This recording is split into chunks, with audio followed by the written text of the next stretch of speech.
Chapter 1.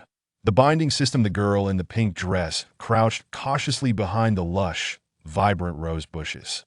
Her soft, flowing hair was elegantly styled into two pink buds, adorned with a delicate pink bow intricately woven with golden threads. The fading light of the setting sun cast a warm glow upon her fair and tender visage.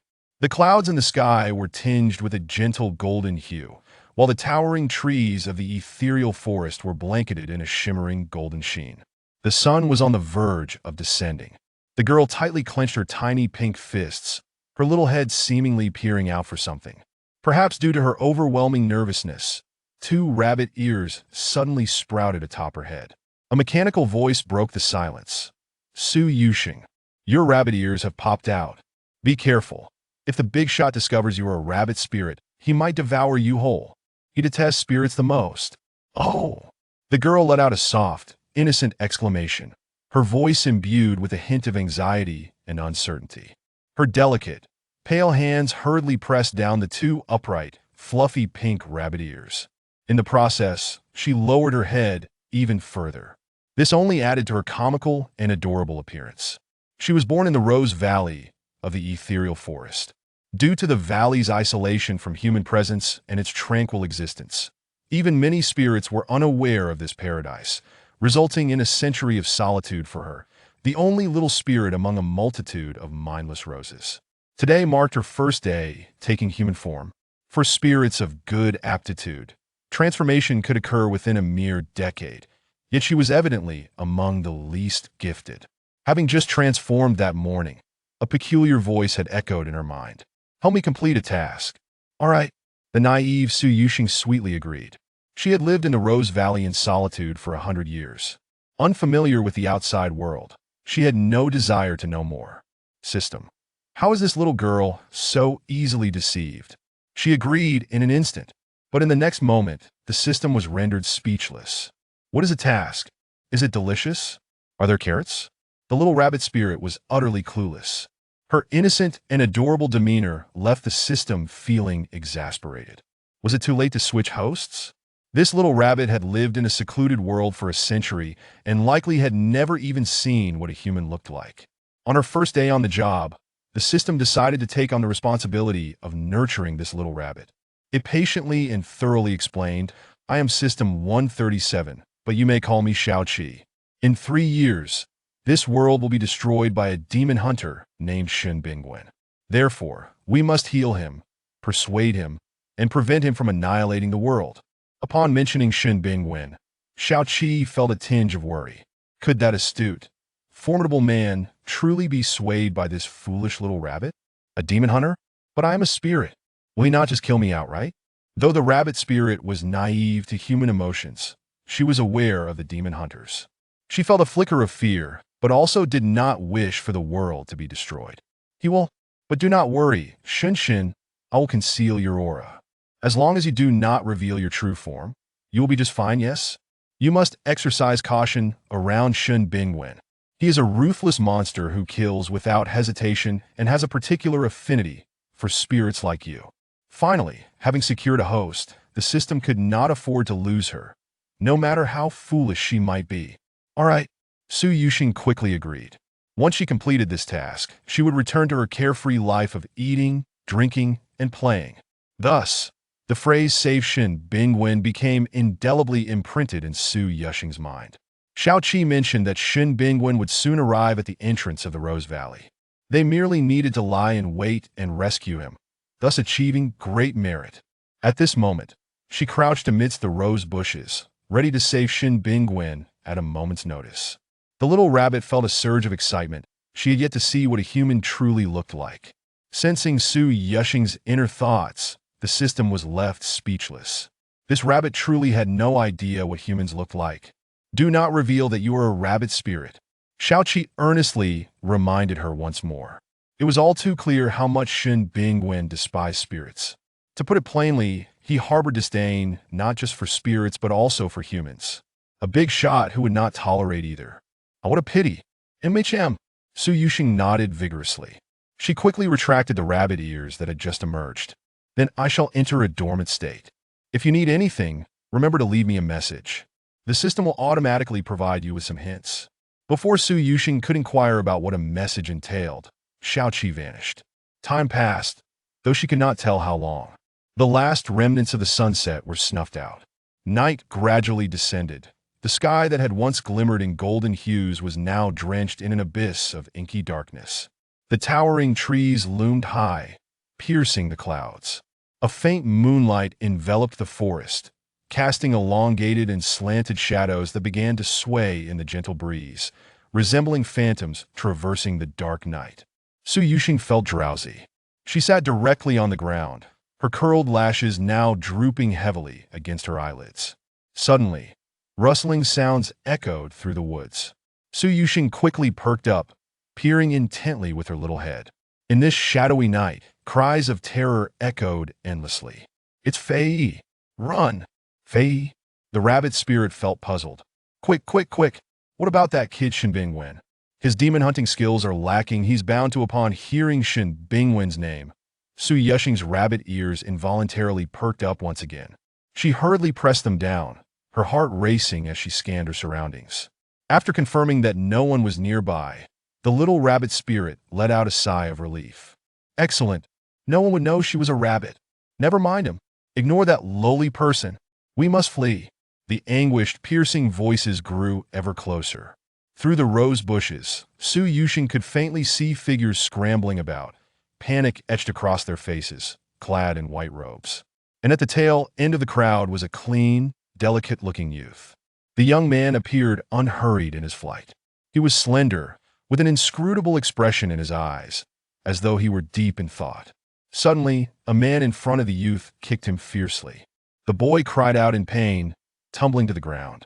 The man mercilessly stomped on the youth's back, his malevolence laid bare. The boy did not cry out in agony.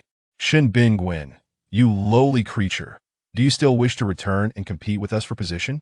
Dream on." With that, the man dashed away without a backward glance. Upon hearing Shen Bingwen's name, the little rabbit spirit focused intently on the frail youth now lying on the ground. The boy was as beautiful as the moon hanging high in the sky. His hair was tousled by the wind, and he emanated an aura of purity and fragility, entirely devoid of the terrifying demeanor Xiaoqi had described. However, he undeniably appeared to be a youth in need of protection and salvation. What the girl failed to notice was the storm of ruthlessness and darkness concealed within the boy's lowered gaze. Task objective: Shen Bingwen, the ultimate big shot. Initially adept at playing the fool, while secretly plotting against others in the later stages, he would become the strongest in the world, with a temperament as unpredictable as the weather and a heart as cold as steel, devoid of any semblance of emotion. He thrives on devouring spirits and absorbing the cultivation of humans to enhance his own power. No one in the world could stand against him. The strongest in the world, cold-hearted and ruthless. Yet this was clearly a youth who could barely lift a chicken. The little rabbit felt certain that the system had relayed erroneous information. Su Yuxing steadied her nerves, preparing to leap forward and assist the fallen boy in escaping. But behind her slithered a monstrous snake. This creature was entirely red, possessing one head, 2 bodies, 6 legs, and 4 wings. It was truly a terrifying sight. The girl halted her intended steps. Having grown accustomed to the vibrant roses of the Rose Valley, she had never encountered such a creature. Fear gripped her, urging her to retreat back into the valley. Yet in the next moment, the monstrous snake was already inches away from the fallen youth. Its face contorted in a grotesque manner as it coiled, lips slightly parted, flicking its forked tongue. In that moment, it was poised to open its gaping maw and swallow the utterly defenseless boy whole. The little rabbit spirit could no longer afford to hesitate. She dashed out from the rose bushes, positioning herself in front of Shen Bingwen. You stop right there? Oh no, be quiet. Chapter 2. Revelation of Identity. The girl in the pink attire stood resolutely in front of the young man. Shen Bingwen, hiding behind Su Yuxing, gazed in astonishment at the maiden blocking his path. He withdrew his hand that had instinctively reached for his waist, continuing to feign an innocent demeanor. The girl was enveloped in a subtle fragrance of roses. Yet in the next moment, the boy's eyes brimmed with boundless hatred. This little creature was, after all, a rabbit spirit. Demons ought to be eradicated. His eyes narrowed, emanating a terrifying aura.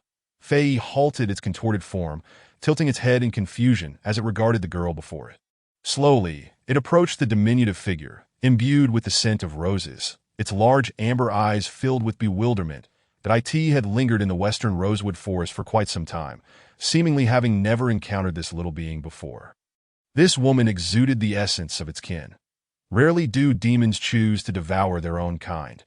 Those who rely on consuming their kin for cultivation often become brutally ruthless and emotionally numb, eventually leading to their own demise.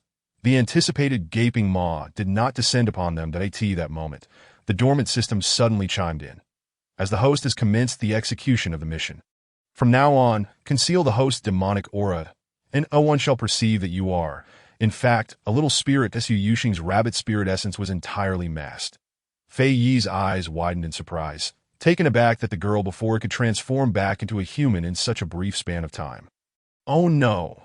The rabbit spirit reacted swiftly, hastily seizing the young man on the ground and tugging at Shun Bingwen's sleeve, urging him to flee. In an instant, the familiar aura of kin vanished without a trace.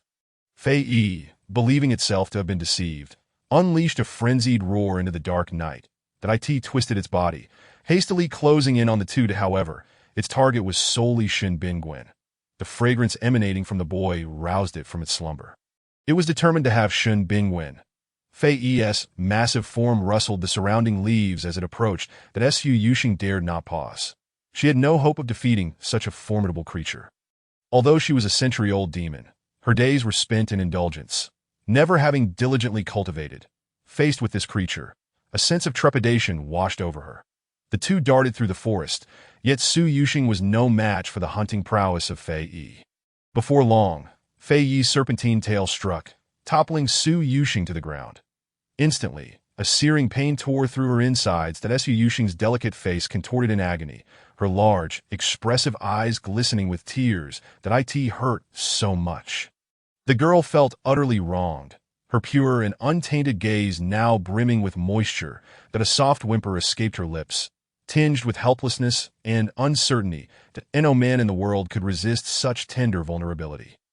Anyone who beheld her would long to lift the fallen maiden and offer her solace. Except for Shin Bingwen. Shin Bingwen cast a fleeting glance at the girl sprawled on the ground before shifting his gaze back to Fei Yi, seemingly contemplating which foe to vanquish first. Yet to Su Yuxing, it appeared as though Shin Bingwen was signaling his intent to protect her. The little rabbit spirit felt reassured. She offered a dazed smile to the frail boy. Shin Bingwen, momentarily taken aback, thought to himself, "Hey, what a foolish spirit." Fei Yi's movements did not waver. Its cavernous mouth swiftly targeted Shin Bingwen. Meanwhile, the boy remained steadfast in his place, as if searching for something within his robes. Panic surged through Su Yuxing. The thought of rescuing Shin Bingwen propelled her muddled mind into action. She quickly pushed herself up from the gravel-strewn path, her palms stinging from the sharp stones, which brought her back to a semblance of clarity. The night breeze carried a chill.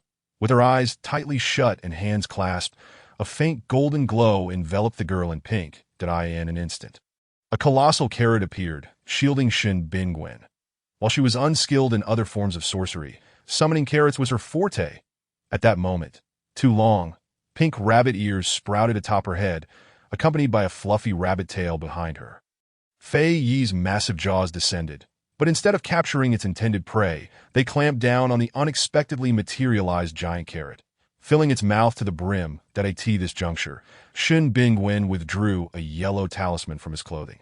His eyes, shrouded in a malevolent haze, pressed the talisman firmly against Fei Yi's forehead, which was now within arm's reach. In an instant, Fei Yi's enormous form gradually dissipated, transforming into ethereal black mist that surged into Shin Bingwen's body.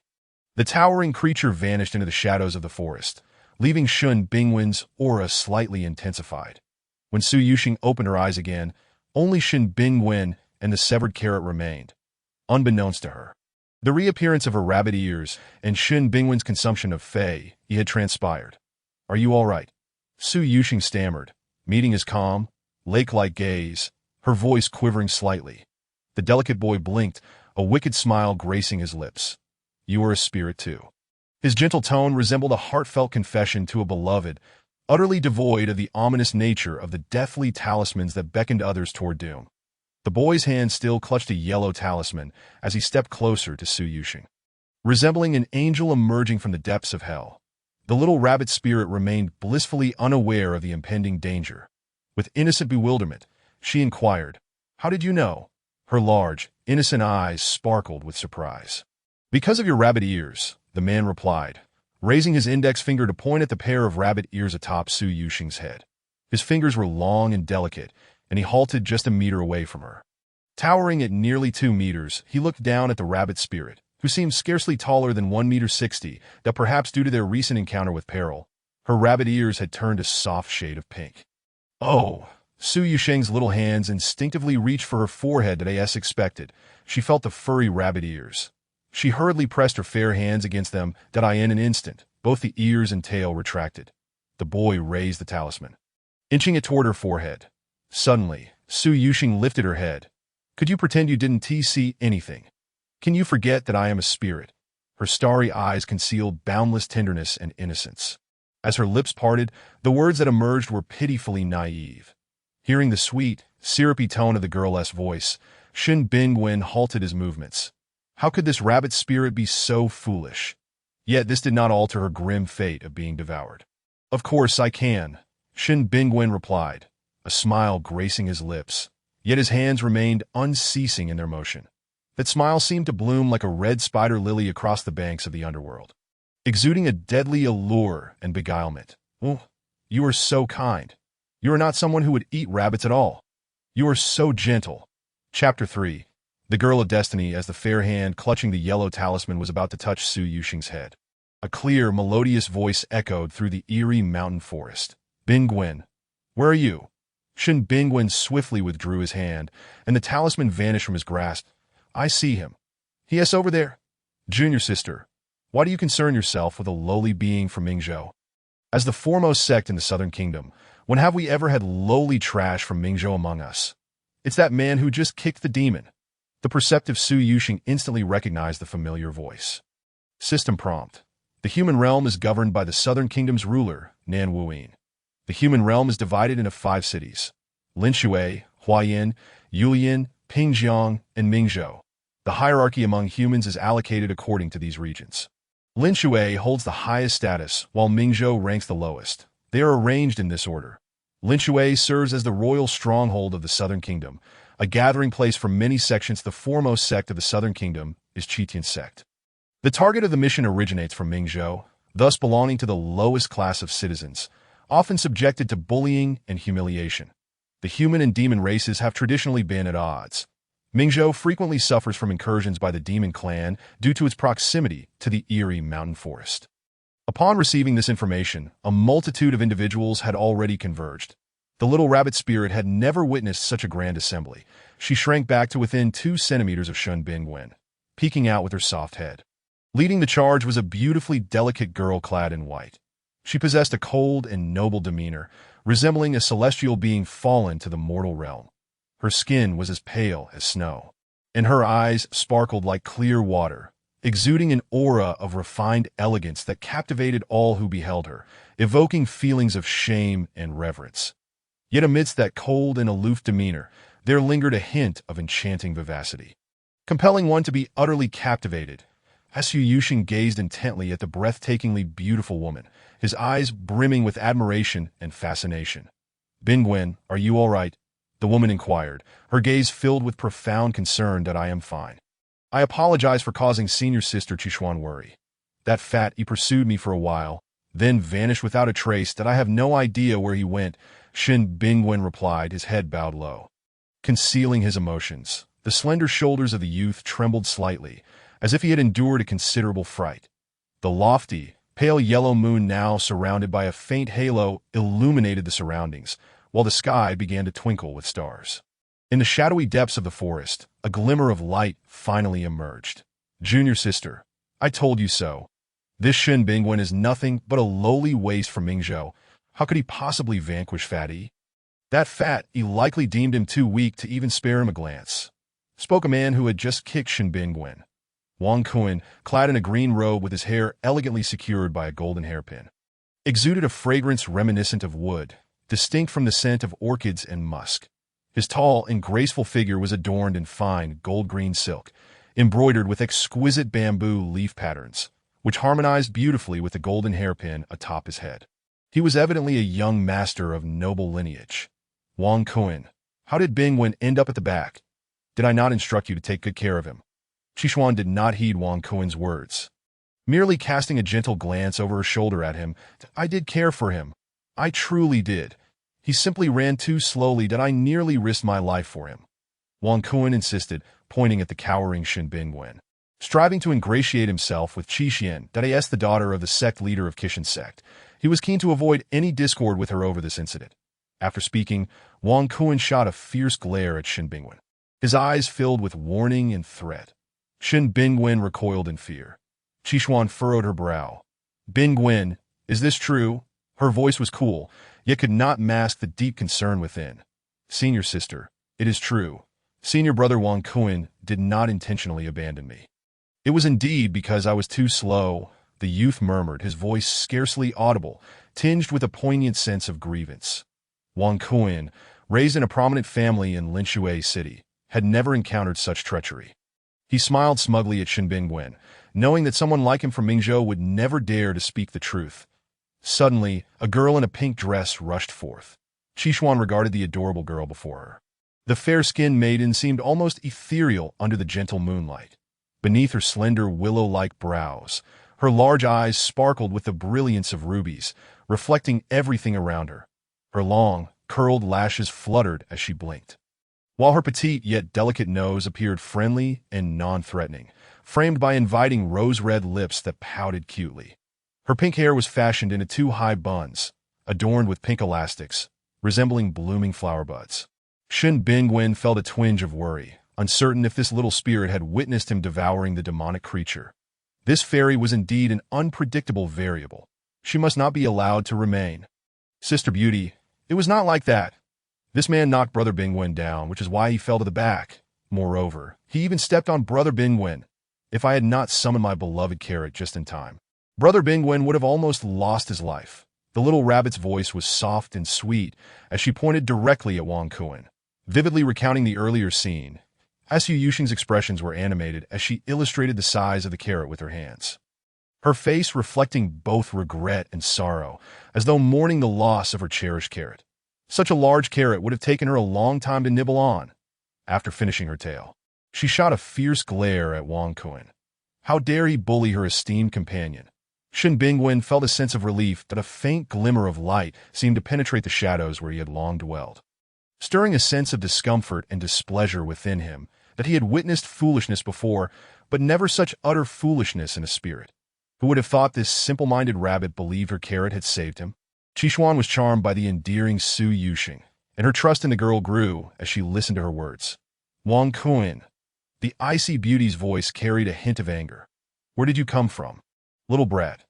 Do you not know? Wang Kun, mid-sentence, fell silent as he beheld Su Yuxing's radiant starry eyes, pure and innocent, that he was instantly disarmed. Damn. How adorable. Wang Kun was completely softened by Su Yuxing. The disciples behind him were similarly captivated by her sweetness. If Qishuan was an aloof and unattainable crescent moon, then Su Yuxing was a soft and obedient little rabbit. Senior brother, should we let it go? Upon seeing the little beauty, Wang Kun's lackey, Duan Hua, urged him gently. Ultimately, Wang Kun refrained from further explanations. Wang Kun, from this moment on, if you dare to bully Bingwen again, do not blame me for being ungracious. Qishuan threatened coldly. She had always been a cool and beautiful figure, and the disciples within the sect typically held a distant admiration for her, never daring to provoke her in the slightest. Wang Kun repeatedly agreed, his previous fierceness entirely dissipated. Little girl, what is your name? This is the Yuming Forest, a domain of the demon realm. Quite perilous. You should not come here again. I will see you safely back, all right? Having just exhibited a stern demeanor, Qishuan now donned a warm and sweet smile upon encountering the soft and sweet Su Yuxing. Standing at 1.7 meters tall, she had to lower her head slightly to meet the gaze of the pink-clad girl. The exquisite beauty of Qishuan loomed larger in Su Yuxing's eyes. Task prompt. follow the fated girl Qishuan back to Qitian sect, and become a fellow disciple with Shun Bingwen. The mechanical voice resounded once more. My name is Su Yuxing. Sister, I have no home. I am so scared.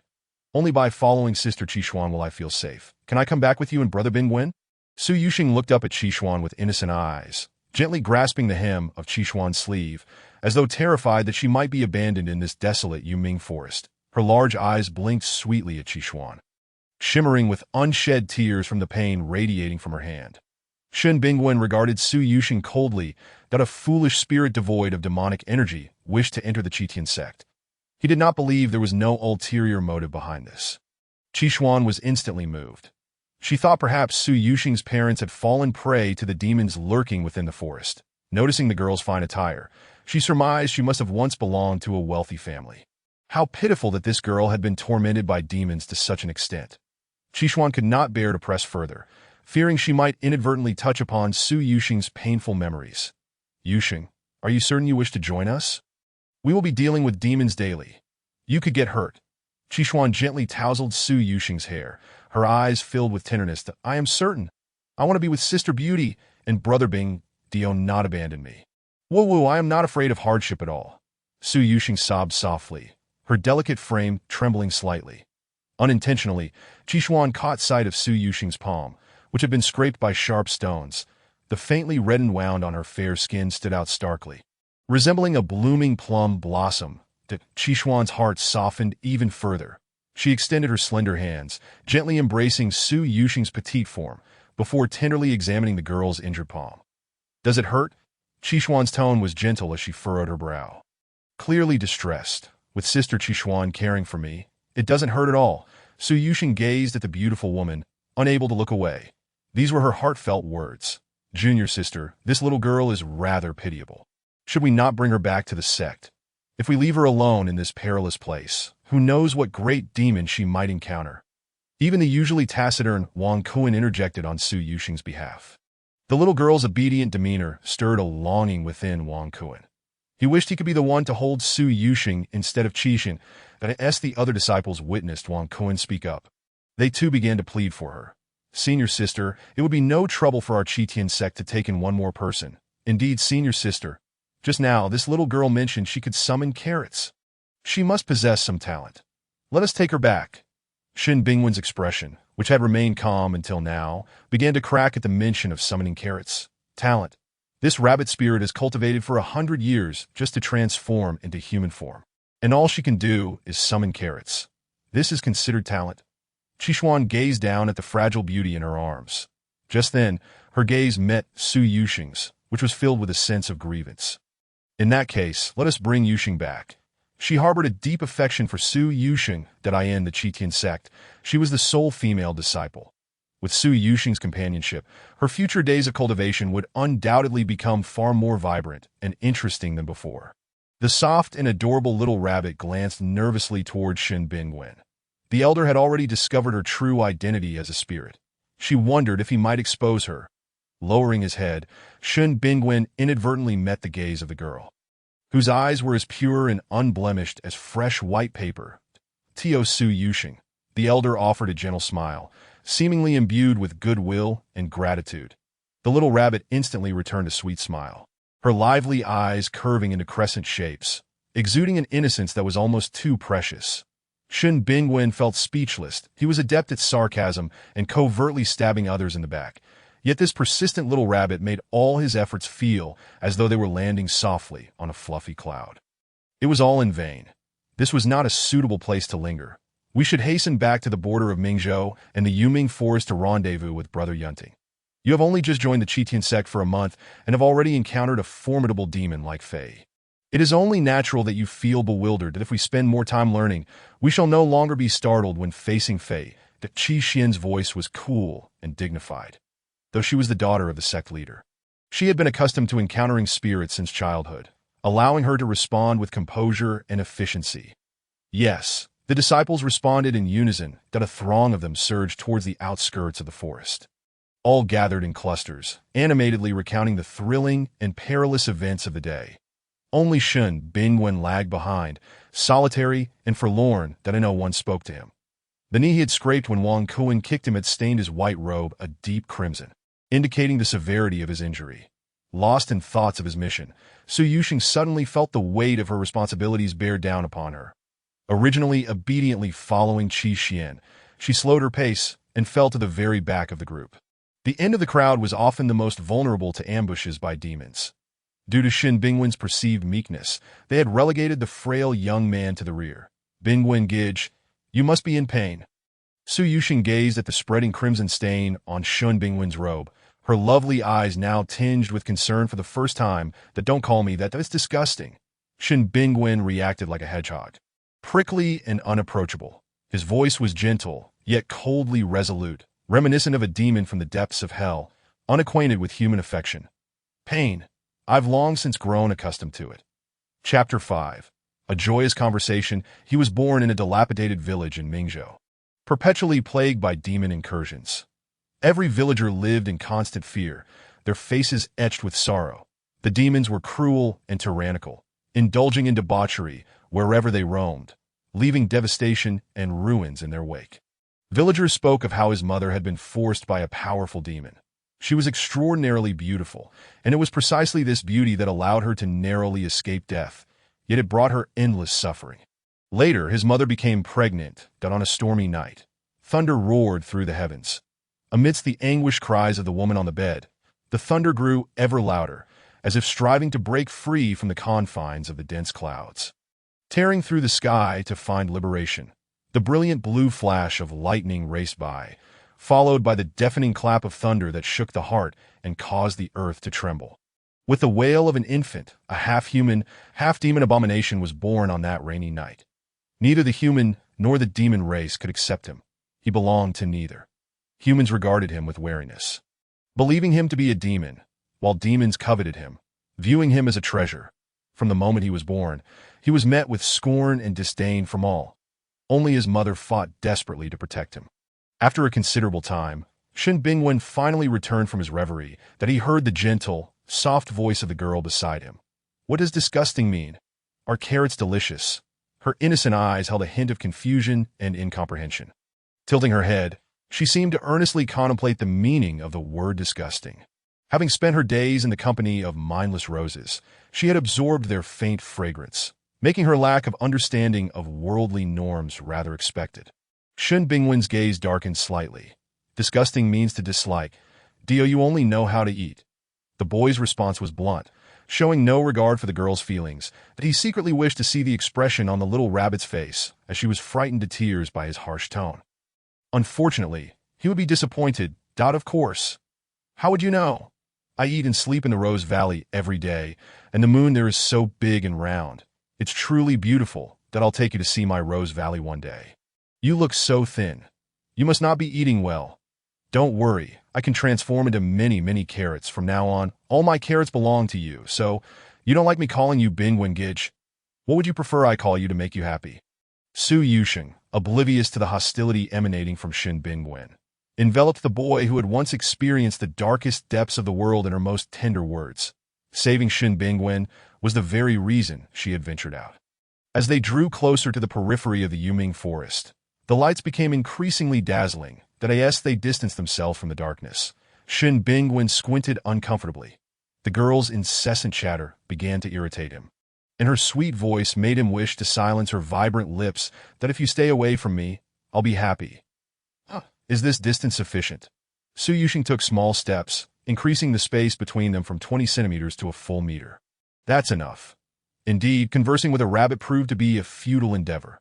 Throughout the journey, Su Yusheng continuously shared the beauty and wonder of the Rose Valley with Shun Bingwen.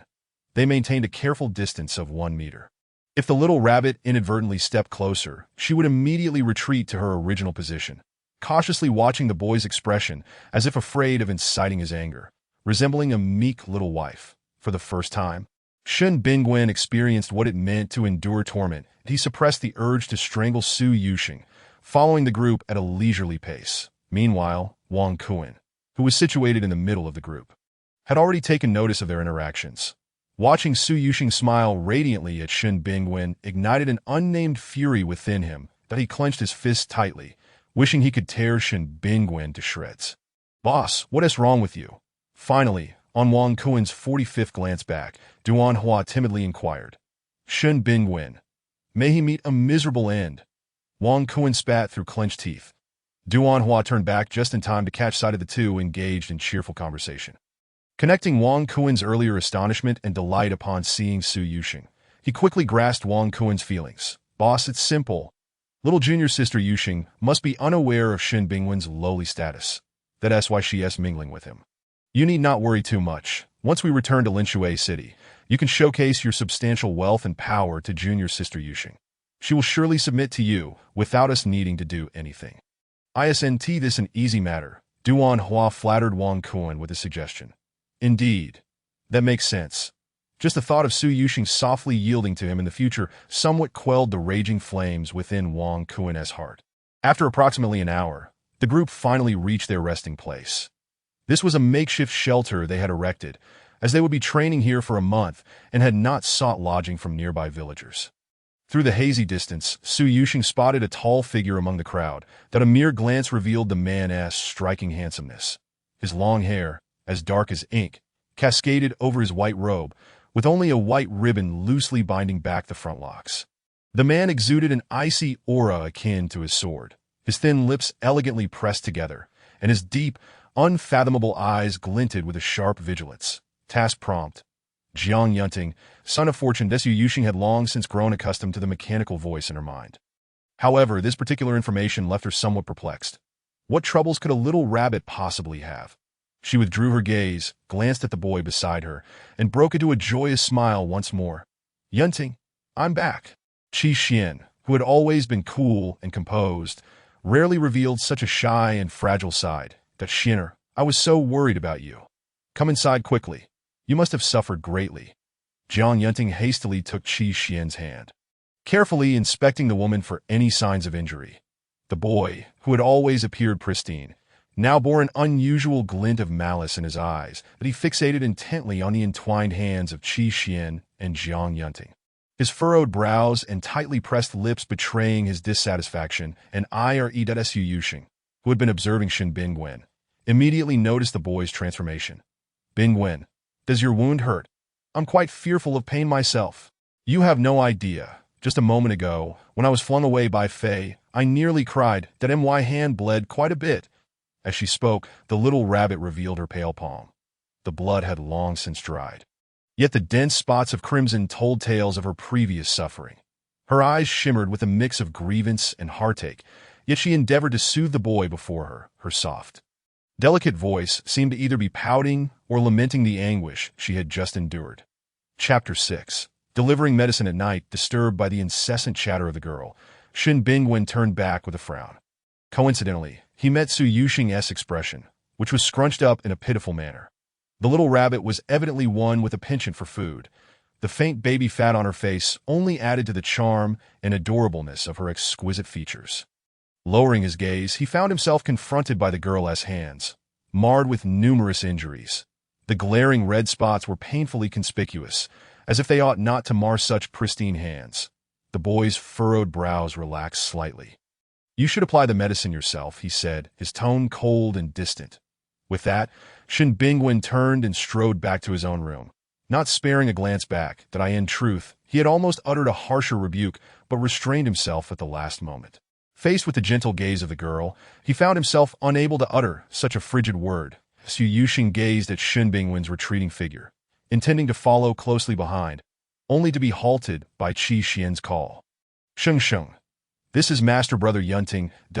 In the future, should you encounter any trouble, you can seek him out. Qi Xian drew Su Yuxing beside her, then proceeded to introduce her to Jiang Yunting from a distance. Su Yuxing thought the man was rather handsome, but up close, he was nothing short of a cold, unyielding killer.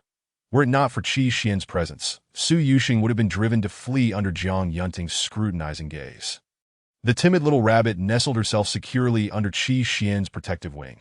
She timidly stammered, I have met Master Brother Yunting. Sister Xian, can I come to you with my troubles? In other words, she wished to avoid seeking out the cold-faced Jiang Yunting altogether. Qi Xian was momentarily taken aback, seemingly unprepared for Su Yuxing's response that, of course, you can. Previously, she had been worried that Su Yuxing might develop feelings for Jiang Yunting. After all, Jiang Yunting was the most handsome in the Qi Tian sect, and countless admirers had flocked to him. Throughout their journey, he had attracted numerous admirers. Fortunately, his cold demeanor and understanding of rejection spared her much trouble. Looking at it now, her concerns seemed unwarranted. Jiang Yunting's probing gaze intensified. He harbored a suspicion that this enigmatic woman was here to vie for his beloved.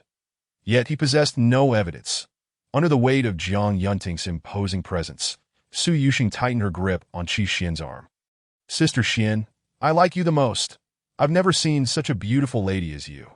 Qi Xian, being the only woman Su Yuxing had ever encountered, was in her eyes the epitome of beauty, grace, and gentleness.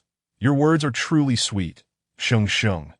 Qi Xian's exhaustion from the day's toil vanished in an instant. Meanwhile, Jiang Yunting, observing the tender exchange between the two, suddenly felt an overwhelming sense of surplus.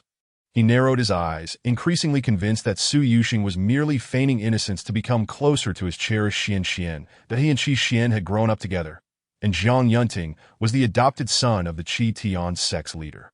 The leader was more than pleased to see the mutual affection blossoming between Jiang Yunting and Qi Xian. After all, Jiang Yunting was a son raised and nurtured within the sect, making him the perfect match for Qi Xian. "Ahem, da Xianer, it's getting late. Perhaps we should let Sister Yuxing return to rest." The man swiftly interrupted the sweet moment shared between Qi Xian and the little green tea spirit, that if this continued, his beloved might be swept away by another woman. Only then did Qi Xian realize the hour was indeed late. Everyone was exceedingly weary after the day's trials. "That we shall rest here for 3 days before heading to Shuimu village," Qi Xian announced coolly. "Sister, you are magnificent." The group, having traversed mountains and rivers for an extended period and having faced relentless assaults from monsters that day, was utterly fatigued and eager for respite. Qi Xian then gently addressed Su Yuxing. "Sheng Sheng, would you mind sleeping in the room next to your brother Bingwen tonight? The bed has already been prepared, that if you are afraid to sleep alone." "Shinner, Sister Yuxing is quite grown up. How could she be frightened to sleep alone? Besides, she is unfamiliar with this place. It's better for her to adjust on her own. What if my presence makes her uncomfortable?" Observing Su Yuxing's gradually brightening eyes, Jiang Yunting quickly interjected to halt Qi Xian's impending words that he had yet to embrace his beloved enough. How could he allow her to be handed over so easily? In response to Jiang Yunting's threatening gaze, Su Yuxing hesitated before speaking. She truly wished to sleep alongside Qi Xian. "Sister Xian, you are such a beautiful lady.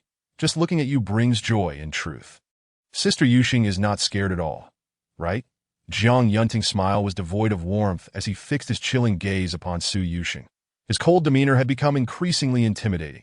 The little rabbit was immediately frightened. Retracting her hands from Qi Xian and fervently nodding. "Sister Xian, I am not scared at all. I am used to sleeping alone, it's fine.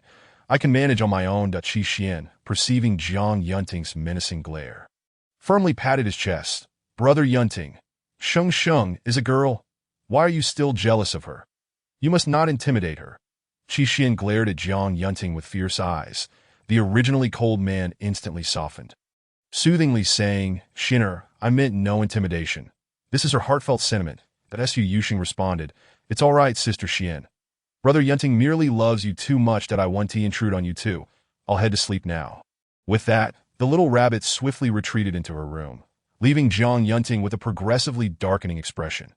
Although he could not comprehend Su Yuxing's cryptic words, he recognized from Qi Xian's increasingly fierce demeanor that Su Yuxing was not speaking kindly. Back in her room, the girl exhaled in relief, lightly patting her slightly heaving chest. That was terrifying. The events of today could rival a century of my experiences. How could there be humans more fearsome than monsters in this world? Yet, her dear protector remained the gentlest, that as she recalled Shen Bingwen. Su Yuxing suddenly remembered the boy's blood-stained white robe. Thus, braving Jiang Yunting's icy gaze, she hurriedly procured some healing ointment from Qi Xian before making a swift exit from their room. Gazing at the moon hanging high in the night sky, Su Yuxing stealthily pushed open Shen Bingwen's door. The creak echoed loudly in the stillness of the night. The little rabbit cautiously closed the wooden door behind her. The room was engulfed in darkness, rendering her unable to see a hand in front of her face. Just as she took a small step forward, icy hands seized her delicate neck, pinning her against the frigid wall. The slender, elegant fingers tightened their grip, the veins on the back of the hands standing out ominously. The suffocating sensation overwhelmed her from every direction. Su Yuxing's face flushed crimson as she struggled to utter a word. Initially, her frail hands feebly clawed at the cold grip, but after some time, the boy showed no intention of releasing her. Her breath grew, increasingly shallow, nearly imperceptible. It felt as though she were on the brink of death. With her rabbit-like instincts, she recognized that her assailant was Shun Bingwen. This man was indeed decisive, ruthless, and cunning, adept at masquerading. A multitude of descriptors flooded Su Yuxing's mind as she teetered on the edge of consciousness. In her naivety, Su Yuxing could not fathom why Shun Bingwen would treat her in such a manner. After all, she had saved him. Sheng, are you severely injured? Do you want me to take a look? Suddenly, Qi Xian's voice called from outside. The icy grip abruptly loosened its hold on the girl. Just as she was about to collapse to the ground, she was steadied by the boy's strong arms, which supported her delicate waist. Answer quickly, he whispered, his breath hot against her ear, the words barely audible to the two of them. Su Yuxing gasped for fresh air, narrowly escaping what felt like a brush with death at the hands of the seemingly delicate boy. Just a hair's breadth away. Sheng, why aren't you responding? Should I come in and check? The latter part of that statement pertains to Jiang Yunting, growing increasingly anxious at the lack of response from Su Yuxing. Qi Xian felt a twinge of urgency, that it is indeed wise to remain cautious amidst the multitude of creatures inhabiting the dark woods of the netherworld. Jiang Yunting did not genuinely despise Su Yuxing. He merely felt a tinge of jealousy at the prospect of another vying for his beloved. Suddenly, Shun Bingwen fiercely pinched the soft flesh at Su Yuxing's waist. The fragrance of roses emanating from the boy's breath intensified. In the darkness, Shun Bingwen's eyes harbored an endless malice and a profound hatred that a single, scalding tear fell from Su Yuxing's smooth cheek. The girl's features contorted in distress, her waist likely bruised from the grip. Even in her innocent naivety, she could truly sense the boy's rising contempt. Sister Xian, I'm fine that I merely dozed off. Perhaps I was simply too weary today. Su Yuxing exclaimed hastily. The excruciating pain at her waist vanished in an instant. Given that Shun Bingwen's room was adjacent to Su Yuxing's, it was difficult to discern from which room the sounds originated. Hearing the hoarseness in Su Yuxing's voice, Qi Xian assumed the girl was genuinely exhausted. Sheng, do take a good rest, and if you need anything, remember to call for me. I shall always be here. The Qi Xian could not shake off her concern and added another reassurance. All right. Su Yuxing responded sweetly and obediently. It was only when the commotion outside subsided that Shun Bingwen gently waved his hand, enveloping them in a barrier, before retracting the hand that had been supporting the girl's waist. Chapter 7. A fortunate misstep. Shun Bingwen's abruptly withdrawn hand and his hasty retreat gave the impression that she was akin to a piece of filthy refuse. The little rabbit spirit, still struggling for breath, collapsed weakly onto the ground. The girl winced, feeling the pain coursing through her body. The lights flickered on, in the dim candlelight. The marks of her torment were faintly visible on her crimson neck. Su Yuxing's hands, weakly propping her up, tightly clutched the healing ointment she had obtained from Qi Xian. Tears welled in her eyes, cascading drop by drop onto the hastily constructed wooden floor beneath her. In the stillness of the night, within the confines of the barrier, the only sound that echoed was the soft patter of her tears hitting the ground. Shun Bingwen looked down to discover the green vial firmly grasped in the girl's palm. That ordinary shade of green pierced his eyes. Unaccustomed to the light, with a painful clarity, it seemed there existed something more blinding than the sun itself. For a moment, the two remained locked in a tense standoff. He had always been acutely sensitive to even the faintest sounds, especially during the night when creatures of the dark roamed. From the very beginning, he had regarded her as an enigma. The more innocent her visage, the greater the peril she might pose, that it would be wiser to eliminate her at the earliest opportunity to avert numerous complications. Yet he did not anticipate that this creature would clumsily bring a vial of healing ointment. But what of it? A monster must be slain. The frail boy stood beside Su Yuxing, his fingers subtly curling as they stroked his thumb. Today he could not strike, that he would have to wait for another chance to eliminate this rabbit spirit. Just then, rabbit ears once again emerged from the top of Su Yuxing's head, drooping listlessly to the sides. She remained oblivious to her own peculiarities, silently weeping in the corner. The thought of saving Shen Bingwen resurfaced in the little rabbit's mind. The girl felt utterly wronged.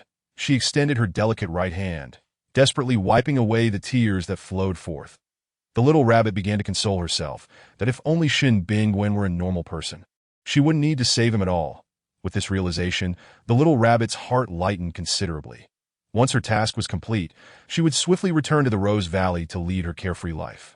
Never to return to this world again. All of them are villains. She pouted her petite red lips, as if finally having made a decision, and clumsily climbed to her feet, that Su Yuxing turned to stagger towards the boy lurking in the shadowy corner. A dangerous glint shimmered in the depths of Shun Bingwen's eyes, that he immersed himself in darkness, emanating an aura of foreboding. Observing the girl's movements, his pupils momentarily widened in surprise that it seemed he had not anticipated Su Yuxing's willingness to approach him. Yet his eyes quickly reverted to their usual calm demeanor. The little rabbit's spirit felt a flicker of fear. She extended her left hand, offering the intact green vial for protection. The girl trembled, standing a meter away from Shun Bingwen. I saw you were injured and wanted to bring you some medicine, that Su Yuxing buried her head, showing no inclination to meet Shen Bingwen's gaze. Without needing to guess, the boy knew that the little rabbit's eyes were likely swollen and red from crying. Not only was she foolish, but she also harbored a futile kindness. Despite her evident fear of him, she insisted on stubbornly delivering him the medicine, that he regarded the quivering, frightened rabbit before him, his brows furrowed with weariness. The boy coldly uttered 3 words. Not needed. He turned his head, seemingly unwilling to witness the fear, terror, or perhaps disdain that might flicker in the girl's eyes. That I know you may not fear pain, nor require this vial of medicine. But I simply wish for you to understand that there are still those in this world who care for you. Oh, please, do not bring destruction to the world. Return home swiftly. Su Yuxing refrained from voicing the latter part of her thought. Instead, she allowed the atmosphere to linger in the most beautiful moment. Not receiving a response from Shen Bingwen, she felt no anger. Gently, she placed the green vial upon the hard bed, which was only covered by a thin sheet. Then, she quickly turned and departed. That it was only upon hearing the sound of the door closing beside him that Shen Bingwen regained his composure. He retracted the barrier. Amidst the flickering candlelight, now nearly burnt out, he noticed the green vial left behind by the rabbit. It was Qi Xian's most precious healing ointment, one that even Zhang Yunting was reluctant to part with. Who would have thought that she would willingly offer it to this foolish rabbit? He gently picked up the vial from the bed, feeling the lingering warmth and the faint, unique fragrance of roses that permeated it. As he gazed at the vial in his hand, he found himself momentarily lost in thought, realizing for the first time that the candlelight was not so blinding after all. Echoing in his mind were her words, "But I simply want you to know that there are still those in this world who care for you."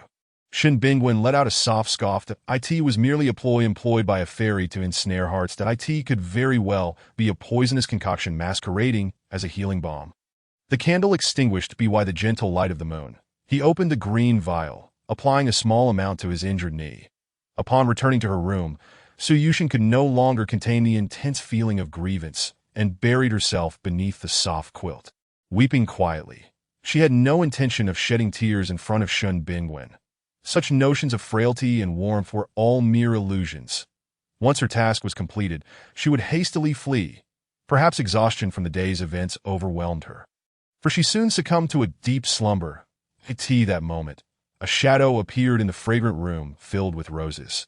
The shadow caught sight of a tear lingering at the corner of the girl's eye and the dampened sheet beneath her. Indeed, she was timid as a mouse. He treaded softly to Su Yuxing's side, his cold, aloof eyes seemingly devoid of focus. The little rabbit's spirit, lost in her dreams, seemed to sense a familiar presence, her brow slightly furrowing. Shen Bingwen felt a sinking sensation in his heart, his pupils involuntarily narrowing as a sharp glimmer flickered in his gaze. The next moment, his rose-like lips parted, murmuring softly, "To save Shen Bingwen." Her gentle, soft voice caused the boy's attention to linger on Su Yuxing's hands, marred with scars. The following day, when Su Yuxing awoke, it was already noon. Naturally carefree and fond of freedom, it was not uncommon for her to sleep the day away in the Rose Valley. The wound that had caused her such pain the previous day had miraculously healed. The girl rubbed her swollen, reddened eyes, still haunted by the suffocation of the previous night, her fingers trembling as they brushed against her fragile neck. Eyes wide with lingering fear. "Sheng Sheng, are you awake? I made you carrot porridge and stir-fried carrots with meat." Qi Xian's voice was like a crystal flower blooming in a clear spring, pure and exalted. "Sister Xian, I'm awake," Su Yuxing declared, her disheveled hair framing her face as she opened the door. Following Qi Xian was Jiang Yunting, his expression marred by a hint of displeasure. Xian had never cooked for him.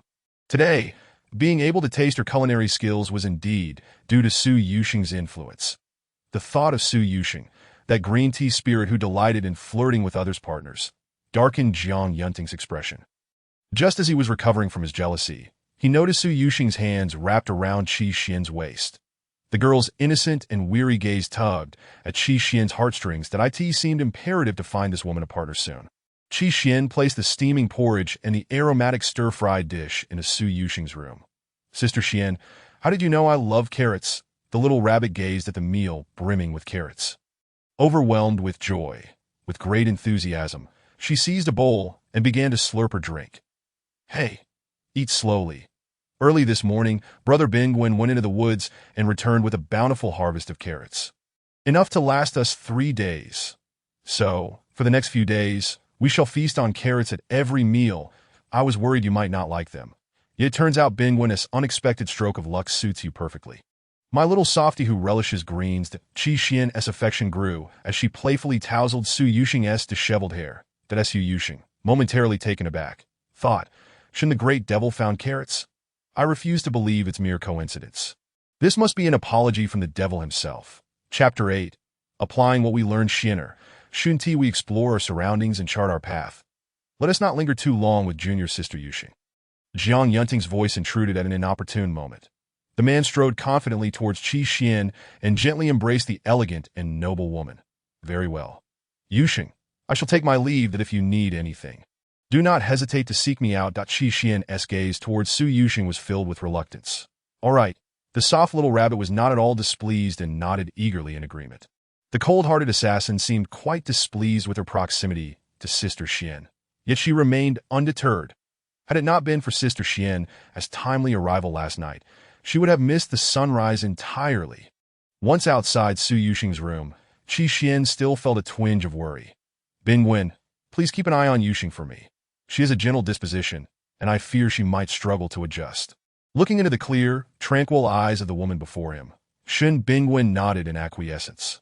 Known for his reticence, he did not elaborate further. Hand in hand, the two departed. The young man turned away, his gaze fixated on the entwined hands of the pair. Eyes ablaze with a sense of impending destruction. Shen Bingwen's eyes narrowed slightly, a dangerous glint emanating from them. He observed the duo for a long moment before finally retreating into Su Yuxing's room. The little rabbit was blissfully unaware of Shen Bingwen's intrusion, relishing the delectable feast before her. Carrots truly were the most exquisite delicacy in the world. After satisfying her hunger, Su Yuxing prepared to return to her cozy bed for a nap. While in the Rose Valley, she had only been able to sleep on a bed of roses. Now, this soft, white mound was refreshingly novel. As she turned, she caught sight of the devil from the previous day. Her crimson lips trembled slightly, as if still recalling the events of yesterday, her enchanting eyes shimmering with a captivating light that traced the contours of the man's dangerously alluring face. What are you doing here?" Su Yuxing managed a smile that was charmingly sweet, her naturally alluring features accentuated. "Senior sister asked me to look after you," Shen Bingwen replied slowly, his demeanor markedly different from the devilish persona of the previous day. For the first time, the young girl deeply recognized Shen Bingwen's perilous nature. Gone was her previous casualness and reliance, replaced by respect and trepidation. "I don't need your care. You can go back now." The little rabbit stammered, struggling to articulate her thoughts as she met Shen Bingwen's penetrating gaze. She stifled the intense fear bubbling within her and offered a sweet smile. The sweetness of her smile was reminiscent of intoxicated peach blossoms. Enchanting and captivating. "Did you hear that, you worthless lowlife? Yuxing doesn't need you here. Why don't you hurry up and leave?" Wang Kun's arrogant voice echoed from the doorway. The events of the previous day were still vivid in his mind. He was not about to swallow his pride. Seizing the opportunity as Qi Xian and Jiang Yunting departed, he rushed over, intent on teaching Shen Bingwen a lesson and winning the little beauty's favor. Today, Wang Kun was clad in the finest silk, his hair slicked back to a glossy sheen. His sky-blue attire stood out awkwardly among the sea of white robes that he wielded an ornate wooden fan, flaunting it as he spoke, revealing the effort he had put into his appearance. Shen Bingwen remained immobile at the doorway, seemingly oblivious to the unfolding confrontation. The dark aura that surrounded him evoked a twinge of pity in Su Yusheng. Shen Jr. brother, our older brother, does not mean any harm. You know our Wang Kun is the most amiable person. However, it seems junior sister Yusheng is not particularly fond of you, though we must not force her. Especially since she is new here, that it would be best not to frighten her. Duan Hua quickly interjected, attempting to placate the situation that if Wang Kun were to lose his temper, it would be a minor matter to strike Shen Bingwen. He might even lash out at his lackeys. Shen Bingwen's long, curled lashes trembled slightly, his thin shoulders rising and falling ever so subtly. Duan Hua, what are you doing? Are you suggesting we are abducting a maiden? Wang Kun glanced back, scolding Duan Hua in a low, deep voice, careful not to alarm the girl with the gem-like, radiant eyes. However, the little rabbit had always possessed sharp hearing and had caught every word of their whispered exchange. Yusheng, would you like me to drive him away? This person has always been utterly clueless. Just then, the fierce demeanor Wang Kun had worn moments ago transformed into a sycophantic smile. He raised his extravagant fan, striking a pose like a dashing scholar. The man approached slowly, the scent of roses wafting through the room, which invigorated him. Earthbound girls, after all, adored scholarly gentlemen. Unfortunately, Su Yusheng was merely an innocent little rabbit. As she watched Wang Kun advance, she felt an overwhelming urge to retch. The girl was startled by her own peculiar thoughts, in a moment of panic, just as Wang Kun reached out to grasp her delicate hand.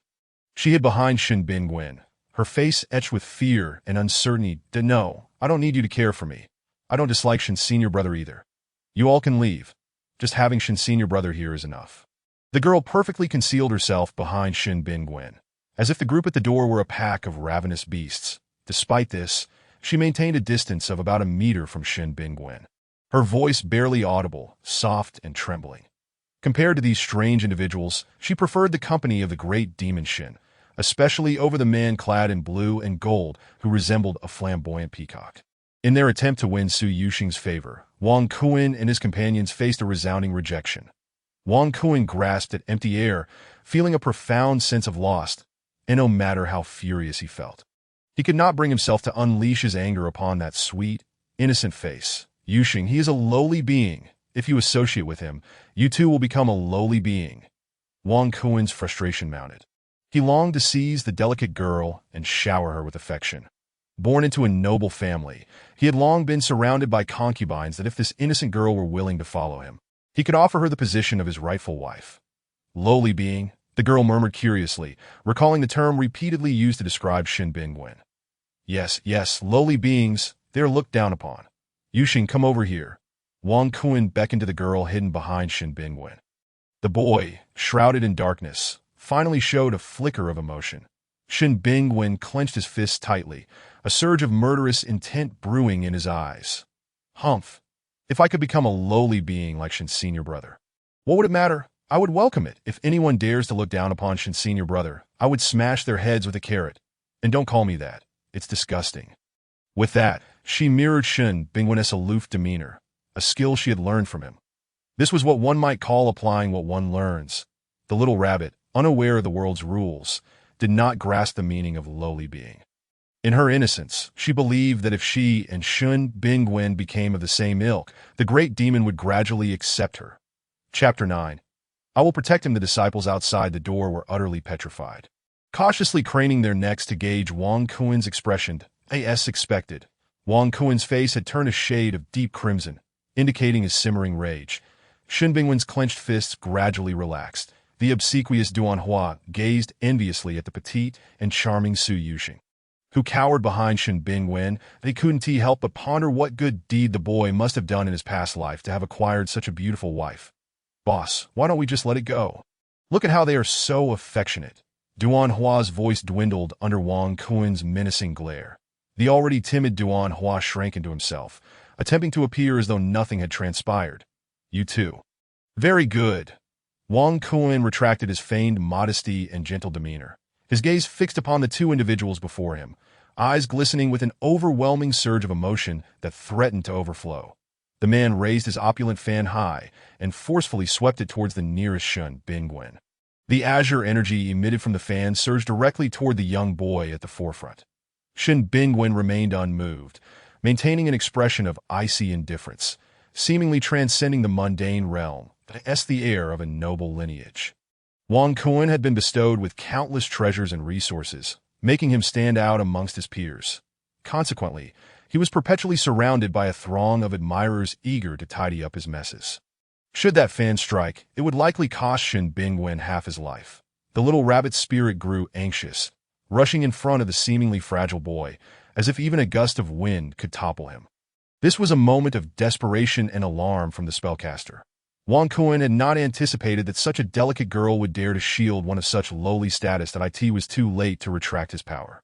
He had witnessed the formidable might of the spiritual fan first dash hand, that it was precisely due to its immense magical strength that he showcased it with pride. The girl clasped her hands together, her index fingers delicately aligned, her lips moving as if chanting a spell. Suddenly, she spread her hands wide, directing her focus towards the onlookers at the entrance, that a gentle pink energy swiftly enveloped the blue force, causing it to dissipate into thin air. Yet, the ordeal was far from over.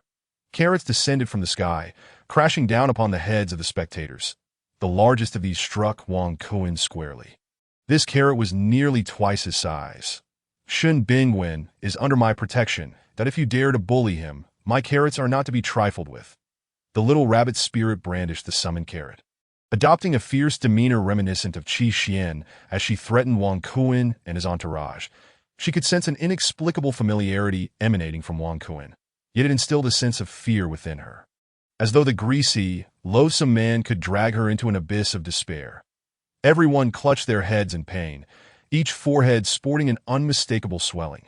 Shun Bingwen, who had been motionless in a daze, quietly retracted the spiritual talisman he had just summoned, deeming it unnecessary that he had thought the little rabbit spirit to be a soft, defenseless creature, only to discover she was capable of biting back. Her carrot at times seemed far from trivial.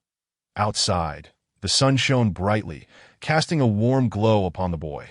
The little rabbit, standing in the sunlight, transformed into a delicate shade of golden pink. Could it be that this rabbit was a pink one? Yet, it was also time for Wang Kuan to be dealt with. The girl, visibly upset, stood before Shin Bingwen, her soft, flowing pink hair billowing slightly, resembling a celestial being stepped down from a painting. How could such a charming and enchanting girl exist? Wang Kuan found himself entranced, gazing at the young lady before him, completely oblivious to the dull ache forming on his forehead. Sister Yuxing, I was merely joking with him. Please don't be upset. Wang Kuan resolved to adopt a gentler approach. If force did not suffice, then perhaps softness would yield better results. The girl replied indifferently, seemingly oblivious to the noisy man's words. She lifted the summoned carrot, about to take a bite, only to remember she must conceal her identity. The little rabbit spirit furrowed her brows, showing signs of annoyance at the ruckus. Boss, should we leave first? Let Sister Yuxing have some time to recuperate. Duan Hua had already discerned the situation. The new little sister seemed to have eyes only for Shin Bingwen, with room for perhaps Qi Xian. Even the strikingly handsome elder brother Jiang Yunting failed to capture her attention, let alone the notoriously flirtatious Wang Kuan. The man shook his head helplessly, once again envying Shun Bingwen's good fortune.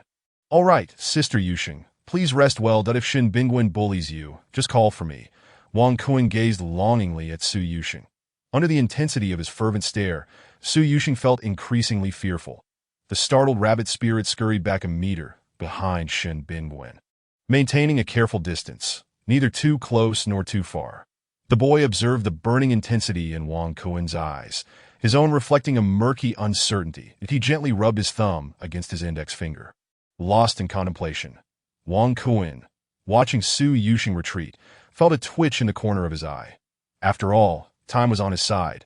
He was in no rush. Everyone, please leave, Wang Kuan commanded his entourage. The group promptly surged out, initially drawn to the excitement, only to be taken aback by the unexpected strength of the gentle Sister Yuxing. Even Wang Kuan was no match for her prowess. The IT seemed that moving forward, any attempts to bully Shin Bingwen would require careful consideration. Before departing, the man in blue glanced at the massive carrot on the ground, deciding to take it as a memento. After all, it belonged to Sheng Sheng. Su Yuxing felt tears welling in her eyes. That enormous carrot could last for ages. As Wang Kuan prepared to carry the carrot away, the girl could no longer contain herself. She took a bold step forward and exclaimed, "Carrot!" Her voice rang out, sweet and melodic, akin to the taste of osmanthus cake. The young men in white robes, struck by the memory of their earlier misfortune, instinctively shielded their heads. Wang Kuan hastily dropped the large carrot and covered his own head tightly. Su Yuxing, moving with unprecedented speed, dashed over to retrieve the giant carrot, slamming the door shut behind her with a resounding thud. The anticipated pain never came. Instead, she was enveloped in the unique fragrance of the girl. This was likely the closest Wang Kuan had ever been to the girl. The intoxicating scent of roses was utterly captivating. Before he could fully take in the moment, the celestial figure vanished from his sight. Oblivious to the door nearly colliding with his nose, he thought that had Su Yuxing been even a moment slower, he would have grasped her delicate wrist tightly. Chapter 10.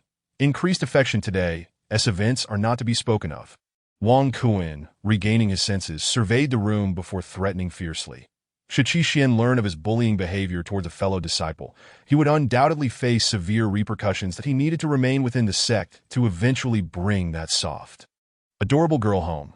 Yes, the young men in white robes outside the door quickly bowed their heads, adopting a humble and respectful demeanor. They were certainly no match for Wang Kuan. The Wang family of Watertown was an established power within the city, having witnessed the rise and fall of many rulers. Although they were gradually fading into obscurity, they were not a small family that could provoke that in stark contrast to the tension outside. The atmosphere inside the room was rarely harmonious.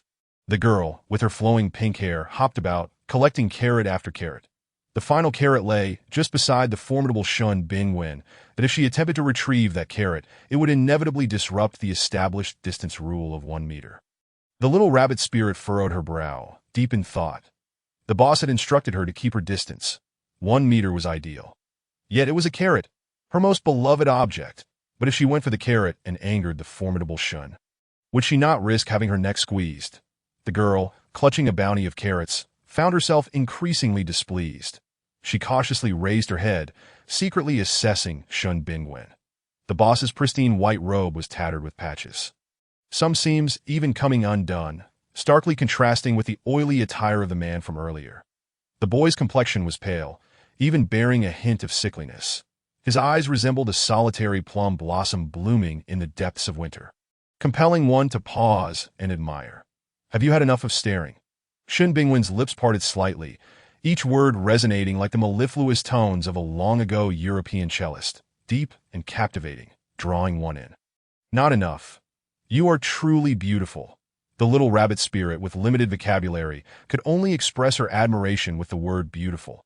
She could not conceal her feelings, speaking plainly about what she saw, gazing at the exquisite, delicate boy before her. She murmured dreamily, "Who on earth sent you, foolish rabbit? If you fail to complete your master's task, you might even end up sacrificing yourself. Rabbit meat is quite delectable, especially when roasted alive." The malicious smile that blossomed on the boy's face was as enchanting as the red spider lilies that bloom across the river of the dead, symbolizing death and destruction. Each word he pronounced sent tremors through the innocent girl, causing her entire being to shudder uncontrollably. Shin Bingwen took slow, deliberate steps towards Su Yuxing. With each step, the little rabbit spirit's heart sank further. Rabbit meat is not at all delicious. The young girl was engulfed by fear. Her voice trembled slightly, a sensation of suppression and dread emanating from the depths of her soul, causing her to fall to the ground in fright. She braced herself on the earth with trembling hands, scattering carrots everywhere. Once more, dough. How can one determine whether something is delicious without tasting it first? One must indeed try to know. Wouldn't you agree? The young man halted beside the little rabbit spirit. He leaned slightly, his icy hands gripping Su Yuxing's chin with a force that seemed as if it could send her to her demise on the spot. The strength was so overwhelming that it sent a shiver through her. His touch was chilling to the bone. She lifted her gaze to meet the seemingly harmless face before her, and an involuntary sorrow welled up within her heart that crystal-clear tears began to trickle slowly from the corners of her eyes. Did such a perverse individual truly require her salvation? Please, do not frighten me any further. I am utterly terrified. The girl could no longer contain the intense feelings of grievance. Tears surged forth in an instant. She had protected him time and again. Why then did he treat her in such a manner? She was bewildered, afraid. If she was so frightened, why did she still wish to follow us? Shin Bingwen's gaze remained fixed on the girl, now weeping uncontrollably before him. There was not a trace of pity in his eyes, only endless coldness and chilled. He was a stark contrast to the silent, tormented youth from earlier. Clearly, he had always regarded Su Yuxing with suspicion. He never believed in altruism without ulterior motives. Such individuals often carried the potential for lethal harm, that a gentle knife, each cut deadly. The more innocent and unassuming a person, the more chilling their actions could be. After having scraped and crawled along the edge of death for years, he had grown accustomed to the most depraved deeds of various fiends. How could he possibly feel gratitude for even the slightest act of kindness? Because I wish to save you. The girl's eyes were red and swollen, her voice as soft as a newborn kitten's mew. The intense tearing sensation in her jaw caused Su Yuxing's tears to flow uncontrollably. She had no desire to weep before this foul tyrant. Yet the pain was unbearable. She longed for home, for her Rose Valley. Task prompt, task objective. Increase Shin Bingwen's favorability towards the host by 5. Current favorability. 5. Shin Bingwen's favorability towards Qi Xian. 10. Favorability reminder. Only one opportunity available. Subsequent favorability must be explored by the host themselves. The sudden mechanical voice startled the girl. What exactly is favorability? Hearing the same words as the previous night, Shin Bingwen abruptly released his grip. It's a miracle I haven't torn you apart. Do you dare to think of saving me? The mockery and disdain in the boy's gaze were evident. He looked down at the pitiful girl on the ground, arms crossed, with a sense of superiority. How foolishly pathetic. To be so frightened, how dull, that if this foolish rabbit were truly sent by that group, they would surely find it laughable. The next moment, the little rabbit spirit spoke. Why has my favorability towards you increased? She asked innocently, her large eyes reflecting a purity untainted by the world. She had initially intended to inquire what favorability meant, but feared that such a direct question would lead Shin Bingwen to think her a fool. Thus, she cleverly posed a seemingly sophisticated task instead. Shin Bingwen. The previously mischievous smile on Shin Bingwen's face froze instantly. His expression seemed to convey, "Are you out of your mind? Are you feeling unwell? Your complexion appears rather poor," he said, pointing at Shin Bingwen's face with her delicate, plump finger. Her eyes remained glistening at that moment. Her expression resembled that of a newlywed wife concerned for her husband's health, radiating a fatal allure. Chapter 11. Spicy Rabbit Head. Foolish self-indulgence. What does self-indulgence mean? The girl remained blissfully unaware, retracting her fair finger and gazing innocently at Shin Bingwen. Shin Bingwen fell silent once more, that he should never have spoken to this foolish rabbit. He could neither strike nor scold her, for she would only cry. The boy's silence emboldened Su Yuxing. She gradually rose from the ground and sat upon the soft bed. You still haven't told me why my favorability towards you has increased. The little rabbit spirit tilted her head, gazing at Shin Bingwen with confusion. She was known for her relentless pursuit. Each time the mechanical voice sounded, it heralded useful news. Yet this time, she could not comprehend it. Qi Xian, just returning, couldn't help but laugh upon hearing Su Yuxing's words. Sensing Qi Xian's presence, Shin Bingwen reverted to the delicate, gentle youth he had been, completely shedding his previous ferocity and charm. Meanwhile, Jiang Yunting, who had always held discontent towards Su Yuxing, found himself viewing the girl before him as endearing and adorable for the first time. His favorability towards you has increased, which means he likes you. Jiang Yunting eagerly provided the naive little rabbit spirit with this insight. Resolving two rivals in one fell swoop was simply delightful.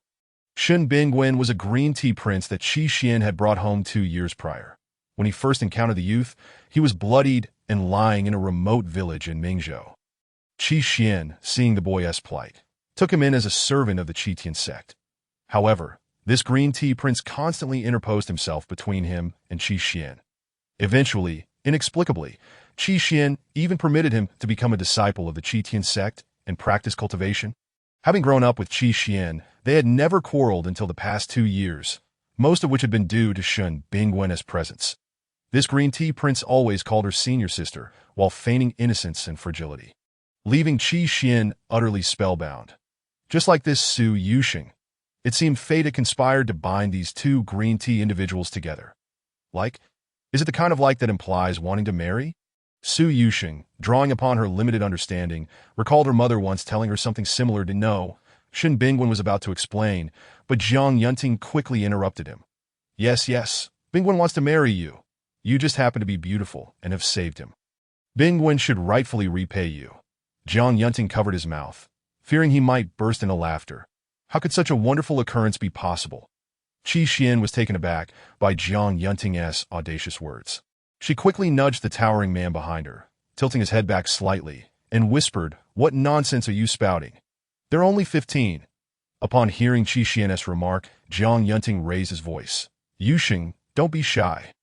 Mortal women marry and bear children at 15 or 16 that you and Bingwen are truly a match made in heaven.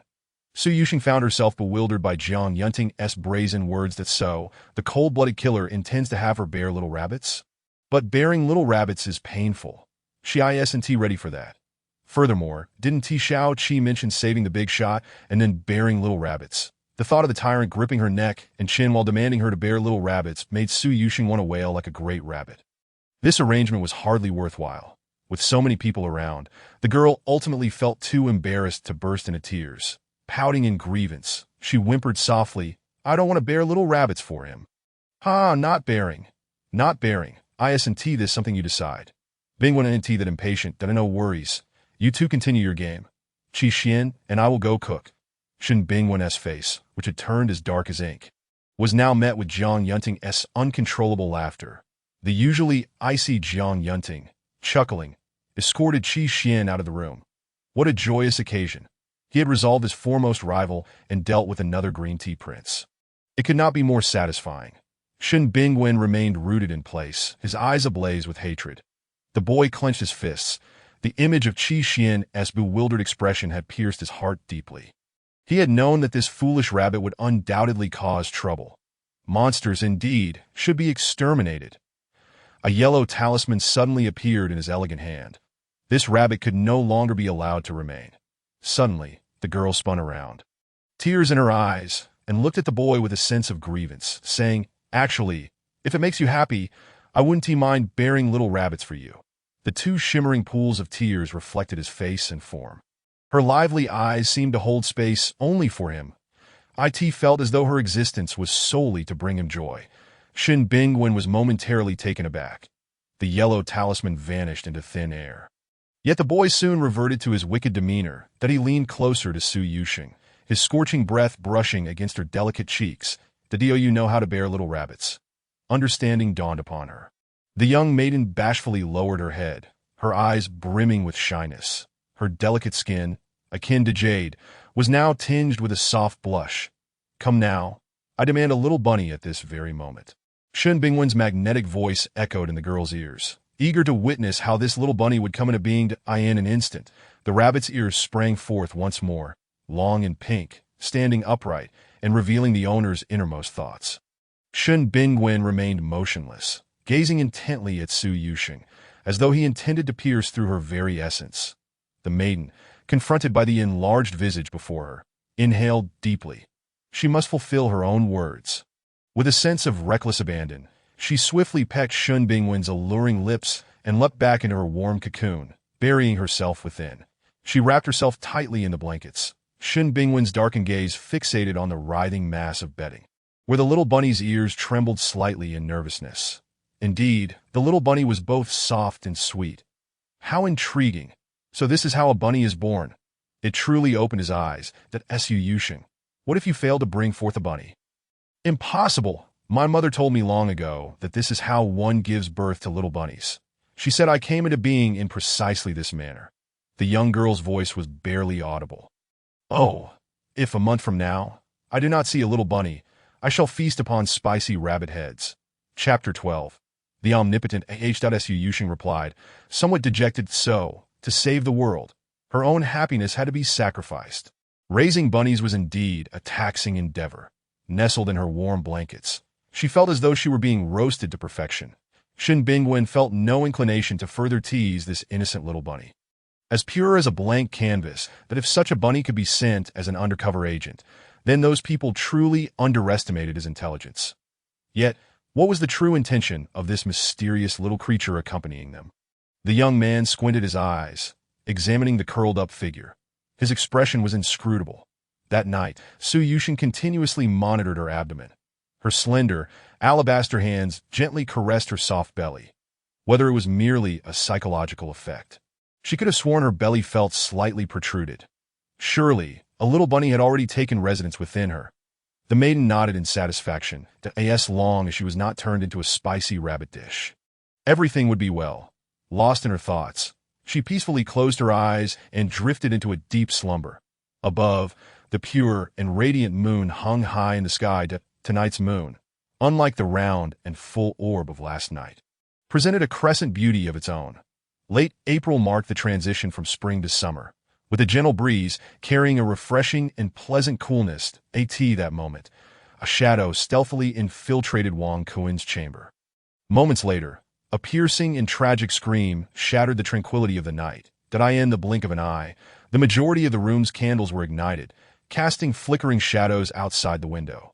What had been a scene of serene nightfall now bore a hint of eerie ambience due to the dappled tree shadows. When Qi Xian and Zhang Yunting arrived at Wang Kuin's room, they found him lying alone in a pool of blood. And no one knew that a shadow had once occupied this room. Nor did even the victim himself comprehend the events that had transpired, resulting in his current tragic state. Wang Kuin's body was riddled with numerous sharp wounds, terrifying to behold, yet none were life-threatening. They merely inflicted enough pain to rob one of sleep. Duan Hua hurriedly assisted Wang Kuin onto the bed. Senior brother, who did this to you? Duan Hua hesitated to voice his thoughts one by one. The disciples, hearing the commotion, rushed to the scene. Given the gravity of the situation, none dared to be complacent. This area was known for its unpredictable nature, often frequented by demonic beings. Should they be invaded by such entities tonight, none would find rest. Junior brother, do you recall what transpired? Who inflicted such injuries upon you? Qi Xian carefully scrutinized the scene, her beautiful brows knitting together in concern. It was evident that whoever or whatever had harmed Wang Kuin did not intend to take his life, but merely sought to inflict some suffering. Yes, it was Shin Bingwen. It was definitely him. Wang Kuin curled in agony. That moment, the delicate youth arrived, appearing as though he had just awakened, confusion evident in his eyes. He blinked innocently, his voice tinged with grievance as he addressed Qi Xian. Senior sister, I did not. How could I harm a fellow disciple?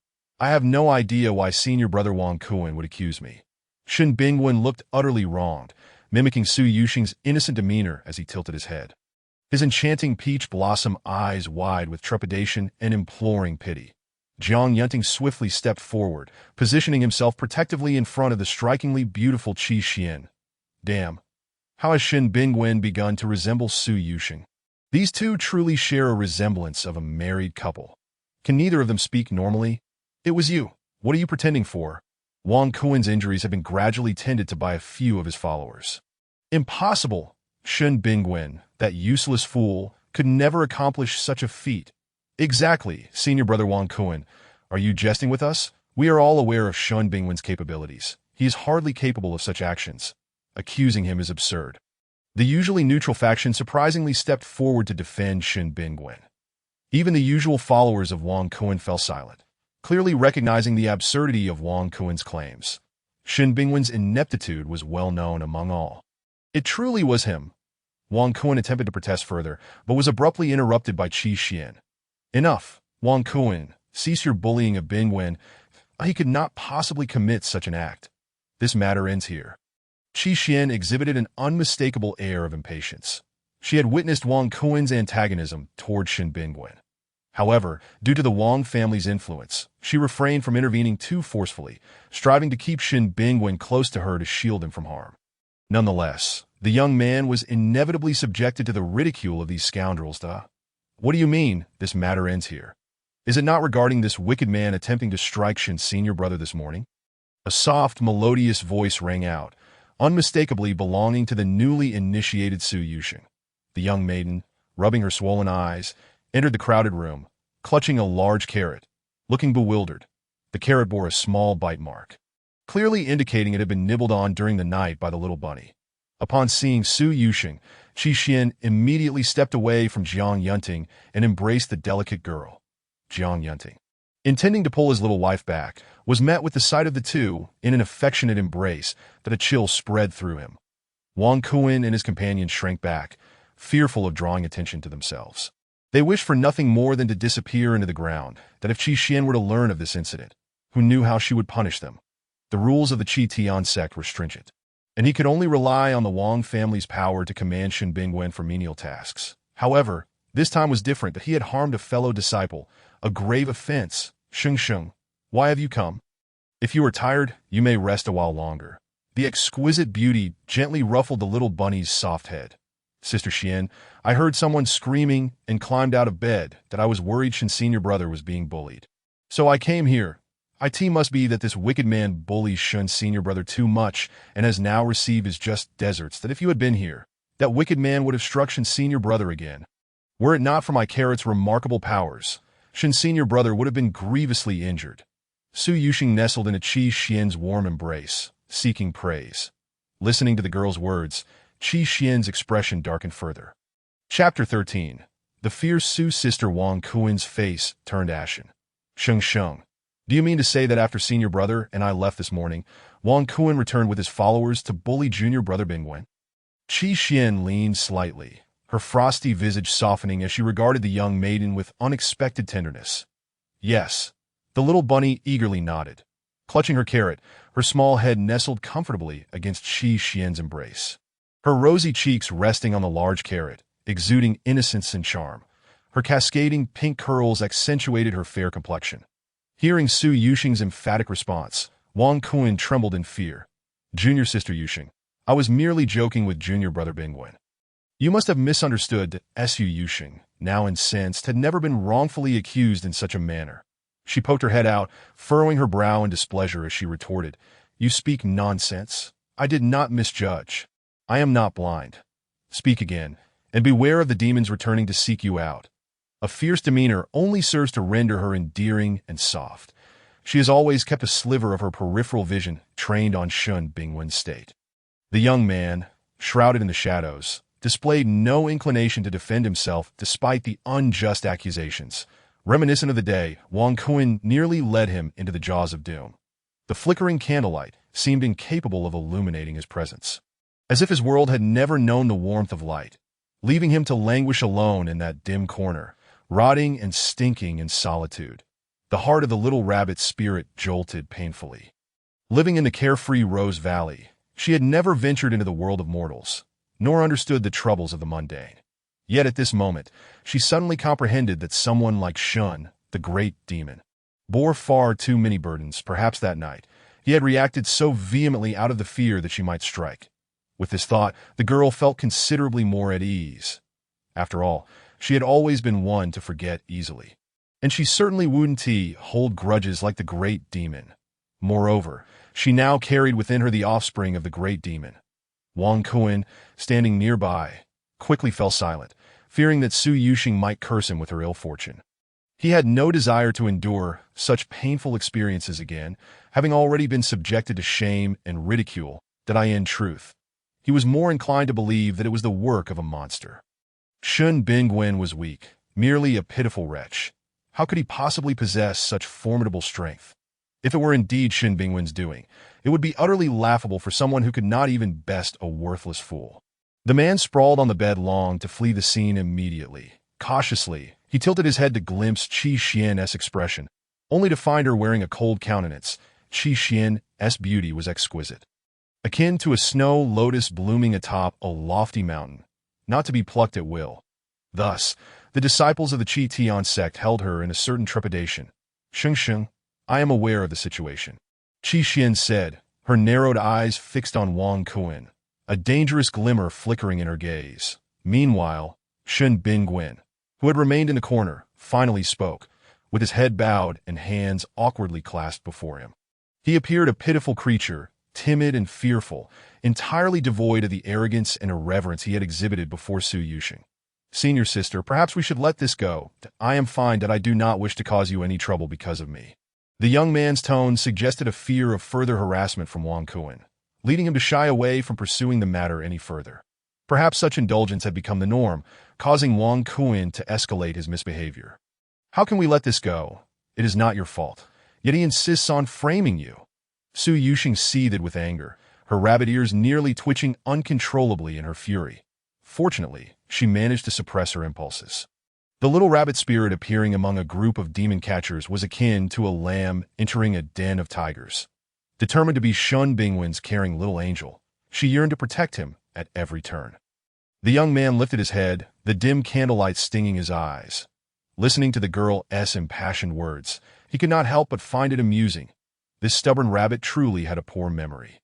No matter how harshly he treated her, she persistently drew near without a care for her safety.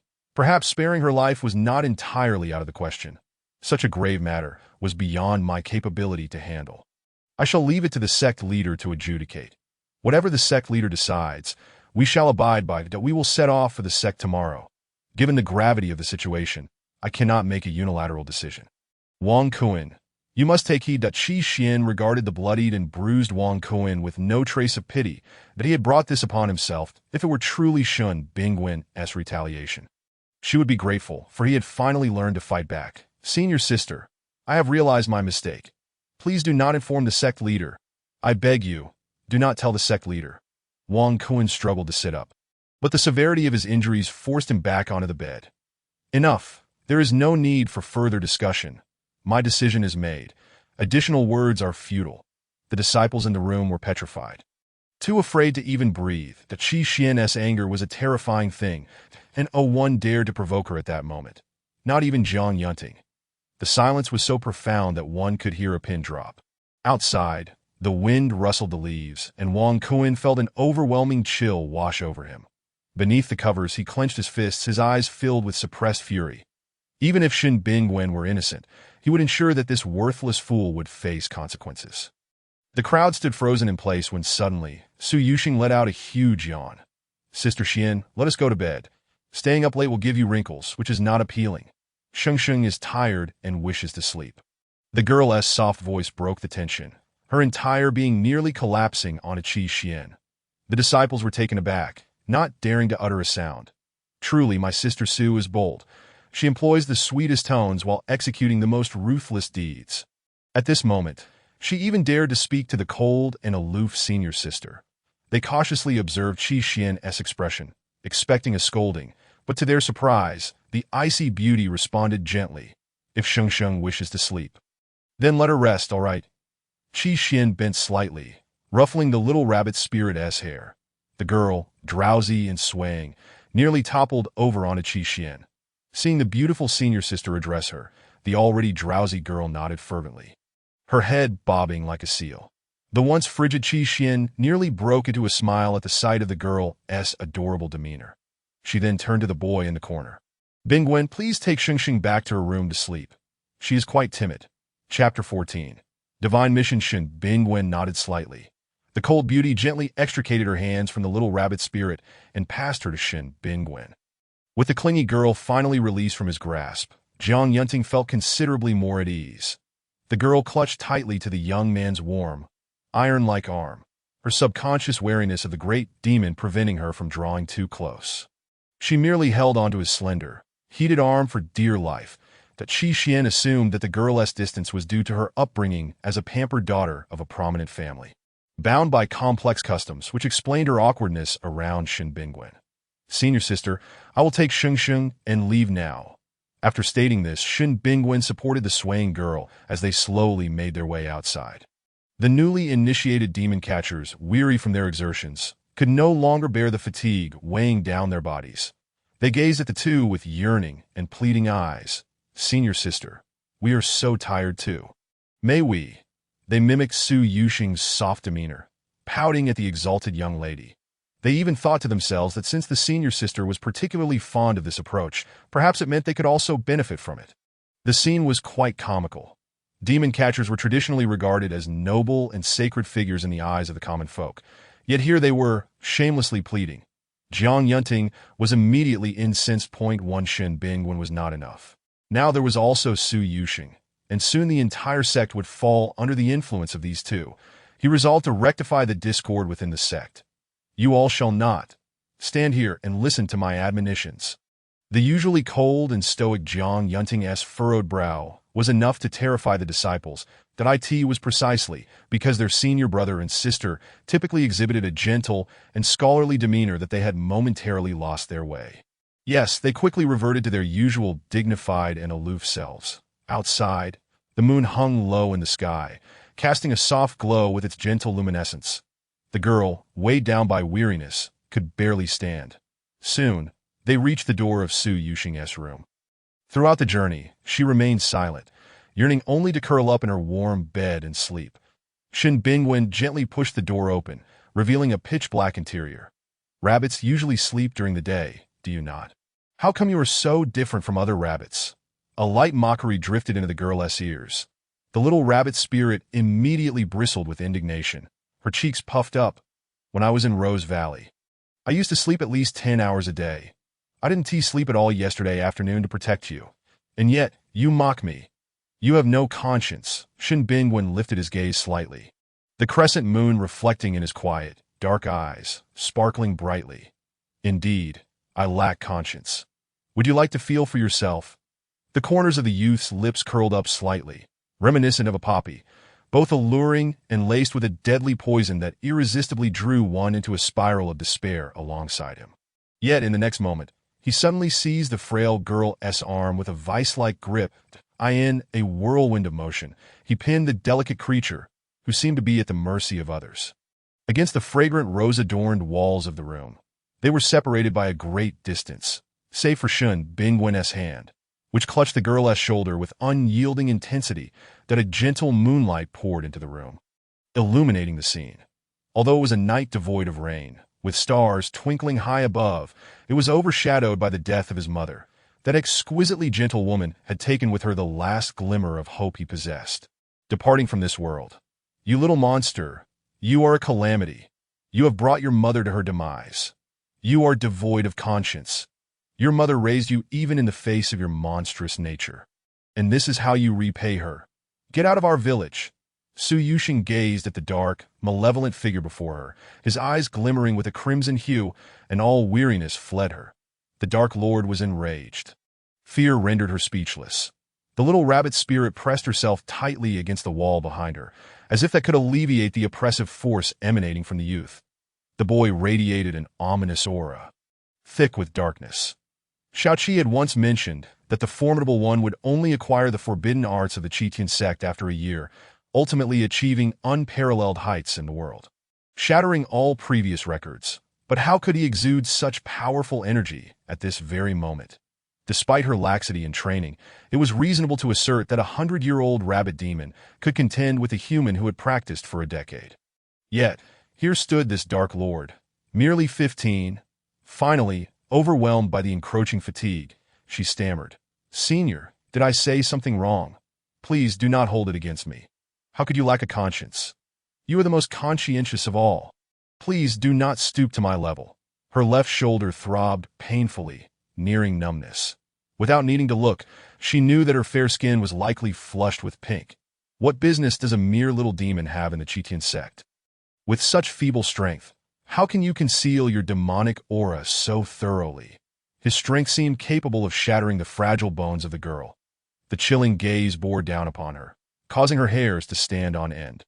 Su Yuxing curled into herself, for being near the Dark Lord had never heralded good fortune. Henceforth, she vowed to keep a distance from him as much as her tasks allowed. Because the divine has sent me to save you. I am protected by the divine, and shall not reveal my demonic aura. Shaoqi must be a deity, right? A disdainful voice escaped her thin lips, seemingly disbelieving the absurdity of her own words.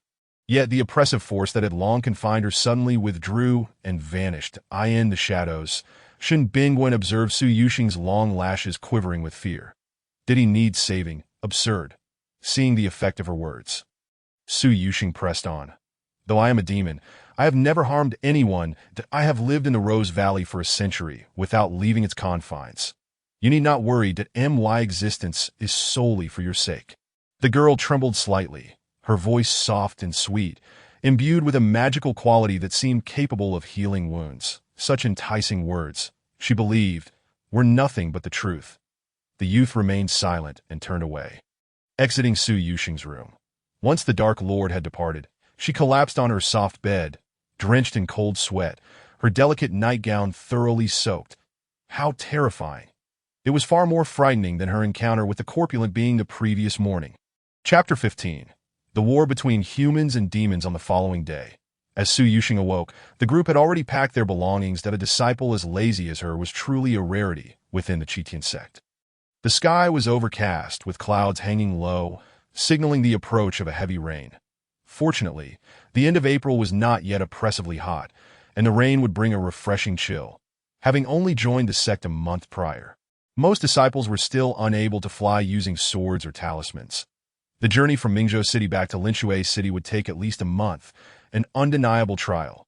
Sheng, we will be traveling for a month, Qi Xian said, her eyes filled with concern. She genuinely cared for the little sister, Su Yuxing, but if the girl could not endure such hardships, they would have to abandon the journey. Meanwhile, Shen Bingwen stood behind Qi Xian, his seemingly harmless visage masking a malicious glare directed at Su Yuxing, as if to threaten or toy with her.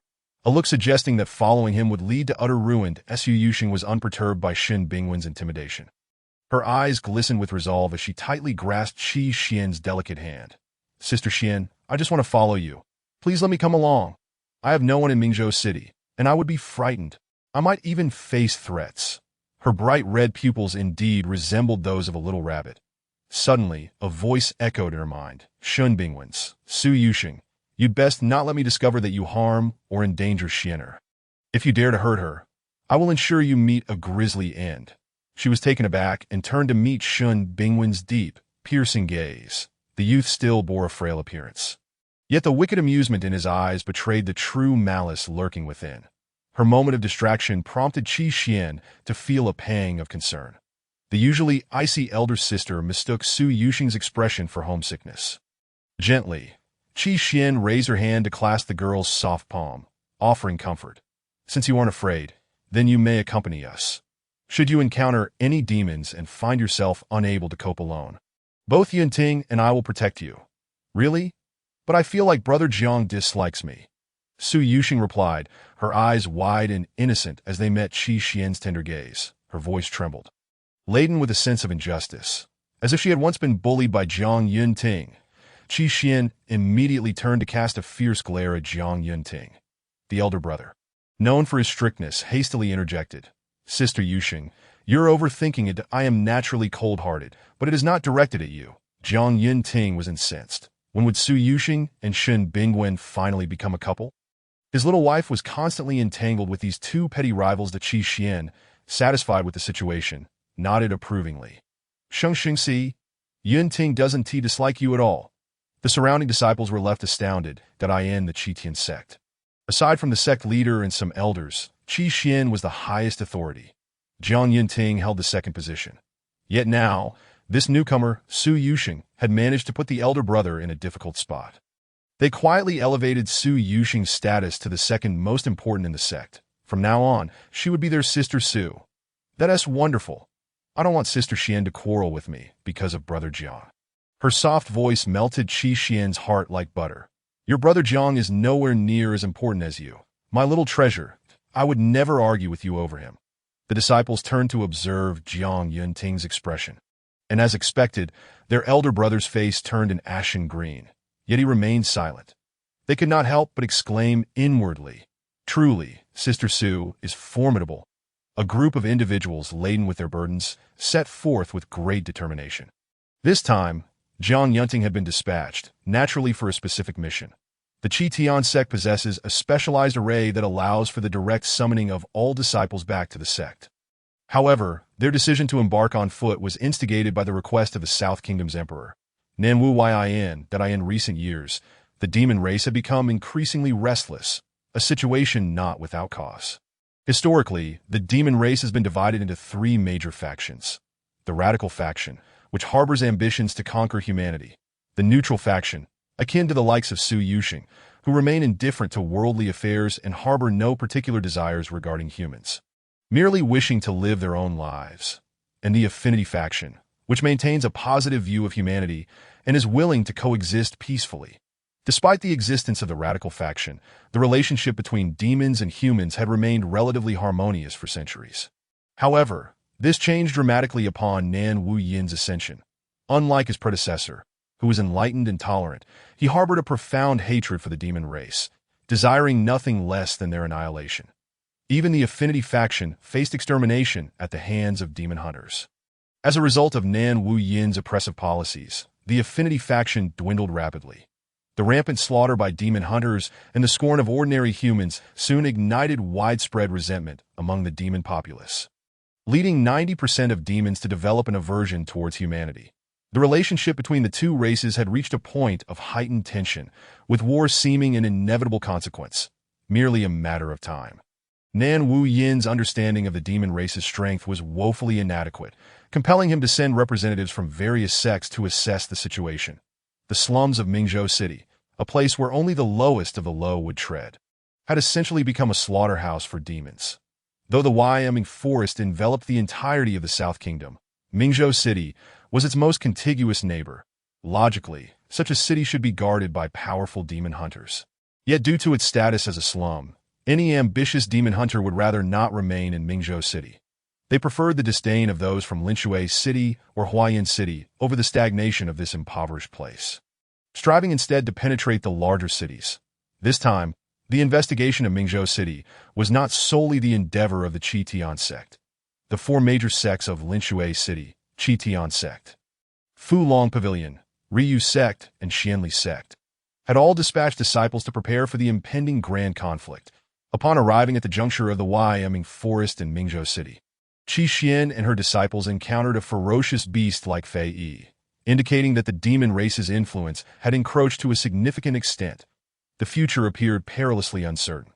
The sky darkened ominously, reminiscent of an impending apocalypse. Countless crows took flight, seemingly seeking to escape the city shrouded in disaster and misfortune that in stark contrast to the desolate outskirts neighboring the Wyoming forest. The city center was increasingly populated with villages. However, these villages bore the scars of war and suffering, their ruins evident to any observer. Yet, amidst this devastation, ragged citizens continued to reside within. Chapter 16. The invasion of the demon race. Some had reached a state beyond mere raggedness. Their attire barely covered their bodies, and their bloodied, mangled forms were a more fitting description. In the month of May, such a sight could still be deemed refreshing, but the thought of winter was too dreadful for the little rabbit spirit to contemplate. Even with her plush fur, she would require layers of rose petals to keep warm during the frigid winter months. Torn remnants of fabric intertwined with grotesque flesh evoked both anguish and nausea.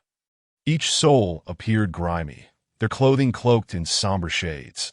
The numbness etched upon their faces and the vacant glimmer in their eyes rendered them akin to walking corpses, were it not for the rhythmic sound of their breaths. One might mistake them for a village of the undead. This was the stark reality faced by the citizens of Mingzhou City. The impoverished populace resembled fish upon a cutting board, utterly at the mercy of others. A bright young girl cast her gaze upon her vibrant pink attire, then raised her eyes to the tattered clothing of an elderly woman nearby, feeling a twinge of compassion. Yet, the indifference and hollowness in her expression caused Su Yusheng to shrink back slightly. Before she had descended into this mortal realm, she had believed that most humans lived in happiness and comfort. Yet, merely a stone's throw away, these people were deprived of even the most basic necessities of life. Today, she sported two high twin tails, adorned with little rabbit hairpins, and donned a pink flower-bud dress that starkly contrasted with the drabness of Mingzhou City. She seemed a pearl misplaced amidst the dust, destined not to belong in such filth. Sister Xian, why do these people appear as if they have died? The girl hurried to keep pace with Qi Xian, fearful of being left behind. The recent appearance of Fei Yi and the flight of crows were ominous omens, often heralding disaster and misfortune. The aloof beauty surveyed the throng of lifeless souls around her, her brow furrowing in concern. Demon hunters, beneath their cold exteriors, often harbored compassionate hearts. Sheng Sheng, do not fear them. They are merely unfortunate souls. The citizens of Mingzhou have long lived in torment. They not only face the onslaught of demons, but also endure the disdain of the populace from the other four cities. Look, their homes are mostly dilapidated and leaning that it is not that they do not wish to leave, but rather that no one will accept these dispossessed individuals for them to ascend to Pingjiang City. It would require an unimaginable effort. Their drab attire is not due to a lack of cleanliness. It is simply a means to avoid drawing the attention of demons and falling prey to their hunger. Qi Xian instinctively pulled the delicate girl into her embrace, her chin raised high, her eyes brimming with a sense of compassion that seemed out of character for one typically indifferent to worldly matters. It must be incredibly difficult for Brother Shen to traverse from Pingjiang, Yulian, and Huayan to Linshui City, Su Yuxing murmured softly, her voice barely above a whisper, as if fearing that Shun Bingwen might overhear. Indeed, it is no simple feat some individuals spend their entire lives unable to escape even a single village, let alone a vast city like Mingzhou. Qi Xin replied, her words resonating with deeper meaning that Su Yuxing could only grasp superficially. She nodded, realizing that Brother Shen must have endured considerable hardships. Suddenly, Su Yuxing felt no animosity toward Shun Bingwen. The faces of those who had traversed countless villages bore no smiles. Only infants in swaddling clothes emitted giggles, quickly stifled by their parents as if fearing someone might overhear. They seemed like outsiders navigating this barren and desolate land. Although Mingzhou City lacked any grain, the rampant weeds grew waist-high, likely serving as cover from pursuing demons. They had walked for half the morning, with Qi Xian and Zhang Yunting leading the way, while Su Yuxing closely followed Qi Xian, and Shun Bingwen naturally lagged behind. The sky darkened ominously, and suddenly, a fierce wind whipped through, causing their garments to billow and flutter. In an instant, yellow sands filled the air, obscuring the path ahead, and Su Yuxing quickly shielded her face from the gusts, desperate to keep her hair from obscuring her vision. Through the haze, she discerned the crooked letters of a stone tablet inscribed with the words Shuimu Village. Unexpectedly, by a twist of fate, they had arrived at Shuimu Village. However, the scattered individuals who had previously occupied the village entrance had vanished, leaving only echoes of their frightened cries. Run! The demons are coming again! Everyone hide! The piercing, despairing shouts resonated with a primal fear that seemed to emanate from the depths of their souls. The demons they referred to were not the group itself, but the tyrannical demon race Qi Xian, raised amidst the luxury of the Qi Tian sect, encountered such a dire situation for the first time. Her composure faltering as she shouted, "Everyone, hold on to those around you. We must quickly take refuge in the village. Do not let anyone get separated. If we survive this wave of demonic onslaught, we will set off for Qi Tian's sect immediately." The usually composed beauty now displayed signs of panic and anxiety. Upon hearing the call to hold on to those nearby, Su Yuxing's thoughts immediately turned to Shin Bingwen, but he was still at the back. If the demons truly approached, he would be the first to suffer. Without a moment's hesitation, she dashed towards the rear of the group, but as Qi Xian reached out to grasp the girl's wrist. Su Yuxing had already fled into the swirling sand. The visibility had dwindled to scarcely a meter. "Sheng Sheng, where are you going?" Qi Xian's voice was drowned out by the howling wind. The departing girl was already beyond the reach of any sound. As the elder sister, Qi Xian felt a pang of panic. Zhang Yunting swiftly clasped her hand with his warm grip. "The Xinner, let us take refuge inside for now. The Yu Sheng has her own destiny to fulfill. Once the wind calms, I will accompany you to find her. All right? All right." The newly initiated disciples of the Qi Tian sect were in utter disarray, having never encountered such tumultuous trials before. Most of those who could enter the sect hailed from affluent families in Linshui City. A group of pampered youths. How could they possibly discuss vanquishing demons? Upon hearing the elder sister's suggestion to take refuge in the village, they scattered in all directions, failing to grasp the urgency of holding on to one another. Shin Bingwen found himself at the rear, oblivious to the events unfolding ahead. The other disciples had already fled far away, leaving only the ominous aura of demons approaching from behind to inform him of the impending threat. The delicate youth gently rubbed his thumb against his index finger as an ancient, weathered longsword materialized in his left hand, seemingly prepared for battle. Chapter 17. Burrowing to escape Shin Shixiao. "Where are you?" Suddenly, A soft, anxious voice called out from not far away, filled with urgency and fear. The boy's expression softened slightly. The long sword, having sensed the presence of the demons, trembled with anticipation. He stood impassively, ignoring the girl's cries. At that moment, Su Yusheng, relying on her rabbit-like instincts, approached swiftly. From a distance of about a meter, the delicate girl caught sight of the boy in white robes.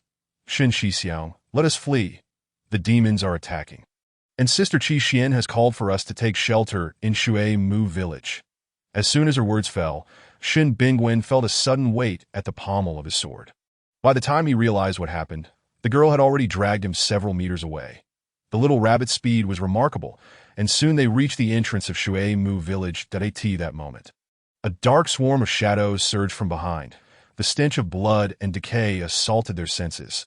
"This is bad," shouted a disciple who was slow to flee ahead. Although Su Yusheng and Shen Bingwen were there to shield him, it was evident that they were no match for the demons. His fate seemed grim, as the encroaching shadows threatened to engulf them. The little rabbit suddenly halted, eyes tightly shut. She fervently chanted an incantation. "Carrot!" The girl summoned her strength, and together with Shen Bingwen, they burrowed into the earth, successfully evading disaster. The underground space was narrow, barely accommodating the two. Surrounding them was an oppressive darkness, rendering everything invisible, except for the soft earth within reach. Su Yusheng, not daring to relax, transformed her slender hands into fluffy rabbit paws, frantically digging her way deeper into the ground towards the village's interior. Having trained for a century, the only skill she had mastered was summoning carrots. The ability to burrow into the earth was something she had only recently discovered. Initially, she thought it would take her another 100 years to perfect it, but in this dire moment, her potential had surged. Allowing her to escape promptly, she envisioned that should she encounter malevolent demons in the future, she would simply burrow away. Shen Bingwen, still holding onto the sword tassel, remained composed. "I didn't know this foolish rabbit could dig," he remarked, his tone neutral, though a flicker of anger was evident in his narrowed gaze. That he had intended to consume this wave of demons, but was instead pulled away by this stubborn rabbit. Had he succeeded in devouring them, his strength would surely rival that of the Qi Tian sect's venerable leader, Old Qi. Furrowing his brow, he glared at the girl who had thwarted his plans. In the darkness, his vision remained clear. Due to their hasty escape, the little rabbit was already exhausted, her slender neck glistening with beads of sweat. Possessing a half-human, half-demon physique, her inner fire burned hotter than most. Coupled with the enhancement of dark arts and her innate animal instincts, her body felt increasingly agitated. Shen Bingwen closed his eyes. Moments later, as he reopened them, clarity returned to the back of the group. No one had thought to include him in their protective measures. Yet, this fearless rabbit had come back to find him. Suddenly losing his temper, he chose not to dwell on it further. Had it been in the past, Su Yusheng would have retorted sharply to his sardonic remarks. However, with the urgency of their situation, there was no time for quarrels. It was only when the howling winds outside ceased that Su Yusheng led Shen Bingwen out. They finally emerged into the light of day. The girl quickly released the sword tassel, reverting her paws back to human hands. She surveyed her surroundings. They were in a cold, desolate temple, with dusty, kneeling mats and dried straw scattered about, suggesting it had been abandoned for centuries. The temple's main door was tightly shut, as if no one had set foot there in ages. Suddenly, the girl recalled something and adopted an indignant expression. "Digging? It's called burrowing. I saved you, and you dare mock me? Truly a dog biting El Dongbin." Having just arrived, she had already learned a few idioms. Shen Bingwen couldn't help but feel amused at her flustered demeanor. "You really are foolish, and yet you refuse to believe it's a dog biting El Dongbin, silly rabbit." He sat down calmly. The wave of demons outside, given the incompetence of that group, would not be dealt with easily. Sooner or later, he would absorb them, gaining their skills for himself. Having grown up in Mingzhou City, he had faced numerous demon attacks. Growing stronger was merely a matter of time. Reflecting on this, the boy felt a surge of joy. The girl before him was both exquisite and beautiful, her round face betraying her inner frustration and displeasure. It seemed he had once again provoked the rabbit. Suddenly, the long sword in his hand quivered violently. The calm facade he wore shattered as he rose abruptly, making to exit. "Shen Shixiao, where are you going?" Su Yusheng hurriedly followed, too afraid to remain alone in such a desolate place, observing Shin Bingwen's anxious and restless expression. She didn't dare suggest a pause for rest. The boy moved swiftly, ignoring the girl trailing behind, but as he extended his bony fingers to open the door, a cold face met his gaze. Shin Shidi, Brother Jiang? The two men locked eyes. Shin Bingwen paused for a mere second before shifting his focus to the empty space behind Jiang Yunting, his brow furrowing as his previous anxiety and irritation faded. Su Yuxing halted a meter away from Shin Bingwen, but Jiang Yunting's rear was devoid of any presence. The flicker of hope that had ignited in Shin Bingwen's eyes extinguished instantaneously. "Where is sister?" Shin inside. They exclaimed in unison. The little rabbit, observing the standoff between the two, spoke up at the opportune moment. "Let us go inside and talk, with the demons rampant. If they find us here, we will have to seek another refuge." Chapter 18. Uncovering secrets. The gentle voice dissolved the tension that had been mounting between the two men. Shin Bingwen wore a grim expression. He turned slightly, ultimately allowing Jiang Yunting to enter. The temple was sparse and empty, the courtyard neither large nor small, merely coated in dust. Anything movable had long been looted, leaving only two mats in the open hall. Tattered strips of cloth fluttered in the wind. Meanwhile, the girl nervously twisted her fingers, acutely aware of the tension in Shin Bingwen's gaze, reminiscent of the way he looked when facing Sister Xian. She vaguely sensed something amiss. The atmosphere between the two was taut, as if on the brink of explosion. "You lost track of sister." Shin Bingwen was the first to break the silence, his tone not one of inquiry or statement, but pure accusation. His fists clenched, an inferno of rage igniting within him. His hands turned pale, veins bulging, betraying his fury. "That I will find Xianer," Jiang Yunting replied coolly, barely glancing at Shin Bingwen, adopting a demeanor of disinterest. The two locked eyes, sharing a dangerous intensity. "There are so many demons outside. How could sister handle them alone? You dare to leave her out there while you hide here?" Shin Bingwen's voice rose, brimming with indignation. "Is this how you care for her? By the time you venture out again, she might already be gone." Shin Bingwen narrowed his eyes, his increasingly frigid voice sending jolts to Jiang Yunting's temples. Simultaneously, the outside world was filled with the roars and howls of monstrous creatures. The terrifying cacophony enveloped the entire village in a profound sense of dread and fear. "This is not your concern." "Not my concern. It was my senior sister who rescued me from the clutches of these beasts. She granted me a second chance at life. And now, you dare to say that I should not intervene when you failed to protect her." The boy's demeanor shifted dramatically from the usual gentleness he displayed before Qi Xian. His resolute stance left Jiang Yunting momentarily speechless. His bloodthirsty gaze instilled a deep-seated terror in those who met it. The two were locked in a standoff, neither willing to yield an inch. The already overcast sky was on the verge of losing its last glimmer of light. The sun was about to set. If they did not locate Qi Xian before darkness descended, the odds were grim.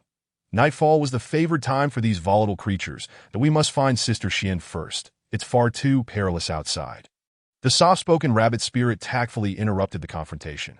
She discerned that Shin Bingwen harbored a particular fondness for Qi Xian, akin to that of a suitor. The boy's attitude towards Qi Xian was always uniquely tender and exceptionally tolerant. In stark contrast to her own experiences, that it seemed that facilitating a union between Sister Xian and Shin Bingwen would fulfill her mission splendidly. With Sister Xian keeping the formidable demon in check, he would surely not descend into madness and seek to annihilate the world. With this realization, the young girl's plans for the future became increasingly lucid. Before the little rabbit could finish her thought, Shin Bingwen dashed out in haste. To Su Yuxing, who had intended to rest a moment longer, reluctantly followed. Meanwhile, Jiang Yunting sprinted in the opposite direction. Outside the temple lay a quagmire that a thick veil of mist enveloped the air, obscuring visibility to less than 2 meters. The temple appeared to be nestled in the most remote corner of the village, devoid of any nearby dwellings. They walked for quite some time before they could vaguely discern a dilapidated house. The previously echoing roars had faded into silence. At this moment, Shuemu village was eerily still, with only the sound of their footsteps and soft breaths filling the air. The boy hurried ahead, his previously indifferent gaze now tainted with the smoke and fire of the mortal realm. Shin Bingwen chose a path rife with monsters, For creatures like these, a demon hunter such as Qi Xian was undoubtedly a delectable prize. The greater the number of monsters, the more likely they were to find Qi Xian. As they pressed forward, the mist thickened, nearly rendering them blind. The surroundings were filled with precarious, crumbling structures. Amidst this ruin, the striking pink hue was undeniably eye-catching. Suddenly, a horde of bird demons surged towards Su Yusheng. The once silent area was now filled with a cacophony of chirping and squawking. "Get down!"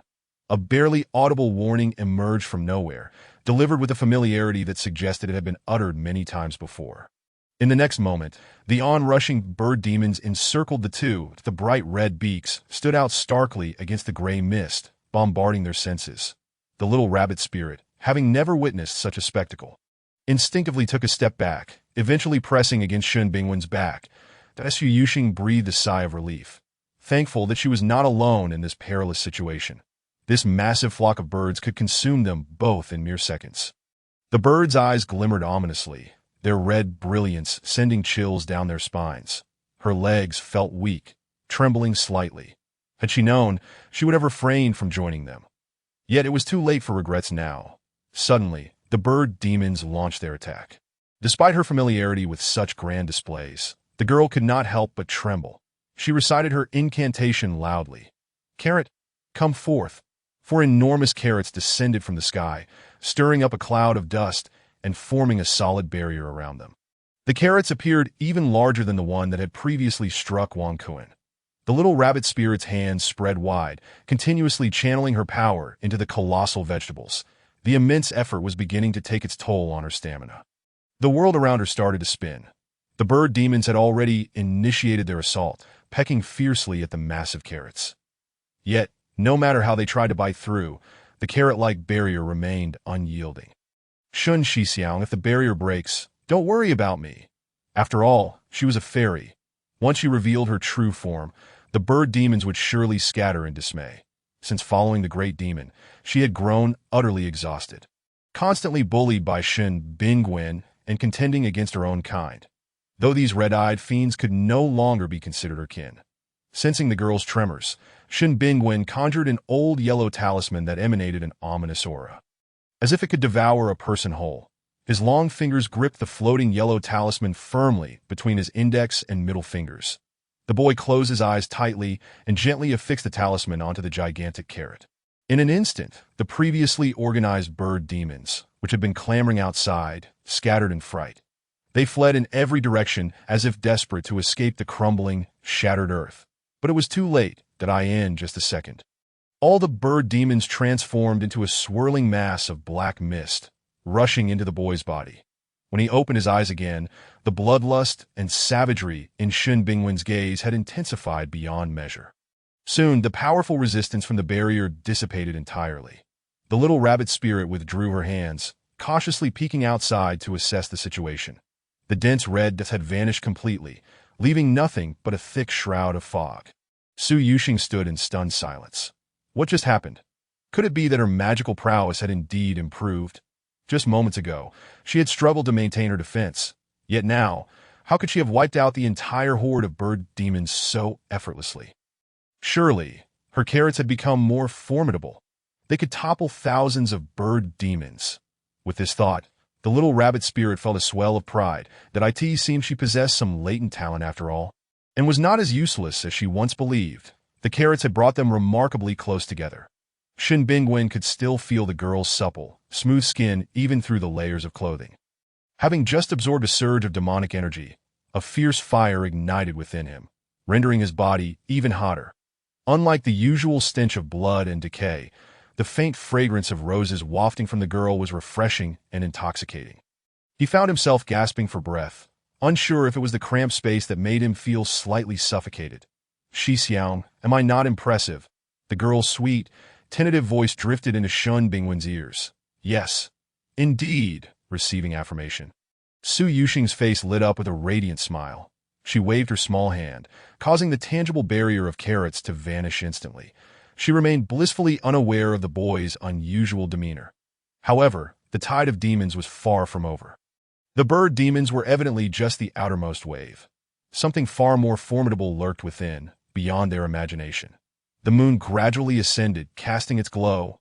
The night deepened. What should have been a time for restful slumber had transformed into a battleground for evading the onslaught of the demon race. Shen Bingwen grew increasingly restless as he quickened his pace. Plunging into the thickest part of the mist in that area, nothing was visible. Calamity and misfortune had befallen the world. The unknown darkness was the most harrowing of fears. Xixiang, that place looks very dangerous. Shen Bingwen paid her no heed as Su Yuxing gazed at his retreating figure, then glanced at the surrounding mist, ultimately gritting her teeth and following after him.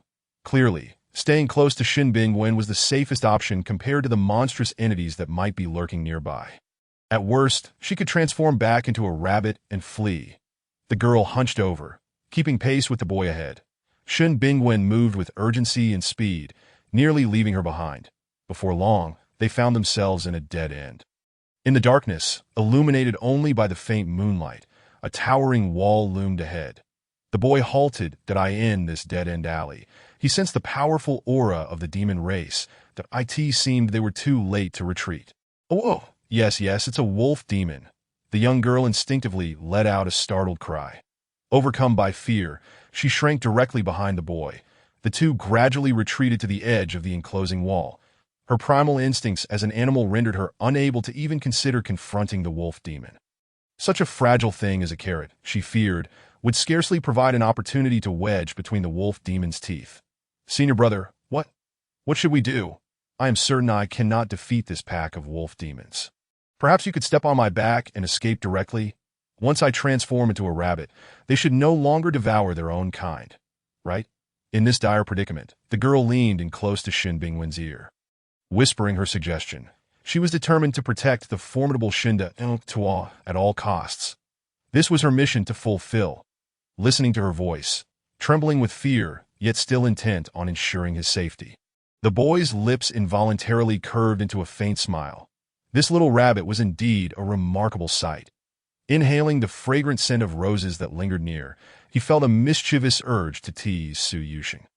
Wolves are naturally inclined to feast on plump rabbits like you, tender and succulent. Shen Bingwen's expression bore a hint of mockery and jest, yet his tone remained serious and earnest as soon as he finished speaking. Su Yuxing's delicate hand tightly gripped the sleeve at his waist, clearly displaying her fright. However, despite her unwillingness to let Shen Bingwen depart, she resolutely proclaimed, "Senior brother, you must flee. Do not concern yourself with me. I will be fine." Her righteous demeanor almost convinced him, were it not for the fact that her slender hands remained firmly clinging to his clothing. "Then I shall take my leave, you know? I truly will." Shen Bingwen feigned to depart, yet Su Yuxing held him steadfastly in place. "You should go," the little rabbit spirit insisted, burrowing herself deeper into Shen Bingwen's embrace, her hands gripping his clothing tightly. "If you hold me so tightly, how can I leave?" The boy leaned in closer to her soft face, his warm breath brushing against her neck as Su Yuxing instinctively shrank further into him. From an outsider's perspective, it appeared as though Shen Bingwen was holding her closely. They resembled a pair of lovers deeply in love. Realizing this, Su Yuxing abruptly released her hold on him and chirped in her childlike voice. "Now you can go. Hurry, flee." Yet the wolf demons were already upon them. The boy innocently pointed at the surrounding wolves, who had encircled them. The wolf demons possessed human forms, but their hands retained the sharpness of claws. With their ears perked up in anticipation, they appeared both comical and fearsome. They stood outside the alley, eyeing the pair with a hunger that suggested they longed to pounce and feast, that they've already arrived. "What should we do?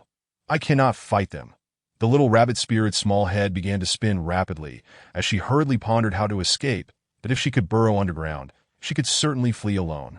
However, in her exhausted state, if she were to carry Shen Bingwen with her, her magical power would undoubtedly fall short. Chapter 20. Severely wounded, the wolf demons gathered at the alley's entrance, baring their sharp teeth. Their grayish eyes glimmered with a ghastly green light. Though they bore human forms, their every action adhered to their animalistic instincts. Soon, the wolves at the front launched their attack, with powerful hind legs. They propelled themselves forward, their claws poised to strike at the two. That droplets of saliva and drool fell from the air, a testament to their greed. That Su Yuxing, still partially hidden behind Shen Bingwen, straightened her posture. Her hands clasped together, that a pink aura of spiritual energy gathered between her palms, swelling to an imposing force that illuminated the narrow alley. The pink radiance bore a healing and sacred quality, seemingly possessing a magical ability to soothe hearts. The once fierce and arrogant wolf demons immediately retracted their claws. "Boss, this little girl seems quite formidable, that we might have encountered a tough opponent this time." Indeed, when did such a powerful demon hunter appear in Shuemu village? The wolf minions cowered 3 meters away from the two, too frightened to move. This holy magic perhaps belonged to an ancient family's demon hunter. The leader, encircled by his minions, fixed his gaze upon the pink-clad girl with hesitation and uncertainty. The boy before him appeared delectable, yet this girl exuded an air of formidable strength. He began to contemplate whether retreating would be wise. It was not worth risking his entire wolf clan for a single meal. Suddenly, she began to weave her fingers, and in an instant, the spiritual energy transformed into a series of upright carrots before them. The next moment, the entire pack erupted in laughter. "Ha! I have never seen such a pathetic demon hunter, who uses carrots as weapons." The wolf demons, who had previously felt a tinge of fear, were emboldened once more. "Charge!" At the leader's command, the wolf demons launched themselves into battle. The rows of carrots standing in their way were reduced to mere fragments in a heartbeat. The fragile barrier crumbled into a pile of carrot remnants within seconds. The night sky, which had just been illuminated, reverted to its previous darkness and depth. Danger loomed nearby. As the first wolf demon was about to pounce upon them, the little rabbit spirit pressed herself tightly against Shun Bingwen's embrace. "Senior brother, I have done my utmost." She closed her eyes tight, seemingly unwilling to confront the imminent peril and horror. Her voice brimmed with fear, a reflection of her deepest trepidation. The clouds continued to swirl ominously overhead, veiling the pale moonlight that had previously shone through. The faint scent of roses wafted from her, the soft texture akin to exquisite silk offered to royalty. Shun Bingwen's rigid right hand gradually drew her closer, enveloping her in his embrace. The sensation is delightful. This little rabbit spirit is indeed soft and fluffy." He slowly raised his left hand and thrust it forward. The first wolf demon, reveling in its impending feast, opened its gaping maw with delight. Yet in the next moment, that nearly 2-meter-tall colossal figure was swallowed into nothingness by Shun Bingwen's left hand. The initial wave of assailants vanished into the darkness in such an eerie fashion. Any demon of lesser strength than Shun Bingwen was swiftly absorbed into his overwhelming magical power. The wolf leader stared in astonishment at the scene before him. The earlier uproarious laughter gradually faded from his demeanor. Everything that had transpired today had shattered his understanding of the demon world. This was the first time he encountered such dark sorcery. The anticipated pain did not arrive, causing Su Yuxing to look up in confusion. The once ferocious wolf demon had vanished without a trace. The group of demons surrounding the alley now displayed wary glances. She turned her gaze toward the boy, who emanated a faint scent of sandalwood. Could it be that the great demon was now invincible? At that moment, the girl remained nestled securely in Shun Bingwen's embrace. Due to their height difference, she could only rest her head gently against his shoulder. Suddenly, a massive gu jiao descended from the sky behind them. Its shape resembled that of an eagle, adorned with horns, and its cries echoed like the wails of an infant. The girl's pupils widened in shock. This creature was known to consume humans. There was no time to lose. She absolutely could not allow it to ambush Shunda. The thought of saving Shun Bingwen surged once more in her mind. With an unknown surge of courage, she turned and exposed herself entirely to the gu jiao's attack range, resolutely shielding Shun Bingwen behind her. The gu jiao's speed was astounding. In the next instant, its beak sank fiercely into the little rabbit spirit's shoulder. The forceful bite seemed to crush half of her shoulder. In the following moment, the gu jiao snatched the girl away. Da-da! Her soft scream resonated throughout Shuemu village. Everything happened too swiftly. The boy's eyes ignited with furious flames, and he swiftly turned, his hands erupting with a tangible black mist. The miasma enveloped the gu jiao, causing it to writhe in agony. As it soared into the air, it violently shook its head, flinging the girl away.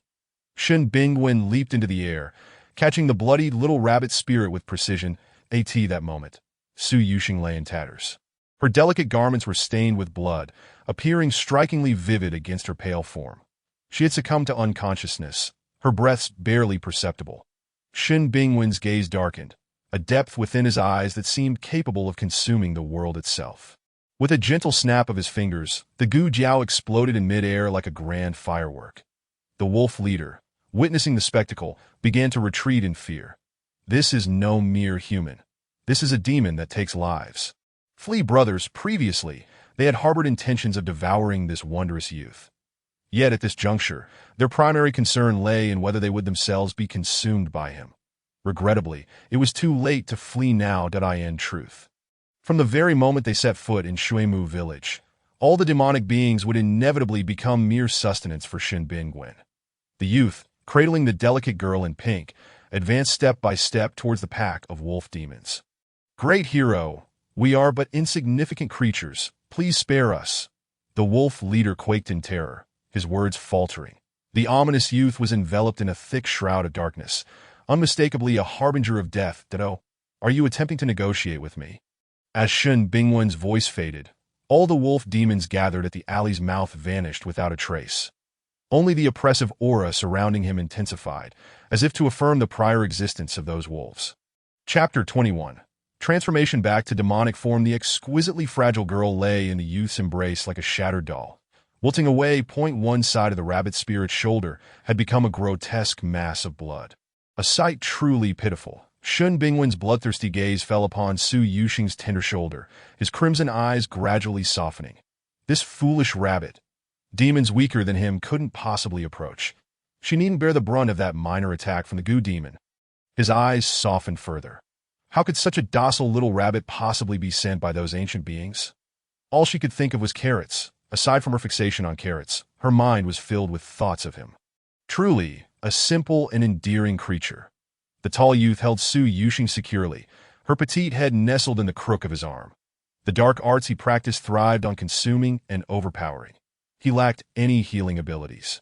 He needed to find Qi Xian quickly to treat the little rabbit's wounds. As Shin Bingwen stepped into the night, he resembled a demon emerging from hell. The creatures within Mingzhou City were no match for him. Even the great demons of the Yumming Forest would find themselves challenged by him. Now, in just a year's time, he would ascend to the pinnacle of supremacy. The girl's hair floated gently in the wind as he ventured deeper into the darkness.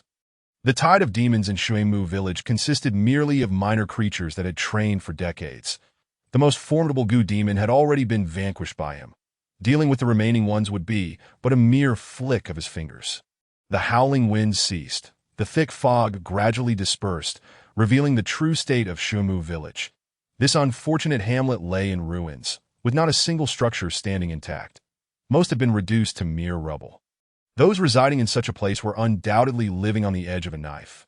After a while, some cautiously peered out. "The demons have been eradicated. Everyone, come out." The young man's shout soon revitalized the dilapidated village. One by one, villagers emerged from the crumbling remnants of their homes, having hidden in narrow corridors or deep basements. They gathered in the open space where Shin Bingwen stood. A boy of 5 or 6 years old spotted Shin Bingwen and exclaimed with enthusiasm. "It was this big brother and big sister who saved us. I saw it just now. That big sister can even summon carrots. They are powerful demon catchers." The boy's exuberance ignited a spark of warmth among the villagers. They were a people teetering on the brink of survival, where even retaining their lives was a struggle, let alone pursuing anything else. That Su Yuxing and Shin Bingwen were undoubtedly their saviors, Sir Demon Catcher. "On behalf of the entire village, we thank you." An elderly man, his hair white as snow and leaning on a cane, stepped forward, a testament to his long life in this village. "There's no need. Do you have any medicine?" The youth's voice held a sense of urgency. The girl in his arms was gradually losing her strength, but he dared not recklessly use his tainted powers to heal the pure little rabbit. Perhaps the herbal remedies of the human race would prove beneficial for her. Yes, I used to raise several rabbits, and this medicine worked wonders for their injuries. I always carry it with me, just in case."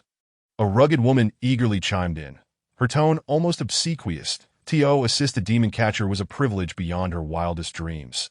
The presence of a demon catcher in their humble village was an honor of monumental proportions. The surrounding crowd quickly hushed her incessant chatter.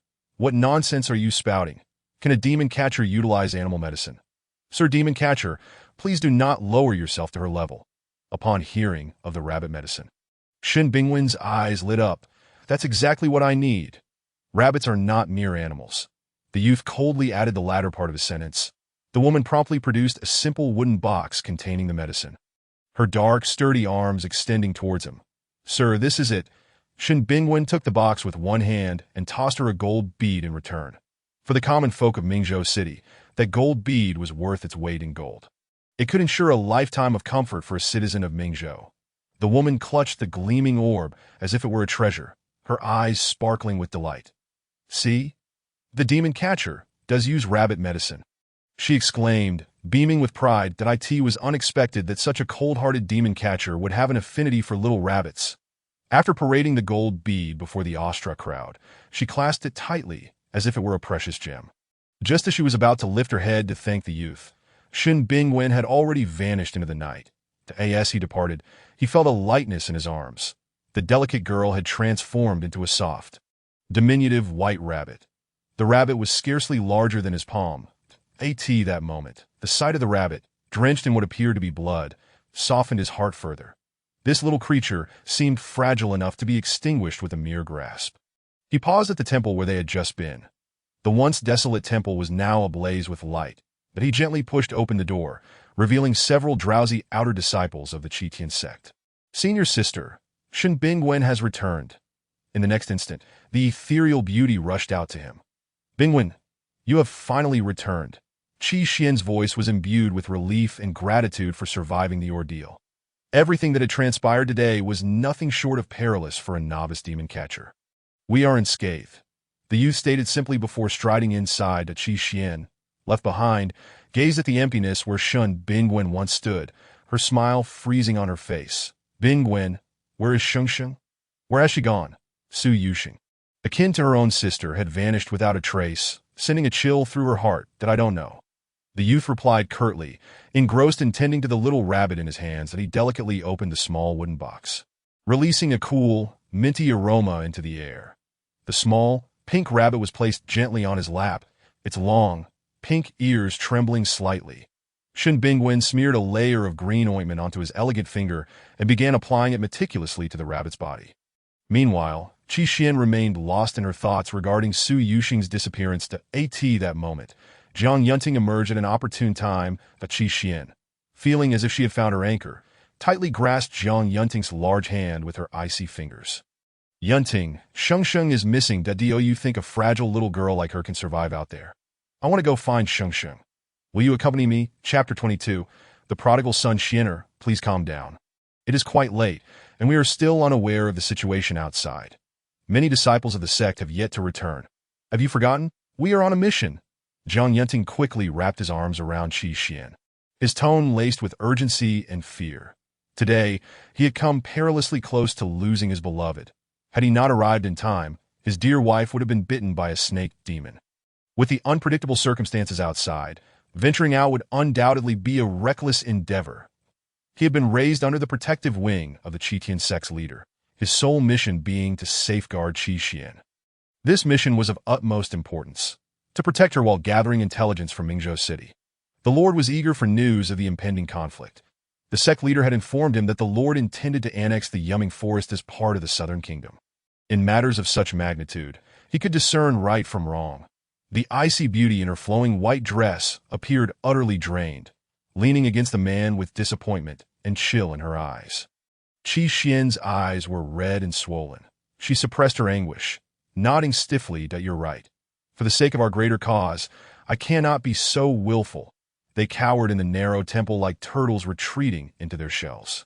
Though they were clearly demon hunters, bearing the heavy responsibility of protecting the common folk, they could only watch helplessly as the people suffered in dire straits. The woman, seemingly residing atop a snow-capped mountain, appeared to have resigned herself to the harsh reality. Gently, she extricated herself from Jiang Yunting's embrace and slowly made her way back to her place. The woman in white gradually crouched down, tenderly wrapping her arms around herself. From the moment she arrived in Mingzhou, everything had overturned her understanding. She had always known of the hardships faced by the people of Mingzhou, yet she had not anticipated their plight would be so dire. Compared to the revelries of Linshui City, life in Mingzhou was akin to that of swine and dogs. The people here seemed to be nothing more than hollow shells, having never tasted a day of peace. Her starry eyes gradually dimmed as a demon hunter. She could not even protect her own sister.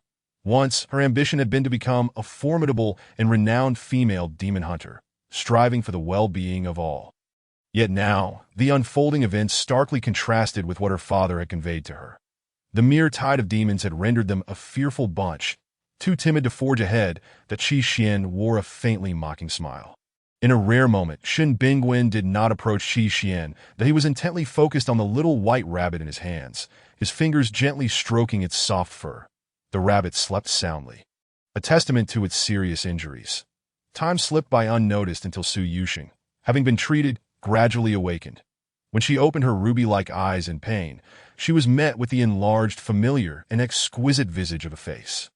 The one person and one rabbit locked eyes. Pain coursed through her insides, rendering her immobile. Awake, the melodious and slightly hoarse voice of Shen Bingwen echoed near the rabbit's ears. His tone was almost beguiling, causing the little rabbit to nod instinctively. The proximity to the fearsome figure made her heart race uncontrollably. The elder had stated that they should maintain a distance of at least 1 meter.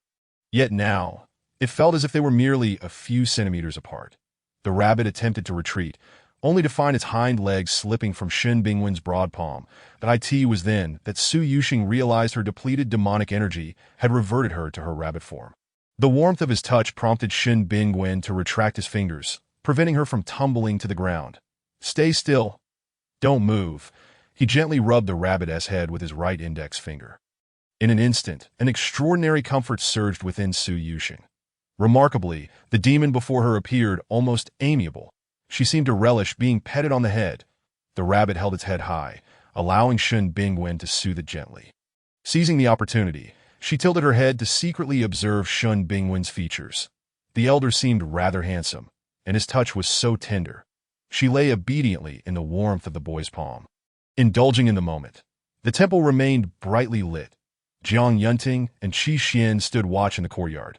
They had already launched signal flares. Every disciple of the Qitian sect recognized this signal. Observing the flares, disciples began to trickle into the temple. Most bore only minor injuries, having largely sought refuge at the edge of the village, remaining unaware of the events within that moment. A youth in a half-open white robe burst in excitedly. "Senior sister, it seems the demons outside have been completely eradicated. The villagers of Shemu claimed it was a formidable demon hunter and his wife who subdued them all. That powerful demon hunter vanished without a trace, leaving with his wife after eliminating every demon." "Really?" Su Ronyan nodded vigorously, vividly recounting the description of a robust, dark-skinned woman. "You wouldn't believe how formidable the demon hunter's wife is. We saw a radiant pink light. And then all the demons vanished. This is the first time our village has experienced such good fortune." He was a child of the Su family from Huianqing, having inherited the typical demeanor of a wealthy scion. He usually reveled in frivolity, but became the most cowardly when faced with serious matters. His connection to the Qitian sect was solely due to the Su family's influence. This time, he had fallen behind, forced to hide in a pigsty. Many demons preferred quietude, rarely choosing to enter the desolate pigsty, allowing him to conceal himself beneath a haystack. Present, Su Ronyan reeked of foul odors, his disheveled hair entwined with strands of straw smeared with yellow substances. "Su Rongyun, where have you been rolling around?" Ning Qingwu frowned, pinching his nose with his delicate fingers, his face a mask of distaste. That Qi Xian paid no heed to Su Rongyun's disheveled appearance, anxiously inquiring. "Rongyun, have you seen Shengsheng? So far, apart from the 3 disciples who have perished, only Su Yuxing has yet to return. Sister, I don't believe I've seen her. It seems she fell behind, always sticking with Shen Bingwen." Su Rongyun replied nonchalantly, brushing off the bits of straw from his hair, his eyes gleaming with the joy of having survived. That he then swaggered into the temple. "That troublesome little girl disappearing is no loss. Having her with us is redundant. That foolish girl is utterly useless." Ning Qingwu crossed his arms, disdain etched in his expression, but he disdainfully spat out a few words that the scion of the fallen Ning family from Yulian City. Everything he possessed had been earned through relentless struggle. Yulian City, ranked 3rd among cities, had never been enough for the Ning family, who once thrived in Linshui. That he bore the heavy responsibility of restoring the Ning family to its former glory. Thus, he held a particular aversion to girls like Su Yuxing, who seemed to gain everything without effort. He couldn't fathom why senior sister Qi Xian indulged such a girl. Qingwu, you mustn't speak like that. Shengsheng has become like my own sister. Qi Xian's concern was genuine, and Ning Qingwu felt compelled to remain silent. He sighed, shaking his head helplessly. The woman in white waited in vain for a long time, unable to quell her deep-seated worry, and gracefully moved to a corner of the temple. Bingwen, Rongyun mentioned that Shengsheng was with you at the end. Do you remember where she parted from you? The enchantress exuded a faint, delicate fragrance. Shun Bingwen abruptly halted his playful interaction with the rabbit. Yet, before he could respond, the small white rabbit eagerly leaped into Qi Xian's embrace. That Su Yuxing clung tightly to Qi Xian's sleeve with her front paws, her big, innocent eyes gazing up at her, as if trying to communicate.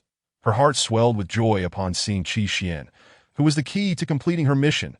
If she could subtly facilitate a bond between Qi Xian and the Demon Lord, her task would be accomplished. The little rabbit felt quite pleased with this decision. Bingwen, is this the little rabbit you found today? Truly adorable. Qi Xian steadily cradled the rabbit in her arms. She felt an inexplicable familiarity with the pure white creature. As if she had seen it before, she raised her cool hand, gently stroking the soft fur. The warmth in Shun Bingwen's hand suddenly vanished, igniting an inexplicable anger and irritation within him. Watching the little white fluff resting comfortably against Qi Xian's bosom, he pressed his lips together in displeasure. Ungrateful little thing. Sister, this rabbit is quite the handful. It's been wild its whole life. Take care it doesn't scratch you. The youth narrowed his dangerous, cold eyes, his fists clenching tightly. The rabbit, comfortably nestled against the beautiful woman, became incensed. It bared its teeth at Shin Bingwen, then promptly nestled back into Qi Xian's embrace. The beautiful woman was gentle, while the rude man dared to call her a wild creature. She was not that. It seemed she could understand his words. So, Bingwen, do you know where Shengsheng is? Qi Xian asked, cradling the soft rabbit, her worry palpable. Hearing the beautiful woman still concerned for her, Su Yuxing grew anxious. The little rabbit hurriedly rubbed her tiny paws against Qi Xian's wrist, as if trying to capture her attention. However, Qi Xian's focus remained on listening to Shin Bingwen, mistaking the rabbit's antics for mere playfulness. Su Yuxing, I believe she stayed in the village. This girl is quite the untrainable one, that perhaps it would be best for you not to seek her out, sister. Senior sister, this rabbit enjoys scratching people. So I took it back. Shin Bingwen lazily rose to his feet, prying the small white rabbit that was clinging tightly to Qi Xian away. Upon hearing Shin Bingwen speak ill of her, the little rabbit opened its mouth and gently bit down on the back of the boy's hand as a form of punishment. Bingwen, Shengsheng is not like that. She is a good girl who needs care. Now that Shengsheng is fine, I can rest assured. This rabbit is truly as adorable as Shengsheng. As she spoke, Qi Xian gently stroked the white rabbit nestled in Shin Bingwen's arms. Just like Su Yuxing. This one is impossible to tame. Look, this foolish rabbit even bit me. Shin Bingwen presented his hand, which was covered in saliva and bite marks, for Qi Xian to inspect. Su Yuxing quickly burrowed into the boy's embrace. Feeling as if she were in trouble, that it was only because the great demon had spoken ill of her that she acted this way. Still, Sister Xian is so good to her. Don't take it out on the little rabbit. You should rest early. With that, relieved Qi Xian departed. Seeing Qi Xian's retreating figure, the irate little rabbit leapt onto Shun Bingwen's lap. She stood firmly on his knees, her hind legs planted, while her front paws pointed directly at him. The little rabbit opened and closed her mouth as if to accuse that Su Yuxing, do you wish to be made into spicy rabbit heads? After suffering such a heavy injury, why are you running around instead of lying still? The boy gently lifted the rabbit's ears, bringing the fluffy creature closer to his gaze. The rabbit appeared rather small when transformed into a human, yet in her rabbit form, she had grown quite plump. Let me go, Su Yuxing spoke in a rabbit's tongue. Having previously devoured a rabbit demon, Shin Bingwen naturally communicated with her effortlessly. That is so fat. The boy's gentle voice carried a hint of disdain, mixed with an imperceptible fondness. What's wrong with being fat? Have you eaten your carrots, drunk your water? Now back in her demonic form, Su Yuxing grew increasingly reckless. In front of Shin Bingwen, she spoke freely without restraint. Plump rabbits taste better. Braised rabbit meat must be tender and fragrant, right? I seem a bit hungry in the middle of the night. How about? Shin Bingwen hesitated, glancing at Su Yuxing's chubby form. The little white rabbit immediately covered her mouth and shook her head vigorously. She obediently allowed Shin Bingwen to hold her by her ears, occasionally nuzzling his palm in a playful manner. Shin Bingwen appreciated the soft creature's affection, seeing that the little rabbit had finally settled down. He held the fluffy bundle tightly in his embrace. This foolish rabbit had always been an unconcerned, silly demon. So clumsy. The boy sighed softly. Observing the bandaged area on the little rabbit, he cradled the white rabbit in his arms. Falling asleep amidst the straw. Chapter 24. A smile like a flower when Su Yuxing awoke. The first thing she saw was Shun Bingwen's enlarged face at that moment. She was comfortably resting on his strong arm. The boy's tall and handsome nose, along with his striking eyes, appeared so clear and bright.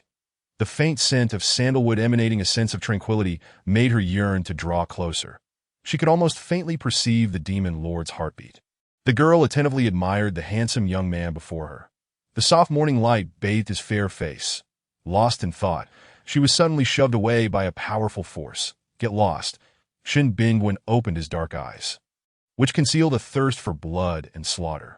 With each demon he devoured, every cell within him craved the nourishment of blood. His cold, indifferent voice starkly contrasted with the gentle boy who had held the little white rabbit yesterday. Gone was the warmth. The boy had reverted to a hidden, still demeanor. After digesting the demon power from the previous day, his strength had once again reached a qualitative leap.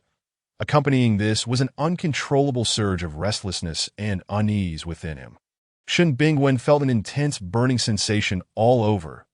It felt as if magma was surging within him, engulfing his organs and causing his nerves to ache. An indescribable desire rose from below his abdomen, akin to thousands of ants crawling and gnawing at his bones and flesh, infinitely more painful than the full moon had ever been.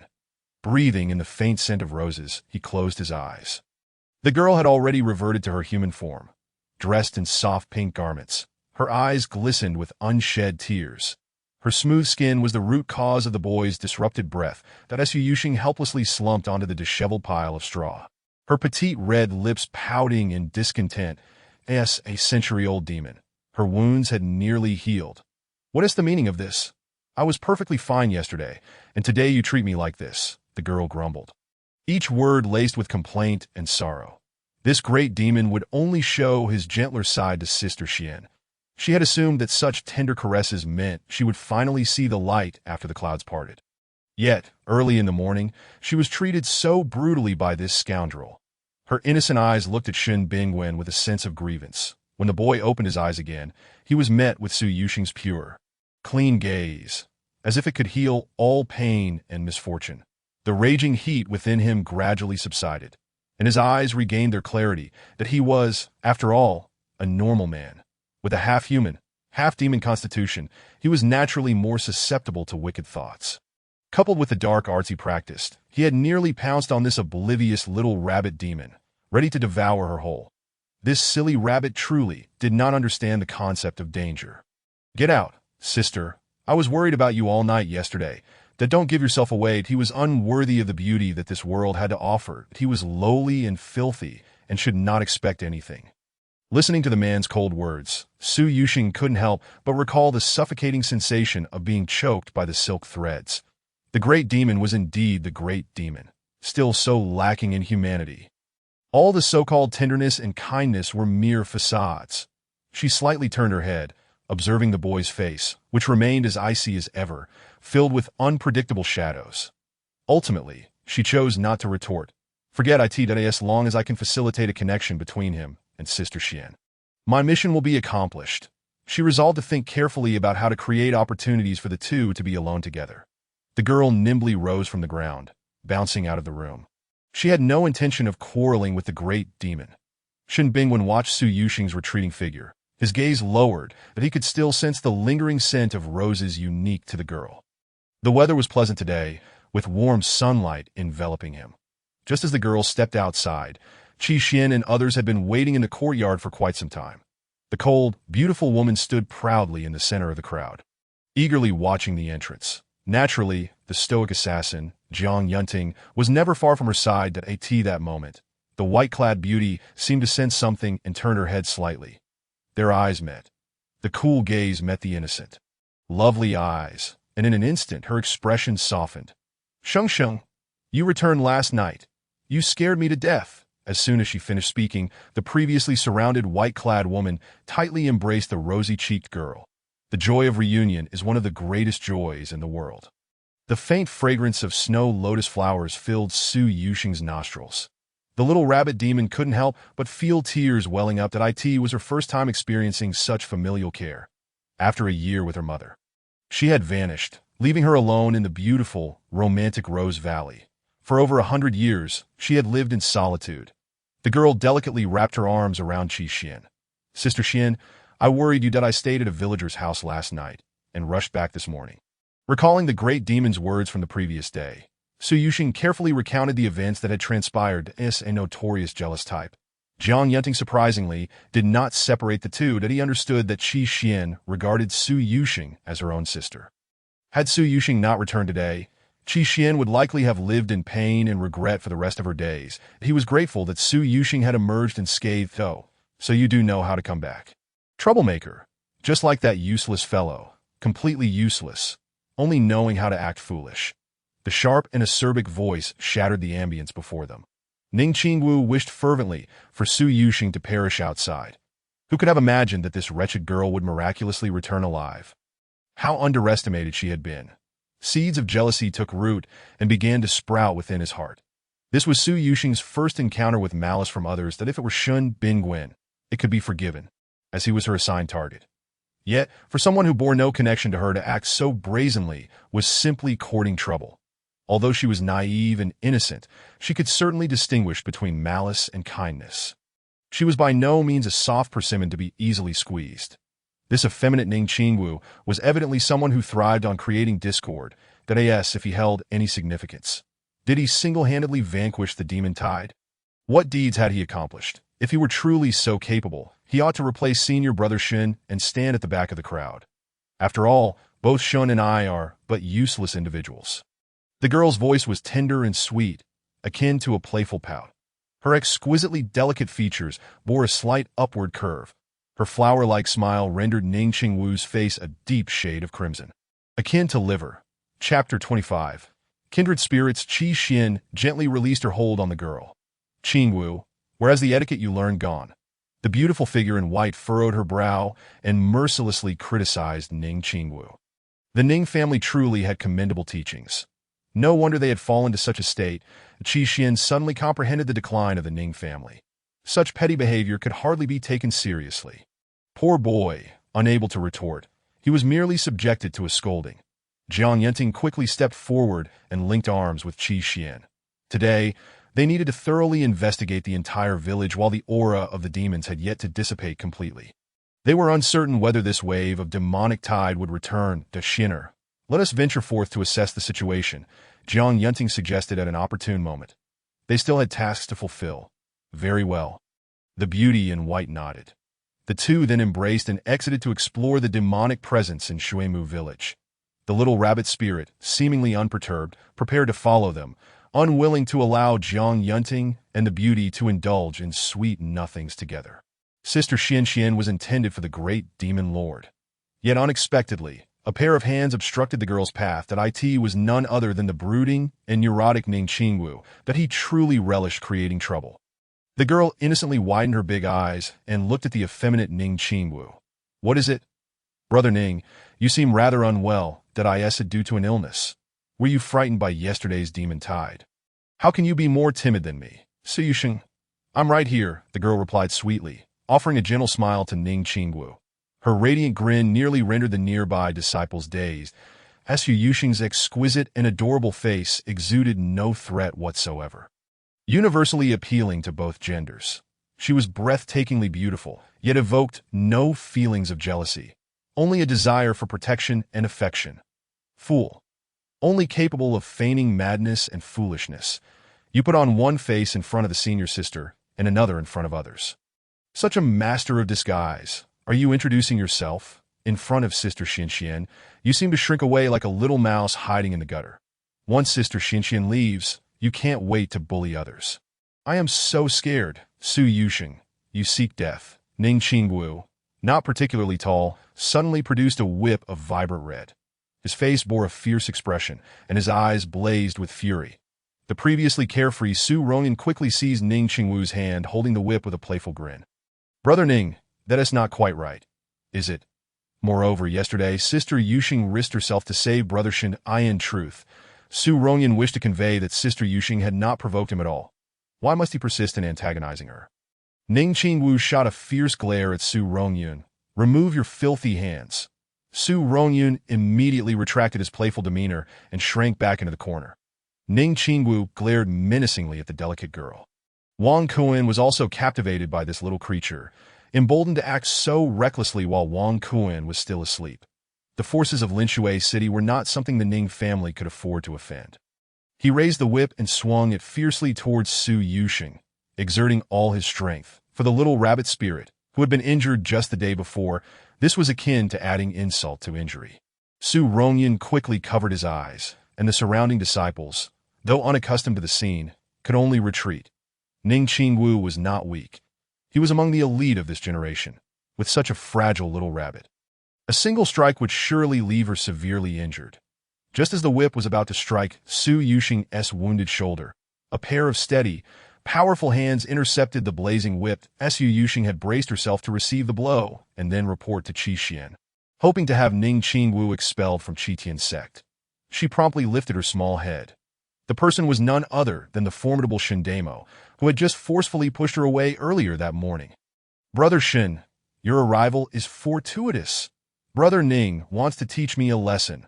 The little rabbit spirit swiftly nestled against Shun Bingwen's arm, her delicate fingers gently clutching the sleeve of the young man. Her discontented lips curled slightly, resembling a fledgling seeking protection. You worthless fool! How could you possibly withstand my whip?" Ning Qingwu's eyes widened in disbelief. Shun Bingwen had clearly risen from the ranks of the Qitian sect servants. How could this be? A waste from Mingzhou. Was he truly deserving? The young man's fingers twitched, and the fiery whip disintegrated into countless shards. Shun Bingwen's face bore an ominous and terrifying aura. This wretched rabbit was courting disaster. Having sustained such grave injuries just yesterday, was she intent on risking her life again today? Shun Bingwen, Su Yuxing, you are overstepping your bounds. That fiery whip was a precious artifact that had cost the Ning family immense effort to acquire. He had painstakingly climbed to the pinnacle of the Ning family to obtain this whip. And now, it was gone just like that. How could this be? To acquire another suitable weapon would be akin to climbing the heavens. Ning Qingwu's eyes ignited with a blazing fury. Su Rongyun, who had anticipated Su Yuxing would be left battered and bruised, cautiously opened his fingers and quietly observed the unfolding situation from the corner. This Shun Bingwen was not a waste at all. It seemed, when they first joined the sect, he was second to last, while Shun Bingwen was the very last. They were kindred spirits, though Shun Bingwen had always been reluctant to engage with him. However, now Shun Bingwen could catch a whip barehanded and even crush it into fragments. This was certainly indicative of secretly diligent effort. How could this be? Su Rongyun resolved that he must train diligently henceforth. Ensuring that the title of last place would not fall upon him, in an instant, the azure spiritual energy in Ning Qingwu's hand coalesced into a sphere. Immediately, that deadly energy surged toward Shun Bingwen and Su Yuxing from all directions. Surrounding leaves were swept up and coalesced into a massive energy orb. Su Rongyun's heart leapt to his throat. Ning Qingwu was playing with fire. No matter how capable Shun Bingwen was, he couldn't possibly withstand this attack. If this were to land, Shun Bingwen's slender frame would surely be left in tatters. Su Rongyun, filled with both anticipation and fear, widened his fingers. The exquisite young man remained composed, extending his right index finger to directly touch the energy sphere, which was larger than a human. The energy orb shattered into countless fragments once more. "Shun, you are magnificent." Su Rongyun couldn't help but leap out, cheering for Shun Bingwen's impressive display. At that moment, he was truly Shun Bingwen's devoted admirer. Shun Bingwen paid no heed to him, not even casting a glance at the furious Ning Qingwu, before turning to scold the little rabbit spirit who had been watching the spectacle. "Could you not dodge when the whip came?" The youthful voice carried an undertone of reprimand and frustration. Had he not been vigilant about the external situation, this little rabbit would have lost half her life. Chapter 26. Seeking Refuge. The girl Noticing the esteemed figure's gaze upon her once more, quickly lowered her head, feigning ignorance of the earlier events. Her delicate fingers twisted together, and she nervously yet sweetly said, "That was only because you were here. Right? Besides, my self-healing ability is quite formidable. Brother, I'm really fine." Shin Bingwen regarded the girl as a seemingly carefree demeanor, his ink-black eyes flickering with a dangerous aura. Indeed, this little rabbit spirit possessed an astonishingly powerful healing ability. Even the pure demonic energy she had emitted yesterday, akin to that of a renowned demon hunter, carried a soothing and healing essence. Even the overwhelming demonic energy he had been suppressing seemed to diminish under the influence of that pink spiritual aura. In the realm of magic and demonic arts, there were only two functions: offense and defense. The abilities of healing and soothing existed only in ancient times. Such powers belonged to a long-forgotten past. Shun Bingwen, Su Yuxing. In 6 months, the assessment of the Qitian sect will take place, so you all better be prepared. Ning Qingwu has always been one to repay even the slightest grievance that I end 6 months. It will be the time for the new disciples of the Qitian sect to undergo evaluation that a competitive system will be employed, leading to the elimination of a considerable number of mediocre disciples. Once these two insignificant individuals are cast aside by the Qitian sect, she will undoubtedly ensure their dismemberment. She refuses to believe that she could possibly lose to the likes of Shun Bingwen and Su Yuxing, whom she considers worthless. That today's events must have been merely an accident, and no need to wait for 6 months. I am already anticipating your arrival. The girl in the pink attire tilted her body slightly, beckoning Ning Qingwu with a finger. Simultaneously, she cast a flirtatious glance at the furious woman. Su Yuxing was lively and vivacious, her beauty transcending that of mere mortals. Her eyes seemed to sparkle with countless stars, capable of dispelling the darkness within one's heart. Yet, it was precisely this innocent and oblivious demeanor of Su Yuxing that infuriated Ning Qingwu the most. At Su Rongyun sensed trouble brewing. The girl's blatant provocation would surely infuriate Ning Qingwu to the point of losing her composure. If things escalated, it would ultimately be Ning Qingwu who would suffer, but he truly could not comprehend why Ning Qingwu, a man, harbored such animosity towards such a lively and beautiful young woman. Any ordinary man would be utterly captivated. What a narrow-minded individual. Qingwu, Sister Qishuan will be back soon. You should really back off. The carefree young man once again, obliviously, placed a hand on Ning Qingwu's shoulder in a subtle reminder. Ning Qingwu was ignited with fury. Su Rongyun, remove your filthy hands. Get away. It seems that worthless individuals are naturally drawn to one another. You are all cut from the same cloth. With that, she forcefully shook off Su Rongyun and stormed off with a fierce demeanor. She bore the weight of her family's expectations and could not allow herself to be disgraced by being expelled from the Qitian sect. Otherwise, the Ning family would once again become the laughingstock of Yulian. Su Rongyun's timely splash of cold water was indeed appropriate. As Ning Qingwu departed, he muttered softly, "Tish," truly unaware of a good person's intentions, that he immediately transformed into a clingy puppy, sticking to Shin Bingwen's side. The tall man, dressed in an unorthodox white robe, wrapped his left arm tightly around Shin Bingwen, as if seeking his protection. "Shin, brother." "No, Shin, from now on, you're the elder brother and I the younger." "When did you become so strong?" "Shin, brother, this isn't very righteous of you. Our friendship as the last and second to last should entail mutual support, shouldn't it? Why are you competing with me?" Shun Bingwen maintained a cold expression, silently withdrawing his arm. That Su Rongyun, undeterred, spun around and gracefully approached Su Yuxing. The man believed he was exuding an air of charm. He tilted his body, lifted his chin, and extended a cordial invitation to Su Yuxing. "Sister Su, how about we don't compete? Let's share the positions of last and second to last equally. That don't play with someone who only sneaks off to train." With a tempting tone, he coaxed. Although Sister Su appeared unassuming, she was the cherished one of the senior sister.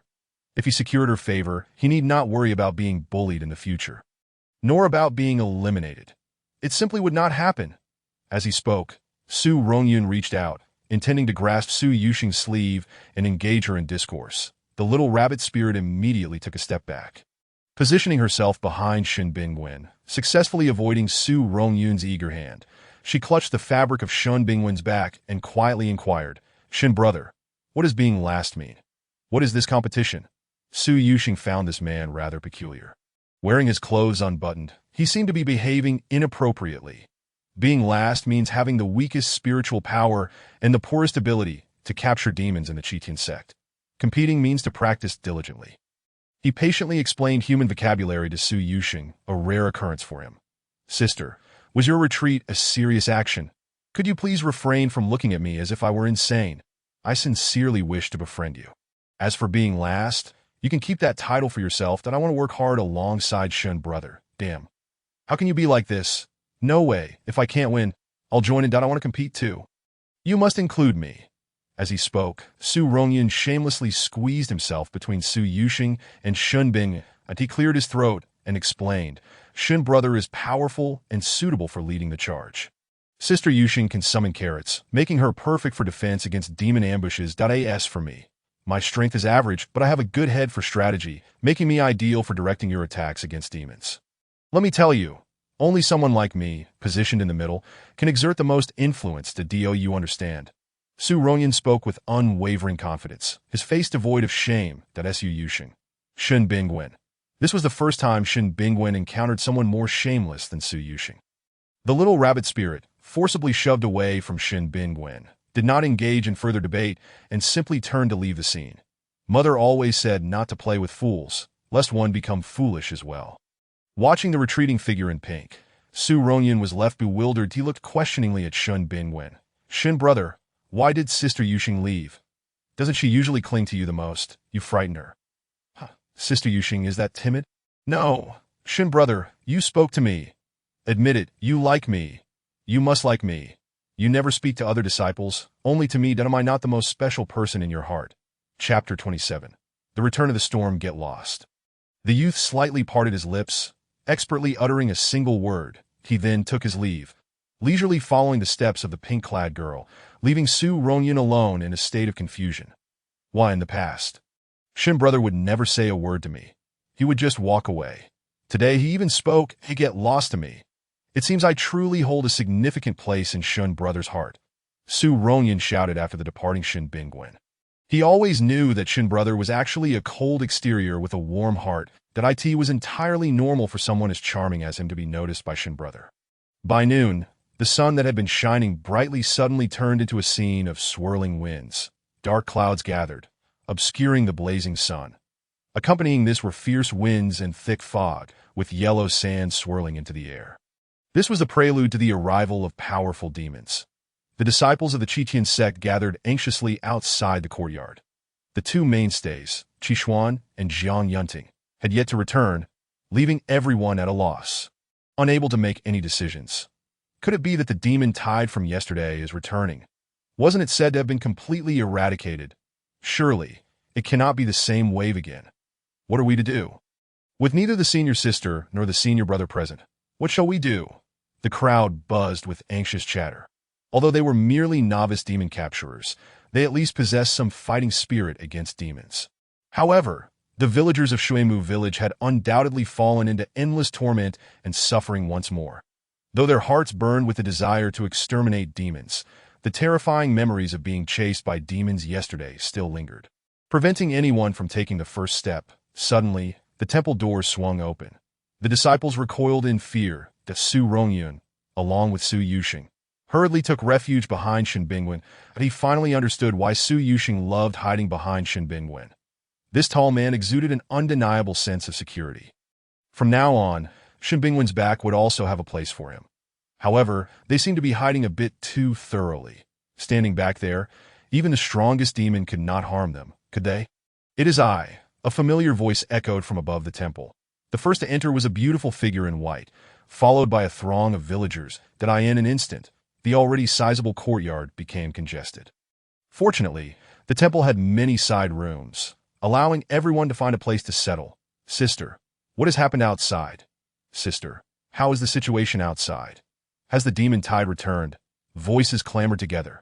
Most of the villagers bore expressions of resignation rather than panic. It seemed they had grown accustomed to the unpredictable demon tides that in contrast to the flustered demon-capturing disciples. These villagers appeared remarkably composed. The Fei. That Fei's companion has followed us into Shuimu village. The senior brother is still dealing with the aftermath. Fellow disciples, today the Fae has invaded Mingzhou City, that I believe that when you stepped into the Qitian sect, you all carried the desire to eradicate demons and uphold justice. Yesterday, we cowered within this temple, afraid to venture out. Today, if you are warriors of our sect, join me in charging into battle. Qi Xian held her head high, her face radiating with determination and fervor. Even yesterday, she had longed to rush out and eradicate those monstrous beings completely. Fortunately, today presented an opportunity to hone her skills. The disciples gathered in the courtyard felt their hearts ablaze with the desire to slay demons. A fervor that intensified with each passing moment. Amidst the crowd, a soft and sweet voice chimed in, "Oh yay, I want to go with Sister Xian. I want to go." In her excitement, Su Yuxing nearly leapt into Qi Xian's embrace. Meanwhile, Su Rongyun, accustomed to lurking at the back, pretended not to hear anything. When I first stepped into Qitian sect, I had no intention of upholding justice. Thus, this affair does not concern me. Right, Brother Shin? You must share my sentiments. The carefree young man at the rear showed no inclination to stand out. His father had told him that as long as he could spend 3 to 5 years at Qitian sect, he could return to inherit the family business, that he had come to Qitian sect merely to gain a reputation. Shin Bingwen remained silent, his gaze fixed on Su Yuxing, who was eager to leave. Just as the little rabbit spirit passed by him, he seized her collar with a darkened expression. "Su Yuxing, where do you think you're going?" The Dark Lord's face was grim, his eyes filled with displeasure and irritation. The girl in pink paused, looking at Shin Bingwen with confusion. "Senior brother, of course, I'm going to catch demons with Sister Xian. Now let's go together." It was the perfect opportunity for her to create a moment of solitude for Qi Xian and the Dark Lord. Simply splendid. "Oh, then you should go. What about you, senior brother?" The girl felt a vague sense of unease. "Brother Shun, I shall naturally remain here, relishing the beauty of nature and the delights of life." That Su Rongyun's voice unexpectedly emerged, and she once again threw herself onto the cold-faced youth. "Really?" Su Yuxing raised her pitiful little head, her damp eyes looking at the gentle youth with a sense of grievance. For some reason, she sensed that the Dark Lord was in a rather foul mood. Yet, she felt she had done nothing wrong. The Dark Lord was indeed unpredictable. "Sister Su, that's against the rules. You mustn't seduce our brother Shin. He would never fall for such tricks." With that, Su Rongyun affectionately wrapped her arms around Shun Bingwen's, resembling a devoted little wife. "That I won't go." The youth coldly uttered these 3 words, then turned his gaze to the clingy Su Rongyun beside him. The previously carefree Su Rongyun immediately straightened up, standing properly before Shin Bing. Su Yuxing snapped back to reality. Since the target of their mission wasn't going, she too had no choice but to stay. Then, I won't go either." With a cheerful bounce, she returned to Shin Bingwen's side, nuzzling her little head against his shoulder. This was a gesture she often made when retaining her demon form, although she had no idea what the Dark Lord was upset about. All schemes must align with his will. After all, the soft sensation on his shoulder gradually dissipated the dark fog gathering in the youth's eyes. "Teach, you lot are indeed only fit to remain here. Afraid to slay demons, yet you aspire to be demon hunters? How laughable." Ning Qingwu frowned, looking down upon the group. "That we appreciate Brother Ning's protection, that I in the future. We hope you will continue to shield us. These useless beings, in times of peril." The little rabbit spirit retorted without hesitation. Chapter 28. A warm embrace. She began to suspect that Ning Qingwu might have taken a liking to her, as he repeatedly sought her out for validation. Consequently, Ning Qingwu's face flushed with frustration at Su Yuxing's cheeky demeanor. She huffed, casting a sidelong glance at the 3 standing at the back. "That's Su Rongyun. If those 2 wish to be useless, do you wish to join them in that endeavor? You come with me to deal with the fatty." Though she looked down upon Su Rongyun, who only knew how to indulge in pleasure. The Su family held significant power in Huayan City. Had it not been for their disdain for competing with the old aristocrats in Linshui City, they might have easily ranked among the top 5 families in that flourishing city. Regardless, she wished to avoid any conflict with the Su family. That Su Rongyun's face turned pale with fright. Was Ning Qingwu out of his mind, sending him to confront that fat E? That creature had 1 head, 2 bodies, 6 legs, and 4 wings. Who could possibly defeat it? Though this man appeared delicate, his temperament was notoriously peculiar and volatile. "Brother Ning, to be honest, I aspire to be a useless being who merely eats and waits for death. You may not know this, but my father hopes for nothing more than for me to live peacefully and happily.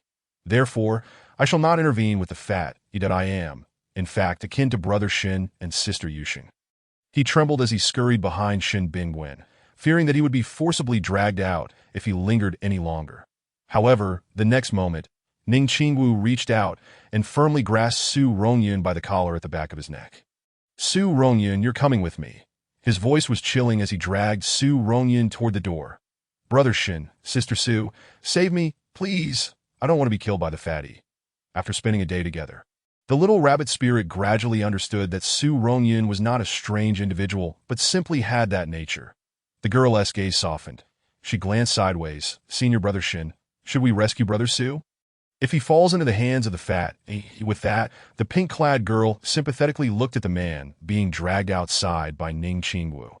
Although this man sometimes left her speechless, he seemed to harbor no ill intentions, that if he could become a friend of the Dark Lord, it might be quite pleasant to have him accompany the powerful figure from time to time. No need, this is his mission. Shin Bingwen coldly uttered a few words before turning to walk toward the innermost room. Although Su Yuxing understood only partially, she knew it was best to comply with the Dark Lord's wishes. In an instant, the courtyard was left desolate. The disciples of Qi Tian sect had nearly all fled. Only Shin Bingwen and Su Yuxing remained, yet no one paid them any mind to the people of Qi Tian sect. The two of them were merely a hindrance. The girl in pink closely followed Shin Bingwen. Having nearly become his little shadow, in the narrow, secluded room, it was just the two of them. The floor was strewn with dry, yellowed straw that a tightly shut window barely allowed a glimpse of the outside world. That moment, Shuemu village was once again engulfed in the eerie, terrifying atmosphere of the previous day. The sky had fully darkened, resembling the onset of night. The pitch-black sky cast a gloomy shadow over the room, akin to drifting ghostly figures. Everything around them was eerily silent. Yesterday, the moon had shone brightly. Today, only endless darkness remained. Senior Brother Shin, did you slay the wolf demon that day? And that large bird? The girl sat at a distance of about 1 meter from Shin Bingwen. Anxiety and fear filled her heart at the unknown. So much so that she could hear her own heartbeat clearly. The heart of a rabbit beats much faster than that of an ordinary human at this moment. It felt as if her heart might stop altogether. The girl instinctively curled up into a ball. Come here, help me warm up the straw, that I still need to take a nap later. Shin Bingwen did not answer her question. Instead, he half lay in the straw, making an unreasonable and excessive request of the petite rabbit spirit.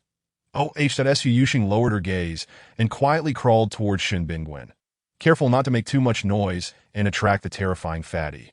She settled about 3 or 4 centimeters away from him, obediently hugging the nearby straw tightly in her arms. Being close to the Dark Lord eased her fears somewhat. In truth, even without the Dark Lord's words, she could have guessed the truth. The wolf demon and the goo eagle were likely both slain by him. Yet she had not anticipated that the Dark Lord had grown so powerful. Thus, the fat from that day must also have been vanquished by him. But why had that fat vanished without a trace? A terrifying thought flickered in the girl's mind. Devouring. The great demon relies on devouring other creatures to enhance its own power, which is why it has achieved such formidable accomplishments today. However, those who depend on the consumption of beings, whether human or demon, invariably descend into madness and fury, ultimately losing control over their actions. Wherever they tread, death and silence follow. Consequently, both the human realm and the demon realm have long since eradicated the techniques of consumption. The young girl gazed curiously at the clean and delicate boy beside her, only to suddenly dismiss such thoughts. The great demon appeared relatively normal at present.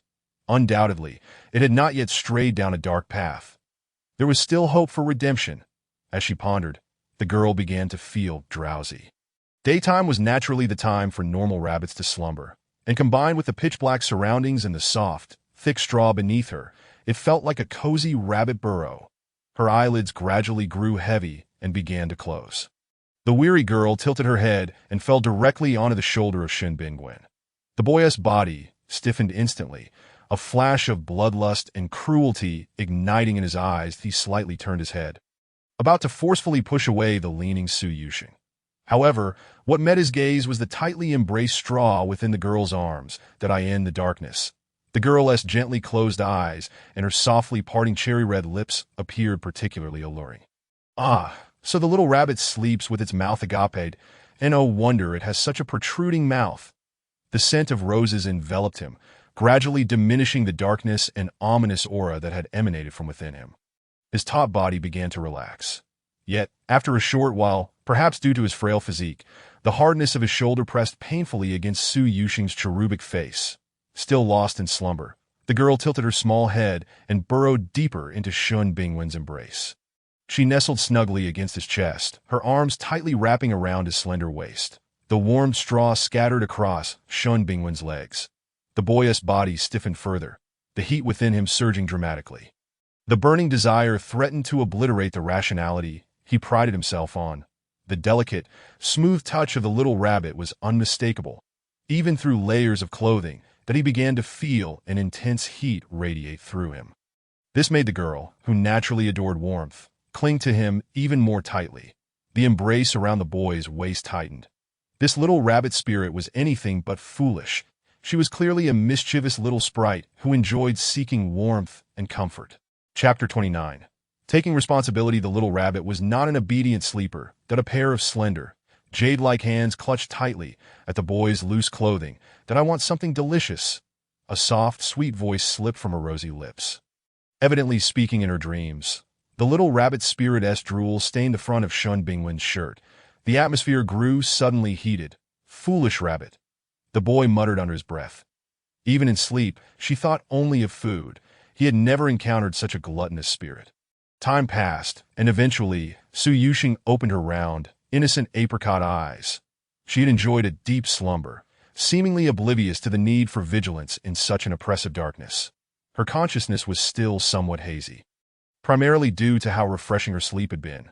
Most importantly, she had never felt so warm. The Rose Valley was eternally spring-like, always warm enough to bask in the sun, that it was simply delightful. The girl stirred slightly did Su Yuxing.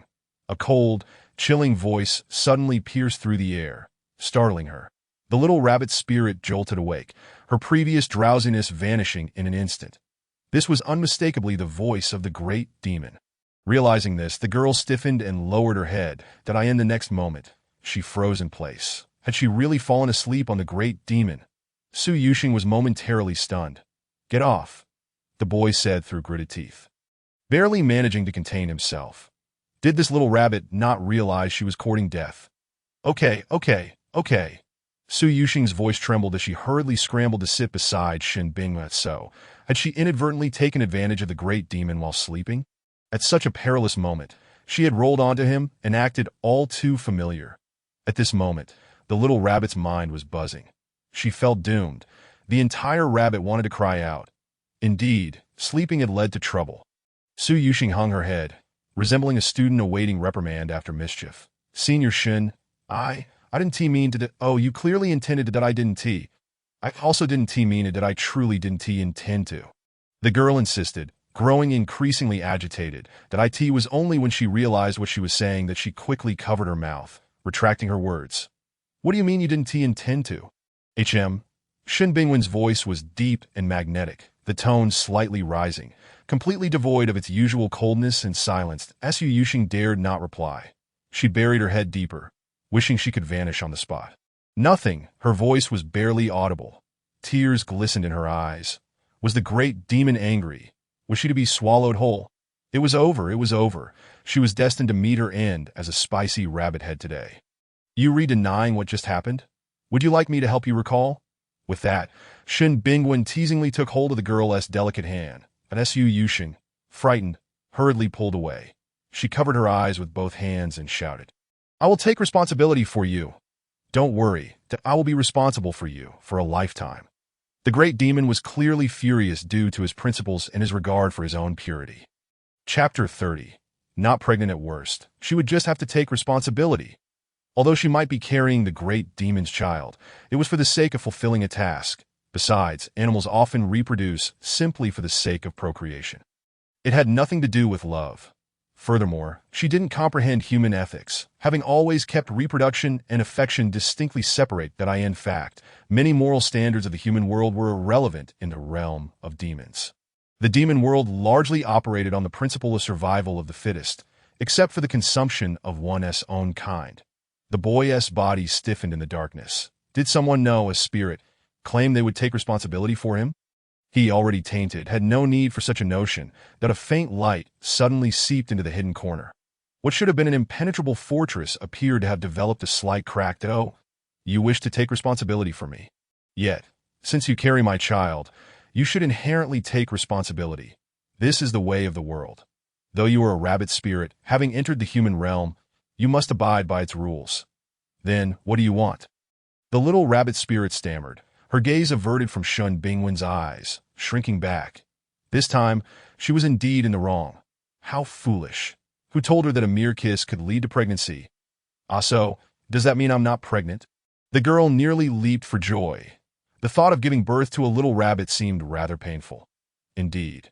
The boy smiled innocently at Su Yusheng, his voice surprisingly laced with tenderness and affection. "Then why didn't you tell me earlier?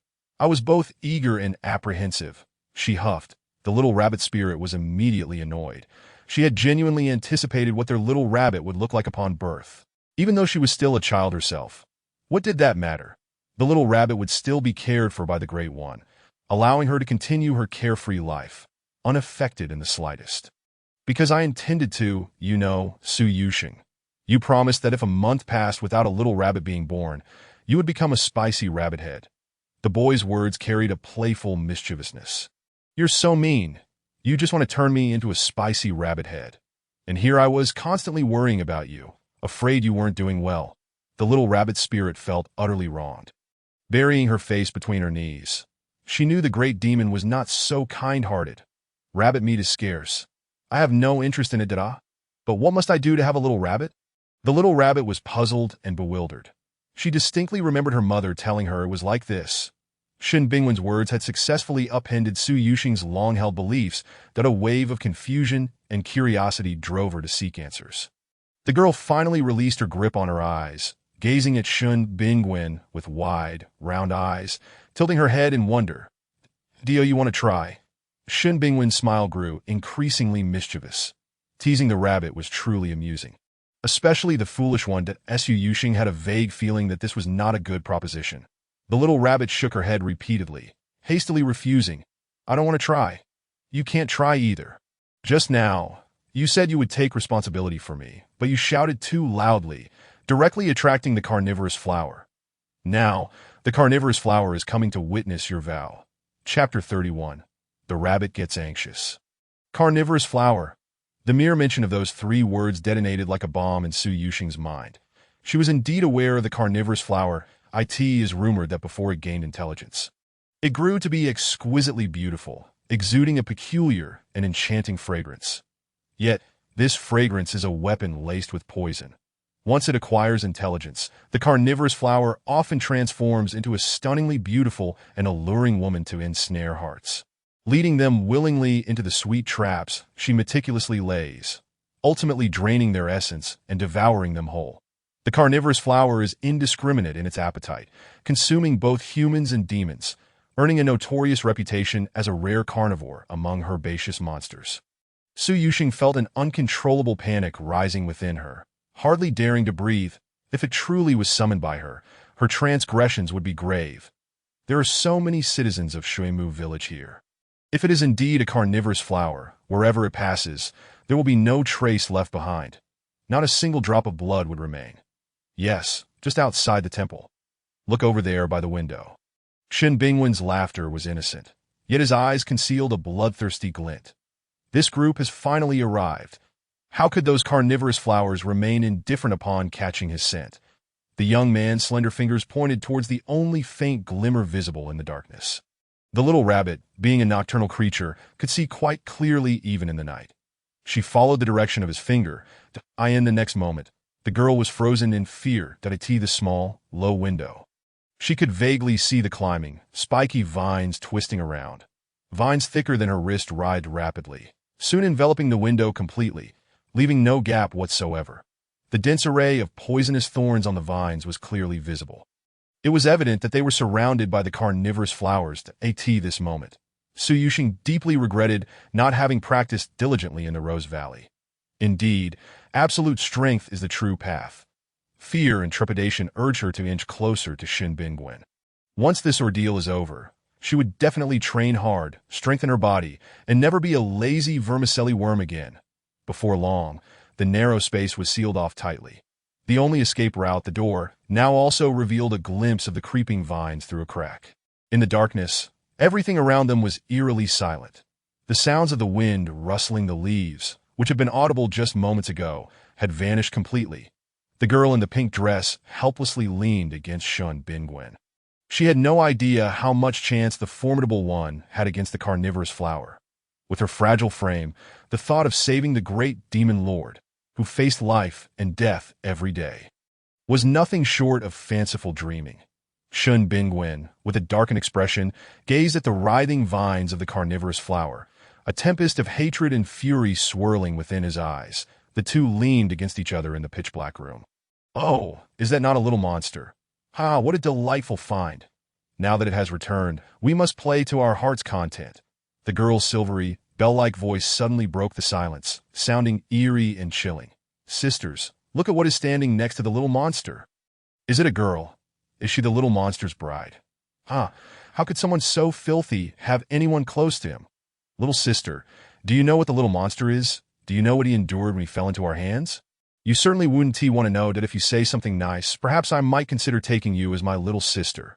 The melodious voices of the young women echoed ominously in Su Yuxing's ears. Shen Bingwen's face was so dark it seemed to ooze ink. The young man clenched his fists tightly, the veins on his pale skin standing out clearly. He lowered his head, his eyes clouded. Obscuring the emotions within, that was perhaps one of the most painful memories in an already bleak life. The vines twisted rapidly, bursting through the house and invading the inner room. They slithered along the walls. Contorting to Su Yuxing stumbled back several steps in fright. The girl pressed tightly against Shen Bingwen's back. The strange fragrance quickly permeated the entire room. The words of the carnivorous flower lingered in her mind, rippling through her thoughts. After a while, the girl finally processed the overwhelming information. Little monster? What did they do to the great demon lord? At that time, the great demon lord was still a child. Wasn't he? Unashamedly proud of it. How despicable. No one should bully the great demon lord. The vines gathered in the corner, seemingly awaiting the pink-clad girl's response. The more she thought about it, the angrier she became. Her entire being ignited with fury. "That I know, Shen Shixiang is unique in the world, that he is the most special, and Shen Shixiang is definitely not a little monster. What nonsense are you spouting? Have you ever seen a monster so handsome? I tell you, no matter what you did to Shen Shixiang, once I become powerful, I will obliterate all of you." In a fit of rage, Su Yuxing puffed up her cheeks and pointed at the vines, unleashing a torrent of insults. The great demon lord must have become this cold-hearted and ruthless because of these things. He had turned brutally violent and bloodthirsty. How dare these green creatures come flaunting before her? Shen Bingwen's slender frame stiffened. He raised his head slightly, and for the first time, a faint glimmer of starlight flickered in his dark eyes. The nearby carnivorous flower was instantly infuriated. "Little girl, you truly are unaware of your own peril. Out of kindness for your lovely appearance, we intended to leave you with a whole corpse for our daily amusement. But since you are so ungrateful, do not blame us." The sweet, melodious voice suddenly transformed into a harsh, grating tone. The vines writhed, lunging toward the two in a flash. The girl in pink felt her hair lift slightly. She clasped her hands together, her ruby-like pupils emitting a faint glow. That a delicate pink barrier abruptly appeared, blocking the vine's next assault. The vines clung to the barrier, poised to break through at any moment. "You wish to harm Shen Shixiao? You must first pass my test." The gentle and charming girl rarely displayed such ferocity. Her rabbit ears stood tall, revealing that the little rabbit had indeed been provoked. Shen Bingwen's gloomy face gradually formed a slight arc. Just moments ago, she had been shrinking in fear beside him, and now she was no longer afraid. "Little girl, do you think you can stop us with such meager skills?" In the blink of an eye, the spiky vines bloomed into large, round flowers. The blossoms were enchanting. But terrifyingly, a mouth filled with sharp teeth lay horizontally in their center. The delicate pink barrier was unexpectedly encased tightly by the encroaching vines, the already fragile barrier visibly cracked. The girl quickly raised her index finger. Pushing her hands forward in a rush, the little rabbit's entire demonic energy surged into her hands. The girl's eyes, positioned protectively in front of the frail boy, suddenly transformed into a dreamy pink that a tremendous gale continued to roar. A barrage of thick carrots descended from the heavens, forcefully rooting themselves into the foundation of the house. The vines were all smashed apart by the carrots that had sprung forth from nowhere. I said no. Without my permission, you may not harm Shen Shixiao. Chapter 32. Completely cleaned up. Indeed, her strength was quite feeble, even pathetically weak. Yet saving Shen Bingwen was her unwavering belief. These carnivorous flowers had millennia of cultivation. How could she, a mere century-old little demon, possibly resist? Suddenly, a large yellow flower leaning against the barrier opened its mouth and began to speak. Little rabbit spirit, you possess such power? I truly underestimated you. However, do you think a few carrots can stop the onslaught of us sisters? The man behind you is quite the catch. For your heartfelt sentiments, we shall permit you to enjoy us once before we consume you. Dream on. You cannot speak of Shen Shixiang like that. The little rabbit spirit's movements did not falter for an instant, but an endless stream of demonic energy continued to flow into her hands. If only her demonic arts were not non-offensive, she would surely shred these insolent creatures to pieces. After all that effort to train, she still wanted to summon carrots for herself during her leisure time. Little sister, you are quite lacking in taste. Sisters, this game has become rather dull. Let us showcase our true powers. The carnivorous flowers twisted their bodies, deliberating on how to disassemble the two individuals for consumption. The fierce assault momentarily paused. The enormous yellow blossoms suddenly transformed into enchanting maidens, whose alluring beauty was nothing short of a rarity in the mortal realm. Any man who laid eyes upon them would willingly prostrate himself at their feet. It is no wonder that prey targeted by the carnivorous flowers seldom escapes their grasp. The intoxicating fragrance grew increasingly potent, as Yu Yuxing inhaled the sweet scent, gradually feeling her strength waning.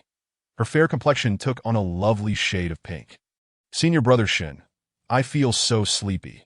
Before the girl could finish her sentence, she fainted directly into the embrace of the man behind her. With Su Yuxing's unconsciousness, the pink barrier shattered instantaneously. Yet the summoned carrot, infused with the spirit of the little rabbit, steadfastly remained at its post, vowing to protect the boy at its center. Shen Bingwen extended his arms, securely cradling the girl in his embrace, as he gazed at the rare beauties surrounding him. His eyes reflected calmness and a hint of latent cruelty. Little monster, it has been a while since we last met, and you've grown stronger. Yet your little junior sister seems rather feeble now. It appears we are all that remains to keep you company. Would you like us sisters to entertain you? If you are suitably pleased, perhaps we could even persuade you to stay. After all, how could one resist such a sweet and delightful fragrance? The stunning women swayed sensually. They slightly raised their hands, and countless vines emerged from their sleeves, directly uprooting the carrot that was so fervently protected. In an instant, the boy with crimson eyes was exposed to the alluring beauty before him. There he stood, clad in a white robe, akin to a divine being, cradling a petite and delicate girl. Red, it is red. Not good, Run. The boy's lips curled into a mischievous grin, his laughter echoing through the narrow space, both flamboyant and audacious. There is no time. A surge of black mist erupted from the boy's body, swiftly engulfing the previously arrogant carnivorous flowers in a heartbeat. The once clustered flowers were reduced to mere scattered remnants. Spare us, we beg you, indeed. After all, we did grant you a second chance at life. You are well now, are you not? One of the previously enchanting women instantaneously transformed into a cold and aloof figure. She took graceful steps, her face adorned with tears and a look of helplessness. Bingwen, you wouldn't harm your senior sister, would you? You will let me go, won't you? I truly did not mean any harm. The delicate beauty raised her head, portraying both a stubborn and fragile demeanor with exquisite precision. Oh, did you not just say you wanted to play with me? Why then do you now plead for mercy? The boy did not lift his gaze but remained fixated on the gentle girl in his arms. The little rabbit spirit was sleeping soundly, seemingly lost in a beautiful dream. The nearby carnivorous flowers, sensing an opportunity, intensified their performance, unwilling to relinquish their desire to devour this intoxicating half-human, half-demon creature. Bingwen, you know that I hold you in my heart. The beauty inched closer to Shun Bingwen, her eyes filled with longing and profound affection. You hold me in your heart. Shun Bingwen finally raised his head, locking eyes with the carnivorous flower's beguiling gaze. The flower believed her charm was effective, adopting an even more pitiful demeanor. She nodded slightly, mimicking the shy and reserved nature of Qi Xian. The boy's smile grew increasingly wicked. The carnivorous flowers could peer into one's heart. While it was true that Qi Xian was indeed important to him, to label it as love would be a gross misrepresentation. That sentiment is doomed. Such feelings cannot be accepted by this world. In the blink of an eye, the cold beauty vanished into thin air. The remaining carnivorous flowers trembled in fear, quaking in their forms, not daring to make a move. What awaited them was nothing but a dead end. Had it not been for the previous day's demon tide laying the groundwork, he would not have felt entirely confident against this group of old acquaintances. The boy in the white robe carried the girl out of the secluded, narrow chamber. The carnivorous flowers that had yet to enter were still searching the temple for attractive and high-quality men among the villagers. The boy gripped the yellow talisman, eradicating the remaining carnivorous flowers entirely. In an instant, Shun Bingwen and the fainted Su Yuxing became living bodhisattvas in the hearts of the villagers of Shumu village. The villagers encircled them once more. Exorcist, we did not expect your esteemed presence in our humble village once again. We are truly grateful. Indeed, my husband was almost taken by those carnivorous flowers. Fortunately, you arrived just in time. You have saved our family. The chorus of voices surrounded the boy, enveloping him in flattery and praise. To the villagers, the carnivorous flower was the fiercest demon they had ever encountered. Prior to this, they had never faced a creature with such high intelligence and formidable powers that it was merely a trivial matter. The boy replied softly, his expression unchanged, his focus solely on the girl in his arms. Trivial. You are a living bodhisattva. Your little wife must have been injured again. Shall we fetch medicine from the village for you? Yes. We have prepared medicine, sir. You can use ours. Ours is pink. Your little wife will surely adore it. Pink. The boy raised his gaze slightly. Yet ultimately he said nothing, his face darkening as he carried Su Yuxing into the most spacious and comfortable chamber. The villagers instinctively parted to create a path. The exorcist was known for his aloofness. And indeed, that reputation held true. Once inside, Shun Bingwen gently laid the girl on the soft, cotton-covered bed, then thoughtfully draped a warm blanket over her. Chapter 33. His memories. Just as Shun Bingwen intended to withdraw, the girl softly murmured. She reached out with her delicate hands, tightly entwining herself around the boy's arm, which he attempted to pull away. Her tender skin was exposed to the air. Despite her innocent and adorable visage, her allure surpassed that of the seductive and enchanting carnivorous flowers by several folds. The sensation on his arm was smooth and soft. Shun Bingwen halted his movements. Frozen in midair, he slightly turned to look at the girl. Seeing Su Yuxing still with her eyes closed, he felt a sense of relief wash over him. Shun Bingwen's gaze gradually lowered, and he could not help but swallow hard. The flames within him ignited in an instant. Noticing that the girl only murmured in her dreams without further action, he swiftly withdrew his hand.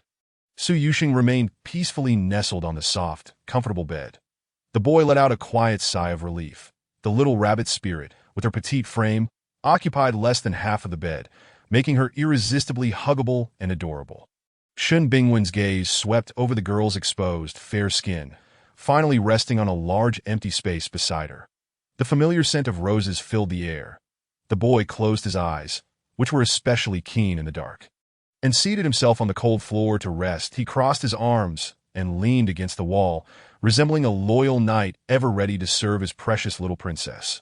When Su Yuxing awoke, she found herself in a desolate desert. The sun blazed fiercely, as if it could roast a person into smoked meat. Even with thick-soled pink shoes, her delicate feet felt as though they might be cooked through. With every step, she sank 2 centimeters into the sand, making walking a strenuous endeavor. How strange! Had she not fainted in the dim chamber of the temple? Suddenly, a familiar, tinkling voice drifted down from above. Little sister, you surely do not know what that man is truly like, do you? This is his memory. You must appreciate it well, that do not let down the heartfelt intentions of our sisterhood." Having spoken, her voice vanished without a trace, leaving the young girl alone amidst the vast, golden sands. The surrounding heat was suffocating. There was no source of water, no sheltering buildings, nor even wild vegetables to sustain her. After merely a few minutes, she was already drenched in perspiration. The sensations were all too vivid, that moment. At the edge of the desert, a small figure seemed to be approaching her, that in this unfamiliar terrain, a flicker of life finally emerged. Su Yuxing hurriedly quickened her pace towards the figure. Before her stood a delicately featured little boy, strikingly similar to the current formidable Shinmoto. The child's body bore no trace of unblemished skin. Visible bruises made Su Yuxing's heart race with trepidation. His oversized, tattered garments appeared ill-fitting, and the fabric was a dull gray, riddled with patches and repairs that in his arms. He clutched a rectangular box, seemingly the only valuable possession he owned. Su Yuxing surmised that this soft, adorable little boy must indeed be Shin Bingwen.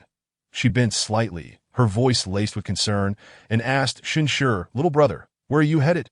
However, the boy appeared oblivious to her presence, brushing past her as if she were invisible. The girl quickly stood up, matching his pace. She tentatively reached out to touch the boy's head, only to be repelled, as if by an unseen barrier. Su Yuxing realized that she could only observe as a bystander. She could not communicate with Shin Bingwen, nor alter the course of past events. Yet, how utterly adorable the young lord was in his childhood. The girl accompanied the boy for what felt like an eternity, yet the endless expanse of desert remained unchanged. Exhausted from her journey, she noticed that the boy seemed impervious to fatigue, relentlessly pressing onward. Shin Bingwen's expression radiated unwavering resolve and conviction.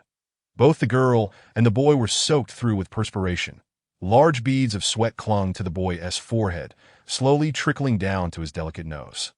Suddenly, a swarm of creatures resembling rabbits emerged from the sands, charging towards Shin Bingwen.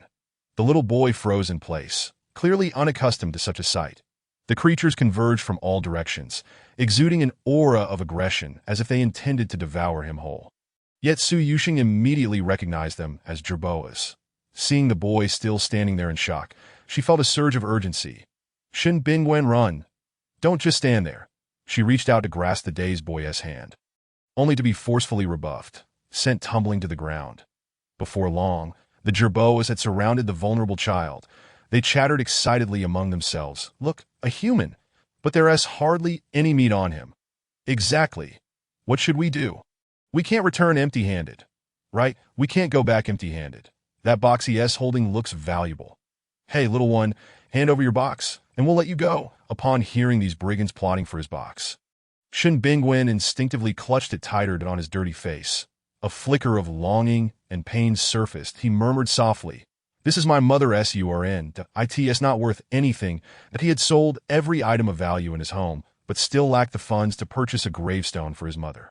The merchant, seeing his plight, had sold him the urn at a low price.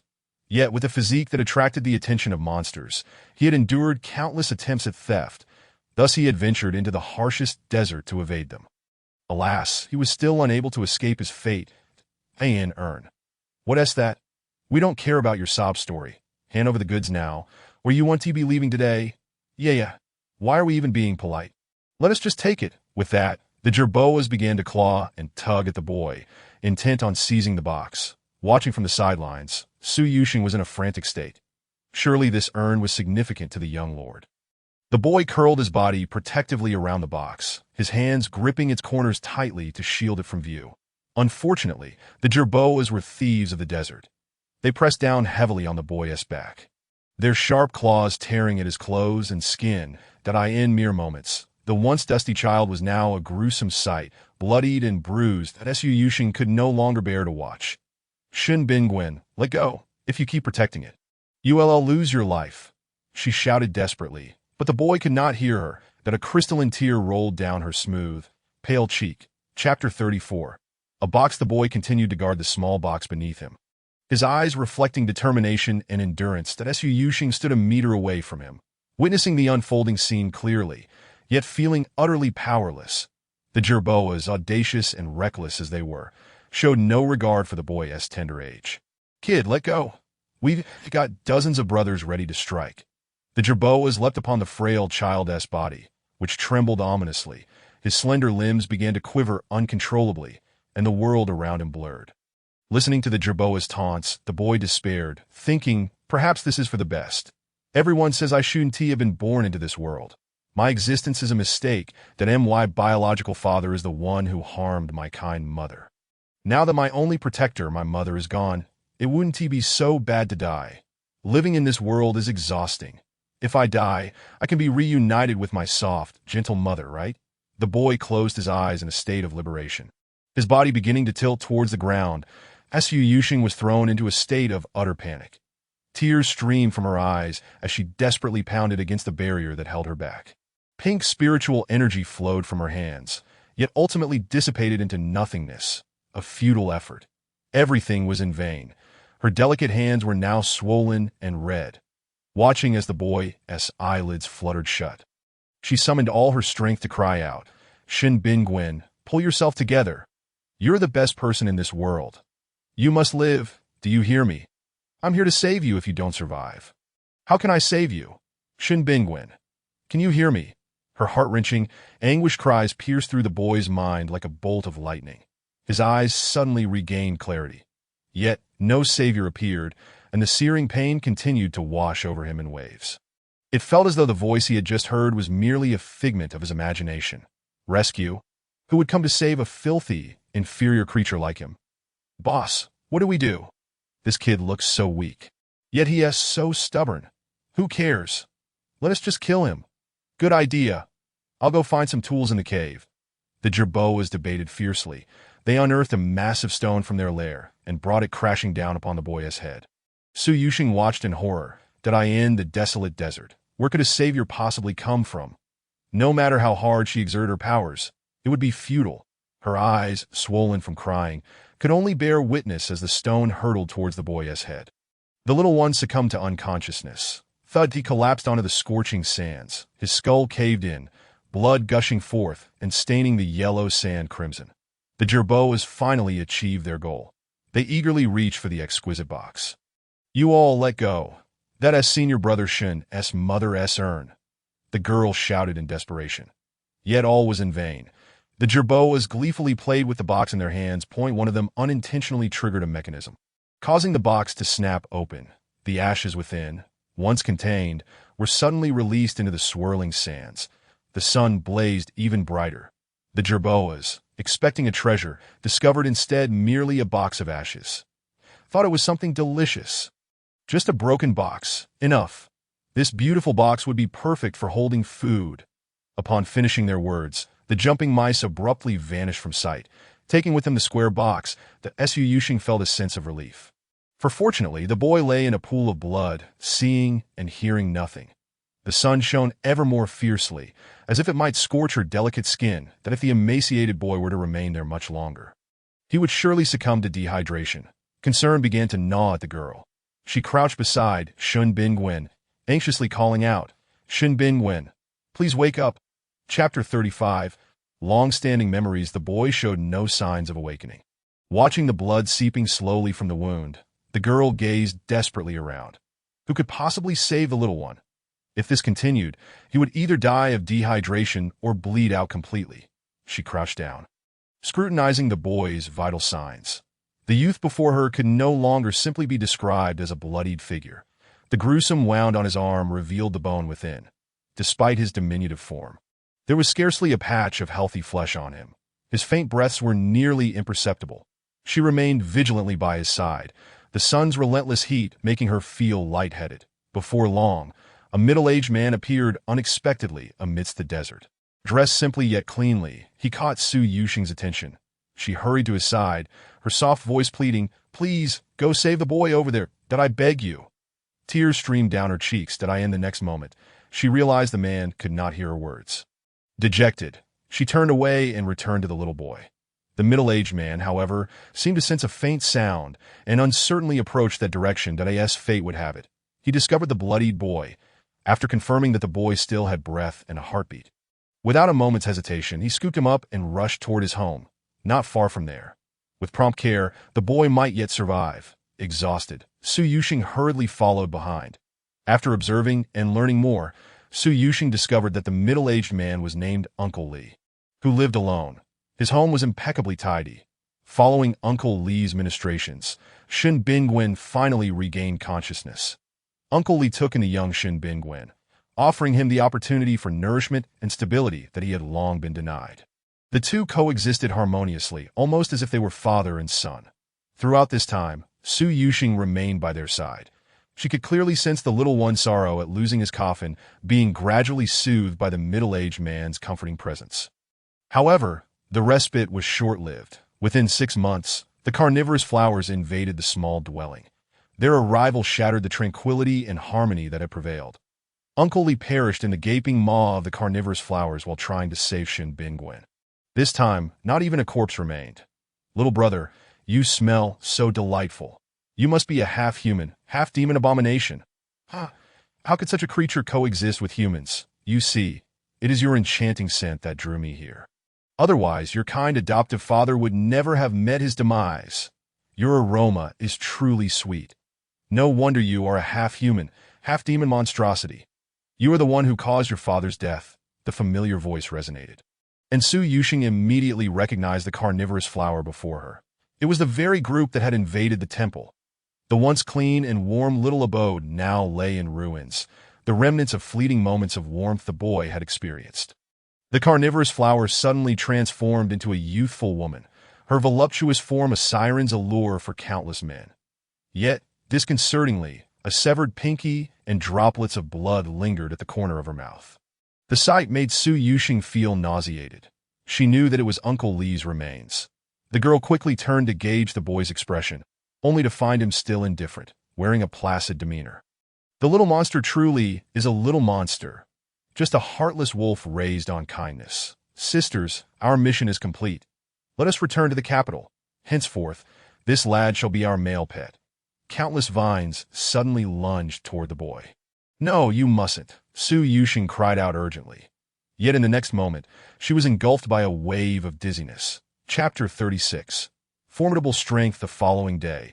Blinding sunlight filtered through the paper-thin windows, illuminating the delicate face of the sleeping girl. The slumbering princess appeared as though adorned with a gentle golden glow, exuding an aura of sanctity and unattainability. Her slightly furrowed brow betrayed whether it was a nightmare or merely the sun's glare that disturbed her rest. The boy who had kept vigil through the night casually affixed a talisman to the window, instantly restoring the room to a dim, sleep-conducive environment. However, not long after, a clamor erupted from outside. Bingwen, Sheng, are you all right? Senior sister, these two are just slacking off that we worked hard to exterminate the Fae. And what do we find? They are here enjoying themselves. They are utterly unfit to be demon catchers. Ning Qingwu, did you eliminate that Fae? In the end, it was just an illusion. A mere distraction fooled us demon catchers. How dare you speak like that? Su Rongyun, you rarely show such backbone. Regardless, Shen Bingwen is nothing but a lowly being. A waste who lacks even the courage to catch demons. Does he deserve to be a disciple of our Qitian sect? If word gets out, it would be the source of ridicule. Wang Kuan shouted loudly outside, intent on driving Shen Bingwen to retreat, hoping to claim the charming Yuxing for himself. Anyone opposing the Wang family would ultimately meet a dead end, that he was determined to have Su Yuxing for himself. The mere thought of her delicate form and sweet voice made his blood race. Just then, the girl, who had recently survived a calamity, groggily opened her eyes. She surveyed her surroundings and, upon seeing the exquisite and fragile boy beside her, felt a wave of calm wash over her. Thank goodness, it was merely a dream. She patted her gently rising chest, only to be overcome by drowsiness once more. The endless walking in her dream had utterly exhausted her. Su Yuxing stretched languidly, her snowy arms extending from beneath the warm blanket. Just as Shen Bingwen thought the little rabbit would rise, she curled back into the soft cocoon of her bedding. Meanwhile, the villagers who had once been aided by Shen Bingwen had all emerged from their rooms. Upon seeing Qi Xian and the others, they were filled with joy and excitement. Are the Bingwen and Yuxing you speak of the boy in the white robe and the girl in pink? Yes, that's them. Old man, have you seen my junior brother and sister? Qi Xian inquired anxiously. Upon returning to the temple, she had noticed the once intact walls now marred, and she knew that demons must have invaded.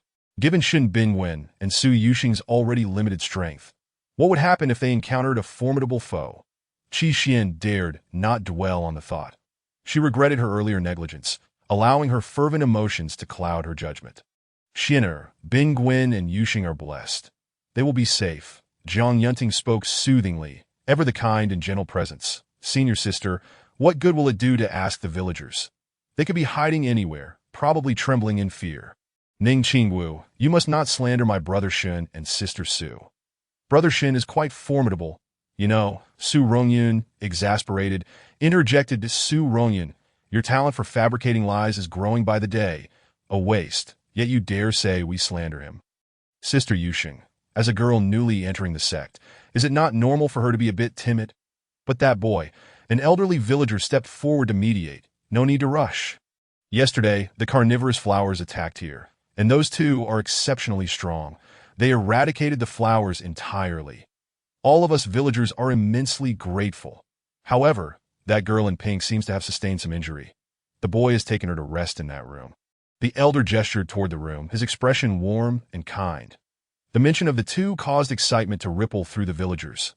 Indeed, I initially thought they were a married couple. Turns out they are siblings in the same sect. The girl in pink was the one who cast the barrier to fend off the wolf demon.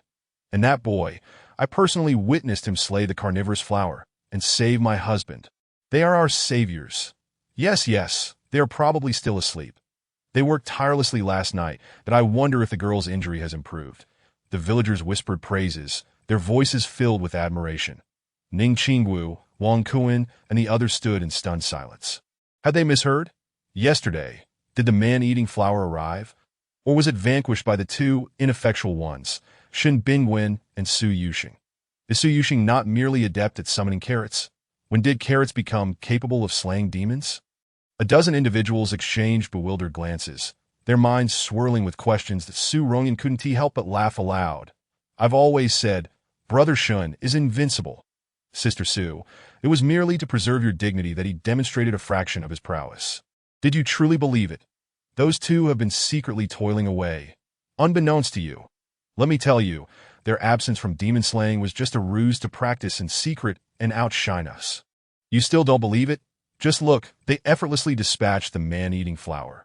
The flamboyant young man shrugged nonchalantly, exuding an air of cool confidence, as if he alone comprehended the true natures of Shen Bingwen and Su Yuxing. Yet he soon halted his bravado.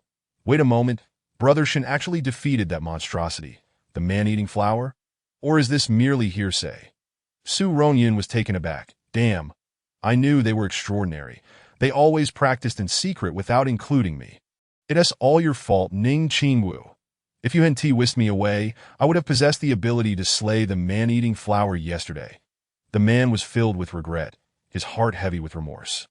Meanwhile, the other seemed still dazed by the overwhelming influx of information. Qi Xian, as thoughts did not linger on the man-eating flower. Her mind was consumed with concern for her beloved Shengsheng, who had been harmed. The mere thought of Su Yuxing in peril twisted her heart with anguish. The striking beauty strode purposefully towards the direction pointed out by the elder. The disciples, yet to turn the corner, remained fixated on the daily tribulations faced by Shen Bingwen. They stood still, absorbing the villagers' repetitive accounts of the duo's heroic feats against demons.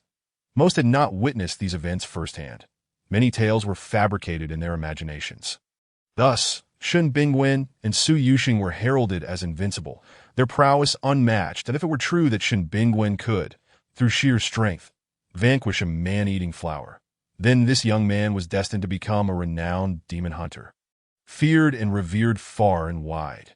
It is known that slaying a man-eating flower requires not only immense power, but also unwavering resolve, impervious to temptation to in such a case, regardless of whether he hailed from the lowly ranks of Mingzhou. In the face of absolute strength, all conventions become irrelevant. That it is common knowledge that the leader of the Qitian sect also originated from Mingzhou. Today, he maintains his position at the pinnacle of the world's sects through sheer ability. Meanwhile, Qi Xian gently pushed open the door, cautiously stepping inside. The room was dim yet warm, inducing a drowsy lethargy simply by standing within. Qi Xian turned around and softly closed the door. Her gaze fell upon Shen Bingwen, who sat waiting on the floor, and the girl snugly wrapped in her bedding. Chapter 37. Stealthy learning. Seeing no discernible change on Su Yuxing's face, Qi Xian's anxiety eased considerably. The familiar scent wafted into the lightly slumbering girl's nostrils, startling her awake. Sister Xian. Su Yuxing's mind was still somewhat hazy. Hearing the girl's soft call, Qi Xian's heart melted instantly. She rushed to Su Yuxing's side, enveloping the delicate little rabbit spirit in her embrace. "You scared me to death, Sheng Sheng. I thought you were in trouble." Having sat up through the night, Shen Bingwen opened his dark-rimmed eyes. Observing Su Yuxing nestled obediently in Qi Xian's arms stirred a wave of melancholy within him. The young man lowered his gaze, his fingers gently rubbing against his thumb, his eyes reflecting a murky uncertainty. Held tightly by Qi Xian, Su Yuxing was completely awake now. Recalling the scenes from her dream the previous day, she felt as though it had been ages since she last saw Sister Xian. "Sister Xian, you're back. Well, it was terrifying yesterday. So many man-eating flowers attacked us that I couldn't fight back at all. I was so scared, whoa." And Uncle Li. Uncle Li met a truly tragic end. The girl gazed at the familiar faces and surroundings, tears streaming down her cheeks. She wondered what had become of Shun Tuanzi, who had been captured by the man-eating flower. And as she pondered this, the little rabbit spirit fell into deep thought. She had clearly been in a narrow, secluded room yesterday. Yet here, she noticed she was on a large, spacious bed, warm and cozy. And where had Brother Shen gone? The scenes from her dream left Su Yuxing feeling a pang of concern for Shen Bingwen. As she lay in Qi Xian's embrace, she tilted her head slightly and caught sight of the boy seated in the shadows, his expression dark. She quickly retracted, obediently leaning against Qi Xian's shoulder. Her mind raced at so. The esteemed one had eliminated the man-eating flower and had specifically carried her to this spacious and warm room to rest. This absurd notion was hard for her to accept. Yet it seemed to be the only explanation for her inexplicable safety here. However, the esteemed one appeared somewhat displeased. Could it be because she was monopolizing Sister Xian's attention? Surely that must be it. Given Shun Tuanzi's pitiful past, she could consider relinquishing Sister Xian to him. With this thought, Su Yuxing gently extricated herself from Qi Xian's embrace to Qi Xian, thinking the girl was still injured, maintained a cautious distance. Her brow furrowed with concern. "Sheng Sheng, it's my fault that I didn't set up a barrier for you at the time. Thankfully, Bingwen has been secretly practicing these past few days, allowing you to keep yourselves safe. Seeing you both thriving now genuinely makes me so happy." Secretly practicing. Su Yuxing looked incredulously at the boy huddled in the corner, that I in her slumber. It seemed as though the world had transformed entirely. It was one thing to put on a show in front of others, but not to deceive Sister Xian. She had heard Su Rongyan mention that the two often practiced together in secret. However, that is a good thing. That Qi Xian spoke earnestly, her demeanor serious, nearly convincing Su Yuxing to believe it herself. So, she was such a diligent and hard-working person. "Ah, yes," that Su Yuxing nodded, somewhat sheepishly acknowledging the excessive praise. "But most of the time, it's Brother Shun who is practicing. Sister Xian, you must praise Brother Shun properly." Truly, seizing the opportunity, Su Yuxing felt a surge of excitement. Wasn't this a chance to unite the Dark Lord and Sister Xian? If she could get Sister Xian to show concern for the boy, their fated bond would naturally blossom. Encountering his old nemesis, who had saved his life, would surely infuriate the Dark Lord. Determined, Su Yuxing felt the weight of the task of promoting the Dark Lord resting upon her shoulders. With a sweet and charming smile, she began to charm Qi Xian. Qi Xian, gazing at the obediently sweet Su Yuxing, found herself utterly defenseless. "You." Qi Xian playfully tapped the girl's forehead with her finger. "Sister, my dear sister, Brother Shen truly works hard. Just praise him." The typically aloof and proud Qi Xian was at a loss against Su Yuxing's antics. She was not one to indulge in flattery. Yet she was helpless against the girl's coaxing. Ruffling the little darling's hair, she turned to face Shen Bingwen, who had been quietly waiting nearby. When she had rescued this boy, he had appeared so pitiful, his body marred by countless wounds, clearly having endured much suffering and humiliation. The once small boy had grown into such a tall and refined young man. Qi Xian suddenly felt a sense of accomplishment, as if she had raised a son. Bingwen, I never imagined you would become so powerful one day. I am truly delighted. Her tone was akin to that of a proud parent, devoid of any hint of romantic tension. Sister, everyone must grow, that I believe it will soon be my turn to protect you.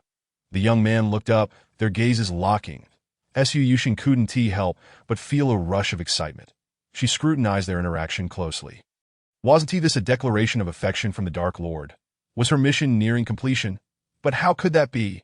Bingwen, I am your sister. Your well-being is my greatest hope, to Tio Chi Xian. Shin Bingwen was akin to her younger brother. How could a brother protect his sister? Upon hearing Chi Xian's rejection, Su Yushin grew anxious. She scrambled off the bed, urgently grasping Chi Xian's icy hand.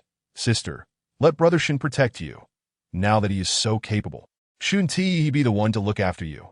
The little rabbit spirit's face bore an expression of grievance and supplication. Her large, round eyes shimmered with unshed tears, as if they would spill forth beautiful pearls if denied. Shin Bingwen, usually reserved, displayed a flicker of doubt. Observing the girl's endearing antics, he began to understand. His sister was right. However, Su Yushin was so delicate that he should be the one to shield her. Sister, rest assured, I will ensure Su Shimi's safety without fail. Upon concluding her words, the delicate youth clasped his hands in fists and, with each syllable pronounced with remarkable vigor, spoke resolutely. Yet to Su Yushin's ears, that melodious voice transformed into ominous death warrants, threatening her very existence. Was she not aiding him? This in an instant, Su Yushin felt an unsettling chill enveloping her entire being. Chapter 38. A match made in heaven. The young girl in pink furrowed her brows slightly, as though vehemently resisting such a decision. She had no desire to be paired with the formidable Shun Bingwen. His disdain for her, coupled with past experiences, surely rendered him harboring a deep-seated loathing for all things monstrous. If she were to charge headlong into such an arrangement, would she not be throwing herself into a trap? The more Su Yushin pondered, the more she felt a misalignment, prompting her to urgently interject. Senior sister, this simply cannot be. Under no circumstances should this occur. In truth, I believe I do not require protection. Shin Shixiang is rather frail, and it hardly seems fitting for him to shield me. Does it, my dear sister? She clung tightly to Chi Xian's arm, her large, expressive eyes brimming with imploring sweetness. The dim light within the room accentuated the soft, endearing nature of the girl before them. Meanwhile, the young man observed the reluctance etched on the little rabbit spirit's face, a mischievous thought igniting in the depths of his heart, that he smiled gently at Su Yushin, saying, Junior Sister Su, you have protected me on numerous occasions. During the demonic tide, when you had the chance to escape early, you turned back without a second thought to save me. Moreover, as one of only 2 female disciples in our sect, our senior sister regards you as a cherished younger sister that if I take care of you, it would surely bring her great peace of mind. Rest assured, even if Bingwen lays down his life heroically, not a single hair on your head will be harmed by those vile creatures. That it was rather amusing, the juxtaposition of her fear and her desire to rescue him. The young man's right fist clenched, his index finger gently rubbing against his thumb as he contemplated something. Meanwhile, Su Yushin felt an increasing discomfort in her heart after hearing the formidable one's declarations, with words having escalated to this point. How could senior sister Chi Xian possibly decline Shin Bingwen's goodwill?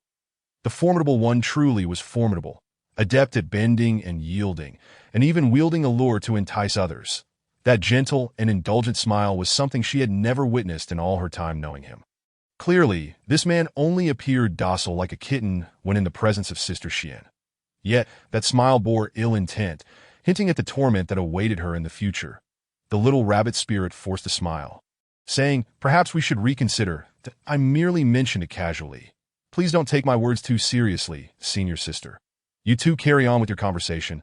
I shall take my leave. She realized she should not have interjected. Under the peculiar gazes of the two, the girl awkwardly turned, attempting to depart. Just as she prepared to flee towards the door, the cool woman spoke softly. Sheng, do not leave just yet. I did not anticipate the depth of your feelings for Bingwen. In that case, it is only appropriate for him to protect you.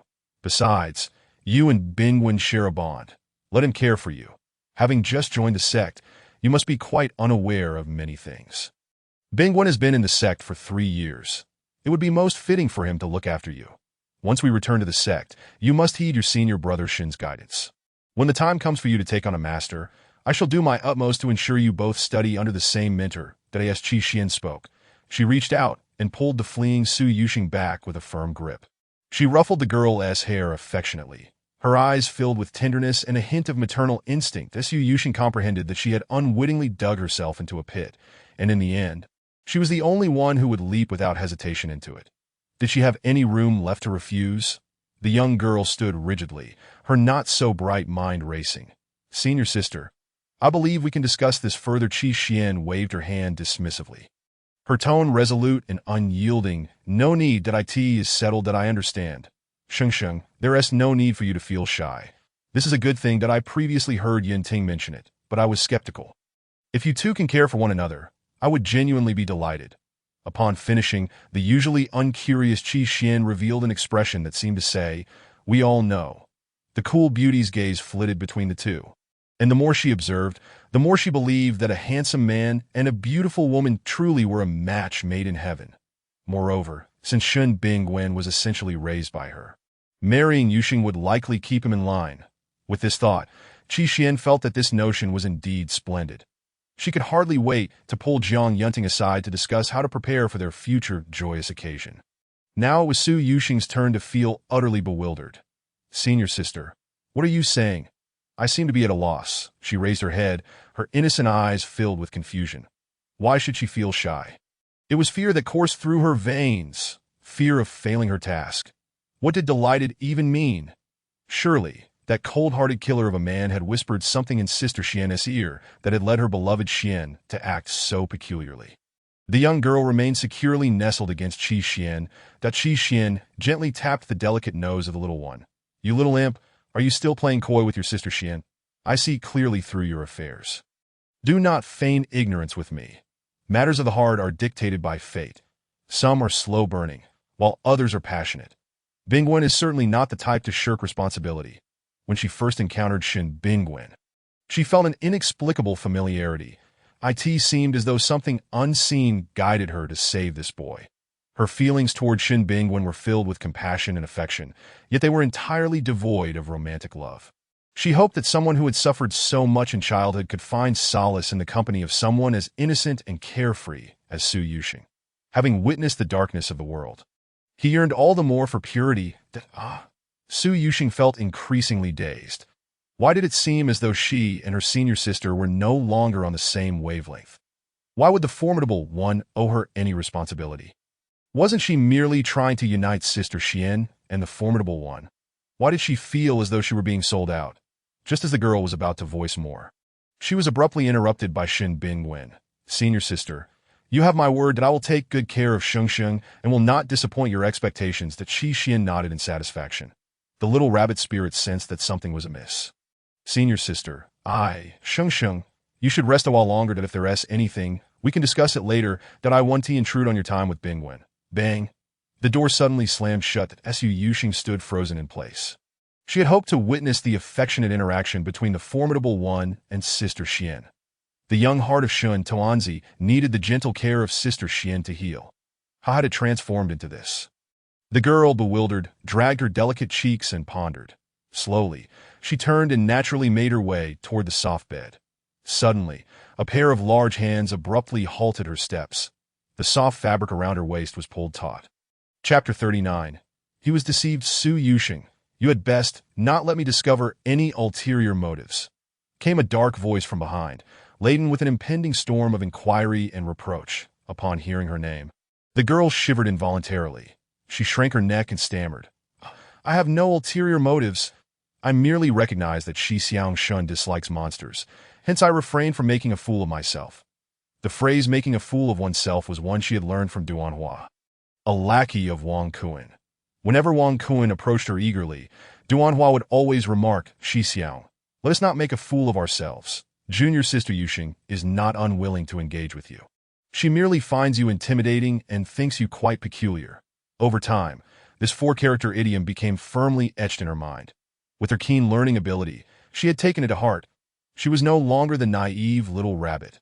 She was now a seasoned Nyo Galu rabbit, having navigated the world for several days. Recalling every detail from their first meeting, it was clear that the formidable one had never taken a liking to her. He had even deemed her repulsive. The rabbit felt aggrieved. Shin Bingwen gazed at the frightened little rabbit spirit, a glint of coldness flashing in his eyes. That it better be so. Each word he spoke was enunciated with a clenched jaw. This little rabbit spirit had barely arrived in the world for a few days, and had already mastered the art of sarcasm. Point one could only wonder from whom she had learned such bad habits. Why not learn something worthwhile instead of picking up such twisted ways? He abruptly lifted Su Yuxing, cradling her in his arms. His hand, resting on her waist, gradually tightened its grip. The force seemed intent on merging the soft, delicate rabbit spirit into his very being, never to part again. Enveloped in an embrace filled with the scent of sandalwood, the girl clung tightly to the young man's neck, terrified that one misstep would see her flung aside by the formidable one. What had she done? Ever since witnessing the formidable one's childhood experiences, her heart had ached for him. But more than that, she wished to see Sister Xian and Brother Shen achieve their happiness. What other ulterior motives could she possibly harbor? She trembled, nestled against the young man, too frightened to lift her head. That I'm truly well-behaved and will absolutely not do anything. The gentle and soft voice, akin to sweet whispers by the bedside, lures one into a captivating trance. She remains oblivious to how she has inadvertently provoked Shin Bingwen, which is quite peculiar, though. Were you not quite bold just a moment ago? Notwithstanding, Shin Bingwen tenderly placed the young girl upon the plush bed, taking care to cover her with the blanket before refraining from any further actions, observing that the formidable figure merely set her down on the bed. Su Yuxing found her courage swelling. Not at all. I merely believe you are far more suited to protect Sister Xian than Brother Jiang. The girl raised her chin defiantly, locking eyes with his cold, piercing gaze. Yet within a heartbeat, she shrank back, burrowing into the soft cocoon of blankets, striving to conceal herself completely. Shin Bingwen would not permit the little rabbit to escape so easily. His large hands grasped the blanket near her exposed hands. The girl, startled, promptly shut her eyes tightly, daring not to meet the gaze of the man towering above her, having completely lost her earlier bravado. Not this matter. His magnetic yet gentle voice echoed in Su Yuxing's ears. Only she knew that beneath such an innocent veneer lay a terrifying, monstrous appetite. What matter might that be? The little rabbit was utterly bewildered as Su Yuxing feigned unconsciousness, acting as though she had not heard him. Shin Bingwen was unfazed. His distinctly knuckled right hand gently pinched her delicate cheek. That Su Yuxing, do you wish to be turned into spicy rabbit head? The most endearing voice spoke the most terrifying words. Consequently, the girl, half hidden beneath the covers, was startled into wide-eyed alertness. You are not keeping your promise. You distinctly said you would not turn me into spicy rabbit head. You clearly stated that rabbit meat is scarce and of no interest to you. She was evidently incensed, her slightly chubby cheeks puffed up in indignation. Shin Bingwen could not resist pinching her puffed cheeks. That he chuckled softly. Because I have changed my mind. Who says a person cannot have regrets? At this moment, I have developed a fondness for rabbit, and I am quite eager to indulge. You adore me so. Surely you would not deny my request. Under Shin Bingwen's expectant gaze, her lively eyes momentarily widened. Reflecting her shock, the girl was stunned for a while before she began to whimper. Liar. You great deceiver. You do not keep your word. It seems that all mortals are untrustworthy. The more Su Yuxing pondered, the angrier she became, her entire being trembling with frustration, tears streaming down her cheeks. That it was entirely her fault for being so young, to have believed in the words of humanity. Pfft. Shin Bingwen could not help but burst into laughter at the sight of the girl before him. Her delicate, rosy skin appeared so tender and smooth, as if a mere pinch could extract water from it. Her sparkling eyes were now misty, gazing up at him with an expression of grievance and innocence. In the dim light, this sight of the girl stirred within him an uncontrollable wave of desire. He cleared his throat several times. I shall not eat you. You possess hardly any meat, and consuming you would be rather unpalatable. His youthful voice was husky, as though he were suppressing something. Su Yuxing remained oblivious to any anomaly. Angered, she twisted her body to break free from his grasp, wrapping herself tightly in the covers once more. After a moment, she spoke haughtily. I don't believe a word you say. You are just a liar. The young man chuckled softly. Since you do not believe me, I shall simply have to act accordingly. Otherwise, it would be a disservice to the praises sung by Sister Su. His voice was as melodious as the low hum of a cello. The fragile exterior, coupled with that refreshing smile, made it impossible to fathom that this seemingly innocent youth would one day become a notorious demon. The girl swiftly turned to face Shin Bingwen, her beautiful eyes meeting his smiling visage. "You couldn't possibly want to eat me." She finally understood that this man relished in intimidating and threatening her. Such intimate words left Shin Bingwen, who had already dabbled in sinister arts, feeling quite flustered. It seemed that even without her deliberate seduction, her every gesture and word acted as a potent poison to him. Even knowing he would succumb, he could not help but taste the allure. The pink garment revealed a hint of her delicate skin, contrasting beautifully with her porcelain complexion, rendering the little rabbit exceptionally tender and exquisite. The tiny, exquisite tip of her nose bore a faint blush, a rarity to behold. Her sweet, melodious voice was a delight that one could listen to endlessly. What once seemed overly saccharine now catalyzed a fierce reaction within him. Shin Bingwen's throat moved slightly. The flames of desire igniting within him rendered his entire being ablaze. That burgeoning longing resembled a restless volcano on the verge of eruption. The atmosphere instantaneously grew suffocatingly warm. Even more disconcerting was the fact that the oblivious little rabbit, unaware of her own charm, gazed at him with a tilted head, exuding innocence. Blast! How could a rabbit be so adorable? The young man could no longer contain himself. Under Su Yuxing's gentle scrutiny, he turned and departed. The door closed softly behind him. Left in place, Su Yuxing was utterly baffled by the enigmatic actions of the formidable figure. Just moments ago, they had been engaged in pleasant conversation, and now he had abandoned her alone in this space. Chapter 40. In a state of turmoil after a brief respite, around midday, Qi Xian promptly resolved to employ a magical array to transport all disciples back to Qitian sect. The journey had been fraught with peril, and the future was uncertain, fraught with potential dangers. Moreover, most of the new disciples hail from the noble circles of Linshui City. Any mishap would be beyond the capacity of their sect to bear. The current state of Mingzhou City was far more terrifying than she had anticipated, and oh wonder the ruler could not remain idle, seeking assistance from the four major sections. However, given the present circumstances, it seemed unlikely that even the combined strength of the four major sects could salvage this kingdom on the brink of collapse. The fall of the nation and the destruction of homes appeared to be an inevitable fate. Clad in white, the beautiful maiden furrowed her brow slightly. She stood at the center of a dilapidated courtyard, surrounded by a crowd. Such a pure, aloof beauty seemed to belong to another realm entirely.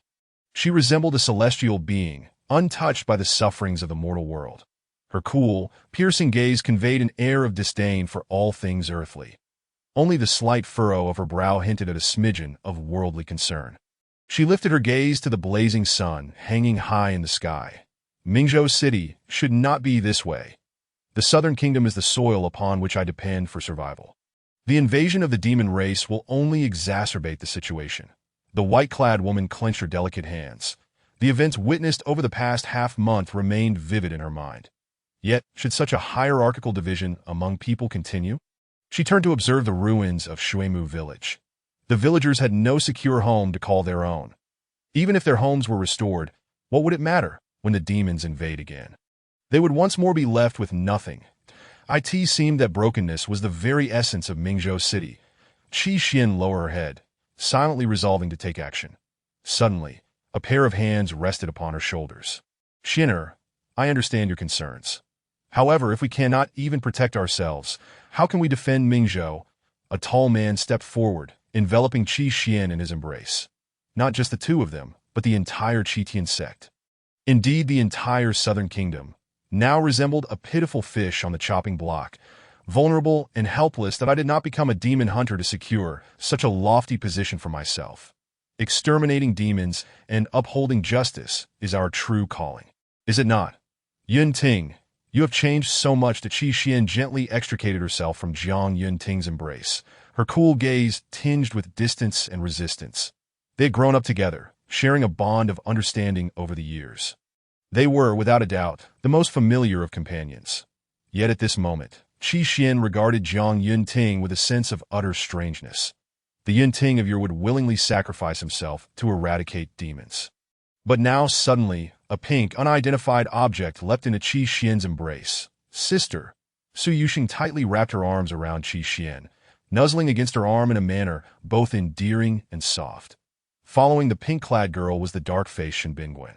You slow down. At your age, you should be more cautious, that I fear you might fall. That Qi Xian gently tapped Su Yuxing's forehead, and her previously troubled expression finally softened into a hint of a smile. In front of my sister, I shall always remain a child. With that, the pink-clad girl took a few solemn steps back, then grasped the white-clad maiden's hands with great seriousness, assuming a very formal demeanor. But in the next moment, she exclaimed dramatically, "Sister, you must know. Men can change, but my feelings for you will never waver. Remember, even if Brother Jiang lets you down, I shall remain here, waiting for you to glance my way." Su Yuxing's earnest expression elicited laughter from Qi Xian. "That I thought you had something serious to discuss with me. You nearly scared me to death. You little rascal. Even with your brother Jiang, you will always be my most treasured sister." Qi Xian gently lifted her hand, softly caressing the strands of the young girl's hair. That moment, the world gained yet another dark-faced individual, Jiang Yunting. With a pale complexion, Jiang Yunting turned to look at Shen Bingwen, nearly gritting his teeth as he said, "Can you not manage your little wife? Can you not prevent her from meddling in my relationship with Xin'er? Just look at her. Su Lucha's skills are growing more formidable by the day." "I can't control her," Shen Bingwen replied dismissively, his gloomy expression brightening instantly upon seeing Jiang Yunting. Jiang Yunting had thought they both shared the same plight, but it turned out he was the only fool. A man swiftly stepped between the two, clearing his throat before stating seriously, "Junior Sister Yuxing, my sister and I need to discuss the formation. You should stay with Bingwen for now." That in reality, he and Qi Xian had already prepared the formation, merely awaiting the arrival of others to commence the teleportation. However, he was concerned that if Qi Xian harbored any misunderstandings towards him today, it would be challenging to clarify them in the future. Once the seeds of misunderstanding were sown, they could grow into towering trees, ultimately becoming stumbling blocks between them. That he needed to speak with Qi Xian alone. Fortunately, the naive Su Yuxing quietly slipped away. Meanwhile, Shen Bingwen, who had been following her, had also vanished. This rare opportunity to witness a conflict between Sister Xian and the cold-blooded killer was one she could not afford to miss. Yet it seemed she had still failed to achieve her goal. Su Yuxing was utterly vexed, but soon her thoughts shifted to another concern. For someone as inexperienced as her, teleportation was a novel concept. She had no idea how to chant spells, let alone what materials were required for teleportation. The young girl peeked around, deciding to leverage her learning abilities. She resolved to find someone to learn from. She would mimic whatever others did in the courtyard. The young men in white robes largely clustered in groups, whispering among themselves. Only one seemingly frail young man stood alone, looking quite desolate. The little rabbit spirit promptly made up her mind. She cautiously stepped over and slowly approached the boy, who was staring at the ground, lost in thought.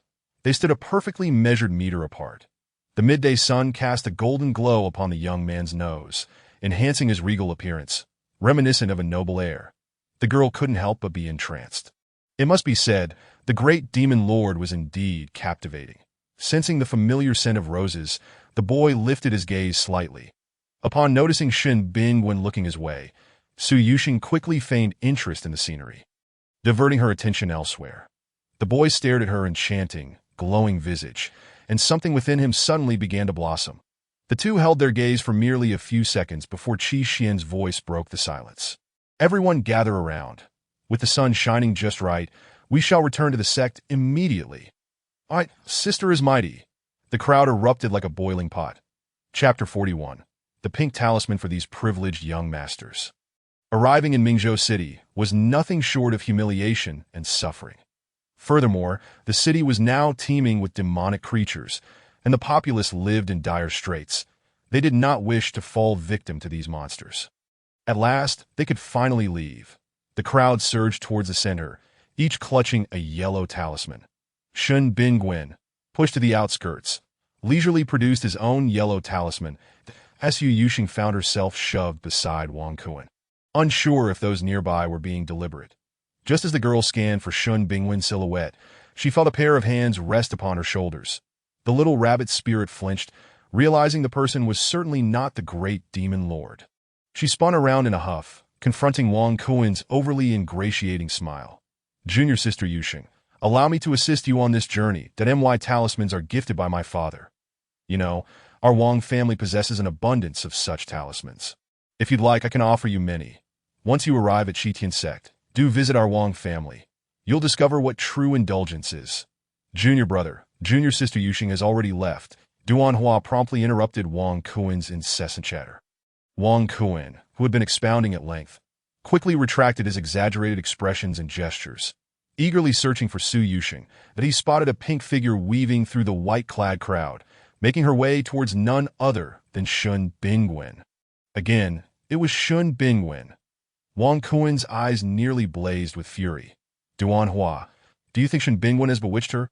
She won't even spare me a glance, yet she cares so much for that waste. Brother, I believe it's best we refrain from meddling in others' affairs. Your actions are akin to voluntarily becoming junior sister Yuxing's consort. Get lost. On the other side, Su Yuxing finally reached Shun Bingwen's side. He observed the breathless girl, his gaze softening slightly. Senior brother Shin, why didn't you hold on to me earlier? I nearly got separated from you. The girl quietly complained, her tone laced with displeasure. Had she not run quickly? She might have been entangled by that peculiar Wang Kuin again. She had heard other disciples say that Wang Kuin already had over 20 concubines. Truly shameless. Shin Bingwen gazed down at the petite girl before him, who was pouting her luscious lips, seemingly still miffed about being left behind. The young man inadvertently lifted the corners of his mouth. He produced a pink talisman and placed it in the girl's embrace. Oh my, it's pink, so beautiful. I adore it, wah. Su Yuxing's earlier gloom vanished in an instant, replaced by surprise as she exclaimed. Typically, talismans were yellowed and worn, exuding an ancient and mysterious aura, which had deterred her from ever touching them. Yet the one nestled in her arms was a delicate pink, both new and visually appealing. She treated it like a treasure, carefully observing this unique talisman. Not only was it aesthetically pleasing, but it also depicted a cute pink rabbit. Su Yuxing's eyes widened with admiration, unable to tear her gaze away from the talisman. Senior brother Shin, you've made me not want to use it at all. I want to keep it safe. She murmured playfully that it must be said, this talisman was perfectly aligned with her aesthetic preferences. Seeing her reaction, Shin Bingwen's smile widened that I have many. With that, he pulled out a stack of pink talismans that Su Yuxing felt an overwhelming urge to pounce on them, eager to claim them all. Alas, the young man was quick to tuck them away. Their conversation, neither too loud nor too soft, reached Wang Kuin's ears. Duanhua, have you ever seen a pink talisman? I haven't. Duanhua replied earnestly, shaking his head. What is so special about a pink talisman?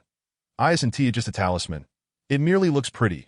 Can it compare to my talismans? Wang Kuin scoffed dismissively. That kid Shin Bingwen only knows how to impress girls with flashy trinkets.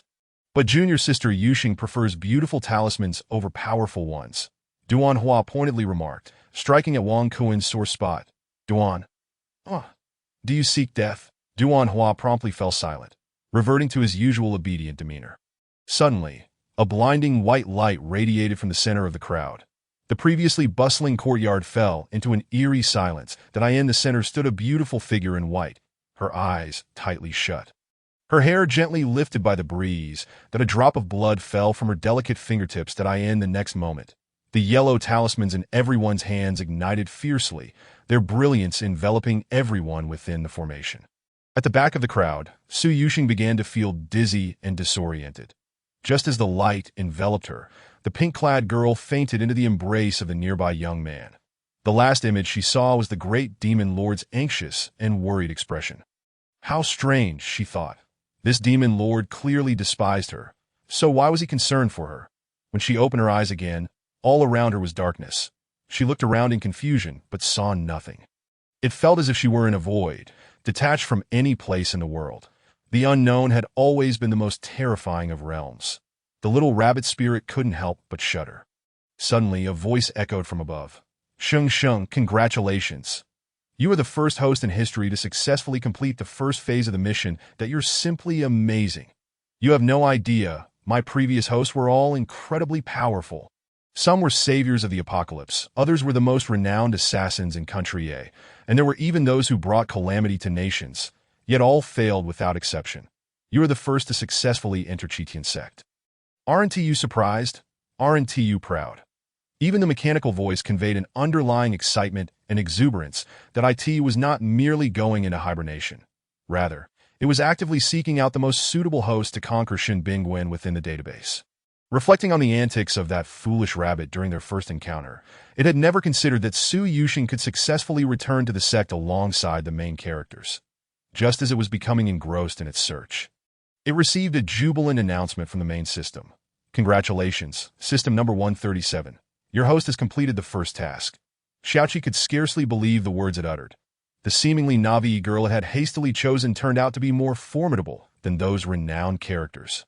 Could it be that even foolish beings possess their own stroke of fortune? With this thought, Xiaoqi revitalized its spirit. Wholeheartedly accepting this host, that it promptly set aside its previous task and eagerly summoned Su Yuxing. Initially, it had indeed acted irresponsibly, merely mentioning the need to rescue Shin Bingwen before disappearing, leaving the foolish rabbit to decipher everything on her own. Even the task report was an automatically triggered switch designed in advance. As the girl listened to the familiar mechanical voice, her anxious heart gradually found calm. Xiaoqi, you've entered hibernation so soon. But what is the apocalypse? What is the calamity-bringing demoness? Su Yuxing, puzzled and bewildered by the unfamiliar terminology, remained oblivious to Xiaoqi's excitement and felt somewhat lost. That it's all right. Sheng, you need not concern yourself with these matters. Now, let me provide you with an overview of this world that in this realm, demons run rampant. Due to the policies of the ruler of the Southern Kingdom, Nan Wuyin, the hearts of the people have wavered, and the entire nation is in turmoil. The female protagonist, Qi Xian, and the male protagonist, Jiang Yunting, have been childhood friends, both dedicated to saving the world as populace. Shin Bingwen, on the other hand, is the ultimate antagonist of this world, having infiltrated the Qi Tian sect to steal its forbidden arts. Suffering humiliation and torment due to his half-human, half-demon identity, he eventually turned to the cultivation of dark magic. The consequences of such practice led him to frequently fall into madness, causing catastrophic destruction each time. Later, he acquired the forbidden techniques of the Qi Tian sect, and 3 years hence, the war between humans and demons began. During that conflict, he observed from afar, ultimately bringing about the world's annihilation. Falling into madness? The little rabbit was taken aback, terrified. Does that mean Shin Bingwen is a bomb that could explode at any moment? Why didn't you clarify this from the start? Su Yuxing was exasperated. Doesn't Shin Bingwen seem anything but normal? Who would instinctively resort to choking someone? Although she was somewhat unclear about the roles of the male and female leads, she vaguely felt that Sister Xian and Brother Jiang were the pillars of this world, while the demon Lord Shun represented its calamity. That if I had disclosed everything to you from the beginning, would you still have taken on this task? Since you seem to know everything and analyze it so thoroughly, why not join forces with the great demon? Do you think I wouldn't want to? Xiaoqi felt extremely wrong that it had tried, only to be swiftly eliminated by Shin Bingwen during their first encounter. What was the point of that? It had initially chosen a stunning beauty, far more alluring than the current little bean sprout. Yet, the result was that the latter was completely impervious to such charms. So how exactly do I complete this task? Su Yuxing redirected the conversation. While Shin Bingwen was no longer as malevolent towards her as he had been at first, she still harbored lingering concerns about the past and longed to leave. At this point, Xiaoqi began to stammer if the war between humans and demons does not occur in 3 years, then it will be considered completed. Also, you must foster the relationship between Jiang Yunting and Qi Xian. Numerous obstacles will arise between them, and you must assist them in overcoming these challenges. This little rabbit was no longer as easily deceived as before. In truth, their male supporting roles rescue system required them to achieve a happy ending with the male lead while simultaneously promoting the affection between the male and female protagonists to complete the task. In essence, Su Yuxing had to accompany Shin Bingwen until the very end of his life for the mission to reach its conclusion.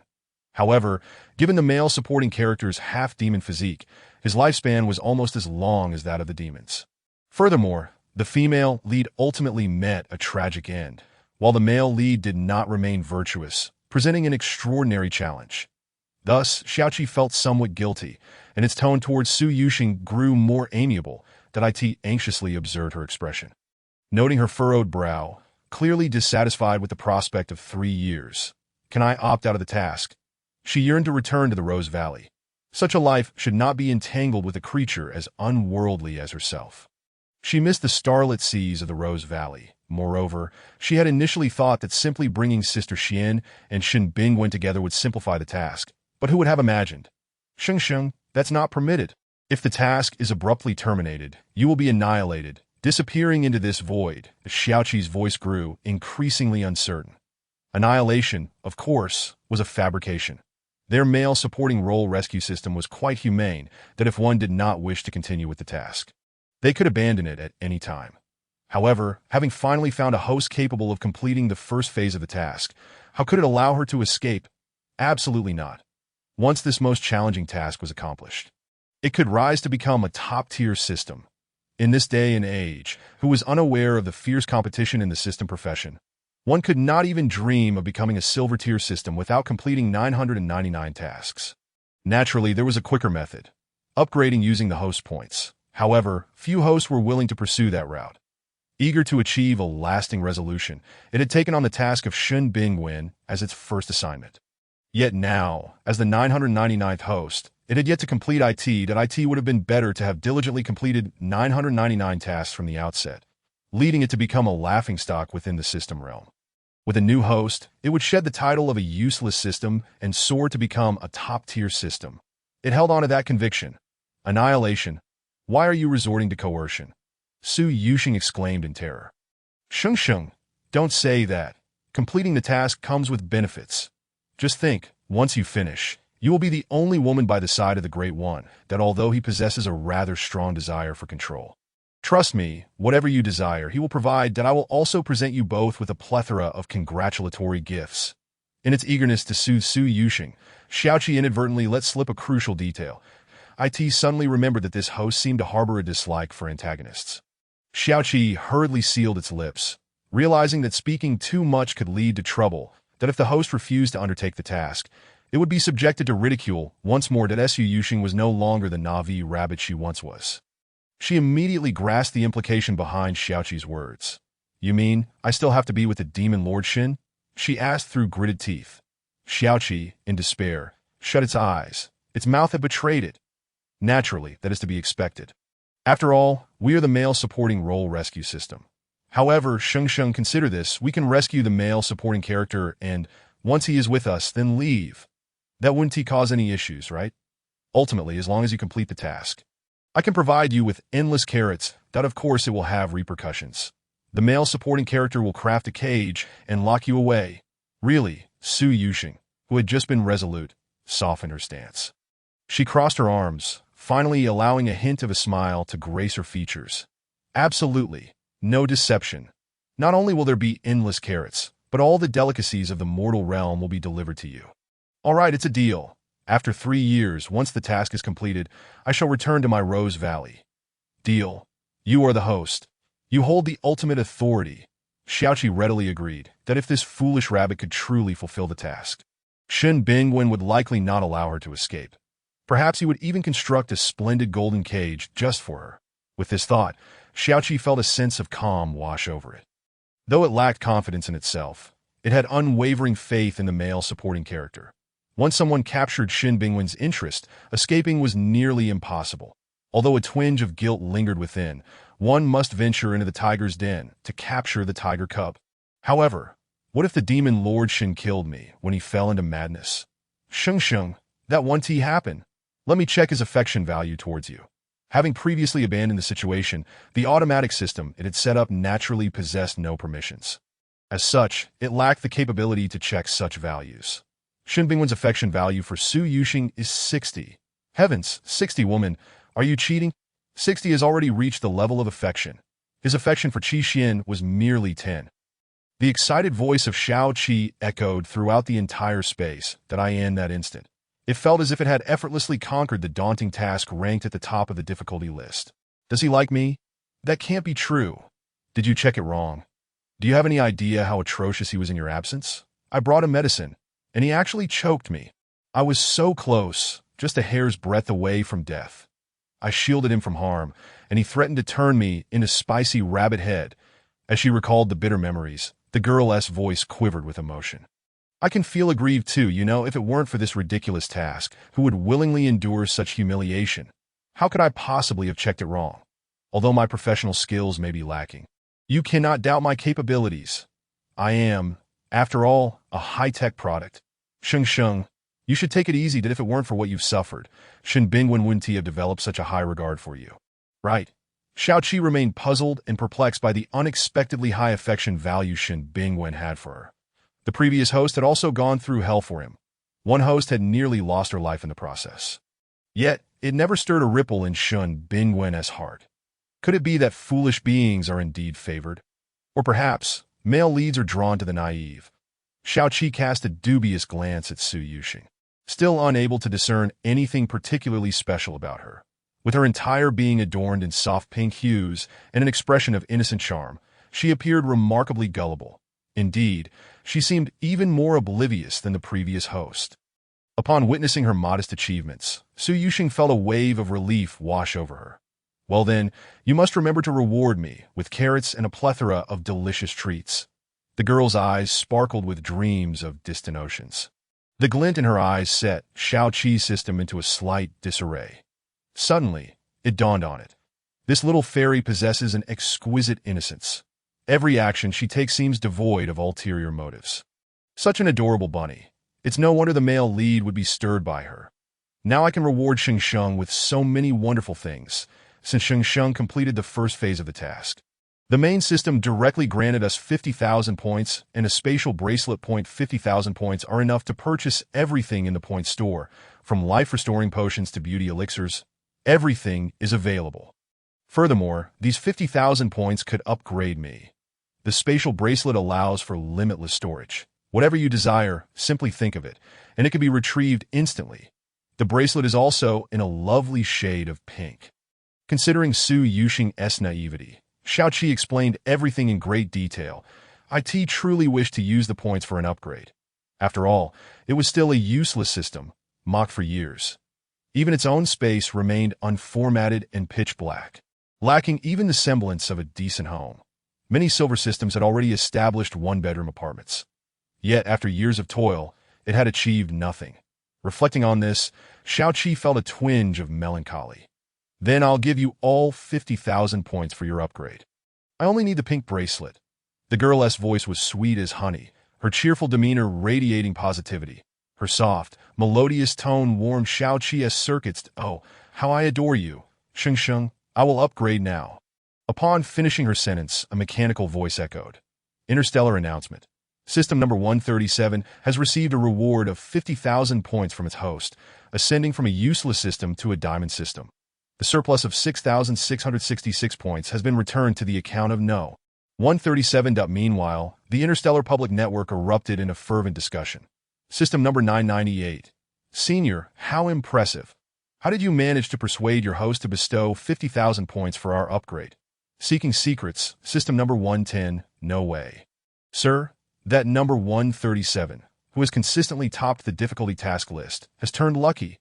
Little brother, you may not know how wretched this fellow has been to not emulate his actions. He has changed hosts 998 times to achieve today's success. While I am still merely a silver system, we should honestly complete our tasks. System number 56. My goodness, is this really the once useless number 137? Now on par with me? Truly, the student surpasses the master. ISNT is just a matter of time before catching up to number 1 and becoming a gold system. System number 137. Thank you. I am merely doing tasks casually. System number 250.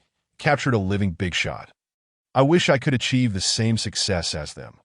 Amidst the fervent discussions among the systems, Su Yuxing remained blissfully unaware that in the blink of an eye, the void around her transformed into a lavish room.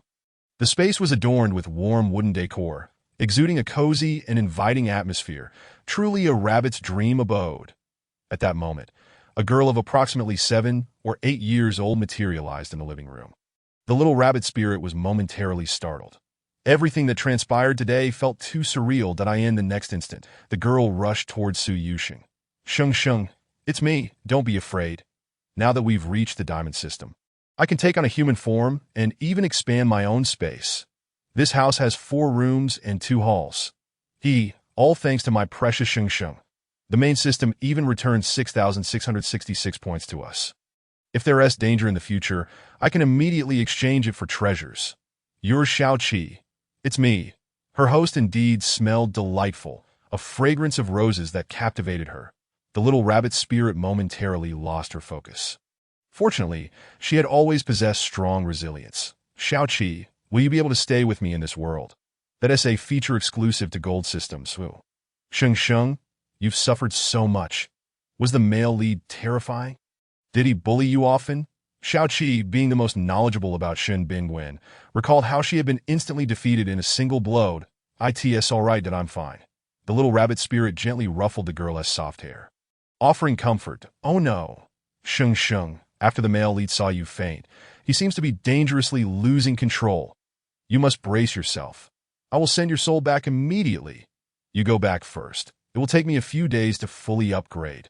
No sooner had she spoken than, before Su Yuxing could react, she found herself spinning and landing on a soft bed. Clearly, they had arrived at Qitian sect. The girl slightly opened her eyes, and what met her gaze was a delicate, fragile face. Yet behind such an innocent and beautiful visage lay an insatiable thirst for blood and madness, marked by a hint of bloodshot eyes. The moment their gazes locked, the cruelty in the man's eyes vanished, replaced by boundless tenderness and affection, along with a faint sense of relief at having regained something lost. Sheng Sheng, you're awake. The man's voice was hoarse and deep, as though overnight he had transformed from a boy in need of care into a man capable of bearing the weight of the world. He seemed to have remained steadfastly by her side, never straying away, that Su Yuxing could not decipher the emotions reflected in Shen Bingwen's eyes, yet it was evident that he was not inclined towards madness.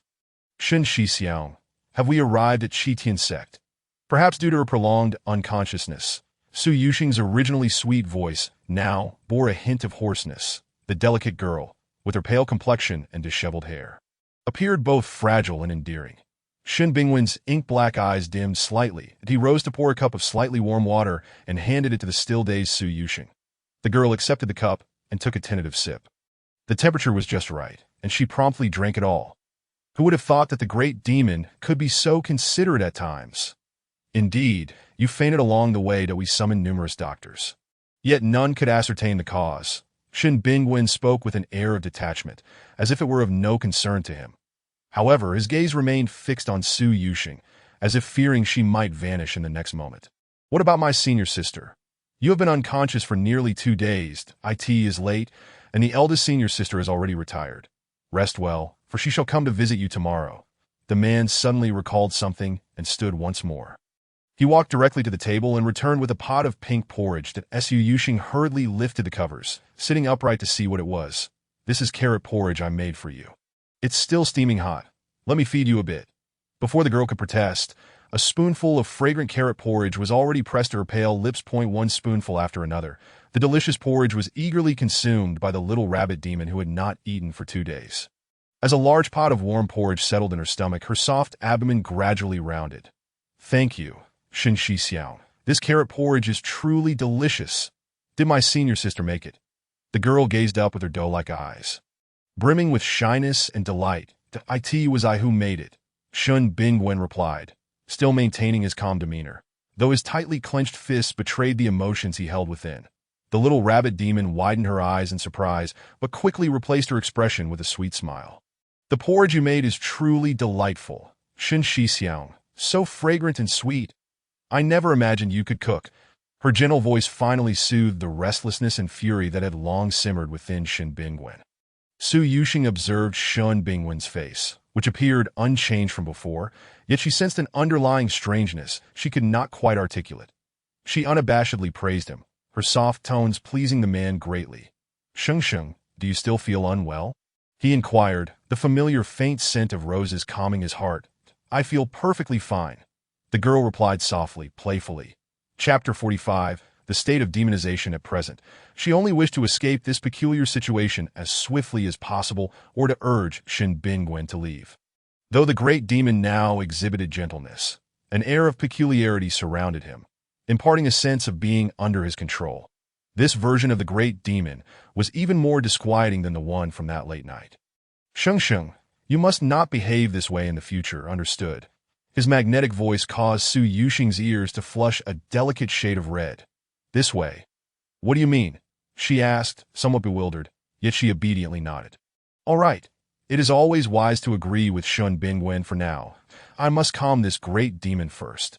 Shun Bingwen's gaze darkened slightly, that if Su Yuxing were to observe closely, she would notice the hint of red lurking within his eyes, clearly indicating a tendency towards madness. Those who fail to uphold their promises shall face punishment. You know. The corners of his lips curled slightly, akin to the beautiful yet deadly bloom of a red spider lily. The little rabbit demon flinched in fear. She parted her lips, seemingly regretting her hasty agreement. Punishment? What sort of punishment? Su Yuxing questioned, eyes wide with confusion. Did I end the mortal realm? Many wealthy families acquire rabbits. However, many of these rabbits prove unruly, prone to running amok. Disobedient rabbits, you see, are often confined to exquisitely crafted cages.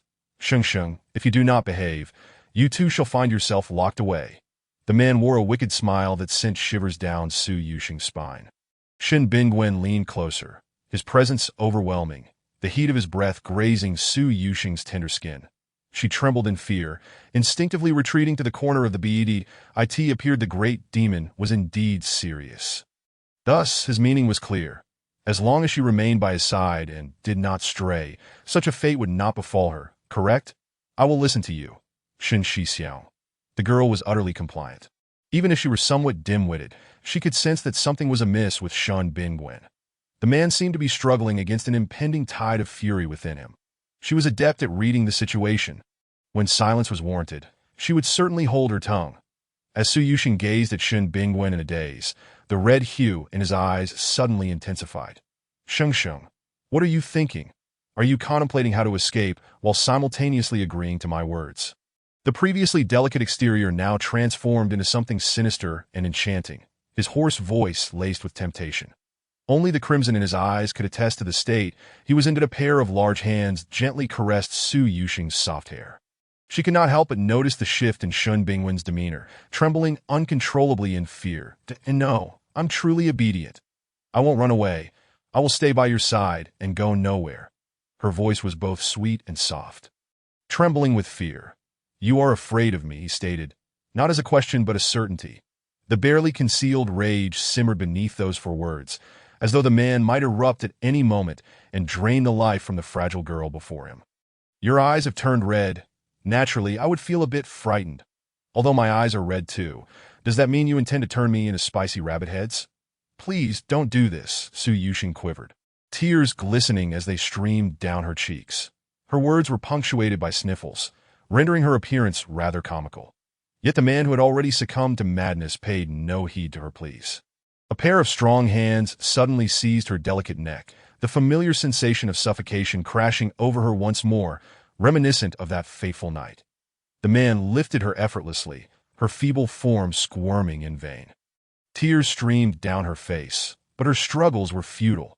The beast with red eyes ravenously consumed the essence of the rabbit demon. Threads of pink spiritual energy visibly siphoned from her body, transforming into dark tendrils that enveloped Shinbin T that moment. The man resembled a soulless machine, driven solely by instinct. The girl gradually lost her strength, her breaths growing faint. The once vibrant girl now appeared ghostly pale, as though she might perish at any moment. The instinct for survival compelled her to whisper, Shin Shixiang, please wake up. The soft, delicate voice seemed to slip from her lips, barely audible to the beast. Suddenly, the grip around her neck loosened. The dark energy being transmitted back transformed into pink spiritual energy, all returning to Su Yuxing's body. The little rabbit demon collapsed onto the ground. Yet in the next instant, the beast lunged once more, extending its iron-like arms in a bid to end the fragile rabbit demon's life, that Su Yuxing hurriedly dove into the man's embrace. Shin Bingwen, already ensnared by madness, momentarily halted his movements. He abruptly sat upon the bed, enveloping the fragrant girl tightly within his arms.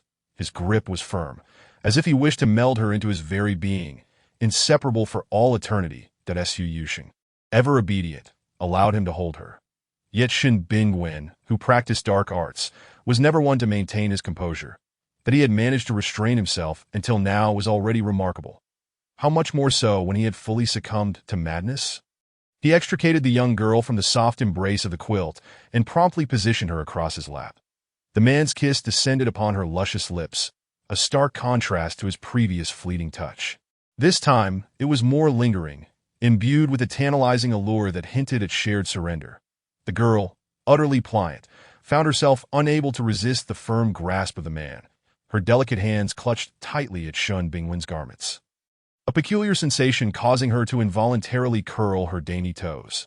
The man's restless heart found solace, his anxiousness gradually subsiding. That it was unclear how much time had passed when Shun Bingwen finally released his hold on the little rabbit spirit.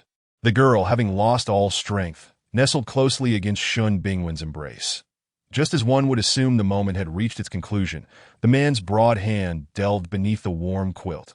His large palm seized her tender, fair foot, while his other arm securely cradled the girl. Su Yuxing trembled at the man's audacious action, a quaver in her voice revealing her vulnerability. Xin Shixiao, are you feeling better? Her soft, plaintive tone only served to act as a catalyst. She lay limply in Shun Bingwen's arms, caught in a dilemma of motion and stillness. Shun Bingwen offered no reply, his scarlet gaze hinting that the malevolent spell had yet to be fully lifted. The man's searing body nearly scorched her to ashes, as one hand deftly toyed with her petite, exquisite foot. The grip that confined her tightened evermore. Breathing in the faint fragrance of roses, the crimson hue in Shun Bingwen's eyes began to dissipate. The girl's typically innocent and pristine visage now resembled a blooming peach flower, her eyes brimming with emotion, rendering anyone who beheld her utterly captivated. Xin Shixiang, it hurts, her trembling lips quivered slightly, leaving only a faint whimpering sound in the aftermath. Chapter 46. Coexisting. The once rough man suddenly froze, visibly loosening his hold. Su Yuxing's heart soared at the sight. It seemed that even in his corrupted state, the great demon could slightly alleviate the effects of his enchantment. With this thought in mind, the girl steeled herself and pressed her tender lips against Shun Bingwen's. Their ensuing kiss was even more fervent and urgent in response to her initiative. The inherently soft girl found herself wholly ensnared in this quagmire. The man's hands intertwined tightly with her delicate fingers, and in a swift motion, he flipped over, pinning the fragile girl beneath him. It was unclear how long it had been when the man, now transformed into a wolf, finally released his hold on the girl. Upon reopening his eyes, he found himself in a state of clarity. Su Yuxing remained nestled within the fragrant embrace of sandalwood. Realizing the gravity of his actions, Shun Bingwen hastily rose from the soft bedding. That I'm sorry, Sheng Sheng. His cautious demeanor was a stark contrast to the previous devil-may-care man. After Su Yuxing had succumbed to unconsciousness, he had descended into a frenzy of madness and anxiety.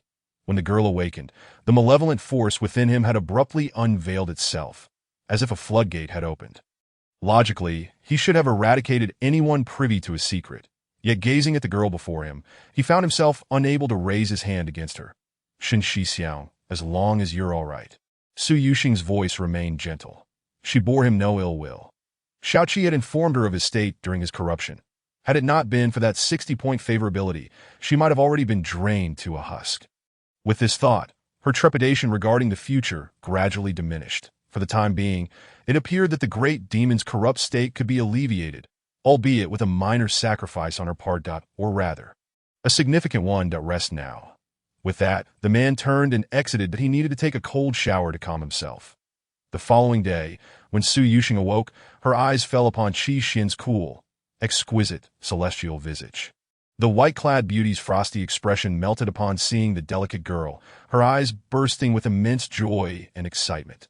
Sheng Sheng, you're finally awake. What happened to you? Do you have any idea how worried I've been? Unable to eat for days. According to the rules, I was supposed to attend the sect leader, but father, considering your frail condition, canceled it. You truly frightened me. Qi Xian abruptly enveloped Su Yuxing in her embrace. The girl slightly lifted her head, surveying the layout of the room. The previous night, she had been terrorized by Shun Bingwen and had not had the chance to examine her surroundings. The entire room was adorned in soft shades of pink, with plush pink carpeting spread across the floor, soft even without shoes. Tables, wardrobes, and soft chairs were all present. The room was spacious, Yet the heating was adequately prepared, that it was evident that this room had been specifically arranged for her. Su Yuxing's heart warmed, and she returned Qi Xian's embrace, reassuring her, "Sister, I'm perfectly fine, that I might just be a bit weak. That is all, that I'll eat more from now on, all right? From now on, I'll make sure you turn into a little piglet."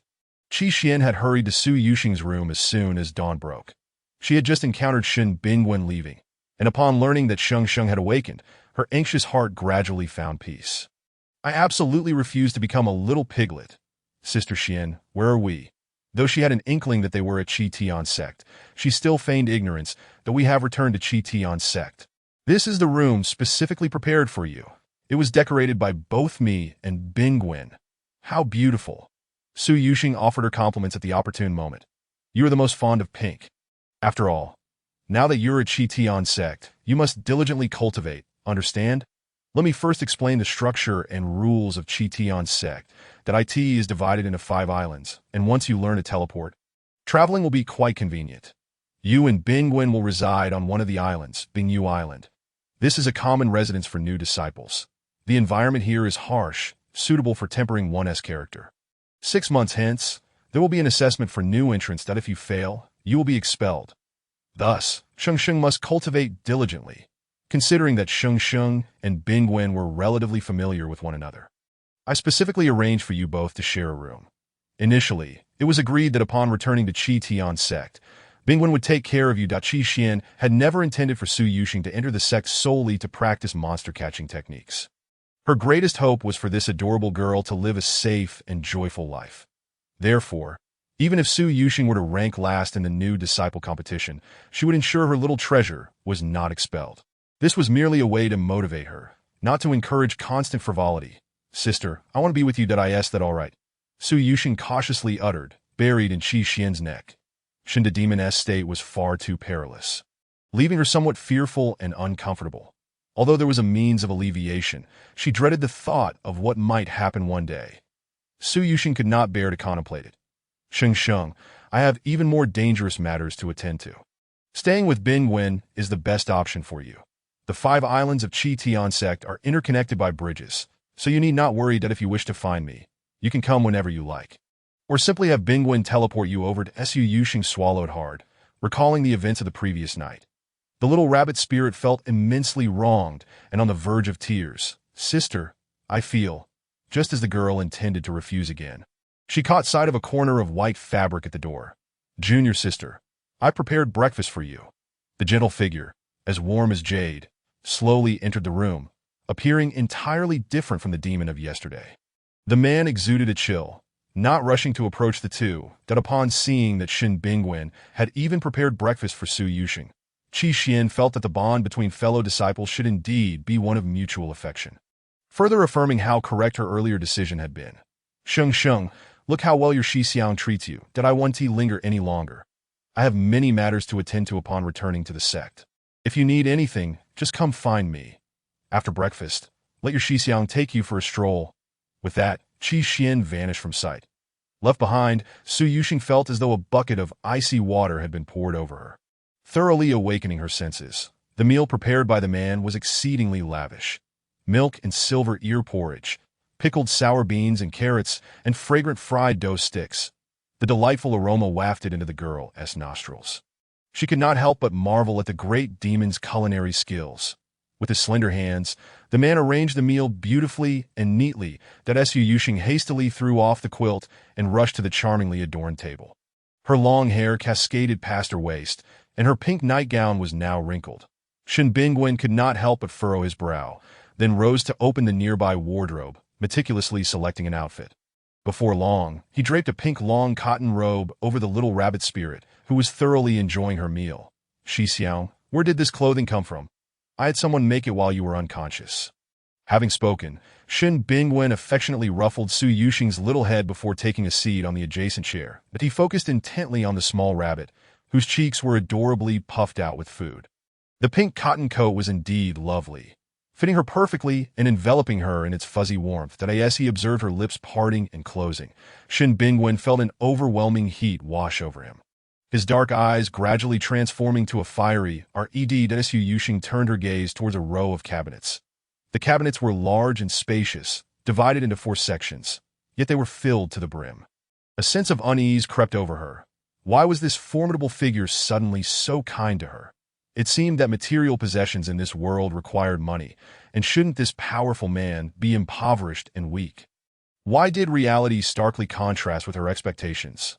"Senior brother, did this cost you a lot of money?" she joked. "Whatever you desire, just let me know, and I shall bring it forth for you that I can procure anything in this world for you." Su Yuxing was taken aback. The atmosphere felt off-kilter. "Senior brother, no, there's no need that I don't want anything," she gazed into Shen Bingwen's eyes, filled with an emotion she could not comprehend. An involuntary shiver ran down her spine. Quickly, she lowered her head, avoiding the intensity in his gaze. The rapid shift in Shen Bingwen's demeanor left her momentarily at a loss. It seemed everything had changed since returning to Qitian sect. Or more accurately, since she had regained consciousness. "Sheng Sheng, please do not disappoint me," the man said, resting his right elbow on the pink table, his index finger lightly rubbing his thumb as he scrutinized every movement of the young girl before him. He could not tear his gaze away from Su Yuxing's delicate form, as if he could never get enough of her. The intensity of his stare made her heart race throughout the meal. "No, it won't happen, of course not," she replied repeatedly, fearing that a delayed response might provoke the brooding man before her. Recalling the events of the previous day, her cheeks flushed with embarrassment, resembling a blooming peach blossom. Ever since that night, the formidable figure had treated her quite well. Chapter 47. In the bitter cold Sheng Sheng, "Once we finish eating, I will take you out for a stroll." The man casually extended a hand, playing with her softly curled pink hair. The scent of roses brought him solace, and pink had become his healing color. That Su Yuxing, who had been almost finished with her meal, immediately halted her movements. Lifting her head eagerly to gaze at Shen Bingwen, her eyes brimming with anticipation. "Oh yes, senior brother, let us go out now." After days of participating in the eradication of demons alongside the disciples of Qitian sect, she felt utterly exhausted. First, she had been injured, then drained of her demonic energy, and ultimately, she had traversed through Shen Bingwen's memories for an arduous half-year. Finally, she had the chance to play, and she was overwhelmed with excitement. The little rabbit spirit sprang to her feet, eager to rush outside. Observing the girl's sparkling eyes, the coldness in the man's gaze began to thaw. He stood up, leisurely following her lead. They stepped out of the room. They entered a spacious hall meant for rest. Adjacent to Su Yuxing's room was a dilapidated wooden door, evidently Shen Bingwen's quarters. The decor within was old and weary, yet the pink wooden door at the center stood in stark contrast to the worn surroundings. The girl found herself momentarily dazed by the unexpected layout. She had assumed that Qitian sect would be as luxurious and cozy as her own room. It appeared she was mistaken. Su Yuxing's eyes dimmed at the realization. The formidable man must be suffering greatly. The world had never treated him kindly, and even the Qitian sect, which had taken him in, looked down upon his origins. It was no wonder he had become the dark figure he was in the end. At least now, he was merely anxious due to a lack of security. In the future, he might descend into a state of ruthless violence against gods and demons alike. The little rabbit spirit suddenly felt the weight of responsibility bearing down on her. She was determined to revive Shen Bingwen's spirit. "Senior brother, don't worry. When I have money, I will definitely build you a grand house." After saying this, she felt a surge of relief. "Will Sheng Sheng live with me?" The man's once stagnant eyes suddenly roiled with 1,000 waves. Unable to settle, he swallowed hard, gazing at the girl's luminous eyes, and the tightly sealed cage within him began to show signs of cracking. It felt as though a single forceful blow could shatter it completely. Task prompt. Shen Bingwen's affection points 3, total affection points 63. This was a special setup by Xiao Qi before leaving.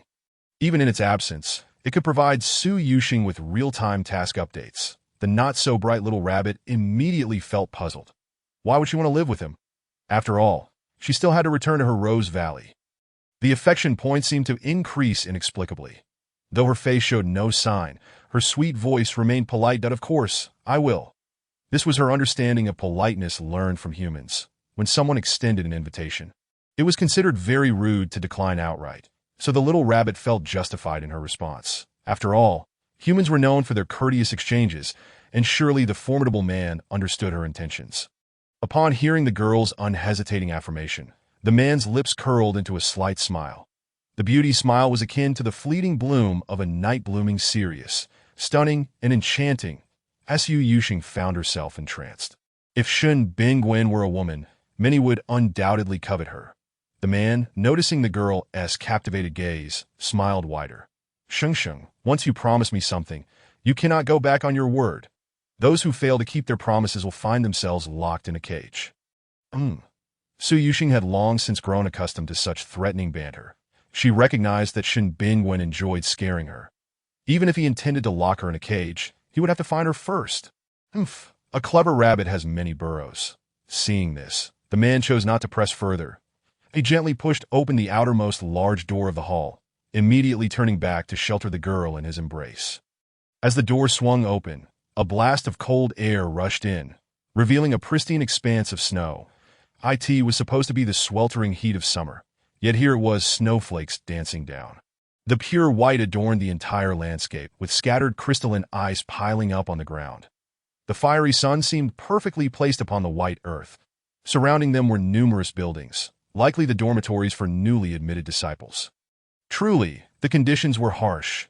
The girl, who was already sensitive to the cold, instinctively huddled deeper into her coat. Thankfully, the man had provided her with an extra layer of warmth. Otherwise, her little face would surely be flushed from the cold by now. Sheng, do you still want to explore outside? The man turned back, his attention fixed on Su Yuxing's condition. Rabbits were particularly susceptible to cold, and this environment was undeniably torturous for her. The trees were stripped of their lush green, their branches heavy with a thick layer of frost. The wind howled, carrying with it icy flakes that moment. She understood why there were so many heaters in the room. This weather was certainly unsuitable for a rabbit. No, we should head back quickly. With that, Su Yuxing hurriedly burrowed back in her warm little nest. That was no wonder that her senior sister had emphasized the harshness of the environment. This was hardly a place for a rabbit to reside. Fortunately, the house was well equipped with heaters. The man, who had lagged behind, slowly closed the door and followed the girl back inside. Once inside, Su Yuxing found herself clad in a loose pink spaghetti-strap dress. Nestled in the soft, fluffy blankets, seeing the sudden intruder, she peeked out from her cocoon with a startled expression. Propping herself up, the silky straps slipped from her fair, jade-like skin. Her tousled pink hair partially concealed her figure, creating a tantalizing visual that was both alluring and innocent. Shin Bingwen could not help but swallow hard at the sight. The little rabbit spirit, blissfully unaware of the enticing scene, looked on with a cute, puzzled face. Her extreme purity, however, exuded a deadly allure. So adorable. Upon realizing it was Shun Bingwen, Su Yuxing relaxed significantly. Yet upon noticing the dangerous expression on his face, reminiscent of the previous day, along with the faint red in his eyes, a wave of panic surged within her. Senior brother, why did you come in? Is there something else? Danger? The man remained silent. He simply closed the door and strode toward the plush bed that seemed to swallow him whole. Su Yuxing was utterly dumbfounded. Senior brother? A startled exclamation escaped her lips as the little rabbit spirit hurriedly curled into the corner of the bed. Sheng, I'm so cold. Will you warm me up? He asked, his voice smooth and enticing. Chapter 48. Spring has arrived. Shin Bingwen sat directly upon the blanket, his voice a hoarse murmur, as if he were suppressing something within. Senior brother, is there no heating in your room? I could offer my room to you. May I sleep in yours instead? Her soft, plaintive tone seemed to plead for mercy. Without further ado, the girl tossed aside the covers, exposing her delicate skin to the cool air. Her slender legs touched the ground. That was still too cold. Even with the stove, it could only provide a modicum of relief. Su Yuxing involuntarily shivered, drawing her shoulders inward. She took a step, preparing to flee the room. Suddenly, the man's gaze darkened, and a fierce anger surged within him. Threatening to obliterate the world around him, he grasped her delicate wrist tightly. With a forceful pull, she found herself enveloped in his searing embrace. Shin Bingwen gently lifted her, positioning her to straddle his thighs. His eyes drank in the sight of her fair, slender legs. With a swift motion, he draped a thick quilt over her shoulders. Do you enjoy running away so much? His voice, cold to the core, made the girl shudder. No, I simply wish to offer you my room. That I noticed how much you seem to enjoy it. That I'm being kind, yet you scold me and wrongfully accuse me. It appeared that the situation had reverted to last night's dynamics, though it felt less terrifying than before. The current atmosphere was reminiscent of spring's arrival. The girl, resigned to her fate, acquiesced, her smooth, pale arms wrapped around his neck, her soft body pressing tightly against his firm chest. Shin Bingwen relished her submissive demeanor, his previously brooding aura softening significantly. His large, defined hand traveled along her smooth back. "Sheng Sheng, you are exceptionally well-behaved today." He rested his head against her shoulder blade, tightening his grip as if to prevent any thought of escape. "You must marry me in the future." His firm voice frightened the little rabbit nearly to death. "Marry? That is absolutely out of the question.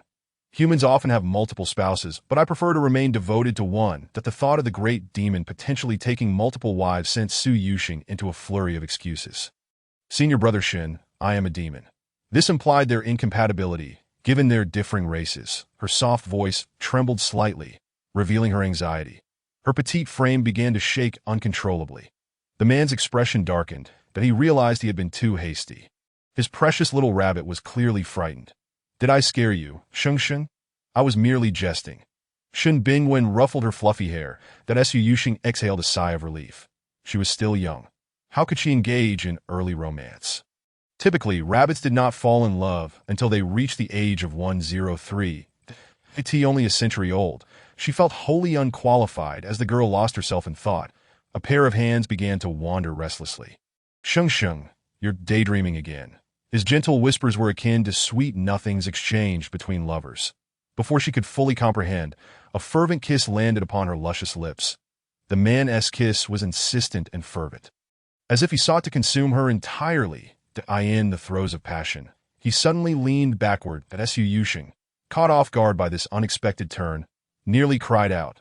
But her lips were silenced. Instead, she emitted soft whimpers, which only facilitated Shun Bingwen's invasion. She clung tightly to his neck, fearing she might tumble to the floor. That in an instant, she found herself securely atop him, her slender legs wrapped around his waist. Her hands slid down his back, causing her to tremble involuntarily. She struggled to rise, pushing against the bed, but his large hands swiftly captured her head. After a long moment, Shin Bingwen finally relented, allowing the girl, now a quivering mess, to rest upon his chest, panting lightly. "Sheng Sheng, I never imagined you to be so passionate. Today, you have playfully taken advantage of me once more. It appears you enjoy this position. Shall we continue in this manner henceforth?"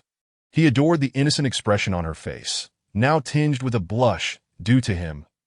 Su Yuxing thought to herself, if it were not for her current lack of power and the influence of others, she would certainly unleash her frustrations upon this man filled with mischief. Would the great demon even remember his actions and words upon awakening? Chapter 49. Embarrassed and helpless suddenly, a loud knock echoed through the room.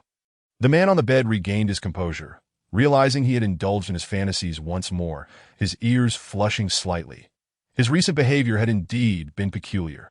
Every time he gazed upon Su Yuxing's pure, innocent face, he could scarcely contain the desires buried deep within.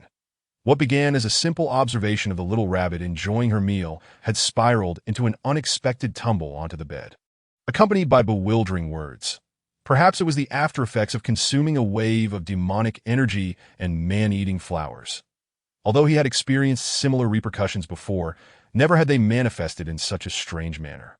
Contemplating this, he resolved to keep his distance for a few days until he fully regained his composure before approaching her again. In a hurried fashion, he leaped from the bed and rushed to the door. Lo and behold, even the Great One can be flustered.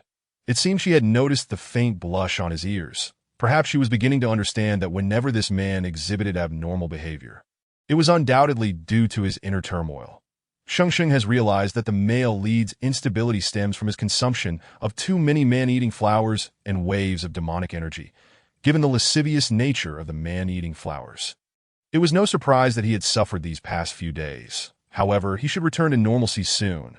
Suddenly, the voice of Xiao Qi broke through Su Yuxing's thoughts, causing her to glance around in surprise. "Silly Sheng Sheng, I'm in your consciousness. From now on, you can communicate with me through your mind. Have you completed your upgrade?" "Yes. I can accompany you in real time from now on. If you have any questions, just call out to me." She wouldn't always be online, as she had her own responsibilities to attend to, including sharing the daily life of the Great One across the interstellar network. The interstellar network was now teeming with admirers. And she was the most famous figure across the cosmos.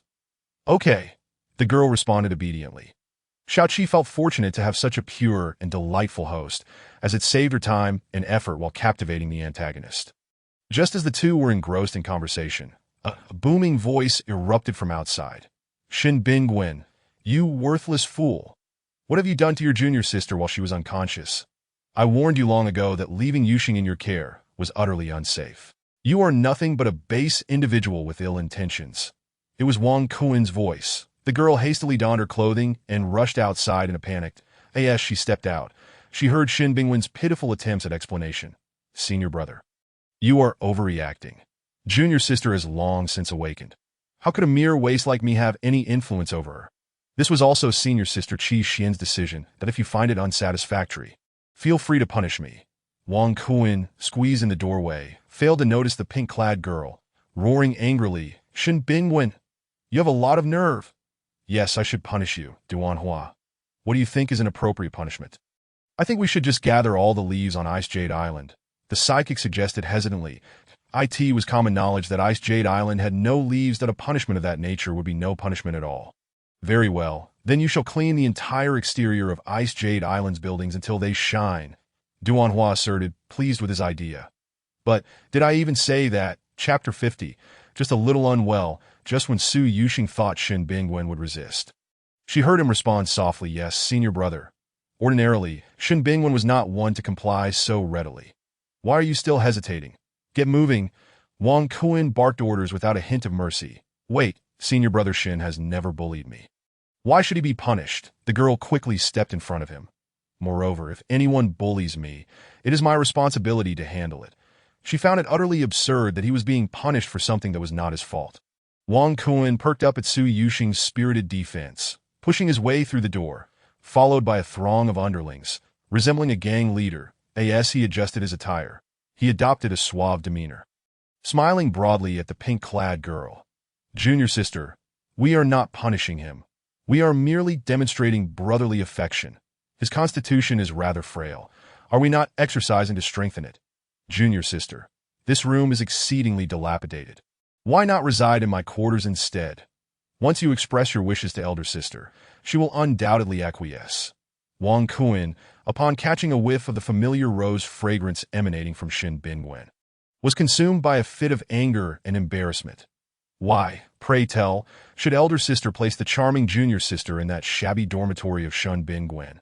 Amongst the entirety of Bingyu Island, his dormitory is the most opulent. Is it not? Are you unwell? The maiden tilted her head in confusion, her eyes betraying a concern for the mentally challenged.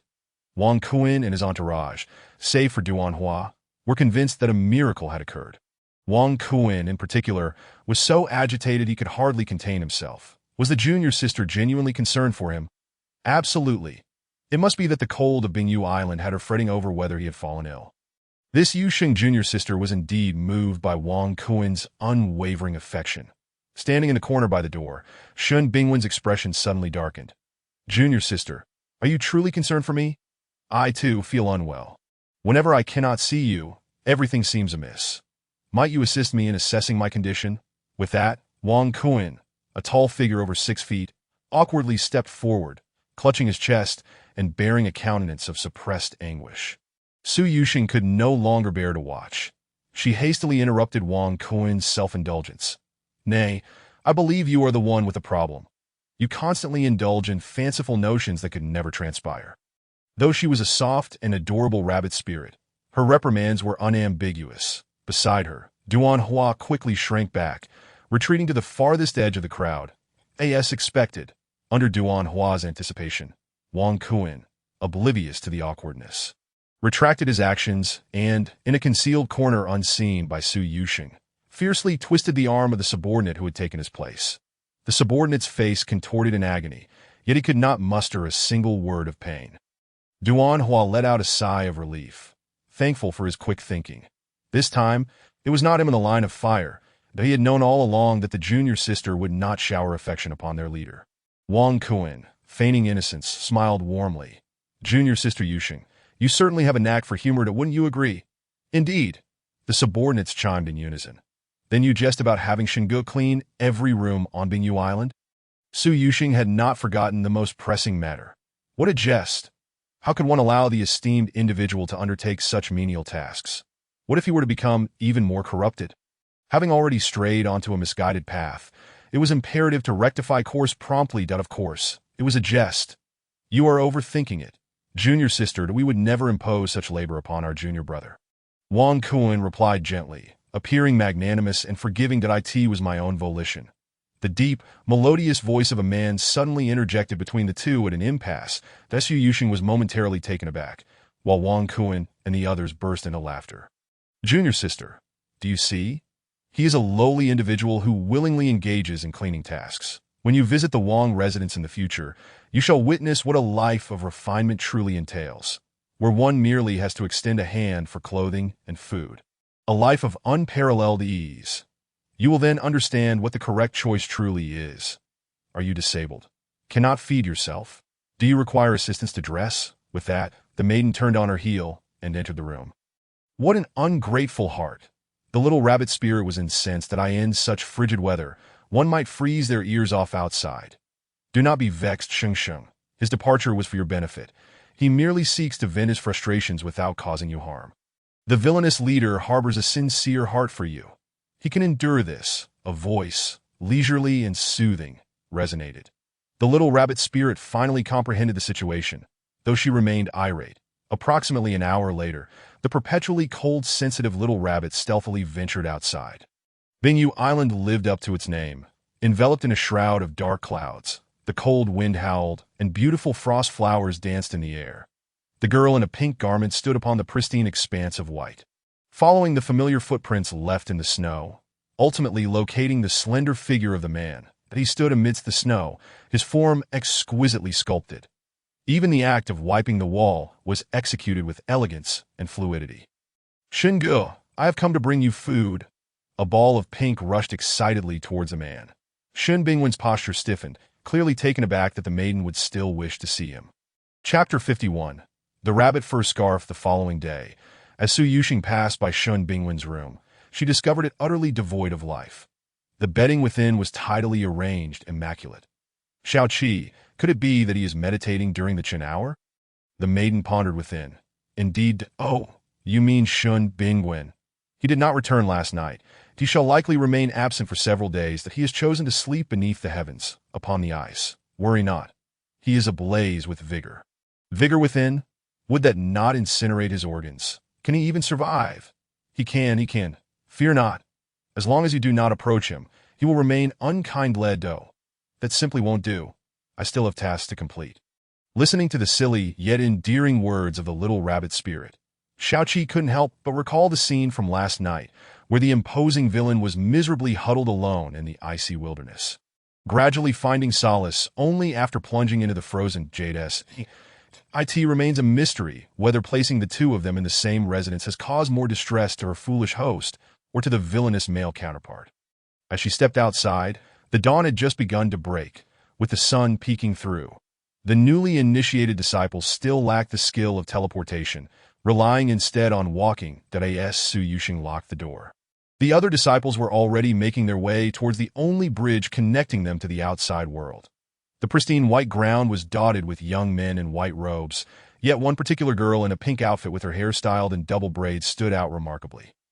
Beneath her outer layer of a pale pink vest, she wore a long robe of off-white, elegantly embroidered with the words Qi Tian Sect in golden thread, a special creation by Qi Xian for her.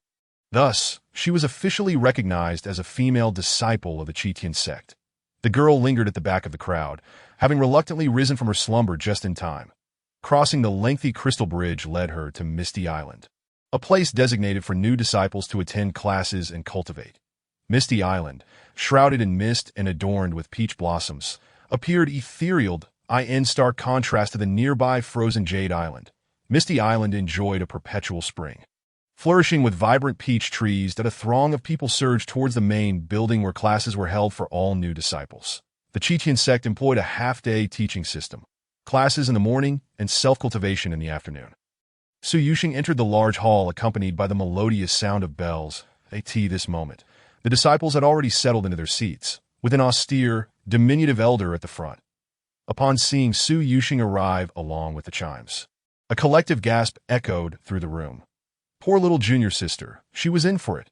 Everyone knew that Elder Jingguan was infamous for his foul temper, with a host of strict rules and a highly critical nature.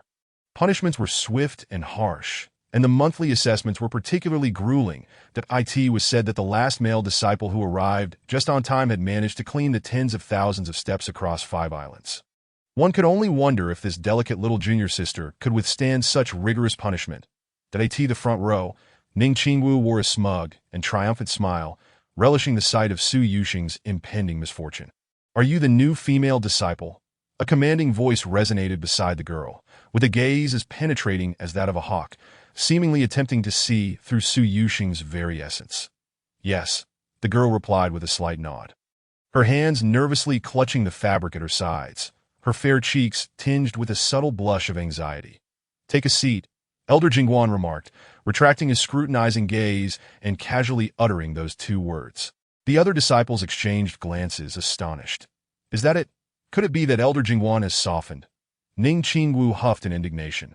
Suddenly, a voice of authority rang out.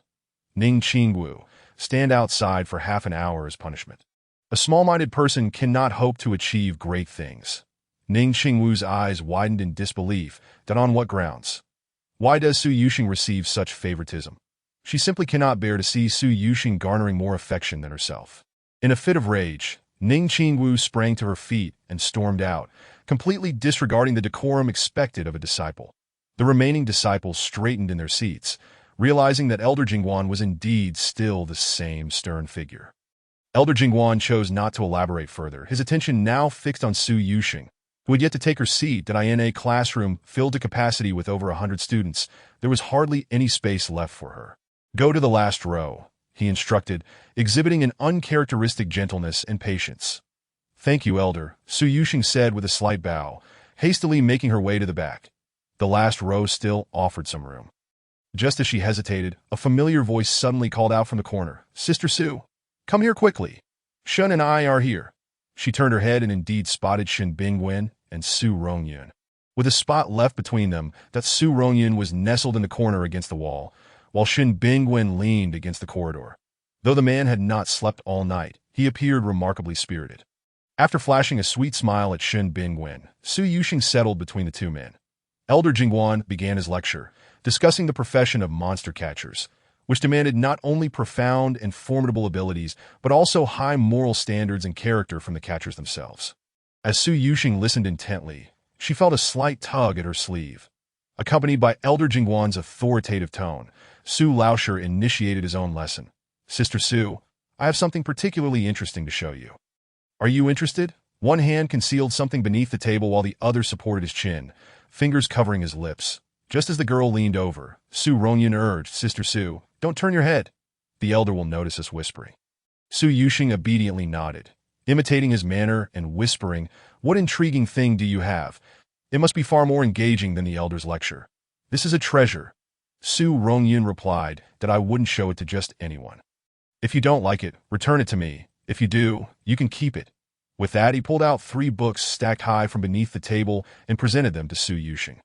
The little rabbit spirit took the books and placed them on her lap, immediately curious to open the first page.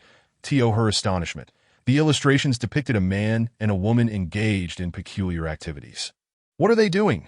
she asked, puzzled. Flipping to the next page, she found the illustrations of the couple to be exquisitely detailed and vivid. "Sister Su, you really don't know what they're doing. You haven't seen this before. Have you? I hear that all the young ladies of noble birth have one of these at hand, that I obtained many high-definition and censored books from them, and no worries. Just look more, and you'll understand." Chapter 53. Acquiring knowledge. The book in her hands opened a new world for the girl. Observing the woman straddling the man in the illustrations, she couldn't help but recall the actions of the magically transformed Shun Bingwen de So. The big shot was learning from here. Was he? The expressions on the illustrated couple's faces suggested they were quite enjoying themselves. Was it truly that delightful? Why hadn't she felt it? Perhaps it was because one needed to learn other actions to experience it. She cautiously glanced at the meticulously attentive face of the man on her right, before quickly redirecting her focus back to the book. I'll try it out on Shun Mo2 later. Once he transforms, I'll utilize everything I've learned. Her small hands moved rapidly beneath the table, diligently committing every detail to memory. Before long, Su Yuxing's face began to flush ever so slightly, the scent of roses growing increasingly intense. After finishing one book, she timidly asked, "Can I show this to Brother Shin?" "Of course. I showed it to him before, but he didn't want to see it. This time, he'll definitely accept it from you." That Su Rongyun was entirely supportive. Heaven knew how much he longed to reach out to the pure and noble Shin Bingwen. Yet the latter remained indifferent, with Su Rongyun persistently clinging to him. With Su Rongyun's affirmation, Su Yuxing swiftly placed the open book on Shin Bingwen's lap, her soft voice whispering, "This is something Brother Su showed me. It's quite interesting, and I wanted to share it with you, Brother Shin." Her face radiated warmth, and her sparkling eyes were impossible to refuse. Thus Shin Bingwen, who had been focused on the lecture, lowered his head in an instant. The intertwined figures on the pages transported him back to the previous night's state, that he promptly closed the book and, with his long fingers, pulled the other two books closer, swiftly stashing all three into his storage space. In a flash, Su Yuxing found herself bereft of the books. Feeling wronged, the girl pouted her luscious lips slightly. "That I haven't finished yet. I wanted to use the knowledge from this for your enjoyment later." "Why are you being like this?" Su Yuxing's tone was earnest and serious, as if her endeavor to bring him joy was of utmost significance. The man froze, caught off guard by this unexpected situation. Meanwhile, Su Rongyun, ever perceptive, leaned in closer, his book still open on his lap, eager to join the lively conversation. "What are you two discussing? What enjoyment?" Just as Su Yuxing prepared to respond, a furious roar erupted. "Su Rongyun, what do you think you're doing?" The irate Elder Jingwan had teleported from the front row to the last in the blink of an eye. The disciples, who had been dozing off moments ago, were instantly jolted awake. Seeing that the elder had not noticed their drowsiness, they collectively exhaled a sigh of relief. "Elder, I wasn't doing anything. I merely wanted to glance at the class notes of Senior Brother Shun and Junior Sister Su. Truly, moreover, my father has stated that he does not expect me to be exceptionally gifted." Su Rongyun replied with a playful grin, entirely forgetting the book resting on her lap. "Oh, is that so? What do you have on your lap?" The book that was once neatly placed suddenly flew into the hands of Elder Jingwan. The nearby disciples could clearly see the content within its pages. They could not suppress their laughter, covering their mouths with their hands. Unfortunately, the sorrows and joys of humanity do not resonate with one another. At that moment, Su Rongyun was so frightened she nearly lost control. "I completely forgot about this," she shouted. "Elder, let me explain. That should all belong to you under the table, right?" Elder, Junior Sister Su was also reading just now. Truly, it was far better to share in the punishment than to let him suffer alone. If one were to perish, let it be a collective fate. Chapter 54. To his room, Elder Jingwan turned to follow Su Rongyun's pointed finger that he beheld the young girl in pink, sitting upright and properly, with only a solitary notebook left on the otherwise empty seat, presenting the image of a diligent student. This new disciple is rather commendable to Su Rongyun. You wish to drag others down with you after committing a misdeed? Is this how your father raised you?" Elder Jingwan's voice abruptly rose, clearly incensed. "How could that be?" he murmured, trembling as he turned his gaze towards Su Yuxing. But the next moment, he was taken aback. Indeed, there was nothing left on Su's seat. With her petite frame, it was impossible for her to conceal anything within her garments. Yet soon after, his gaze shifted to the composed Shun Bingwen beside her. He must have hidden it in Senior Brother Shun's seat. "Elder, I believe it is unwise to handle my case so hastily." Shun also read during class, since Junior Sister Su cannot be implicated. "Let us involve Senior Brother Shun, that he cannot stand alone as punishment. Ning Qingwu, that enigmatic fellow, is still outside, that if no one speaks with him, he will surely suffocate from frustration. Junior Sister Su, Senior Brother Shun. I apologize, you must stand there obediently, do not stray off." Thus, with these words, Elder Jingwan's scrutinizing gaze fell upon Shin Bin, and he narrowed his eyes, surveying the disciple he had previously overlooked, before shifting his attention to his notebook. The lean old man nodded in satisfaction, a rare smile gracing his features. "Your aptitude is quite good. Come find me every afternoon henceforth." "Yes." The handsome man slightly rose in salute as soon as he spoke. The assembly erupted in an uproar. Shin Bingwen, that good-for-nothing, possesses good aptitude. If his aptitude were truly commendable, I might as well bear children with a man. Do not speak so carelessly. He did indeed vanquish a horde of demons and man-eating flowers. So you believe everything he says? I, for one, do not. Unless he performs for me, I shall remain unconvinced that Su Rongyan interjected. Elder, wait. He was merely reading during class. How can you assert that he possesses good aptitude? Hastily, she extended her finger to poke Elder Jingwan gently. Jingwan abruptly swung his arm, startling Su Rongyan into submission, causing her to meekly remain by her seat. The lean old man bellowed. Su Rongyan, you shan't lay claim to any of those books today. Get out. That is utterly unacceptable. Those books are his lifeline. I shall call your father to retrieve them for you. Did I end that case, Elder? Just take them all away. After speaking, Su Rongyan gazed longingly at the stack of books. Her frequent glances back as she departed elicited peals of laughter from the disciples. Continue the lesson. With one less person beside her and without her books, the little rabbit spirit began to concentrate on the material being taught. Each type of demon has its corresponding method of handling. Relying solely on brute strength is merely a fundamental task for you at this stage that as one progresses to a higher level of demon hunting. One need not even resort to talismans when confronting a minor demon. For instance, with a rabbit spirit, a single carrot can lure it forth. That Su Yuxing felt dizzy, her fair hands propping up her delicate chin, her entire being swaying as if she might collapse at any moment. Meanwhile, Shin Bingwen, who was listening intently, suddenly felt a weight on his shoulder. The familiar softness and fragrance instantly reminded him of certain scenes from the 3 books he had just placed into the spatial realm.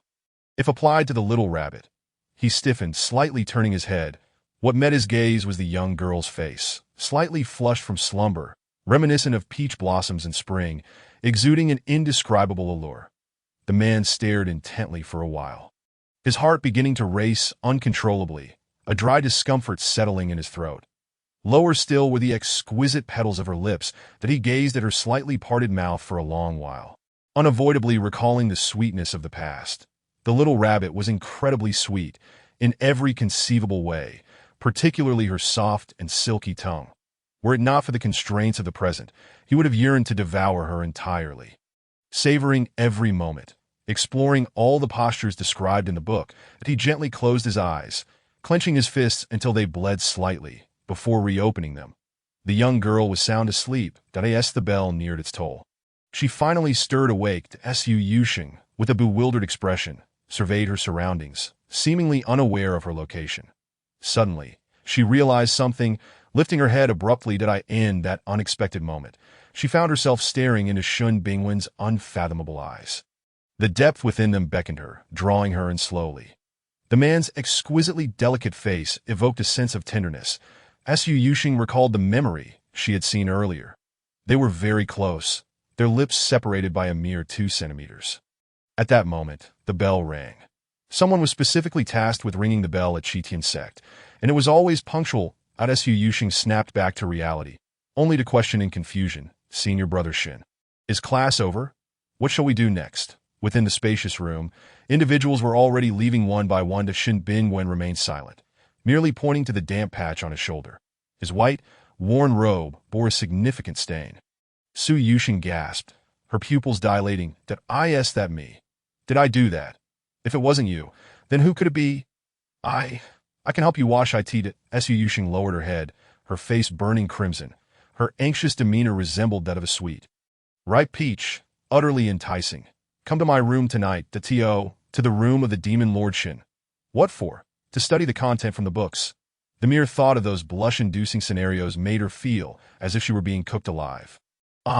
Shin Bingwen's Adam's apple bobbed slightly. Whenever the girl felt a surge of emotion, the fragrance of roses surrounding her intensified, subtly laced with an aphrodisiac effect. Come to my room to wash clothes. The man's voice was hoarse and low. Listening to his tone, one could not help but feel that it was far more than a simple request to wash clothes. Yet that night, the petite rabbit obediently squatted by Shin Bingwen's cold bed. Washing garments, the water was icy, and her delicate, pale hands were now reddened from the chill. Shin Bingwen was still in Elder Jingwan's quarters, yet to return. Thus, the usually obedient Su Yuxing had ventured over herself. The man had changed into a different outfit that afternoon, making things considerably easier for her. She washed clumsily and with considerable effort, This was her first experience washing for someone else. Apparently, human clothing required manual cleaning. Unlike her own garments, which could be magically restored to cleanliness and beauty. Lost in thought, she unconsciously increased her strength and a most inappropriate sound suddenly erupted. The garment, already patched and mended numerous times, now split open, revealing a long, gaping tear. Su Yuxing was left dumbfounded. In an instant, she stood up, letting the clothing fall into the basin, splashing water everywhere. The tear was now prominently displayed. The little rabbit spirit cast a guilty glance at the exposed rip. Did I do this? Absolutely not. She would return immediately, pretending to be asleep, and no one would ever know. Just as the little rabbit spirit prepared to leave, Shen Bingwen pushed the door open. The two stared at each other.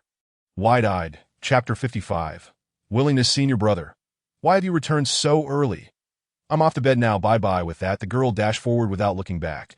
Shen Bingwen's long fingers gently caught the collar of the pink-clad girl, halting her escape. You. The man's voice was tinged with uncertainty and confusion. Realizing she could not evade him, Su Yuxing stiffly turned around. The man pointed to the garment in the basin, which bore a large, elongated tear. Ditto this. I don't know what happened, but I was being so careful, so cautious, yet it just tore on its own. What could I do?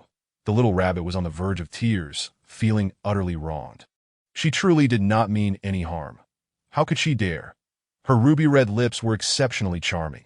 The dim candlelight flickered, casting the silhouettes of the two onto the gray, mottled wall. The hazy moonlight of Ice Jade Island poured through the window, enveloping the two in its ethereal glow. The cascading moonlight made Su Yuxing appear as if she were surrounded by a halo of sanctity.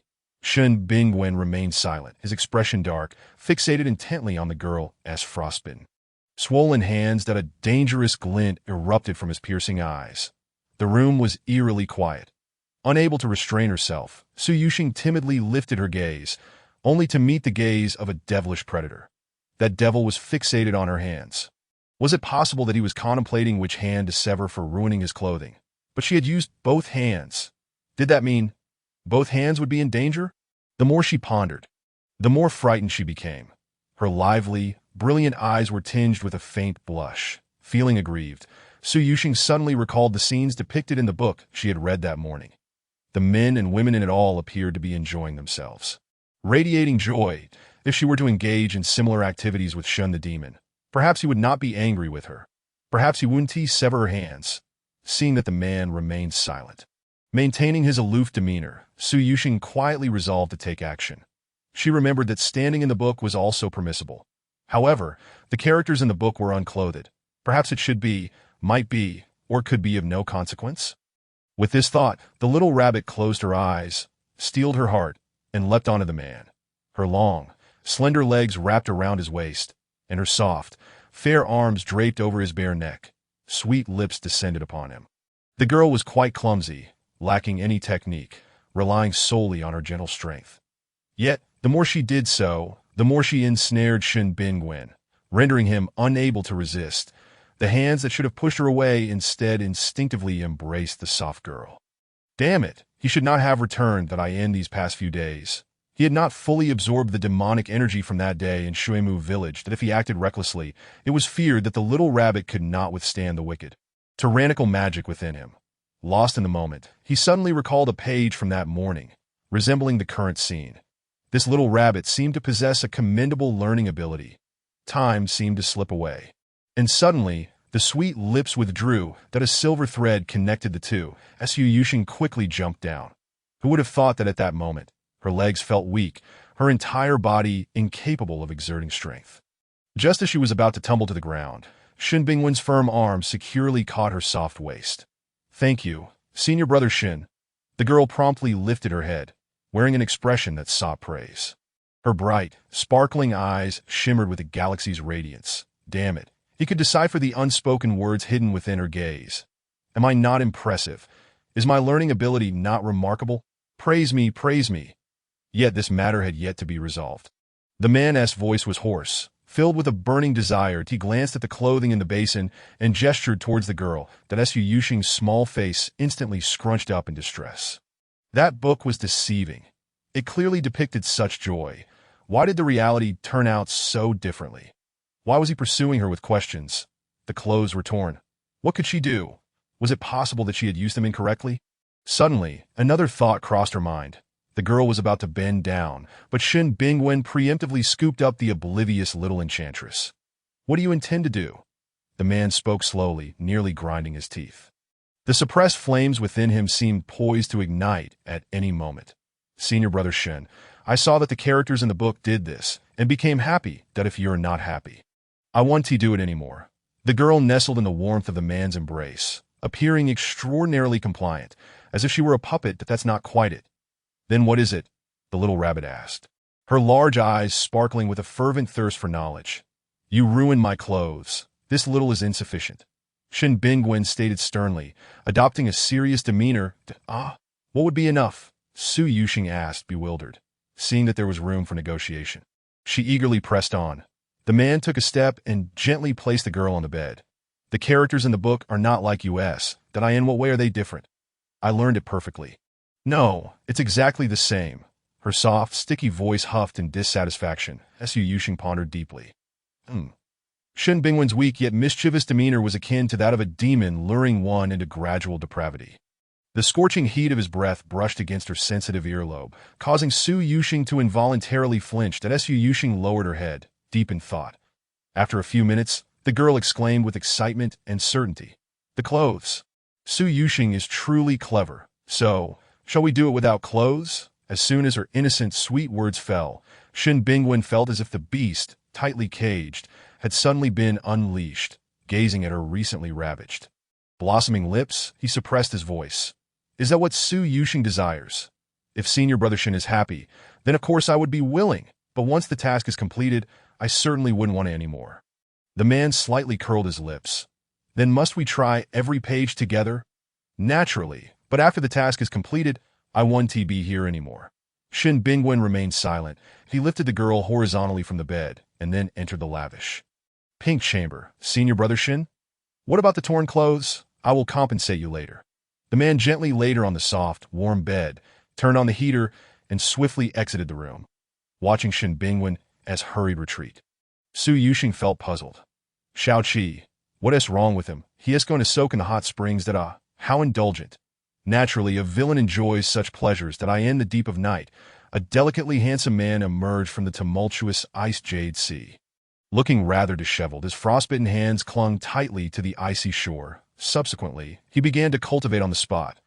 The mirror view at night revealed such a scene upon stepping outside. Not bad. This lad has potential. Chapter 56. A brutal tongue-lashing the following day. A beam of morning sunlight streamed through the window. The dazzling light illuminated the fair face of the delicate girl. Her curled, long eyelashes fluttered like butterfly wings. Su Yuxing, wake up quickly. Today is the lesson from Elder Jingwan. You cannot be late again. The girl on the bed whimpered like a cat, lazily stretching before sinking back into the warmth of her soft bed. Suddenly, a chaotic, glitchy sound from the system erupted in Su Yuxing's mind. The girl shot up, exclaiming, all right, I'm getting up. She hurriedly prepared and, upon stepping outside, collided with Wang Kuan and his entourage. Su Yuxing lowered her head, intending to rush forward, that a pair of fair hands blocked her path. Junior Sister Yuxing, what a coincidence. Shall we go together? Wang Kuan, seemingly eager to attach himself to the adorable girl before him, looked at her with a predatory gleam in his eyes, akin to a hungry wolf. His long, slender fingers intertwined nervously, betraying a hint of fear. No, I'll be going first. Su Yuxing maneuvered around the obstructing hand and walked straight ahead. Su Yuxing, that Wang Kuan loves to torment people. You must stay far away from him, Shao Qi timely warned. Su Yuxing felt even more apprehensive. She knew it. But how could the man possibly agree, having finally caught the girl he had longed for? Wang Kuan would not let her go so easily. The man gently waved a golden fan adorned with jade, signaling to his lackeys. They immediately understood and swiftly formed a blockade in front of Su Yuxing. Her delicate face paled in fear as she gazed up at the towering figures. What do you want? Her luscious lips trembled slightly, her soft voice laced with a quiver of uncertainty. Pink spiritual energy began to gather in unseen corners. Beneath Ice Jade Island lay a vast sea. Escaping underground would be impossible. She was not adept at swimming. and the frigid waters could easily turn her into a frozen statue that if these individuals chose to confront her directly, she would fight tooth and nail to defend herself. Junior sister Yushing, don't be afraid. We just want to go to Misty Island with you. Wang Quin's voice echoed from behind as he extended the exquisite jade fan towards her. In the icy expanse, that dashing fan seemed woefully out of place. Yes. Junior sister Yushing, why not grant us the honor? Exactly. The group of young men echoed in unison, yet a discordant voice broke through. Our actions seem akin to forcibly abducting maidens. Came the pitifully faint voice of Duanhua. Wang Kun shot him a fierce glare, causing Duanhua to hastily retract his neck and retreat silently. Wang Kun then donned a warm and charming smile. Inquiring, Junior sister Yushing, are you certain you will not join us? We are about to be late. Surely, you do not wish to be tardy today, do you? Sheng, they are utterly despicable. Quietly informed Shen that he should eliminate all these scoundrels. Little Seven fumed indignantly. How can they bully someone as adorable as Sheng? The young girl clenched her delicate fist, ultimately nodding in agreement. Wang Kun smiled triumphantly. Throughout their journey, he insisted on walking shoulder to shoulder with Su Yushing. If she stepped back, he would too. If she moved forward, he mirrored her, but if she distanced herself slightly, he would stride forward to close the gap. The soft girl rolled her eyes in an unseen corner. The group of young men surrounded the two, creating an ostentatious spectacle. Junior sister, do not follow that useless Shin Bingwen. Observe me. My family is illustrious, and I possess thousands of estates in Lingshui City. Choose anyone you desire, and I shall grant it to you. The villagers of Shemu village do not even have a complete house, yet you alone possess thousands that I ask that's something to be proud of. The girl replied coldly, devoid of her usual warmth and charm, that a wisp of pink spiritual energy subtly entwined itself around the man beside her, that I did not expect my junior sister to be not only beautiful, but also kind-hearted. If you were to marry me in the future, these thousands of estates would be yours to command as you please. But you have so many women in your household, even with all these estates. They cannot accommodate everyone, can they? Are you feeling jealous, junior sister? If I have you, I would forsake all the others. His sweet nothings flowed one after another, stirring hearts and igniting fantasies. Shut up, you're insane. This is absurd. Wang Kun was momentarily taken aback, seemingly surprised that such a charming little darling could utter such crass words.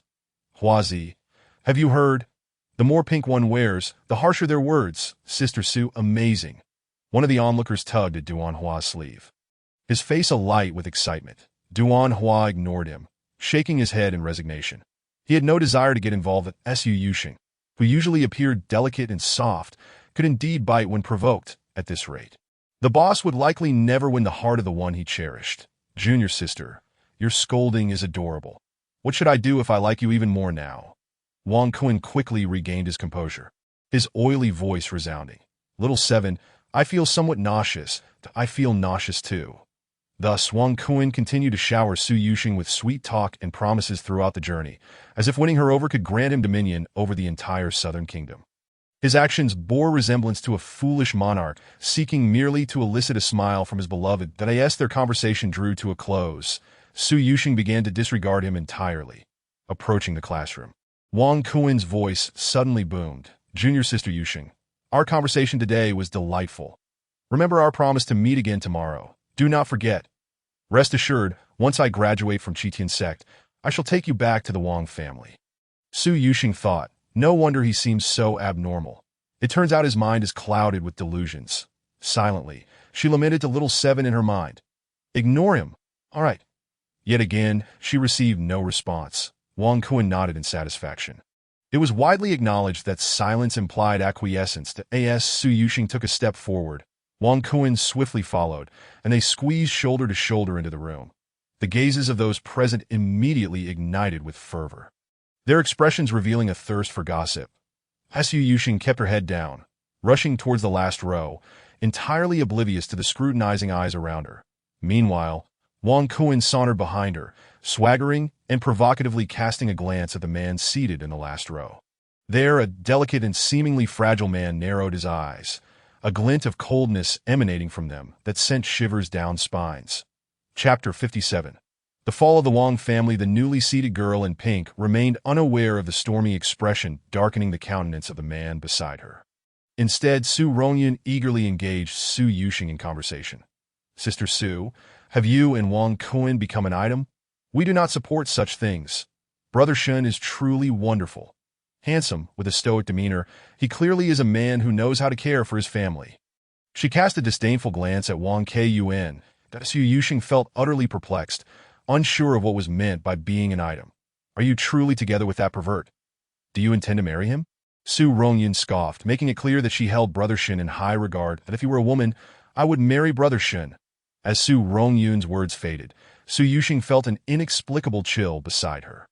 She rubbed her hands together, puzzled as to why Fengwu Island felt akin to Bingyu Island. Upon hearing Wang Kun's name, her anger flared. She loudly recounted the events of the morning in meticulous detail, her eyes innocently glistening as she cautiously glanced at Shen Bingwen. "Brother Shen, I feel like crying. I was so frightened. You have not returned to sleep for several nights, and if you had been here, I would not have been bullied." As Su Yuxing's voice grew, increasingly plaintive, crystalline tears began to fall. "Did you not cry that I will return tonight?" The pervasive chill inexplicably vanished. That Su Rongyun, upon hearing everything, was infuriated. "Damn it. That scoundrel has set his sights on Sister Su." Suddenly, a stern reprimand echoed, shaking the entire room. That Su Rongyun, upon entering, "I heard you using foul language. How did your father raise you? Can you not learn from your neighbor Shen Bingwen, sitting beside him daily, yet you have not absorbed even a fraction of his virtues? Look at him, and then look at yourself." The lean old man drifted before Su Rongyun. The carefree Wang Kun trembled, hardly daring to breathe. Just yesterday, he had been reprimanded. He could not afford another setback, but he quickly sat up straight, eager to appease. "Elder Jingwan, I was merely inquiring about Brother Shun's study methods. The assessment is approaching, and I am quite anxious." You know, upon finishing, Elder Jingwan moved to the front. His solemn voice resonated again. "You are the worst class of disciples I have ever taught. Always laughing and joking. Only Shen Bingwen is somewhat acceptable. Last night, he was still cultivating by the Bingyu that I in this frigid weather. If he can endure, why can none of you? Is that not a quality a demon hunter should possess? Look at yourselves. Spending all day sleeping. What good is hard work if it leads to nothing?" Wang Kun rested his head on one hand, the other idly twirling a pen, his eyes filled with disdain and mockery. "Just a lowly person. What use is he, boss? It seems Elder Jingwan just mentioned that Shen Bingwen cultivates every night." That a disciple sitting beside Wang Kun leaned in, whispering, "Every night? Then our darling Su sister must be left alone in her room." Wang Kun rubbed his hands impatiently, a gleam of excitement lighting his eyes. "Indeed, boss. Why not tonight? All right, prepare everything. This little firecracker must be thoroughly enjoyed. Bring me the strongest of potions." The night on Bingyu Island was pitch black. The howling wind rustled the leaves ominously. Tonight, Bingyu Island appeared particularly eerie and terrifying. "Little 7, has the demon lord returned?" The ghostly cries from outside sent shivers down her spine. "Not yet, that he is busy cultivating with Elder Jingwan." Neither the demon nor the imp noticed a shadow quietly slipping inside. "That he promised me." Boom! A thunderclap echoed. Outside, the sky split open with flashes of lightning, illuminating the darkness with jagged streaks. "That it's thundering, little 7. It's thundering!" The girl whimpered. Boom! Another thunderclap rang out. She could no longer contain herself. Tightly clutching her legs at that moment, the wooden door creaked open. That a figure stealthily approached her. "Brother Shen, is that you returning?" The soft, tender voice of the girl carried a hint of hope and dependence. Her previously curled-up form now lifted her head to peek. "No, my dear junior sister. I am your good brother." As he spoke, a shadow lunged forward. That it was Wang Kun. The little rabbit spirit was so frightened that she leaped straight up from her bed. "What do you want?" The young girl gradually curled up in the corner of the bed, her entire being beginning to tremble uncontrollably. "What was I thinking? Naturally, it was to take you." Wang Kun's voice dripped with insatiable hunger, but as he spoke, he loosened his belt. "Xiao-Qi, what should we do?" She surely could not contend with Wang Kun. If Xiao-Qi was also at a loss, then she would have no choice but to throw herself against the wall. That Su Yuxing clenched her delicate fist, her eyes filled with resolute defiance and unwavering determination. Just as Xiao-Qi, who was about to lend a hand, sensed an overwhelming aura of malevolence. She fell silent, feigning ignorance that wasn't the hero coming to the rescue. Just as Wang Kuin's hand reached toward the terrified girl, a blade of murderous intent shot toward him. Ensnared by beauty, Wang Kuin had no time to evade and was struck with considerable force. The man, wincing in pain, quickly turned to face a dark, menacing figure. Shen Bingwen, you, this useless wretch, do you dare to thwart my plans? Even if you've returned, what can you do against me? Wang Kuin clutched his chest, coughing violently. Emerging from the shadows, Shen Bingwen delivered a fierce kick to Wang Kuin. Bang! In an instant, Wang Kuin's massive form was sent flying out of the window. Sheng, do not fear that I have returned. That a pair of scorching hands gently enveloped the still trembling girl. The voice, gentle to the utmost degree, gradually soothed the anxious and frightened little rabbit spirit. Why did you return only now? I was nearly at my end. I used to think I would eventually be killed by you, but who would have thought I would be driven to death by Wang Kuin today? The girl suddenly threw herself into Shen Bingwen's embrace, weeping copiously and leaving a trail of tears on the man's clothing. Sheng, my dear, I am here. Behind the tender words, his ink-black eyes harbored a thirst for blood and slaughter. The following day, news of Wang Kuin's death and the complete annihilation of the Wang family spread like wildfire. Chapter 58. Are you happy now? Wang Kuin's corpse was discovered in the icy depths of Yuhai. The state of his remains was ghastly. The retrieved body was emaciated, seemingly reduced to nothing but a layer of wrinkled skin. There was not a single part of him that remained intact. Countless tiny holes bore witness to the inhumane torment and cruelty he had endured. That it was said that the person who fished out the body immediately retched. Have you all heard? Early this morning, that scoundrel Wang Kuin apparently died in the Ice Jade Lake. You mustn't speak of it. It's quite unsettling that I even went to the scene myself, and there was nothing left but a layer of shriveled skin. I vomited all over the place. It made me lose my breakfast, and the entire Wang family too. The Wang family was once a prestigious lineage, yet who could have imagined they would fall to such a state? It is said that the ruler is quite furious. He has dispatched numerous troops to hunt for the culprit. What culprit? This is clearly the work of a monster. Who else could commit such a heinous act? That desiccated corpse is the best evidence. Sadly, the entire Wang family's cultivation has become a wedding garment for the monster. What do you mean by that? Haven't you heard? In ancient times, there existed a form of dark sorcery that allowed its practitioners to devour the fruits of others' cultivation, until they were drained to the point of being nothing but skin and bones. However, those who practice this sorcery become increasingly deranged, ultimately devolving into bloodthirsty, soulless fiends. The disciples in the classroom buzzed with discussion. Meanwhile, the younger brothers, now without their elder brothers, appeared lost and timid, lacking the former bravado they once displayed. They had initially flocked to Wang Kuin for his wealth, and with his demise, those who once surrounded him naturally dispersed. Sitting nearby, Su Yuxing felt a chill run down her spine, her hair standing on end. Xiaoqi, was it the work of the great fiend? Xiaoqi, she couldn't possibly tell the truth. Could she?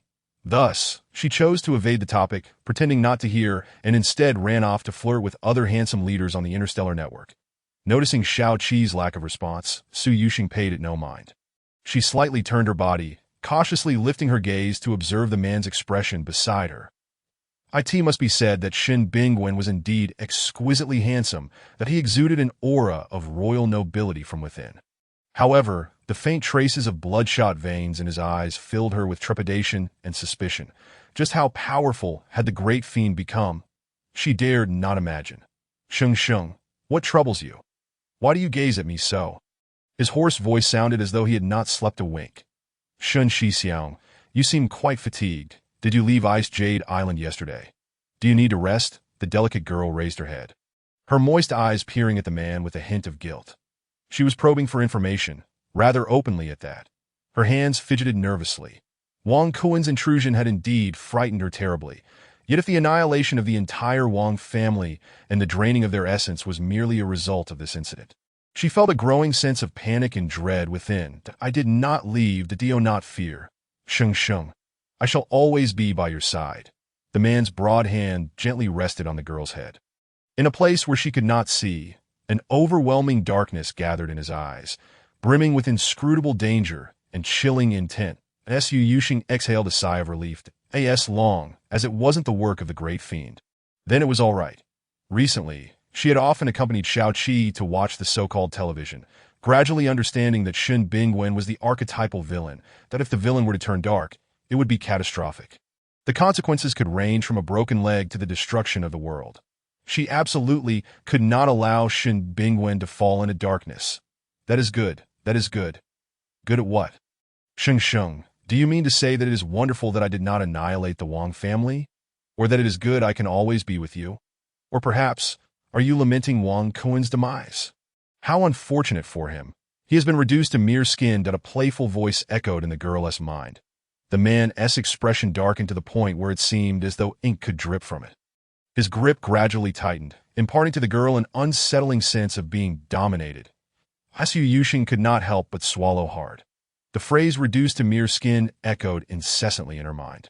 Although she had yet to see Wang Kuen's corpse, the discussions around her had conjured horrifying images that terrified her. That, of course, it is wonderful that you can be with me. The girl's voice was sweet. Yet beneath it lay a thread of fear. I thought Sheng would be pleased that Wang Kuen had died. The man's grip noticeably relaxed. His slender fingers played with the girl's soft pink hair, while a sinister voice whispered in her ear. The little rabbit spirit shrank back in fright. How was she to respond? Sister Su, Brother Shin, you both arrived quite early today. Have you heard? The news of the Wang family's annihilation has spread like wildfire, creating quite a stir in the populace. It is said that the ruler intends to dispatch the 4 major sects of Lingshui City to thoroughly investigate this matter. Su Rongyan suddenly interjected. Positioning herself between the two, at last, Su Yushing felt a sense of liberation. Finally, she was free from facing the formidable Shen Bingwen. How terrifying. Xiaoqi, you must tell me honestly, was it him? Xiaoqi, she knew nothing. Absolutely nothing. Thus, this matter became a lingering mystery in Su Yushing's heart. The man's eyes narrowed, emitting a deadly gaze akin to a blade. That as Su Rongyan spoke, she instinctively shrank back. How strange. Why is it so cold? She rubbed her elbows, bewildered, before taking a seat. Sister Su, let me tell you, chaos has erupted outside. That my father has been hastily sending me letters, urging me to keep a low profile.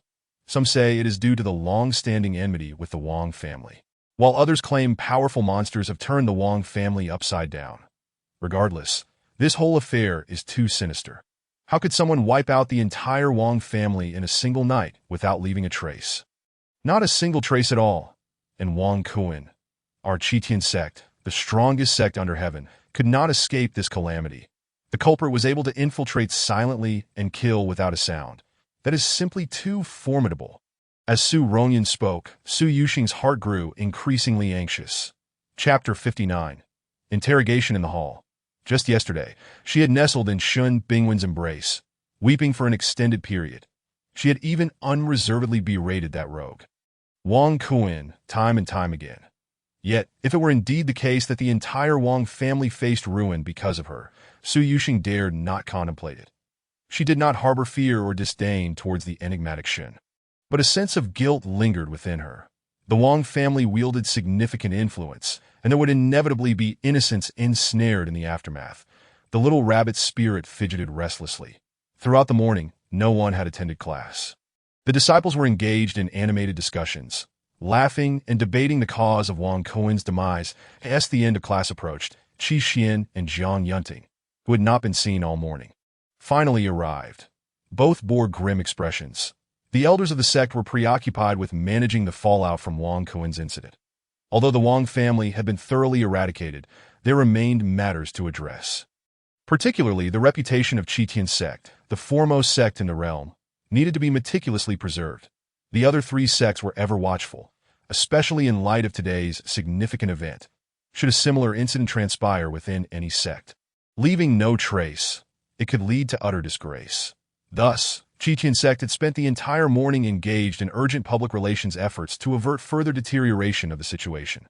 Fortunately, the news of the Wang family's downfall served as a shield, diverting public attention from Qitian sect.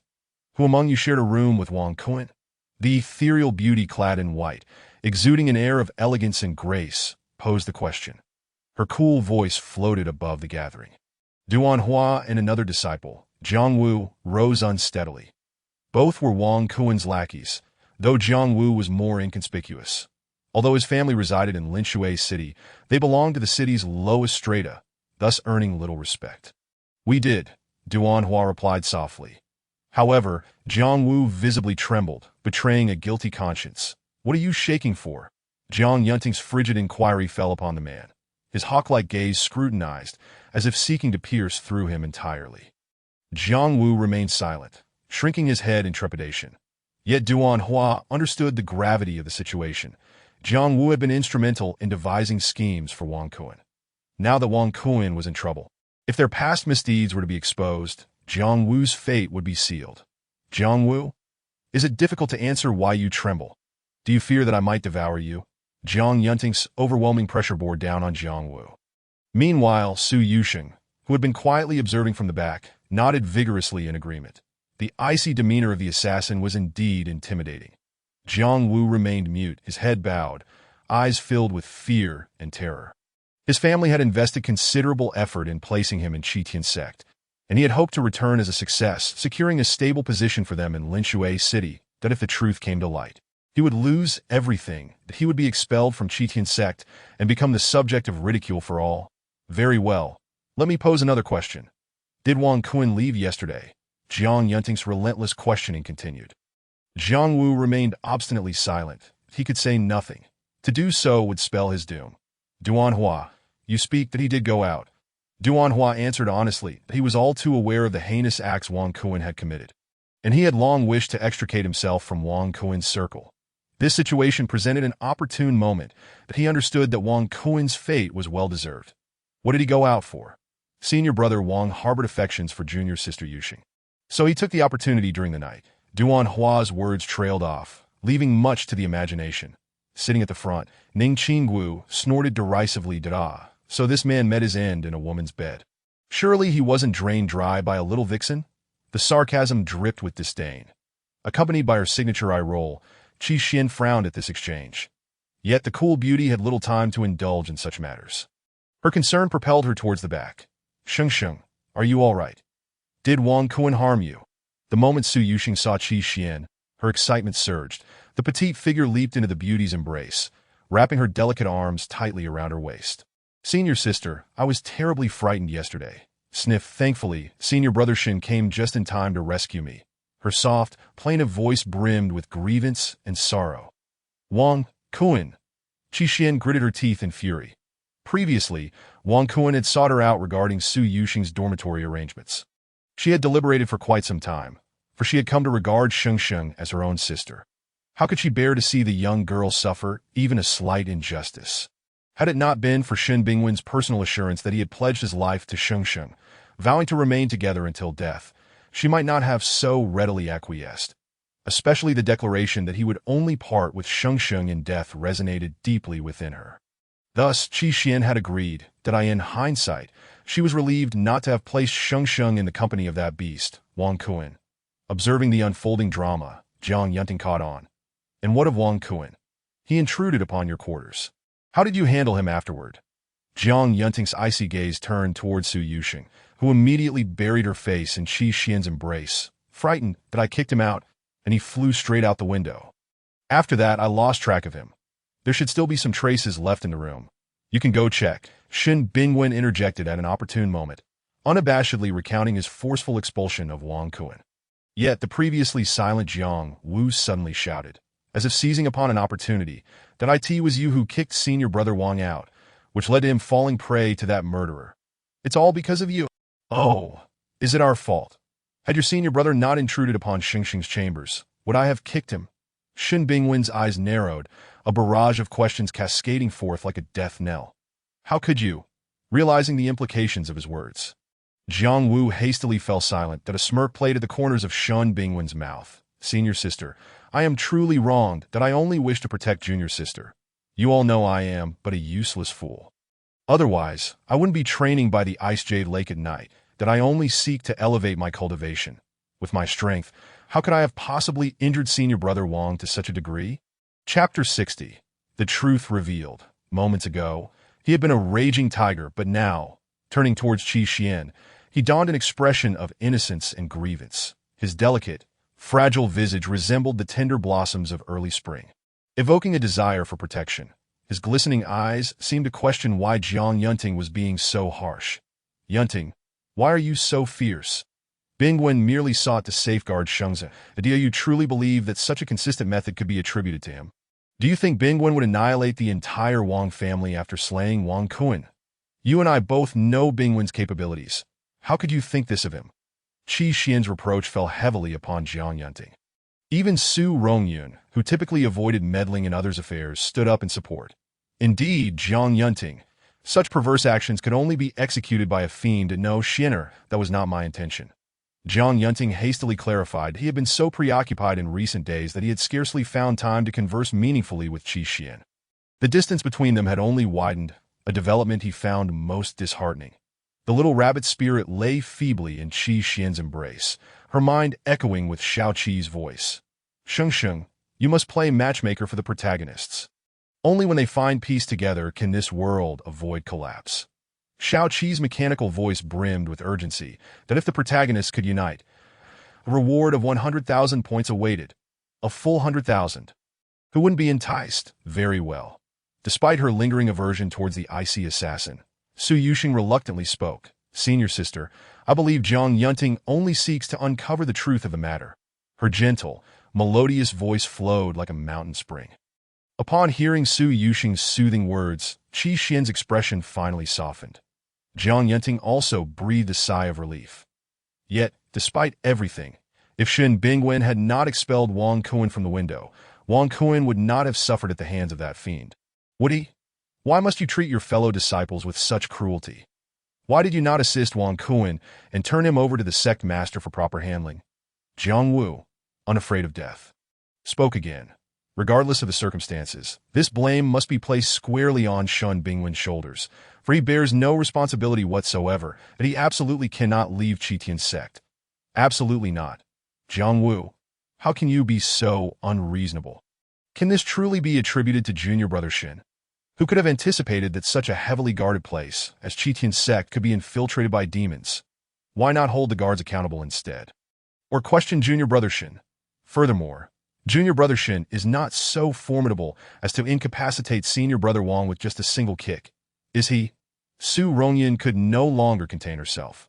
With her left hand on her hip and her right index finger pointed accusingly at Jiang Wu's nose, she unleashed a torrent of scolding. Enough! This matter has nothing to do with junior brother Shen. Do not drag unrelated individuals into this. Oh, what you are implying is that Wang Kuan did not return yesterday. Is that correct?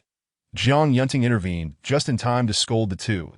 And no matter how you look at it, Wang Kuan's attempt to violate a sect disciple is utterly disgraceful. That if this news were to spread, I fear Qitian's sect would become a laughingstock once again. Indeed. Duanhua nodded earnestly.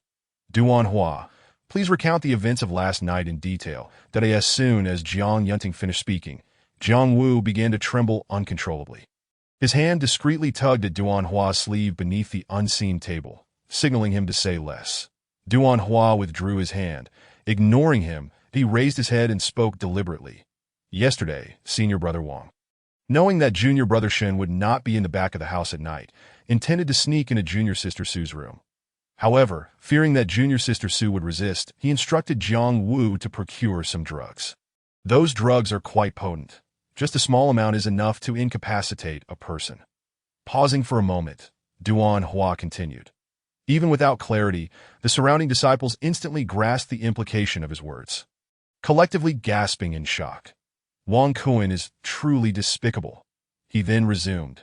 Consequently, senior brother Wang took the drugs in advance, that I believe it was the potency of the drugs that rendered him too weak to return to his quarters, leading to his unfortunate encounter with the demons. That if we were to search Jiang Wu's quarters now, I suspect we might still uncover something. That is all I know. After speaking, Duanhua bowed slightly to Jiang Yunting. He still possessed a conscience and wished to remain a decent person. One cannot act without boundaries or principles. Meanwhile, Jiang Wu appeared as though he had been sentenced to death, collapsing in terror onto the ground. His hands braced against the floor, his limbs uncontrollably shaking, betraying his profound guilt. Under the increasingly grim expression of Jiang Yunting, Jiang Wu knelt upon the ground, repeatedly knocking his head and pleading for mercy. It wasn't me. It wasn't me. I was forced. Wang Kuan said that if I did not find him the medicine, I would never be able to remain in Qitian's sect. I had no choice. His family is powerful and influential. I truly had no other option. He could not be expelled. His family still depended on him for support. That Qi Xian was incensed. She stepped forward, shielding Su Yuxing behind her, and unleashed a fierce tirade at Jiang Wu. Bold, Qitian sect is a place of cultivation. How can you few act with such impunity? Had it not been for junior brother Shin's timely return, you would have ruined junior sister Su. Do you even realize that? You all possess human faces, yet your actions are more monstrous than demons. I truly realize my mistakes, senior sister. I beg for your forgiveness. I implore you, senior sister and senior brothers, to show mercy, as Jiang Wu spoke. He continued to knock his head on the ground in supplication, his broad forehead gradually becoming a bloody mess. Qi Xian interrupted Jiang Wu's self-punishment. Enough. Let the sect master deal with this matter. It is beyond our control. Whatever must be done, let it be done. The rest of you, stay within the sect for the next few days and do not venture out. Ning Qingwu, Shin Bingwen, Su Yuxing, Su Rongyun, and Duan Hua are to remain. The others may disperse. With that, 2 disciples entered and carried Jiang Wu, who was still shouting on the ground, away. The remaining disciples hastily exited one by one. It seemed that the sect would not be peaceful in the coming days. Keeping them inside was merely a means to silence them, that in a short while, only 5 individuals remained in the room. Senior sister, is there anything else to address? Ning Qingwu inquired, resting her chin on her hands in confusion. Chapter 61. Brother Bingwen the monarch places great importance on the recent incidents and has specifically sought assistance from us at Qitian sect. Tomorrow, we shall proceed to the royal palace to alleviate the monarch's troubles. Not only our Qitian sect, but every sect with any standing in Linshui city has been summoned. The regulations for entering the royal palace are quite numerous. Both I and senior brother John will keep you by our side at all times. However, you must still exercise caution and behave judiciously. Qi Xian's expression was grave, indicating that the implications of the situation had indeed surpassed everyone's expectations. After all, it is nearly impossible for someone to annihilate the Wang family in Linshui city without drawing any attention. What manner of terrifying being could achieve such a feat? Sitting upright in her seat, Su Yuxing asked Shao Qi, "What is the royal palace like?" The royal palace is a splendid place, filled with countless beauties and an abundance of gourmet delicacies that I particularly adore. Beautiful women, but aren't you just a little girl? The system allows for gender selection. After all, once you complete your tasks, I shall choose a dashing and extraordinary male form and indulge in the company of numerous beautiful women. That Su Yuxing. Ning Qingwu, however, was suddenly agitated. Senior sister, why do we have to bring along these useless individuals? These 4 are the weakest in our sect, aren't they? Aren't you afraid of becoming a laughingstock? She rolled her eyes dramatically, entering into a mode of cold mockery. They were personally selected by the monarch. Qi Xian replied coldly. The individuals chosen for this mission were handpicked by the monarch himself. Though she did not know why Xinshang was selected, she could not defy the monarch's orders. Ning Qingwu, what do you mean by that? Logically, you are not the strongest among the new disciples. You're merely ranked 5th. What are you so proud of? 2nd-ranked senior brother Chu Xian, 3rd-ranked senior brother Gu Chun, and 4th-ranked senior brother Xie Yin are all far superior to you. That if they were not currently out on missions, do you think you would even stand a chance? Su Rongyun immediately retorted. He found himself increasingly annoyed by Ning Qingwu's flippant demeanor. Not only do you not qualify, but neither do I. Ning Qingwu was equally irate. Enough, this matter is at the behest of the monarch. Every disciple from each sect is chosen personally by the monarch. You all should return and prepare your belongings. We depart tomorrow. Qi Xian waved her hand, signaling for the others to leave. That Su Yuxing obediently followed behind Shin Bingwen as they exited the room. Fengwu Island was picturesque, and the sun today was just right. The warm sunlight cascaded over the peach blossom grove, each petal appearing as though it were adorned with layers of golden threads, noble and enchanting. A gentle breeze swept through, carrying the sweet fragrance of the blossoms. Petals fluttered down, delicately settling in their hair. Senior brother Shin, the little rabbit spirit, softly called out to the man. The wind tousled Shin Bingwen's slightly curled pink hair. He turned slightly, his expression as dark as ever, yet devoid of the initial timidity. Instead, he exuded an aura of sharpness. She sensed that the South would not remain peaceful for long. What is it? I am hungry. Aren't you afraid of me? Shin Bingwen fully turned to face Su Yusheng, stepping closer to her. The distance between them diminished, his face adorned with a devil-may-care and wicked grin. Stopping just a mere centimeter from Su Yusheng, his scorching breath brushed against her delicate, sensitive neck that Su Yusheng instinctively shrank back. Why should I fear senior brother Shin? Her soft, sweet voice paired with her sparkling eyes momentarily stunned the man, who exuded an aura of darkness. Shin Bingwen chuckled softly, his low, magnetic voice reminiscent of a bard's serenade in a European castle. His hot hands cupped her tender face. That I thought you were afraid of me. Shin Sheng. The smile on his face concealed inscrutable emotions. His predatory gaze locked onto her glistening eyes, sending a chill down her spine. The fear and trepidation from deep within her made her yearn to flee. She fought against her instincts and gently placed her delicate hands on Shin Bingwen's strong arm. That I'm not afraid of senior brother Shin. You treat me so well. The two stood beneath the peach tree, the gentle breeze causing the branches to rustle. The bright sunlight forced Shin Bingwen to squint slightly, still unaccustomed to the brightness of day. However, the warmth of the sun was something he craved and longed for. I killed someone, and you're still not afraid. He fixated intently on every subtle expression that graced Su Yusheng's face. The girl in the pink dress responded with a sweet smile, her large eyes radiating dependence and trust. There was no fear. Senior brother Shin would not harm her. Senior brother Shin would protect her. Senior brother Shin was the best brother in the world.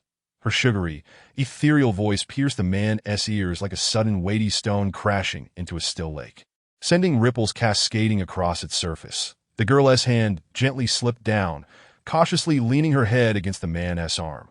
The intoxicating scent of roses mingled with the fragrance of peach blossoms. The ground was thickly carpeted with layers of peach petals. To that moment, Shin Bingwen found the term senior brother particularly jarring. Do not call me senior brother anymore. Huh. Is it not permissible to call you senior brother? Would it disgust you to call me senior brother? The little rabbit spirit immediately recoiled, as if she had erred, hastily springing away from the man's embrace. She then cautiously observed the expression on his face. The previous form of address had indeed been quite pleasant. The man coughed lightly. The previous form? Su Yusheng was puzzled. She had only ever called him senior brother Shin and Bingwen Go. Was it not said that calling him Bingwen Go was disgusting? The man nodded, then directly pulled the delicate girl into his arms. After a moment of contemplation, the girl timidly voiced, Bingwen Go. Shin Bingwen was unashamed that he tousled Su Yusheng's hair, responding with remarkable ease. Xiaoqi. Is he not unwell? Did he not say that calling him Bingwen Go would be disgusting? He is the one who forbids it, yet now he wishes to hear it. People do change, after all. You should understand, if you do not wish to call him that, you can simply refer to him as husband. What is husband? It is a term of endearment. It also signifies closeness. You can call him that more often. Then I might as well call him husband. After what he said to me, I shall not forgive him easily. I will call him husband. With this thought, the girl slightly lifted her head, gazing into the man's tranquil eyes. Husband, Chapter 62. The Night of the Full Moon. The sweet, melodious voice exploded in the man's mind like a sudden eruption. Shin Bingwen was momentarily stunned, his astonished eyes betraying a rare elation. Xiaoqi. Why is he reacting this way? What is wrong with that term? Ha ha ha. Only the extravagant and unrestrained laughter of a certain general answered her, Su Yusheng. She suspected she had been tricked for a moment. Standing beneath the peach blossom trees, she felt utterly at a loss. The girl in the pink dress, with her innocent and sparkling eyes, looked at the man in confusion. Shin Bingwen was in high spirits. He lowered his head, gently resting it on the girl's smooth, delicate shoulder. Sheng, you fell into this yourself. You cannot go back on it now. His hoarse, deep voice enveloped the girl's ears. The hot, fervent breath cascaded over her sensitive neck. What cannot be reverted? She was bewildered, not comprehending what she had said. It matters not. There is no use in regretting. Shin Bingwen tightened his embrace around Su Yusheng. His forceful grip seemed to convey a desire to meld the girl into his very essence, ensuring they would never be apart. But Su Yusheng found it hard to breathe under the confinement. She suspected she had sold herself, yet lacked any proof. Xiaoqi, what is wrong with the term husband? Husband is simply the term used by mortal wives to refer to their husbands that it signifies that you have internally acknowledged Shun, the great antagonist, as your partner in a way. That's hilarious. Enjoy yourself. I'm off to admire the beautiful generals. Xiaoqi vanished in an instant, leaving Su Yuxing in a state of shock, and oh wonder the demon lord reacted so strangely. The pleasant scent of sandalwood surrounded her. The man's solid chest pressed against her face, causing her discomfort. His firm strength was nearly suffocating her. Senior brother, I want to eat carrots. Su Yuxing seized the moment to speak up. The man immediately released her, then ruffled the girl's tousled hair. Do not call me senior brother. All right, senior brother. She defiantly refused. She still remembered how he had deemed her disgusting. Perhaps in time, when her anger subsided, she might reconsider. The man's dark eyes suddenly deepened. His right index finger gently rubbed against his thumb. Forget it. We'll take it slow. The little rabbit spirit felt a shiver run down her spine. Night deepened. The luminous moon hung high in the sky, casting a gentle glow akin to a vast, radiant disk. The moonlight rendered the stars dim. The moonbeams intertwined with the flickering candlelight, creating a particularly enchanting sight. Today was the night of the full moon. This moment, Su Yuxing was nestled comfortably in her soft bed, contentedly watching a melodramatic television series with Xiaoqi. Just as they reached the climax, a beastly roar erupted from the adjacent room. Da! The sound was resounding, echoing eerily in the quiet night. Before Su Yuxing could react, a barrier of dark energy enveloped their room. Xiaoqi, what is that? Why does it sound so terrifying? It seems to be coming from the demon lord's room. The little rabbit spirit lost all interest in the drama, her voice trembling.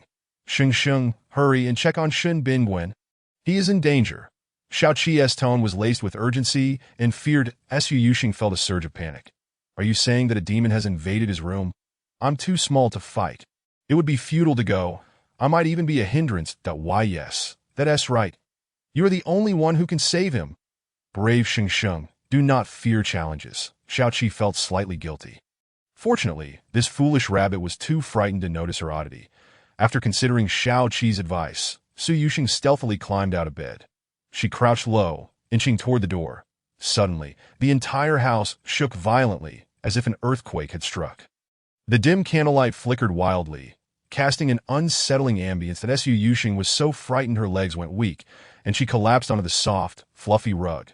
Xiaoqi, I'm a bit scared, the girl's voice quivered. Her weak arms clung to the doorknob. Sheng, do not be afraid. Rush in. The big shot is in real danger. If you do not go, you might perish. Xiaoqi's words grew increasingly filled with guilt. Once tonight was over, she would surely make amends with Sheng. At that moment, Su Yuxing recalled how the Radiant Man had rescued her from Wang Kuen's clutches the previous day. Yes, the big shot was in danger. She could not stand idly by. Thus, summoned by an unknown courage, she sprang to her feet. With determination, she pushed open the door. The outside was pitch black, eerily silent. She cautiously groped her way to Shun Bingwen's door, hesitating for a moment. Finally, she steeled herself and gently pushed open the dilapidated wooden door. Creak. The decaying door sounded disproportionately loud in the dark space. Her heart leapt to her throat, pounding furiously. The slender jade hand opened only a small crack. The little rabbit spirit, crouching low, slipped inside. The room was shrouded in darkness, visibility virtually non-existent. The previous beastly sounds had ceased after the initial roar. Steadying her nerves, she stood at the door, breathing lightly. She turned, softly calling, Senior brother, are you all right? No one answered her. Just as she fully turned around, a massive serpent tail appeared before her. In the darkness, her vision was surprisingly clearer than in daylight. The serpent tail was roughly the size of 2 centuries-old tree trunks. Adorned with a multitude of golden, menacing patterns and countless black scales for protection, the tail coiled around, leading her gaze to the serpent's body, which had extended onto the bed. The upper half of the serpent was a human form. Though it bore human traits, it retained its demonic features. The pale skin was marred with bulging veins, while the arms, abdomen, and chest were covered in black scales. Further up, the creature's face displayed prominent veins and arteries. The face was riddled with dark, bulging veins, and those familiar, bloodthirsty red eyes were now fixed on her, devoid of emotion, as if she had become its prey, and this creature was Shun Bingwen. Su Yuxing was so terrified that she collapsed onto the ground. Her hands weakly braced against the floor. Shao Qi, is this the danger you spoke of? Do you not think I am the one in peril? Chapter 63. He is a monster. Sheng, I just remembered I have something to attend to. So I'll be leaving now. Feel free to buy any props you may need from the shop. After speaking, the irresponsible ruler vanished once again. That it was at that very moment that a serpent's tail suddenly struck, tightly coiling around her waist and abdomen. Even through the fabric of her clothing, she could feel the hard, icy touch that the next instant. She experienced a sensation of weightlessness as the serpent's tail lifted her into the air. The little rabbit spirit was frightfully pale. She struggled desperately to break free, but the constriction only tightened. In just a few seconds, the serpent's tail released its grip, tossing her onto the hard wooden floor. A mere 10 centimeters now separated her from the half-human, half-demon creature. That moment, Shun Bingwen remained motionless, fixated on her, his eyes filled with a thirst for blood and slaughter. The once exquisite and handsome face had transformed into a ghastly shade of purple, resembling a true monster. Senior brother, please don't look at me like that I'm scared, Su Yuxing stammered, her voice trembling. Yet the man remained unmoved, as if he had become a soulless beast, driven solely by the primal instincts of hunting and feeding. And she was the prey. Previously, in his demonic state, he could still maintain a humanoid form, merely with altered eyes. Now, however, he had taken on this terrifying visage. The little rabbit spirit was too frightened to move, his piercing gaze sweeping over her as if assessing her delectable nature. His enormous, monstrous form nearly filled the confined space. Escape was utterly impossible. The little rabbit spirit's mind raced. Finally, it seemed the man had finished his inspection. His cold, serpent-like eyes flickered slightly, and a pair of icy, scaled hands suddenly tightened around her fragile neck. The mere touch of those hard scales inflicted sharp pain. The half-serpent body rose abruptly, bringing the delicate girl to his mouth. Senior brother, it's me, Su Yuxing hurriedly called out, trying to awaken the man who had succumbed to madness. The scent of roses and her sweet, syrupy voice finally halted the terrifying half-demon's actions. A flicker of confusion passed through his crimson pupils, as if he could not comprehend the source of this familiar sensation. Outside the window, the mottled shadows of trees were cast, resembling malevolent spirits wandering through the night. Seeing her words take effect, Su Yuxing quickly added, Senior brother, do you remember me? You always said I was foolish. I'm Sheng. However, the crimson eyes instantly returned to their previous state. A sharp pain shot through her neck as the man's solid fangs pierced her delicate skin, greedily sucking her blood. The sweetness of her blood only intensified the brutality in his gaze. The loss of blood rapidly drained Su Yuxing of her strength, her once rosy, delicate face now pale as death. A single crystalline tear rolled down her soft cheek. The sensation of life slipping away caused the little rabbit spirit to gradually lose consciousness. Yet the word Shun Bingwen suddenly erupted in her mind. She tightened her grip, pink spiritual energy gathering slowly in her hands. Seizing the moment while the man was absorbed in his frenzy, she unleashed the pink energy, striking his head. This energy bore no aggression. Rather, it enveloped the dark aura emanating from the demon with a healing effect. The man's movements slowed, and he released both his mouth and his grip on the girl. His deep red eyes now held a glimmer of bewilderment and confusion. The brutality and thirst for blood within them alleviated. Seeing her method prove effective, Su Yuxing quickly lunged forward. Her smooth hands wrapped around the man's neck, and her delicate lips pressed against his dark purple ones. She then straddled his serpent form. The pink energy flowing from her lips intertwined with the black aura of the man, greedily absorbing the spiritual essence she provided, as though it could alleviate the demon's suffering. The half-demon Shun Bingwen was in excruciating pain, every inch of him tormented. The sensation was akin to a relentless gnawing, making it impossible for him to control his actions or thoughts. Only the craving for blood and carnage offered him a fleeting relief from the agony. After what felt like an eternity, Su Yuxing finally withdrew from the man's lips. Brother Bingwen, please don't kill me, okay? I'm afraid of pain. Upon saying this, the delicate girl quickly nestled against the man's scaly chest. wrapping her arms tightly around his waist. "All right, no, I won't harm Sheng Sheng," the man clumsily replied, as if he were experiencing humanity for the first time. His hoarse voice held a trace of stiffness and coldness. The girl lay still, obediently nestled in his embrace. Not daring to move, that it seemed her spiritual power could soothe the demon's madness. With this crucial realization, Su Yuxing's fears diminished significantly. The man's hand gently caressed her back before lifting her up. Their damp eyes met, her longing gaze clashing with his unsatisfied crimson pupils. "Sheng Sheng is sweet. I want more." The little rabbit spirit understood his intent. Her soft lips once again found their way to his icy, dark purple ones. The man deepened the kiss, as if addicted, endlessly drawing in her sweetness and fragrance. Eventually, his red pupils returned to their normal dark hue. Yet the grotesque, terrifying half-demon form remained unchanged, with his rationality restored. Shen Bingwen gently pushed away the pale little rabbit spirit. His gaze fell upon the girl's still bleeding neck. His searing hand touched the wound, unable to bear looking at her face, that a man of great self-control. He had seldom succumbed to his demonic form. However, after absorbing the power of the entire Wang family, his strength had undergone a qualitative leap that he feared that on future full moon nights, he would be condemned to remain in this monstrous state. What right did a creature like him have to deserve the beauty of this world? A faint black aura seeped from his fingertips, cautiously healing the girl's wounds. His dark power was far too sinister. Were it not for the special circumstances, he would never sully such an innocent and vibrant girl with his vile magic. Strangely, the black power entering the girl's body transformed directly into pink spiritual energy, gradually healing her bleeding wounds. "Senior brother, I'm feeling much better," Su Yuxing said sweetly, leaning against the man's chest and affectionately nuzzling him. The man's grotesque, purplish face displayed a hint of astonishment. "Sheng Sheng, are you not afraid of me? I am a monster." The villagers spoke of him thus, as did the carnivorous flowers, the creatures of the ghostly mountains, and those who had witnessed his true form. He was indeed a monster. They all feared him, avoided him, and ultimately, he had killed them all in such a terrifying guise. Anyone would be frightened that I told you at noon. I will never be afraid of my senior brother. Never. You are not a monster, she insisted.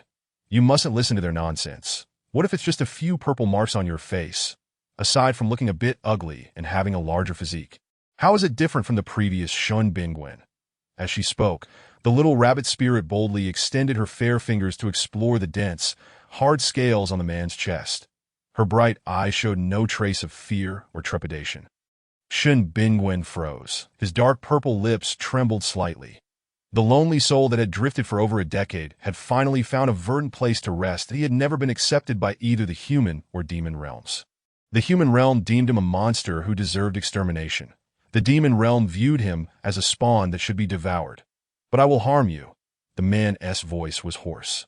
He stared at the girl's already scabbed wound, his eyes darkening. Such purple scars should not mar her snow-white skin, that he found it particularly unsettling. Were it not for Xingxing's healing powers, he feared she would have been left a mere corpse. If he were to become even more demonic in the future, reaching an uncontrollable state, he could scarcely imagine the consequences that he was clear-headed this time. But what about later? A creature like him would only bring harm to those close to him. His mother had suffered this fate, and so would Shengzi. In endless darkness enveloped the horrifying, colossal half-demon. The little rabbit spirit seemed to sense his turmoil. She lifted her head, meeting Shun Bingwen's desolate gaze. Their eyes locked. The girl's eyes sparkled with the brilliance of a galaxy, as if they could embrace all the dirt and filth of the world. Her pale lips parted gently as she earnestly spoke. "Brother, it's all right that my spiritual power can awaken you, that I just succeeded. Didn't I? Moreover, that dark aura of yours cannot harm me. My self-healing ability is exceptionally strong. I believe you won't harm me, so you can control yourself. Right? I came specifically to save you." Shun Bingwen, with an expression that seemed to implore for praise. Shun Bingwen found himself momentarily lost in thought. His dark pupils, typically devoid of emotion, now exhibited waves of tumultuous intensity. At that moment, he recalled the words, "I am the deity sent to save you." Once dismissed with scorn, they now resonated with unwavering belief. This little rabbit spirit, whose origins remained a mystery, clung to him. displaying a greater affinity for Qi Xian. Despite her own fragility, she consistently protected him in moments of peril. She was acutely aware of his half-human, half-demon identity, yet had never shown disdain or rejection. Indeed, Sheng Sheng was my guardian angel. The man gently caressed the girl's pink tresses, his eyes betraying a barely perceptible infatuation and fascination that Su Yuxing was utterly compliant, allowing Shen Bingwen to arrange her hair. Perhaps it was due to her significant blood loss that she soon succumbed to a deep slumber that in the enveloping darkness. His ink-black eyes meticulously examined her delicate and soft form. Sheng Sheng, you ventured in of your own accord. You may not escape now. The following day, Su Yuxing was roused from her slumber by Xiao Qi's frantic wails. Sheng Sheng, you are alive. You are the most formidable woman I have ever encountered. How did you survive the hands of the villain in his demonized state? Let me check your favorability rating. Oh my heavens! It has increased tremendously. Shen, the great antagonist, holds a favorability rating of 90 for you. Sheng Sheng, you are incredible. Do you remember what you said yesterday? That Shen the demon was in danger. Before Su Yuxing could complete her thought, Xiao Qi eagerly interrupted, without entering the tigeress den. How can one hope to capture the tigeress cub? Sheng Sheng, look. Our mission has taken a significant leap forward. Are we not now the women protected by the Great One? But I nearly died yesterday. You didn't take care for me, and you deceived me. The little rabbit spirit remained unfazed, her every word a testament to a certain leader's malevolence. Recalling the ferocity of the previous day's events and the despair of losing her life bit by bit, her legs felt weak, and her strength seemed to drain away. Even the wounds that had ostensibly healed began to throb with renewed pain. My dear Sheng Sheng, please do not be angry with me. I shall compensate you with an abundance of carrots, all right? The once sullen rabbit's spirit's eyes widened, revealing a glimmer of desire and longing. Very well, I shall reluctantly forgive you. The irresponsible leader sighed in relief.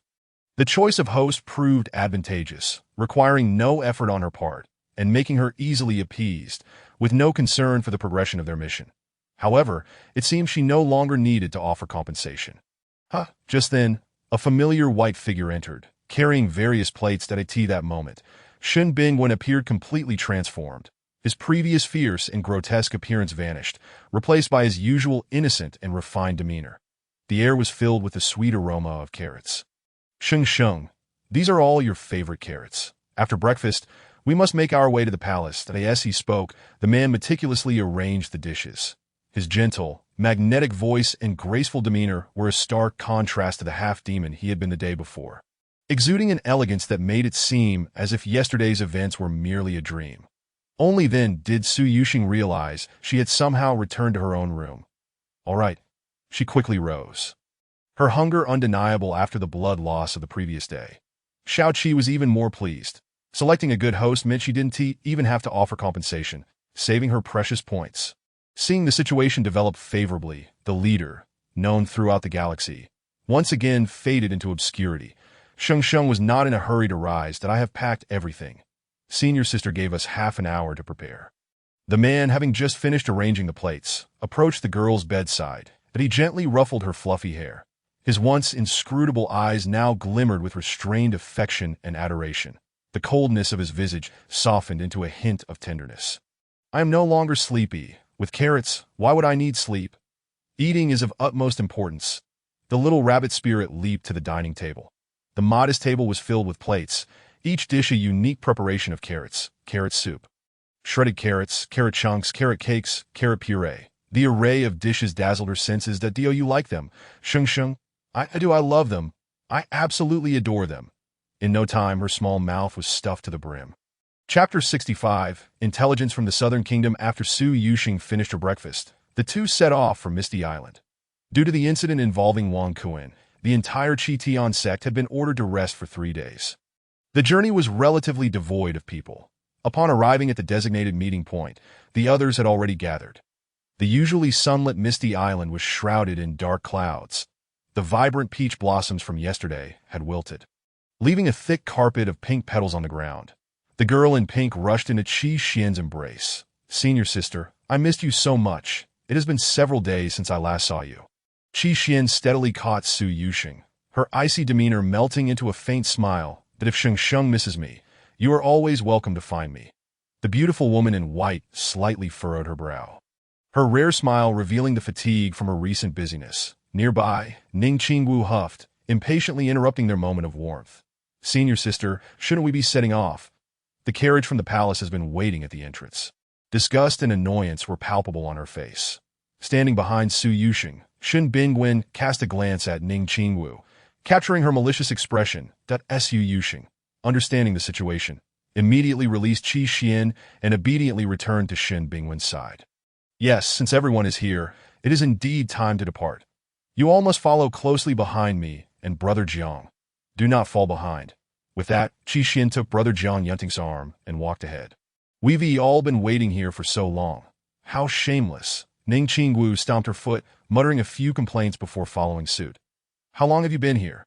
How dare you say you've been waiting for so long? You just arrived, and right after, Su Jie and Brother Shen appeared. Standing beside her, Su Rongyun retorted without reservation. Su Rongyun, are you deliberately opposing me? And if I am, what can you do about it? The tall man wore a mischievous grin, leaning closer to Ning Qingwu, scrutinizing her with a smirk. You want to tell me you're a yin-yang person, will you? After saying this, Su Rongyun tilted his head toward Ning Qingwu, his eyes scanning her with exaggerated curiosity. Finally, he playfully nudged her with his shoulder. The two walked side by side, their contrasting heights creating an amusing spectacle. Su Rongyun, you're the yin-yang person. Don't let your dirty clothes touch me.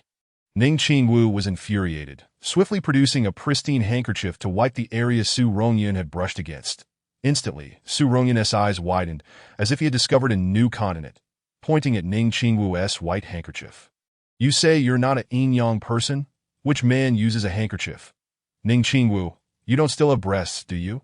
With that, the tall man donned a roguish smile, extending his hands toward the smaller man's chest. If you don't want me to touch you, I'll just have to touch you. Ning Qingwu, busy wiping her clothes, realized too late, and Su Rongyun's hands had already made contact with her chest. In an instant, a shrill scream shattered Su Rongyun's eardrums. Su Rongyun, you want to have a good end. Ning Qingwu forcefully swatted away Su Rongyun's lingering hand, her beautiful eyes seething with fury. Do you think I'm eager to touch you? A man? If I wanted to, I'd prefer a woman. We are both men. What else there to be shy about? If you're angry, I can let you touch me back. Yours is just a little softer. How is it any different from mine? What a petty person. As she spoke, Su Rongyun grabbed Ning Qingwu's exceptionally soft hand, guiding it toward his own chest. Ning Qingwu, her anger ignited by Su Rongyun's antics, forcefully yanked her hand away. Get lost. She then hurried toward Jiang Yunting and Qi Xian. Left bewildered, Su Rongyun turned to embrace Duan Hua. Brother Duan, is this Ning brother being too much? It was just a touch on the chest. Why is he acting all shy like a girl? Duan Hua discreetly removed Su Rongyun's arm from around him. Perhaps Ning brother does not have a preference for men. Duan Hua spoke with utmost seriousness, presenting a demeanor that suggested he was entirely earnest. I certainly do not have a penchant for severed sleeves, he exclaimed. What is he afraid of? He might believe you do. That simply won't do. I must have a serious conversation with him to clarify that I do not possess such a proclivity. I cannot allow him to tarnish my reputation. With those words, Su Rongyun hastened towards Ning Qingwu. Upon noticing Su Rongyun catching up, Ning Qingwu began to run with renewed vigor. She fled while he pursued. The two even seemed to be on the verge of surpassing Qi Xian and Jiang Yunting. The small rabbit spirit trailing behind observed with confusion and turned to ask, Shen Shixiang, why do I feel that Ning Shixiang and Su Shixiang are quite well matched? Can two boys be together? The innocent and naive gaze of the girl was filled with curiosity and bewilderment. Indeed, they can. But Ning Qingwu is not a boy. Shen must be cautious around her. Shen Bingwen lowered his gaze, his attention fixed on the delicate figure of the girl in pink. The rabbit spirit's skin was as fair as snow. Her softly curled hair was neatly styled into two pink blossoms, each adorned with a small, exquisite gold-embroidered pink bow. Her cherubic face was framed by two gentle curls of pink hair. The man could not help but swallow hard. The girl nodded thoughtfully. I see now. No wonder she was so angry. But why did she disguise herself as a man to come to Qitian's sect? Unable to restrain her curiosity, she voiced her question. Just then, as the little rabbit spirit was entirely engrossed, a broad hand quietly crept onto the delicate girl's back. The man's right index finger lightly touched her smooth skin, revealing a deep crimson mole prominently situated on her otherwise fair seventh cervical vertebra. The Ning family needs to leverage the influence of the Cheetian sect to gather intelligence about the Southern Kingdom, Shun Bingwen stated candidly. The girl looked on in bewilderment. She had little understanding of the affairs of the world, and the convolutions of the situation left her even more perplexed. Shun Bingwen chuckled softly, his eyes brimming with affection. Shun does not need to know these things. However, remember to keep your distance from Ning Qingwu and the Ning family in the future. Understand? His hand then playfully pinched one of the girl's cheeks, before naturally resting on Su Yuxing's shoulder. I certainly won't get close to her. I can sense that she dislikes me if she tries to trouble me. I shall not hold back. Chapter 66. Forgotten, what do you mean by not holding back? Are you planning to hit her with your carrot? The man could not help but chuckle at the absurdity. The little rabbit spirit blushed furiously. They laughed. A golden carriage came into view. The carriage was enveloped in luxurious silk, adorned with gold and precious gems, its windows veiled by a golden curtain. An elderly man hurried forward to greet them. Mr. Qi, Mr. Jiang, we have been eagerly awaiting your arrival. His Majesty has been waiting for some time. The old man bowed, gesturing towards the spacious first carriage. It is an honor to have Prime Minister Liu personally greet us. Jiang Yunting nodded slightly and entered the carriage alongside Qi Xian. In the Southern Kingdom, the status of demon catchers was unparalleled. Su Yuxing and the others settled into another carriage as the carriage made its way through the streets. The sound of hooves echoed, releasing a puff of white mist accompanied by a prolonged whinny. It is the demon catchers of Cheetian sect. The demon catchers have arrived. The crowd erupted in excitement, as the narrow streets filled with people who stepped aside, with azure oxen and white horses drawing the luxurious carriages, a grand procession entering the palace. The towering city walls loomed majestically, with the words Linen Gate inscribed above. On the crenellated battlements, a line of vibrant red energy extended far into the distance, dancing wildly in the wind. The tranquility lasted only a few moments before the cacophony erupted, the air filled with lively chatter. Su Yuxing curiously lifted the golden curtain that a delicate, petite face peeked out of the window. The enthusiastic citizens had retreated to the sides of the road, all craning their necks, pointing and chatting, their faces aglow with joy. The crowd's ardent gazes instantly fell upon her. Look, this demon catcher is a girl. She is so beautiful, like a soft and adorable rabbit. When did Cheetian sect have such a lovely female demon catcher? Sir, what is your name? If I ever encounter a monster, I would like to ask for your help in catching it. A rugged male voice boomed from the crowd, as if fearing the occupants of the carriage could not hear him. A pair of broad hands seized the girl's shoulder, abruptly pulling the delicate form back into her seat.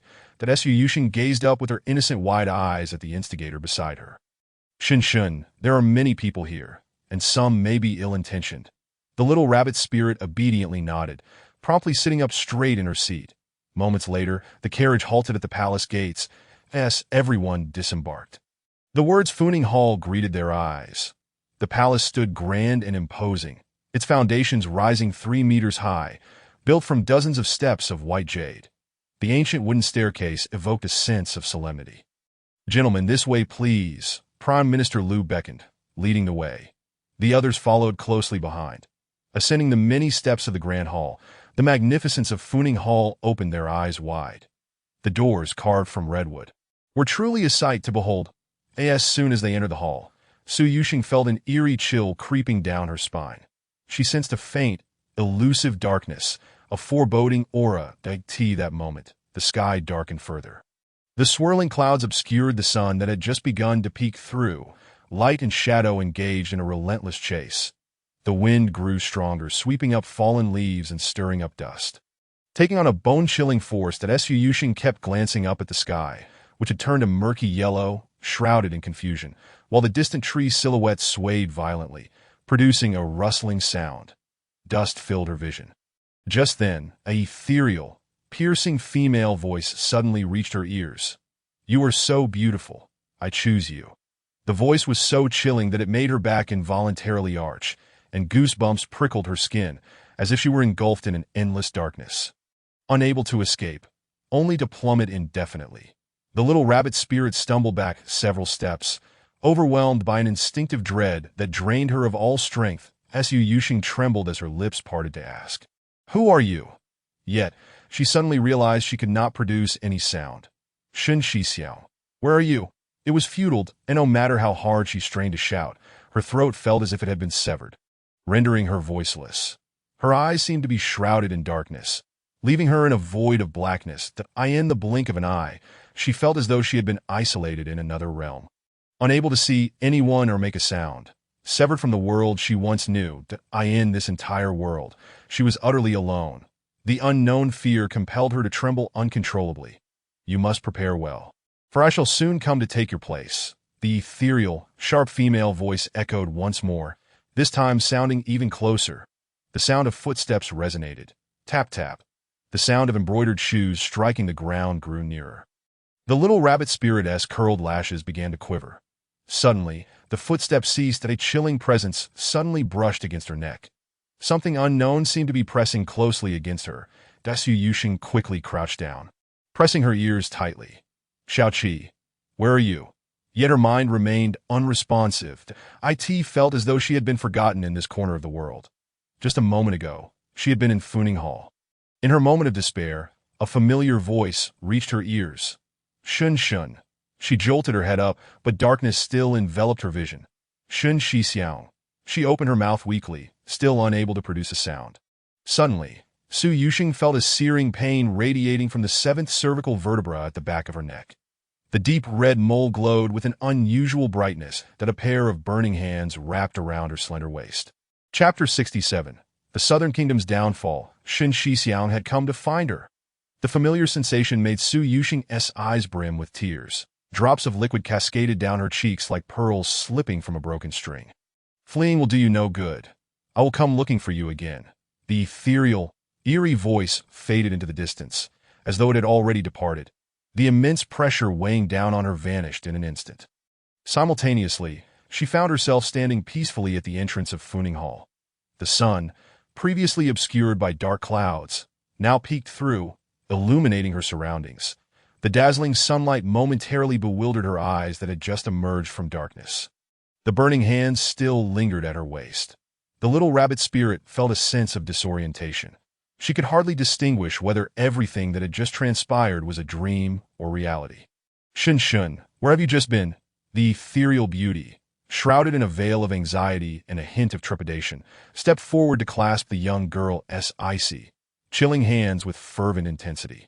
In Qi Xian's eyes danced a blend of compassion and heartache. The girl's visage, still etched with terror and the relief of having survived a calamity, bore witness to her turmoil. I do not know.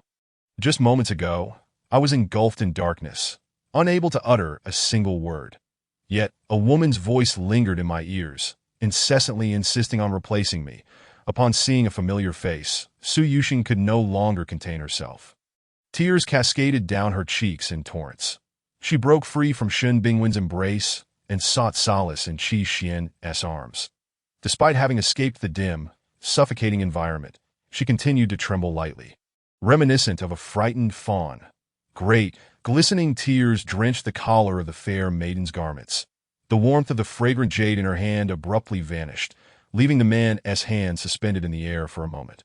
He narrowed his eyes dangerously, scanning the opulent yet heavily guarded imperial palace. His gaze finally settled on the southernmost palace. Jiang Yunting, standing nearby, wore an equally grim expression. The man's already icy countenance appeared even more fearsome. His eyes, too, were drawn to the southern palace that Qi Xian.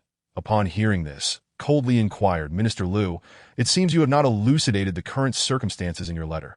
Have you?" She gently patted Su Yuxing's trembling back and then lowered her head to comfort her tenderly. "Do not cry, Sheng Sheng. Your senior sister is here, that I will protect you to at last." The girl exhibited a slight response, nodding softly as she murmured, "All right." Her voice, sweet and laced with a hint of sorrow, resonated with vulnerability. The mere fact that such a force could snatch her away right under everyone's noses was a testament to its formidable power. Even Shao Qi could not summon it. The little rabbit spirit's delicate features contorted in distress, as if the very sky were about to fall. Just moments ago, having admired handsome figures from the stars, a certain commander began to tremble at the little rabbit spirit's heartfelt thoughts that I in truth. She had heard it. However, she was so engrossed in her conversation with the dashing commander that she dismissed it without concern and refrained from intervening. Regardless, since Lord Shun has rescued the little rabbit, the truth is of little consequence now, she thought decisively, vanishing from sight. Minister Lu slightly bent his frame, raising his sleeve to wipe the beads of sweat from his forehead. Mr. Qi, our sovereign has indeed concealed certain matters. But it was out of necessity. His Majesty summoned all four major sects not solely due to the Wang family's issues that you have witnessed in broad daylight. This aberration dares to commit murder openly. Were it not for this dashing young gentleman, his gaze shifted to Shin Bingwen, who stood behind Su Yuxing. The seasoned eyes of the minister sparkled with newfound hope as if he had spotted a savior. He continued, had it not been for this handsome young man, the beautiful young lady might have faced dire consequences. Recently, a series of strange occurrences had plagued the palace. Those who dared approach the sovereign would soon grasp the entire situation. With that, Minister Lu, despite his frail form, briskly circled around to stand beside Shen Bing, and he extended a hand, lined with wrinkles, to firmly grasp the sleeve of the darkly brooding man. That I see this young man is exceptional. He must be a paragon among his peers, that I shall refrain from leading the way further. I wish to engage in a thorough discussion with this young gentleman about the arts of exorcism and demon hunting, which may serve to safeguard our families in the future. Before him, the loquacious Minister Lu now appeared timid, half hiding behind Shin Bingwen. Su Rongyan instantly discerned the fear in Minister Lu's eyes. What a familiar expression it was. It was clear they shared a common path. Senior sister, I, too, wish to learn from junior brother Shun about the arts of exorcism. Perhaps next time, I could aid you in perilous situations. With that, Su Rongyan lifted her long robes and nestled behind Shin Bingwen. Ning Qingwu rolled her eyes dramatically. Senior sister, I also find myself in great need of senior brother Shin. The previously nestled girl in Qi Xian's embrace dashed to the man's side with remarkable speed, tightly clutching his sleeve as she bestowed upon him a radiant and sweet smile. Humph! What a gathering of ineptitude, Ning Qingwu muttered, casting her eyes skyward. Qi Xian, filled with concern, glanced towards Jiang Yunting, with Minister Lu appearing in such a state. The current situation seemed rather ominous. Fear not, Xianer. Let us first enter and assess the situation. If it exceeds our capabilities, we shall summon our master for assistance. Moreover, we have the disciples from the other three sections. The cold, towering man wrapped an arm around the serene beauty. Qi Xian nodded, ultimately stepping forward into the unknown. The others followed closely behind Qi Xian and Jiang Yunting. Last in line, Shin Bingwen trailed leisurely, his demeanor unhurried despite the burden of three on his shoulders. Inside the Funing Hall, darkness enveloped the space.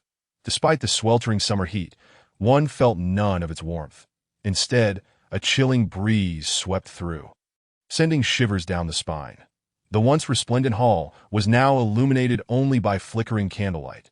Brother Shin, what are our odds in this situation? Su Rongyun's voice trembled with apprehension. This place felt unervingly sinister. How can it be summer and yet so frigid? Shin Bingwen offered no response. In the next moment, a soft, sweet voice broke the silence. Brother Shin, I won't be replaced by that thing, will I?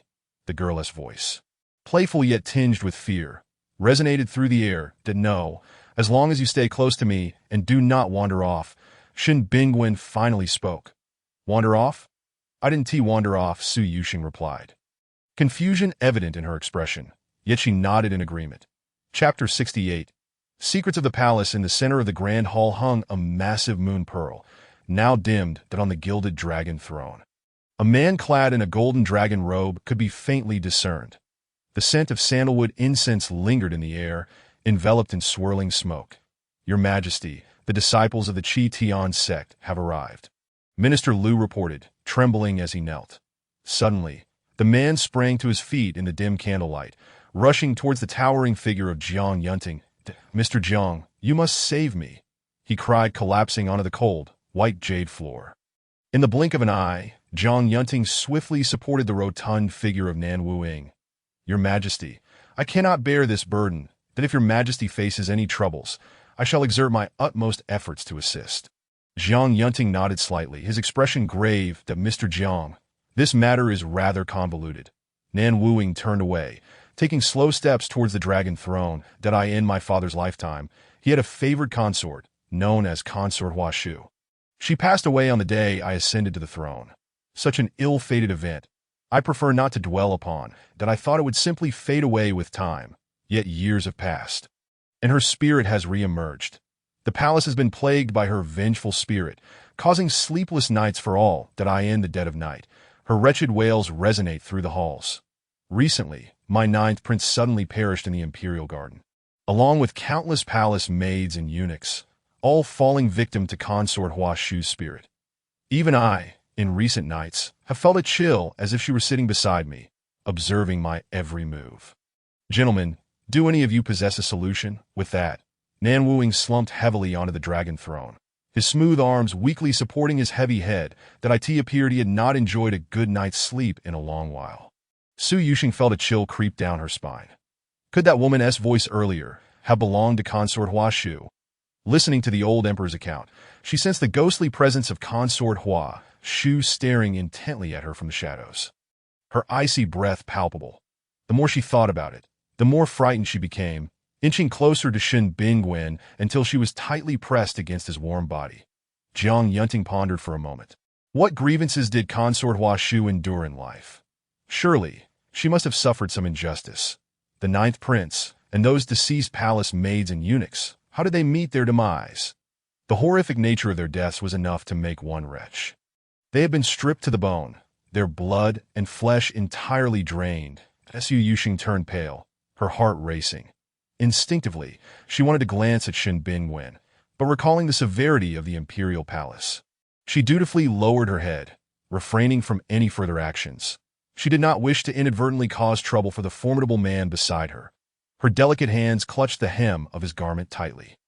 Surely it couldn't have been Shen Bingwen who committed these acts. She recalled the Wang family's demise, but upon reflection, it seemed unlikely.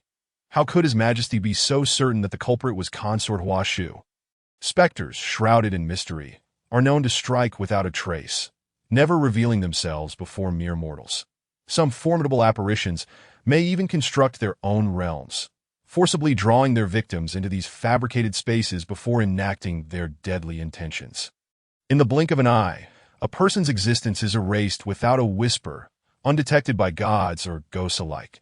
Such grandiloquent methods seem decidedly uncharacteristic of phantoms. The aged emperor, lurking in the shadows, paused momentarily, recognizing the similarity to the demise of the Wang family. Thus, it was evident that the affairs of the Wang household were undoubtedly orchestrated by Consort Hua. If only Consort Hua could be dealt with, everything else would fall into place. The emperor's certainty regarding Consort Hua stemmed from first-hand observation. Indeed, the old minister had also encountered Consort Hua's, the former emperor's appointee, to assist His Majesty. He was naturally acquainted with her on that day. After concluding discussions with His Majesty regarding the upheaval in Mingzhou City, Consort Hua had brazenly appeared beside the dragon throne in Funing Palace, standing right beside the emperor. After speaking, Prime Minister Liu glanced apprehensively at the empty golden dragon throne, letting out a sigh of relief as his tense form relaxed slightly. Where had Consort Hua resided during her lifetime? In the Lotus Fragrance Pavilion of Yongshou Palace. Just days prior, I had summoned Jia Garen from the Listening Rain Tower in Yongshou Palace, only to find her visage had inexplicably transformed into that of Consort Hua. For several consecutive days, I have refrained from summoning her again. Do you have any methods, esteemed sir? I have not enjoyed a single peaceful night's sleep this past month. Beneath the flickering lights, the weary face of Nan Wuyin was intermittently obscured by shadows. Rest assured, Your Majesty, shortly, we shall pay a visit to the Lotus Fragrance Pavilion. Here is a talisman for your protection. When you hold it, no malevolent spirits can approach you. With that, Jiang Yunting revealed an ancient, tattered talisman that a palace maid hastily exited, head bowed, to deliver the talisman back to Nan Wuyin.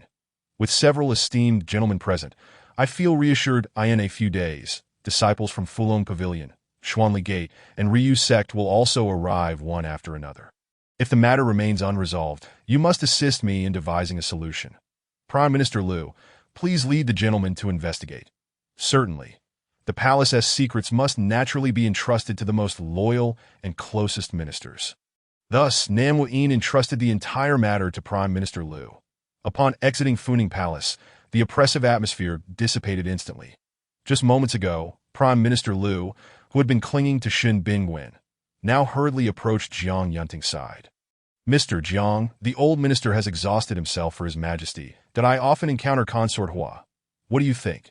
Prime Minister Liu's tireless dedication to the emperor was truly commendable. After speaking, Jiang Yunting produced another talisman from his robes and placed it in Prime Minister Liu's hands. Indeed, Mr. Jiang possesses a heart for the realm. Prime Minister Liu accepted it with both hands, his eyes brimming with joy and excitement. Then I shall trouble Prime Minister Liu to lead the way. Naturally. The elderly man with graying hair nodded repeatedly. Bowing deeply, he carefully folded the talisman and concealed it within his ornate pouch adorned with gold threads and jade embellishments, that he then led the group towards Yongshou Palace. The palace's crimson walls towered into the heavens. What do you know of Consort Hua? Prime Minister Liu? In a rare moment of speech, the usually taciturn Shin Bingwen inquired. Consort Hua is the most beautiful woman of Linshui City. Hailing from a prestigious family, alas, the young Consort Hua, barely in her prime, was delivered into this walled enclosure by the aging former emperor. Fortunately, the former emperor was in good health and favored Consort Hua for a full decade before passing away. It is likely that Consort Hua missed the former emperor, which is why she followed him. Prime Minister Liu indeed possessed considerable knowledge. Chapter 69. Fear not the mice as they proceeded toward Yongshou Palace. An increasing sense of darkness and oppression enveloped them. The towering green bamboo along the roadside rose majestically, obscuring the sun's rays. What has become of Consort Hua's relatives? Most have retreated from public life. Only a few collateral branches remain active. After speaking, Prime Minister Liu halted that Su Yuxing slightly raised her head, gazing upon a grand palace before her, where the golden plaque boldly inscribed Yongshou Palace glimmered. The main hall was constructed from 160 Nanmu pillars, topped with golden glazed tiles, flanked by towering golden osmanthus trees, and adorned with intricately carved white marble railings, all contributing to its exquisite beauty. Yet, despite its elegance, the palace was cloaked in dust. Spider webs clung to every corner, evoking a sense of melancholy. Esteemed gentlemen, this is Yongshou Palace. Due to the disturbances surrounding Consort Hua, no one dares to reside here anymore. Just days ago, Jia Garen from the Listening Rain Tower has already relocated to another palace. Thus, such a vast palace has become vacant that it is getting late. My household has a rather formidable matron. So, I shall take my leave. Prime Minister Liu clasped his hands and, lifting his robe, hurriedly departed, leaving the 7 members of Qi Tian sect in disarray before the dimly lit palace that a delicate hand lightly poked the waist of the tall man beside her. Shen Shixiang, what is a matron? The little rabbit spirit raised her head, her untainted, worldly eyes meeting the fathomless depths of dark pupils that moment. Su Rongyun, appearing from seemingly nowhere, excitedly explained, it refers to Prime Minister Liu's wife. Who would have thought that Prime Minister Liu was so fearful of her? Fearful? The girl in pink withdrew her hand, tilting her head in confusion as she repeated the term. Her large apricot eyes sparkled. Su Rongyun awkwardly shifted her gaze, fixing it instead upon Ning Qingwu's petite frame. It means he is afraid of his wife. As she spoke, Su Rongyun leaned in closer to Su Yuxing's ear. Let me tell you a secret. Jiang Shixiang is also fearful of his wife. Previously, I witnessed Jiang Shixiang kneeling before senior sister's door for 3 days and nights. The deal you think Shen Shixiang is also fearful of his wife. Just then, Jiang Yunting let out a loud sneeze. The little rabbit spirit hesitated for a moment. She found it hard to envision the fearsome Shin Bingwen being afraid of his wife. Would such a formidable figure kneel for 3 days and nights out of fear? I don't think Shen Shixiang appears to be fearful of anything. Their conversation was hushed and soft. Though Shen Shixiang seems fierce, I feel he is merely afraid of his wife. That my judgment of people has never been wrong. Su Rongyun spoke with conviction. Just as the two regained their composure, Qi Xian and the others had already entered the palace that a gust of chilly wind swept through the empty Yongshou Palace, causing both to shiver involuntarily. Su Yuxing could not help but recall the ethereal, eerie female voice and the dim, oppressive ambience from that day. Without a second thought, she dashed toward Shun Bingwen's direction. Such a perilous place required vigilant guardianship over the formidable demon. Recently, she had learned numerous spells, and vanquishing a wolf demon with her bare hands was no longer a challenge. Sister Su, don't leave me behind. Su Rongyun hastily followed. Yongshou Palace was divided into 8 chambers. All valuable items within had been thoroughly removed, leaving not even a solitary supervising eunuch in sight. The atmosphere was cold and desolate. The most exquisite and grand chamber, the Lotus Fragrance Pavilion, was where Consort Hua had resided. The Lotus Fragrance Pavilion had not been cleaned in ages. Thick layers of dust accumulated everywhere. The opulent sandalwood door was draped with a dense web of spider silk. The dilapidated windows were plastered with yellow talismans. Qi Xian and Zhang Yunting led the way, while Shen Bingwen, Su Yuxing, and Su Rongyun lagged behind.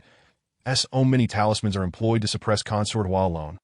Ning Qingwu remarked, her hand brushing against the layers of yellow talismans. This display was indeed eye-opening. It seemed that Consort Hua's spirit was truly formidable. Qi Xian spoke in a low, cautious tone as she delicately pushed open the decayed, long-neglected wooden door. Inside, long silken strands hung from the wooden beams overhead, swaying softly as the door swung open. The dim silk fluttered, producing a whispering sound. The interior was utterly vacant. That moment, several small, dark mice scurried out simultaneously. It appeared that, due to the hauntings attributed to Consort Hua, this once lavish palace had become a haven for mice. Ning Qingwu was startled, frantically swatting at the mice that had climbed onto her. Her cries sent the mice scurrying in every direction. Countless tiny black dots surged forth in a chaotic frenzy. "Quick, move aside!" Zhang Yunting shouted urgently, swiftly lifting Qi Xian into safety behind the door. Su Yuxing reacted quickly, her delicate hand tightly grasping Shen Bingwen's broad one, pulling him 3 meters away. "Shen Shixiao, don't be afraid. I will protect you." A soft, gentle voice emerged, and a petite figure clad in pink swiftly positioned herself in front of the imposing man in white robes. The brooding man gazed at the girl blocking his path, and an unintentional smile graced his lips that he delicately savored the soft, smooth texture in his hand, momentarily lost in a reverie of enchantment. Excellent. This little rabbit's first thought was of him. As a few scattered mice scurried towards them, the little rabbit promptly released the man's hand. She crouched down and skillfully grasped the slender tail of a small mouse. No mouse shall dare ascend the body of Brother Shen. She vividly recalled how the ashes of Shen's mother had once been scattered by a horde of leaping mice. It was evident that Shen the Great harbored a deep-seated hatred for these rodents. With this in mind, the girl soon found herself clutching a dozen lively mice in her pristine hands, now smudged with dust, resembling a little calico cat. These mice, devoid of intelligence, were not considered demonic creatures. As demon catchers, they could not employ the same methods used for ordinary demons against mice. Su Rongyun and Qi Xian stood astonished, jaws agape, at the sight of the girl capturing mice. Each mouse that dared approach Shen Bingwen was seized decisively by Su Yuxing. By the end, both her hands were filled to the brim. "Sister Su, are you not afraid of mice?" "Sheng Yu." The onlookers were utterly stunned by this pink-clad maiden, who had rolled up her sleeves to catch mice barehanded. "Why fear them? I used to play with mice quite often." Play with mice. Su Rongyun was left bewildered, but Qi Xian felt an even greater surge of sympathy for Su Yuxing, lamenting the fact that she, orphaned and adrift in Mingzhou, had ultimately been reduced to the company of mice. The cold beauty grew, increasingly indignant on Su Yuxing's behalf. Meanwhile, the man who had been protecting Su Yuxing gently poked her soft waist. A warm breath suddenly enveloped her delicate neck. "Silly rabbit, do you wish for everyone to know you are a little sprite?" Su Yuxing's face turned pale, and she swiftly released all the mice she had captured. The man tenderly ruffled the girl's pink hair, then gently used his flowing white robe to wipe the dust from her face. Once her face was clean, he took her hand and meticulously brushed away the dirt. "Silly rabbit." At that moment, Ning Qingwu, surrounded by mice, cried out, "Can someone help me?" "Ning Qingwu, isn't this your retribution?" Su Rongyun mocked brazenly. Suddenly, Zhang Yunting, who had been standing beside Qi Xian, leaped forward and rescued Ning Qingwu. After setting her down safely, he took Qi Xian and stepped into the Lotus Fragrance Pavilion. Su Yuxing followed Zhang Yunting's lead, taking Shen Bingwen's hand as they entered. Ning Qingwu, left behind, felt her face flush with embarrassment. She looked up at Zhang Yunting's departing figure, revealing a hint of admiration. "What, have you fallen for Brother Zhang? But you're a man. You truly have a penchant for broken sleeves." Su Ronyan roughly bumped her shoulder against Ning Qingwu's. What business is it of yours? Meanwhile, Su Yuxing cautiously surveyed the interior of the palace. To be honest, the now empty Lotus Fragrance Pavilion was unrecognizable. Aside from the endless dust, everything else was gone. Su Yuxing's small hand gripped Shen Bingwen's garment tightly. Drip that a viscous substance fell onto her smooth, fair neck. The little rabbit, trembling with trepidation, looked up, but only saw wooden beams, nothing unusual. Then where does this water come from? It must be the corpse of Hua Shufei. Hidden within the beams, the long-hidden Xiao Qi spoke languidly. Chapter 70. Beating the female ghost corpse? Su Yuxing's mind echoed with those words. She raised her gaze once more to the wooden beams. This time, she distinctly saw two hollow eye sockets through the gaps between the beams. The corpse had been deprived of its eyes.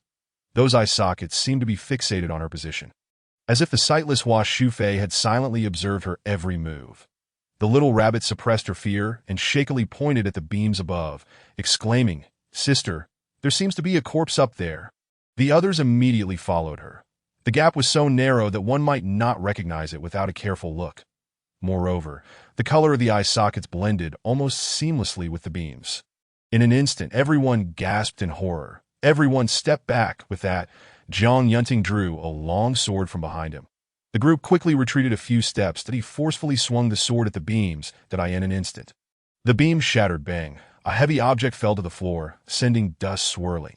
The sharp blade returned to its sheath. As the dust gradually settled, a disfigured female corpse lay on the ground, gnawed to pieces by mice. No wonder there were mountains of mice in the Lotus Fragrance Pavilion. Strangely, the woman was dressed in an exquisite bright red phoenix gown, her once smooth skin now riddled with dense fungal growths and corpse spots. Her facial features had been completely devoured, leaving behind two gaping eye sockets that were particularly chilling. Jiang Yunting crouched down, examining the corpse as he spoke. This body has likely been dead for about a year. Could it possibly be Hua Shufei? Su Yuxing timely interjected. Unlikely. Hua Shufei was reported to have committed suicide 20 years ago. Jiang Yunting decisively countered, then added, however, it's not entirely impossible. But this corpse is wearing a gold-threaded bright red phoenix gown, which should only be worn by the Empress. Furthermore, the remains have not been properly buried, but rather concealed above the beams. The man's eyes narrowed slightly, that he harbored a vague suspicion. However, royal secrets were beyond the reach of demon catchers. Yunting, should we report this to the sovereign? Qi Xian furrowed her brow. The events unfolding had surpassed their wildest imaginations. Tomorrow. Today, I wish to stay here and thoroughly investigate this corpse. Su Yuxing was taken aback. Heavens, this icy killer intends to spend the night with a female corpse? The little rabbit sprite's pupils widened in astonishment. Xiao Qi, will it be safe to remain in the Lotus Fragrance Pavilion tonight? Rest assured, Sheng Sheng. The Lotus Fragrance Pavilion is perfectly safe tonight. That Qi Xian remained somewhat concerned. Bingwen, you and Yunting should stay in the Lotus Fragrance Pavilion tonight. Understood. Shen Bingwen responded in a low voice that if anything happens, you must contact us immediately. All right, to Shinner, don't worry. Brother Shin and I will stay here to investigate the situation, right? I'm truly curious to see how this specter brazenly emerges to harm people.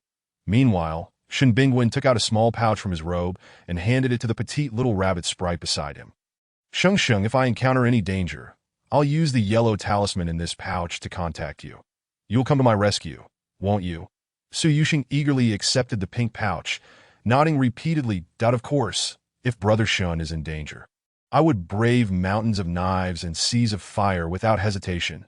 After saying that, the pink-clad maiden fished out a carrot from her sleeve, presenting it to Shen Bingwen with utmost seriousness. Her eyes glimmered with deep reluctance. Brother Shen, this carrot was left to me by my mother. She said it is the sweetest and most delicious carrot in the world. Moreover, it possesses special magical properties. Therefore, I am entrusting it to you. You must take good care of it. If you find yourself in danger, just eat it. I wouldn't mind at all. It might even enhance your powers if you encounter danger. Just eat it. I truly wouldn't mind. Her eyes sparkled, concealing the myriad wonders of the world, shining like countless floating lanterns in the night sky. Shen Bingwen chuckled softly. All right, he steadied himself as he accepted the carrot, which had long lost its moisture, preserved for 100 years, that he wondered if it had gone moldy. Sister Su, people usually carry jade pendants as talismans. Why are you using a carrot? Are you a rabbit? Only thinking about carrots? Su Rongyun couldn't help but tease. How do you know? Su Yuxing quickly stifled the words she nearly let slip. She almost exposed herself. Why are you so keen on Brother Shin? Sister, don't be jealous. Brother Shin surely belongs to you. I was just casually mentioning it that I don't have a penchant for broken sleeves. You know that Su Rongyun quickly retreated. The little rabbit sprite glanced at Shin Bingwen, who was gazing intently at her. Shengxing actually cares about me. His deep, magnetic voice was irresistibly alluring. That of course I care. For reasons unbeknownst to her, her heart suddenly raced, beating so swiftly that it felt as if it no longer belonged to her. Then I shall protect myself, she resolved. The night deepened that a few individuals retired to rest within the Changchun Palace. Directly opposite the Yongshou Palace, Su Yuxing lodged in the Yuxing Tower, while Qi Xian and Ning Qingwu took refuge in the Shishui Pavilion and Xi'an Studio. Respectively, Duan Hua and Su Rongyun shared the accommodations of Ishua Pavilion. Mr. Su, I am the servant Elan. For the next few days, allow me to attend to your needs. Would you like my assistance with your bath? A pretty young maid knelt before Su Yuxing in an orderly manner. No. The girl in a pink dress hastily waved her hands that I will wait for you outside. Should you require anything, simply call for me. With that, Elan closed the door and hurried away. Seeing the maid's figure standing obediently outside, Su Yuxing felt a wave of relief wash over her. Dressed in a soft pink bunny sleepwear, she flopped onto the plush bed. This delightful bunny outfit had been a gift from Xiao Qi, adorned with long rabbit ears that resembled her own. Overjoyed, she rolled around on the bed several times before succumbing to a deep slumber. The Changchun Palace was enveloped in a tranquil stillness. After an indeterminate period, a piercing scream from Qi Xian jolted Su Yuxing awake. She quickly sat up in bed and threw the paper-thin door. She could faintly perceive that the little maid outside seemed to have fallen asleep on the floor. In the next moment, the door swung open with a sudden force, and a shadowy figure glided in. This figure hovered in midair, clearly not of this world. You are quite beautiful, that I have come to take your place. The melodic yet sinister female voice contrasted sharply with its earlier sharpness, now evoking a strange sense of ease. Then, to take my place means you wish to fulfill some desire. The little bunny spirit bravely replied, her hands trembling slightly beneath the covers. Of course. Only by using your body can I be with the one I love. You are so lovely. If you would willingly relinquish your form to me, I promise not to torment you. Do you fancy a human? If the one you adore is indeed human, I would strongly advise against using my body. For I am a fairy, a rather fierce one at that. The shadow appeared momentarily taken aback, seemingly enraged. You lie. You clearly lack any trace of a fairy's essence. You must trust me. The girl clasped her hands together. And in an instant, pink energy surged forth that a massive carrot erupted from the ground, startling the shadow into retreating several steps. You are a fairy. How can a fairy enter the palace? Did you kill Maya Ju? It was you, wasn't it? The voice, filled with despair and piercing anguish, echoed through the air. Suddenly, the shadow materialized into a corporeal form, icy hands gripping the girl's delicate neck with ferocity. Xiao Qi, summon anything to vanquish this female specter. On it, the girl felt a sudden surge of warmth coursing through her body, brimming with newfound strength. The immense force propelled the specter back several meters. Her bunny ears perked up. Carrot! A giant carrot manifested in her small hands as she advanced towards the formidable specter. What do you intend to do? The specter's voice trembled. Did you not wish to take my place? Were you not trying to scare me? After all, she was a ghost. Did she need to pretend? The enormous carrot was raised high and brought crashing down upon the specter's head. I shall not be frightened by you. With a resounding thud, she struck again. Are you still trying to scare me? The girl looked down at the sobbing specter and no more scares. But this still needs to be struck. With a final blow, the carrot shattered, causing the specter to vanish in fright that if this bunny spirit were to lose her carrot, she might become even more terrifying. Indeed, Su Yuxing, left alone, began to shed tears at the sight of the shattered carrot in her hands. Xiao Qi, that carrot could have sustained me for quite some time. Before she could dwell on her sentimentality, a wave of heat surged within her. Xiao Qi, why am I feeling so hot? So hot. Unaware, the naive bunny spirit began to shed her garments one by one. When Shin Bingwen arrived, he was met with the sight of a charming young girl, clad only in a pink bodice, her eyes glistening with unshed tears. Chapter 71. Helpless Senior Brother Shin, you finally made it. I just drove that female specter away, but I am worried about Sister Xian. The girl looked up at the travel-worn yet handsome man with innocent, slightly aggrieved eyes. Her fluffy rabbit ears stood tall, and her snow-white skin had taken on a delicate blush. The scent of roses filled the entire room. Suddenly, a peculiar voice resonated in Su Yuxing's mind. Sheng Sheng, do not fret, I am still searching for an antidote for you. It will be ready shortly. The girl tilted her head in confusion, puzzled by the strange voice that had appeared in her mind. Shin Bingwen unconsciously swallowed hard. Sister is being looked after by senior brother. So Sheng Sheng need not worry. His voice was hoarse and deep. That is reassuring. I was afraid that Bingwen Gij might be angry with me for not rescuing sister in time. Would he be upset? Within the innocent thoughts of the bunny spirit, Shin was still hopelessly in love with Qi Xian. Despite Xiao Qi repeating her feelings for him over and over, she remained skeptical of the colt. Hard numbers, the memory of being choked still lingered vividly. Sheng Sheng, I will never be angry with you. Remember, the most important thing is to protect yourself. Understood. His voice trembled slightly. The enticing scene before him forced him to divert his gaze elsewhere. Junior Brother Shin, is there anything seriously wrong with Junior Sister Yuxing? Should I come in to check? A voice from outside called out, and a dark figure gradually approached the door. That no need. Sheng Sheng merely experienced a fright. The man replied hoarsely, firmly refusing Jiang Yunting's offer to enter. Then you must take good care of Junior Sister Yuxing tonight. Do not leave her side, lest that specter returns to the Changchun Palace and puts her in danger. I shall attend to Xian. Jiang Yunting was elated, envisioning the opportunity this presented for the two of them, that if the big T and the little T could find harmony, it would be splendid. Perhaps in 2 or 3 years, they would have children running about. The more he thought about it, the happier he became, causing him to spill some of the medicine he was holding. Understood.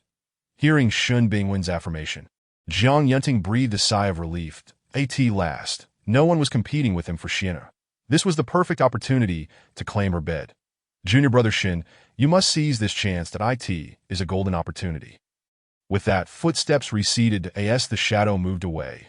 Shin Bingwen shifted his focus back to the girl before him. In the next moment, a petite pink figure lunged towards him. Shin Bingwen's gaze darkened slightly as he swiftly and decisively seized the girl's eager hands.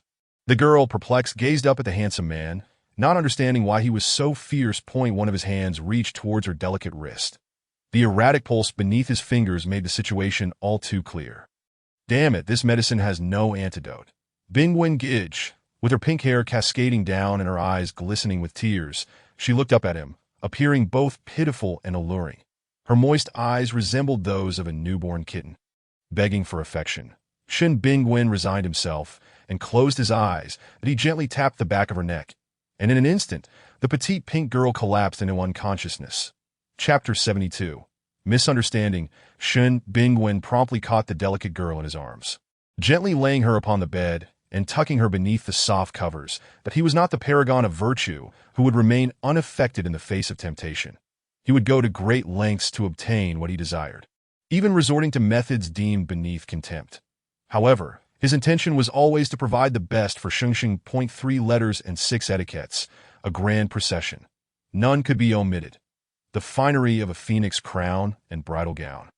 A dowry worthy of his Shengsheng. That he lowered his gaze, affectionately admiring her exquisite, petite face. Take good care of your mistress. Should I catch you neglecting your duties again, the serpent's den shall be your fate. A chilling voice contrasted sharply with the tender look in his eyes as a lovely little palace maid rushed into the room, dropping to her knees with a thud. Trembling uncontrollably, she spoke. Yes, my lord. Ayun repeatedly knocked her head. Shin Bingwen waved his hand, and a transparent barrier enveloped the young girl lying on the bed. Immediately, the man hurriedly stepped outside. The moonlight outside was hazy, spilling onto the transparent glazed tiles. A handsome man with bloodshot eyes leaped into the clear waters of the Imperial Gardens lake. The next day, when Su Yuxing awoke, Ayun had already prepared everything. Sir, this is your favorite carrot pie. Do you need anything else, sir? The charming little palace maid presented a full plate of carrot pies on the table, as Su Yuxing rubbed her drowsy eyes and stretched lazily. The little rabbit spirit was already dressed in her finery, her rabbit ears blending seamlessly with her nightgown, making it difficult to discern their authenticity. Thank you, Un. That will be all. You may leave now, madam. There is no need for such formality. This is what a servant ought to do. Ayun instinctively covered her mouth. The lady is truly adorable, a delicate little rabbit spirit. Even I am smitten. A terrifying thought crossed her mind. Could the master have managed to hold back yesterday? She cast a sympathetic glance at Su Yuxing, who was still sitting on the bed in a daze, and hurriedly exited. Sitting on the bed, Su Yuxing remained oblivious. Xiaoqi, did I make any progress yesterday? Indeed, Shengsheng, not only did you defeat the female ghost, but you also charmed the antagonist into going to the hot springs, that he went to the hot springs again. Yes, that don't you remember what happened yesterday? Yesterday, Su Yuxing pondered, delicately searching her memory, that a female ghost had come to find her, and after she had beaten the ghost, Shinmotu seemed to have arrived. Not only did he arrive, but he also appeared to have knocked her unconscious. The little rabbit spirit felt wronged, rubbing the back of her neck. Although it wasn't very painful, she was still quite annoyed. Xiaoqi, did Shinmotu hit me? No, he did it to protect you.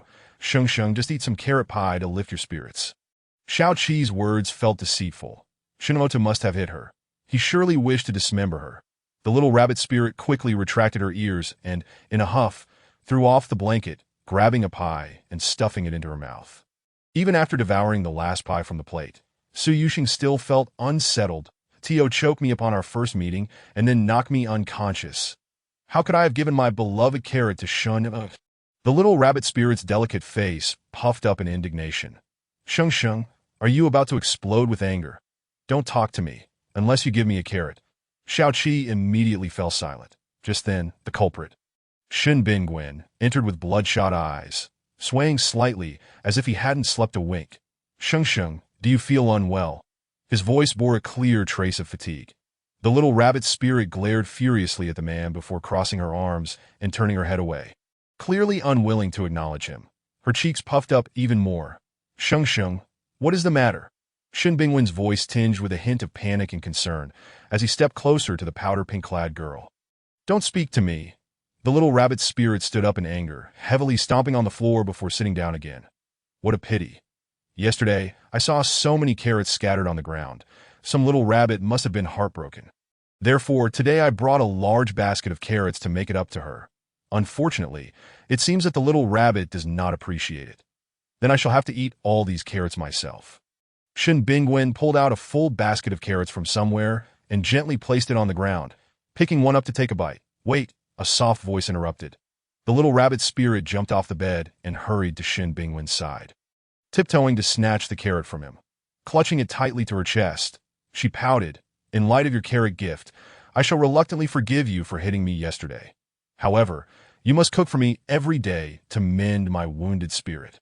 Although Shinmotu was fierce, his carrot dishes were undoubtedly the most delicious. The girl then eagerly dove into the basket of carrots, her previous grievances and sadness vanishing in an instant as Shengsheng was angry about yesterday. Does that mean she wishes to continue what was left unfinished? The tension faded from the man's face, replaced by a gentle, indulgent smile. What was left unfinished yesterday? The little rabbit spirit looked up at Shin Bingwen. Her face filled with confusion. The man chuckled helplessly, realizing she remembered nothing. Yesterday, you were quite enthusiastic. Shin Bingwen's words hinted at much, and at that moment, memories of the previous night flooded into her mind, causing her cheeks to flush crimson. Last night, it seemed she had indeed been quite fervent. Had Shinmotu not knocked her unconscious, who knew what embarrassing events might have unfolded? Oh, you mean what happened yesterday? Last night, I was enchanted by a ghost, which led to my actions that Su Yuxing's explanation lacked conviction, and the carrot she clutched revealed a small portion. She timidly glanced at the towering man before her. Just then, his gaze fixated on her, causing the little rabbit spirit to quickly avert her eyes. But Shengsheng is still upset with me, that I think it would be best to continue from where we left off. I don't want you to be angry with me. With that, Shin Bingwen, wearing a smile, sat beside the girl. No, that I'm not angry. Yet you refuse to speak to me. How can you say you're not angry? As he spoke, his hands gently caressed her back through the soft fabric, feeling the elasticity and smoothness of her skin, that I truly am not angry. Then, how about I share half of the carrots with you as compensation? The girl raised her head, speaking earnestly, her sparkling eyes revealing reluctance. But these carrots are mine. The man grinned mischievously that as he spoke. He blew softly against the girl's sensitive earlobe. The little rabbit spirit flinched. Just then, Su Rongyun and Jiang Yunting pushed open the door. "Sister Su, how are you?" "Sister Su, Shinner is quite worried about you." The two at the door were taken aback, witnessing the usually stoic Shen Bingwen leaning over the girl's neck. Oblivious to their presence, that Su Rongyun stepped back in shock. "That I'm so sorry. Please continue." Who would have thought that Brother Shen would act so swiftly? Jiang Yunting reacted quickly, shutting the door. "Brother Shen, Sister Su, there's no need to rush. Shinner and I will inform the princess of the situation. Enjoy yourselves." With that, Jiang Yunting took Su Rongyun and left. He was quite satisfied with what he had witnessed. It seemed that the two would soon be welcoming a child. It was also time to discuss marriage plans for the two green teas with Xin Xian, that if Shen Luocha were to exert himself and have more children, he would have even more reasons to have several children with Xin Xian as well. Pondering this, Jiang Yunting's joy was palpable, even more so than his own wedding, that he hastily prepared to explain today's events to Qi Xian. "Master Brother, why are you so happy about Sister Su and Brother Shen being together?" Su Rongyun asked, puzzled. "Are you foolish? If they marry, won't they have plenty of adorable little ones? You wouldn't even need to bear any yourself, surrounded by all those delightful children. Wouldn't that make you happy?"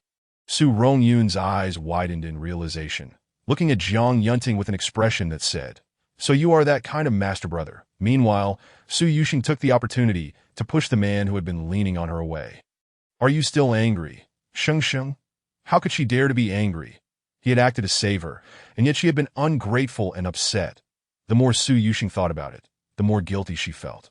Lowering her head, her soft voice carried a hint of remorse. "Brother Shen, I'm no longer angry. I misunderstood you. Will you forgive me? I'll cook the carrots for you, and you can share half with me." "Okay." The girl fidgeted with her hands, still thinking about that large basket of carrots. "You can cook." Shen Bingwen found it amusing as he pulled the anxious girl back to his side. "That I can boil carrots. It preserves their original flavor, making them quite sweet. It's a delicacy you've never tasted before. Is that so? But I don't like boiled ones. Perhaps I should cook instead?" Then, the carrots. Su Yuxing cast a furtive glance at the basket of carrots. Feeling a sense of unease. Chapter 73. The Life and Death Contract. Shen Bingwen chuckled lightly, his voice magnetic and deep, melodious enough to enchant the ears. "Sheng Sheng, you have wronged me today. My heart aches terribly," he said, placing a hand over his chest. His face contorted in a mask of painful distress. The little rabbit spirit, her head bowed low, felt even more guilty, completely oblivious to the sly smile playing at the corners of the man's lips. "Shen Shixiang, I tend to be a bit muddled in the morning," she stammered, her voice dwindling to a whisper as she wished she could simply vanish into the ground. Yet, it was not just in the morning that Sheng Sheng found herself befuddled.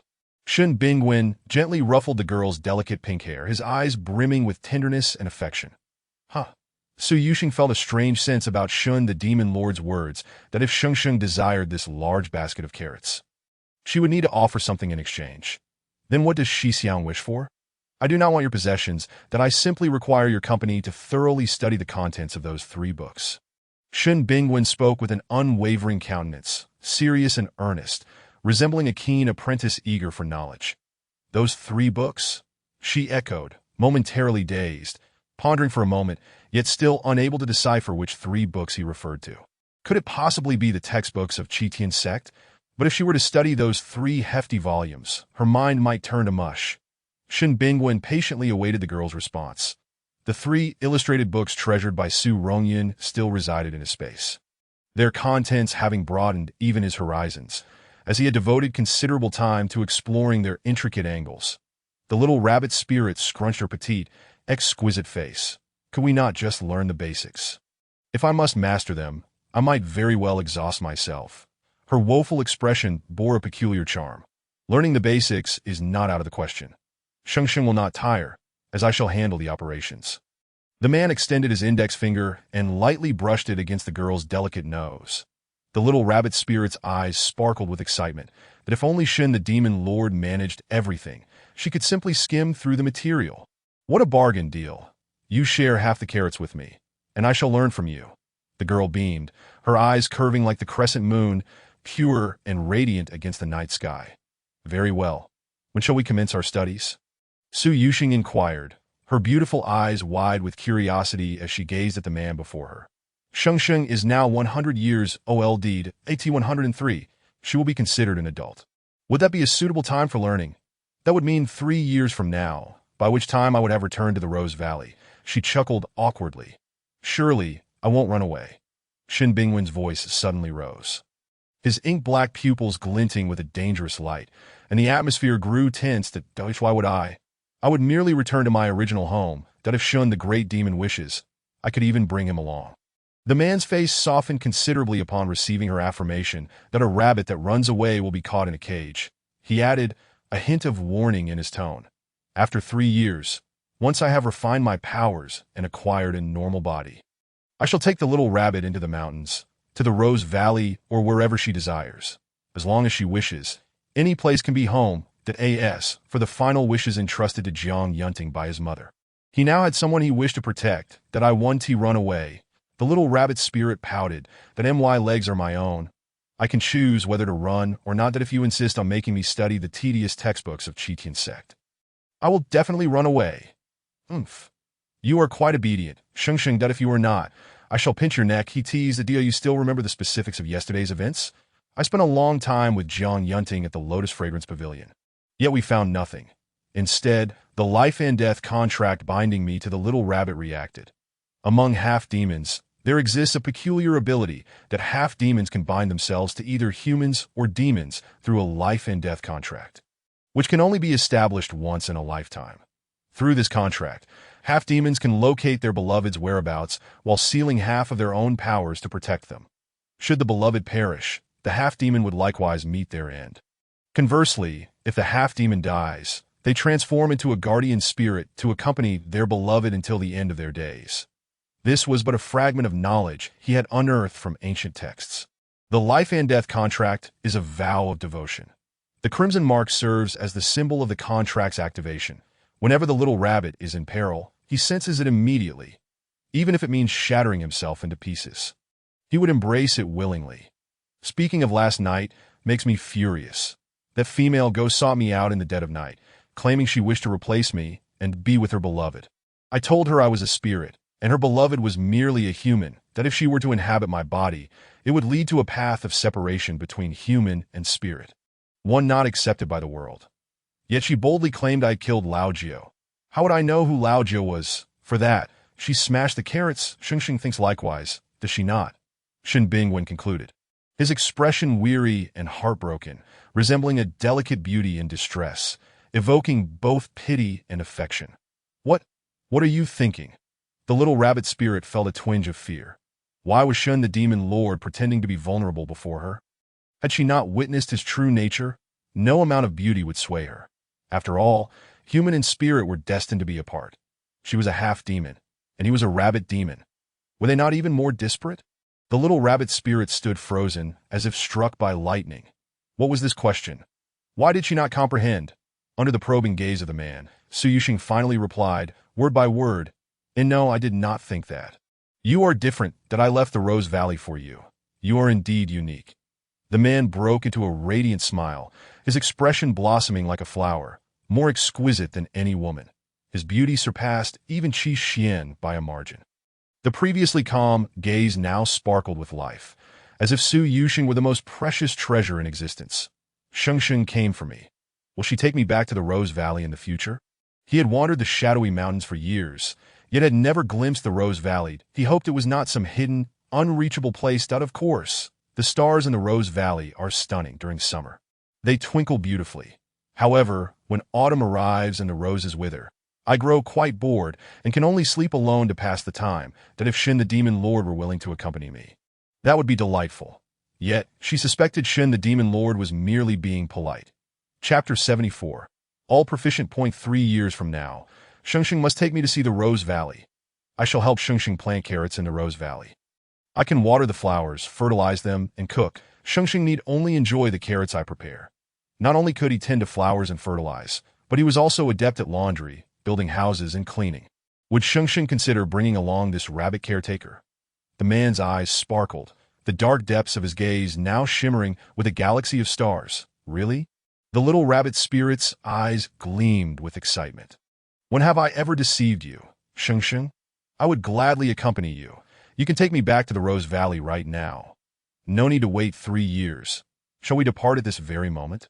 The girl in the pink dress grasped the man's collar tightly, eager to leave immediately. Not only had she completed her task, but she would also have a handsome man to share her life with. The man lowered his gaze, masking the bitterness on his face. Not yet. His tone was flat, tinged with an imperceptible melancholy.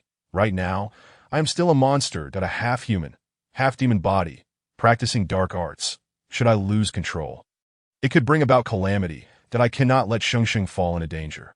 Only after I recover will I have the right to speak of love to Oh, Su Yuxing reluctantly nodded. She would still need to remain here for 3 years. At least she had her beloved sister Xian by her side. Just then, the door swung open once more. Sheng Sheng, I heard you, and a cool, ethereal figure clad in white entered. The sight before her revealed the petite girl, tightly clutching the man's collar. Nestled in his embrace, oblivious to their actions. Sheng Sheng, are you two still not done? Qi Xian stepped back slowly while closing the door. Just moments ago, Yunting had informed her that Bin Wen and Sheng Sheng had been quite intimate since dawn. She had assumed they would have concluded by now, but to her surprise, they were still entangled. Bin Wen, take it easy. Sheng Sheng is fragile and cannot withstand your antics. With that, Qi Xian blushed and fled in haste. Shun Shixiang, why did Shiji only say half of that? It is nothing. Shiji is merely surprised by our speed. He replied that I must check on Shiji. I heard her cries of distress yesterday. Dropping a sentence, Su Yuxing burst through the door. She hurriedly caught up with Qi Xian's pace. Senior sister, Sheng Sheng? The beautiful figure in white slightly turned, her previously unattainable coldness softening into a gentle warmth that a petite pink silhouette leaped into the beauty's embrace. Senior sister, what happened yesterday? I heard your voice and was terribly worried that a female ghost came to find me. Oh, but I've already dealt with her. The girl proudly boasted about her achievements from the previous day. Sheng Sheng is truly impressive. Yesterday, a ghost child sought my help. I was trapped in an illusion created by the ghost child, which made you worry. Your senior sister is blessed and fated, suffering no harm at all. Do you know the identity of that ghost child? Shen Bingwen's voice came from behind. Jiang Yunting, Su Rongyun, Duan Hua, and Ning Qingwu also arrived one after another. Just in time, let's head to Xinxua Courtyard and discuss what happened yesterday in detail. Jiang Yunting's tone was cold. The four appeared weary and grave, as if they had just returned from a royal audience to In Changchun Palace, Xinxua Courtyard. What transpired last night? One by one, recount the events. Jiang Yunting's expression was dark and troubled, indicating he was aware of something serious. Last night, I was sleeping soundly when I fell into an illusion crafted by a ghost child. The ghost child pleaded with me to save his mother. He did not reveal his identity, only repeating over and over, "Save my mother." He was dressed exquisitely and was quite handsome. If I am not mistaken, he should be the 9th prince who died a few days ago. Qi Xian finished speaking and took a sip from her teacup. Late last night, I had not yet fallen asleep. When I got up, I saw an older Taoist priest near Yuxing building in Changchun Palace. That Taoist was powerful, no mere show, apparently specializing in exorcising evil from the palace. Upon hearing my senior sister's cry, he began casting spells. After that, I returned to my room. Ning Qingwu recounted the events of the previous day. There is indeed a distinction between demon catchers and Taoists. Taoists primarily deal with ghosts, while demon catchers specialize in capturing demons but also possess some expertise in ghost hunting. Ning Qingwu, why were you awake at that hour? Going to Yuxing's building? You didn't intend to spy on her, did you? Usually, I thought you were quite antagonistic towards Su Yuxing, but it seems you were secretly infatuated, yet too shy to reveal your feelings. This won't do. Girls enjoy sweet words. However, it's of no use, as Su Yuxing is Shinshitties that Su Rongyun seized the opportunity, gently advising. Ning Qingwu. She merely wished to see if Su Yuxing was secretly cultivating at night. She didn't want to be surpassed by that little fool. Qi Xian and Jiang Yunting exchanged curious glances at Ning Qingwu. Could you possibly keep your mouth shut? Oh, are you embarrassed now? If I don't say anything. I want to. That Su Rongyun shrugged nonchalantly. The previously serious atmosphere in Xinxua Courtyard lightened considerably. Su Shimi. Did anything unusual happen last night? Last night, a female ghost entered my room. She claimed she wanted to replace me, but was driven away by a carrot. Rongyun, what about you? Strangely enough, I didn't sleep well last night, that I kept feeling a slight chill and a lot of cold breaths brushing against my neck. However, nothing unusual happened as Su Rongyan spoke in a nonchalant manner. Su Shixiang, doesn't that mean a female ghost also visited your room yesterday? Su Yuxing cautiously glanced at Su Rongyan's neck, that a faint red mark was conspicuously visible on the man's neck. Su Shixiang. Look at your neck. The pink-clad girl pointed her slender finger at the pale, red mark. Female, ghost. Su Rongyan's face turned ashen in fright. That no, it can't be. Su Shimmy, don't scare me, that I'm not brave and can't handle such fright. Did the female ghost suck my blood? Su Rongyan looked as though he might cry, that he usually slept soundly, dismissing any slight discomfort from last night as mere unfamiliarity with the bed. Not really. But that female ghost likely has her eye on you. She sent you a plethora of strawberries. Duan Hua pulled out a small mirror with a serious expression and handed it to Su Rongyan. Su Rongyan took the mirror, his face a mix of confusion and horror. I asked, there really such a kind-hearted female ghost? How come I didn't see any strawberries when I woke up? Chapter 75.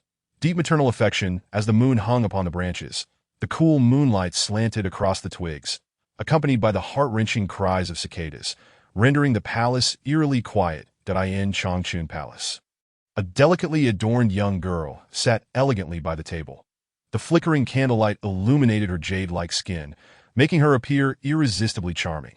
Not long after, the candlelight extinguished as Su Yuxing nervously clenched her small fist. Her back drenched in cold sweat, that a gust of cold wind swept in, accompanied by a creaking sound as the wooden door was pushed open, that a vague white figure appeared at the doorway. Little, I have set my sights on your body, that a ghostly voice echoed, in the next moment. A cold hand firmly gripped the girl's slender neck. The sharp nails pierced her, causing excruciating pain. The torment of her soul separating from her body brought tears to her eyes. A red birthmark at the back of her neck emitted an extraordinary, dazzling light. The pain suddenly lessened significantly, in an instant, the ghost was scorched by the radiating light, collapsing to the ground. Just then, a large net descended, a white figure dashed out in time, pulling the girl away from the ensnaring trap. The lights brightened. The brilliant flames illuminated the entire Yuxing building. Qi Xian and the others rushed out. Su Yuxing's small face was pale, weakly collapsing into Shun Bingwen's embrace. Sheng, you've suffered. Qi Xian's face was filled with concern. I'm fine. Cough, cough. Her sweet voice was laced with heavy gasps and frailty. She had nearly lost her soul, on the brink of death. It remained uncertain what had protected her. Could it be Shaoqi? Not me. I hadn't even had the chance to intervene. It was the antagonist. He signed a life and death contract with you. If you die, he dies too. If he dies, he becomes a guardian spirit, forever watching over you. He also sealed half of his powers to protect you in your time of need. Just now, that contract came into effect. What a romantic and grand love. Sheng, are you moved? How come I was unaware of this? The little rabbit spirit's eyes widened in astonishment. This doesn't require your consent. He willingly dedicates everything to protect you. That's the condition. When did this happen? On the day of his journey to the palace, he seized the moment when you were distracted to bind you with a contract. Once bound, it cannot be undone unless one's soul is shattered. Hiss. Suddenly, she bore the weight of 2 lives upon her. The little rabbit spirit was momentarily stunned by the revelation. Meanwhile, the specter, ensnared tightly in the net, continued to struggle with all her might. Why do you demon catchers not pursue true demons, but instead apprehend this feeble female ghost? Exhausted from her turmoil, she collapsed to the ground, crying out in despair. In this vast palace, where could we possibly find demons to capture? Su Rongyan scoffed.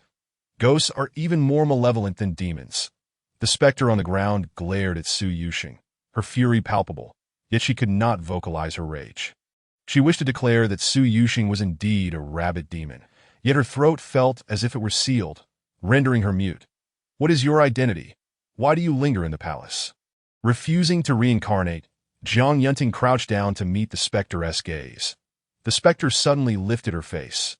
Her hair was tangled and matted, uneven in length, with something dark and yellow clinging to it.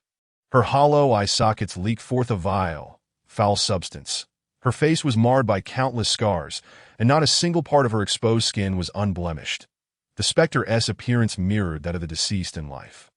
This specter was the very corpse of a woman from the Lotus Pavilion in the Everlasting Longevity Palace. A collective gasp echoed through the crowd. They had assumed that the corpse had suffered such degradation only after death. Who would have thought she had endured such inhumane torment while still alive? Me. What do you perceive me to be? Do not harm my mother. Suddenly, an 8 or 9-year-old boy appeared out of thin air.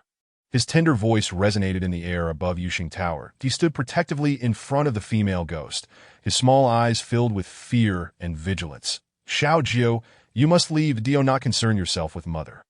The two spirits performed a poignant display of maternal affection before the assembled crowd. Chapter 76. The pain of Rongyan, you are the 9th prince, are you not? If you tell us what has transpired, we may be able to assist you. Qi Xian tentatively approached the boy. Her cold, serene face was imbued with tenderness and concern. The 9th prince looked up in surprise, seemingly astonished that these individuals recognized his identity. He retreated step by step, filled with uncertainty and confusion. 9th prince, do not be afraid. We demon catchers are not aligned with any faction. Whatever grievances your mother has endured, we can help to rectify them. Qi Xian gently urged once more, gradually breaking down the barriers around the young boy's heart. Xiao Jiu, do not speak. No, mother, I must speak. You have suffered too much. With that, the boy bowed deeply to the specter on the ground, then stood upright. That my mother is the Huashu concubine of the late emperor. Yet, Nan Wuyin has always claimed I am merely the child of a minor palace girl. Before my mother was with the emperor, she was already ensnared by that vile Nan Wuyin in order to solidify his usurped position as crown prince. He personally drugged my mother and delivered her to the emperor's bed. My mother, Bai Jinjin, the most beautiful woman of Linshui City, was also conferred the title of national princess by the late emperor. Yet, Nan Wuyin committed such despicable acts for the sake of his throne. He promised that if he ever ascended the throne, he would make Jinjin his empress. That man is nothing but a fraud. He became emperor, yet what did he do? He forced my mother into a false death, making her his personal maid. She was not even a legitimate consort. Later, Nan Wuyin fathered me with her, that I do not know who said it, but someone remarked that this maid resembled the deceased Huashu concubine. That shameless man then ordered his own concubine to gouge out my mother's eyes, sever her tendons, and ultimately discarded her into a cesspit to fend for herself, fearing that others would discover his dark deeds. Later on, in order to conceal his misdeeds, Nan Wuyin could not even tolerate my existence, that he colluded with the demon serpent clan, allowing a female serpent demon to drain my flesh and essence. Leaving me but a mere husk, he began to openly and covertly suppress the Bai clan in the court, that my maternal grandfather and his brothers were loyal men. Yet due to his suspicions, they all met tragic ends. Even until my grandfather's death, he remained unaware that my mother lived in the harem of Nan Wuyin in such a degraded state that the boy recounted his tale. His visage grew increasingly distorted with horror. The prostrate Bai Jinjin could no longer contain her cries of anguish. No, that is not true. Wuyin brother loves me. It is only because I have aged and lost my beauty that he has neglected me. Jiagarin harmed me. It was not Wuyin brother's doing that I have done so much for him. He would never treat me this way. Absolutely not. If only I could present myself in a pure and beautiful form before him, he would surely cherish me once more, Bai Jinjin repeated fervently. Mother, please accept reality. Your son perished at the hands of this cold-hearted fiend. My grandfather and all of them were murdered by this treacherous wretch. I refuse to believe it. I refuse to believe it. For Wuyin brother, I even killed the late emperor, who treated me like a father. How could he do this to me? The woman wept blood tears. The late emperor had not touched her since that incident with the drug. Nevertheless, he had bestowed upon her endless riches and adoration. The entire assembly fell into a heavy silence. You are the Huashu concubine? Then it was the serpent demons who killed the 9th prince and the other palace maidens? Qi Xian hesitated, her words hanging in the air. Yes, they are all serpent demons colluding with Nan Wuyin. He loathes demons with great fervor, yet to secure his throne, he must ally himself with them. How absurd is that? Nan Wuyue's eyes burned with intense hatred as his small fists clenched tightly. Then, the one who violated me was also a female serpent demon. Su Rongyan grew anxious as she spoke. She pulled down her collar to reveal faint pink marks. Nan Wuyue looked stunned. The little ghost child blushed deeply. After a moment, he finally spoke. Yes. That female serpent demon is inherently lewd, that I have often discovered her in compromising positions with that scoundrel Nan Wuing. This time, it seems she could not resist the allure of the handsome big brother, and acted upon her desires. Nan Wu fumbled over his words. Though still a child since becoming a ghost, he had often spied on Nan Wuing, witnessing him engage in unspeakable acts with other concubines, especially during that intense encounter with the serpent demon. It had left a profound impact on his young mind, that a serpent demon. They are even worse than female ghosts. Why does that female serpent demon only target me? Is not my senior brother Shen also exceptionally handsome? Su Rongyun fumed with indignation. Duanhua exhaled deeply, placing a heavy hand on Su Rongyun's shoulder. Su Shidi, you were not saying this earlier. Are serpent demons not more terrifying than female ghosts? Every time. They come in groups of serpents. With my small frame, I would surely be drained dry. Su Yuxing, frightened, lifted her head. What do multiple serpents do together? Her innocent, soft voice laced with curiosity and fear. Shen Mo is also a serpent. Then, at that moment, the usually silent Shun Bingwen shot a dangerous glare at Su Rongyun. Do not corrupt Xingxing's innocence. Close your mouth. Brother Shen is right. This is not something children should hear. Qi Xin cleared her throat, attempting to steer the conversation back on track. Then what was the purpose of the Taoist we encountered? It was to suppress my mother. That despicable Nan Wuing, feeling guilty for his misdeeds, feared that my mother would haunt him as a ghost. So he hired numerous Taoists skilled in sorcery. You ask, why does calamity linger for 1,000 years? My mother has suffered so much at his hands, yet still yearns for him. She even attempted to use Mr. Su's body to rekindle her relationship with Nan Wuing. The ninth prince spoke with righteous indignation, his once dark pupils now ablaze with fury. So that is the case. What do you need us to do for you? Qi Xin gently embraced the boy in front of her. Regicide is out of the question. Even if this sovereign is guilty of countless wrongs, we demon catchers have no right to take such actions. That Qi Xin furrowed her brow. This grievance is beyond our power to resolve. Moreover, based solely on one side's account, we cannot hastily assign blame. However, we can certainly investigate the matter of Nan Wuing's collusion with the demon clan. Gentlemen, I understand the awkward position you are in. I seek nothing more. I only wish for you to allow my mother to reincarnate and cease expending any effort on a heartless, vile man. Once this wish is fulfilled, I shall also seek my own rebirth. The boy, ever polite, gently embraced Qi Xin in return. Despite his esteemed status as the ninth prince, he had never known the warmth of affection. People regarded him as the offspring of a maid, looking down upon his humble origins. His mother's heart was wholly devoted to Nan Wuing, never once caring for his well-being. She sought only to gain a modicum of favor from Nan Wuing through her son. Nan Wuing was a sovereign, an emperor. It was an egregious demand to expect an unrelated individual to commit regicide. Such an act would be a grave sin. Chapter 77. A sea of blood and deep grudges. Qi Xin observed the maddened Hua Shu Fei, and a vague suspicion began to form within her heart. The ninth prince, Hua Shu Fei, was now tormented by unfulfilled desires, a vengeful spirit. Vengeful spirits must be purified or have their knots of anguish unraveled before they can be reincarnated. We shall find a way to resolve Hua Shu Fei's inner turmoil. The ethereal beauty exuded sincerity and gentle concern. Nan Wu nodded obediently. I am troubled by your presence, esteemed gentleman. He slightly bowed in respect that Qi Xin could not bring herself to disclose the truth. The skill of purification had been lost to time a millennium ago, rendering that path unviable. Moreover, untangling the knots of the heart was a task more challenging than ascending to the heavens. At that moment, the spirit on the ground writhed with increasing fervor. No, I do not wish to part from Brother Wuing. I want to stay by his side forever. Her face contorted in anguish. Her limbs, severed and powerless, twisted helplessly. The events of the night had utterly shattered Su Yuxing's worldview. She gazed at the spirit bound tightly to the ground. The little rabbit spirit furrowed her brow. What peculiar magic existed in this world that could drive such an unparalleled beauty to madness, rendering her oblivious even to her own child? Sheng, you might attempt to purify, Bai Zhen. Your demonic power bears healing and purifying effects. You are the last of the Yu clan of demons. She has been disturbed by the Taoist summoned by Nan Wuing. leading her to this deranged state. Xiao Qi timely suggested. She possesses such formidable abilities. Su Yusheng emerged from behind Shen Bingwen, her delicate left hand outstretched toward the still raging spirit on the ground that a pink aura cautiously emerged.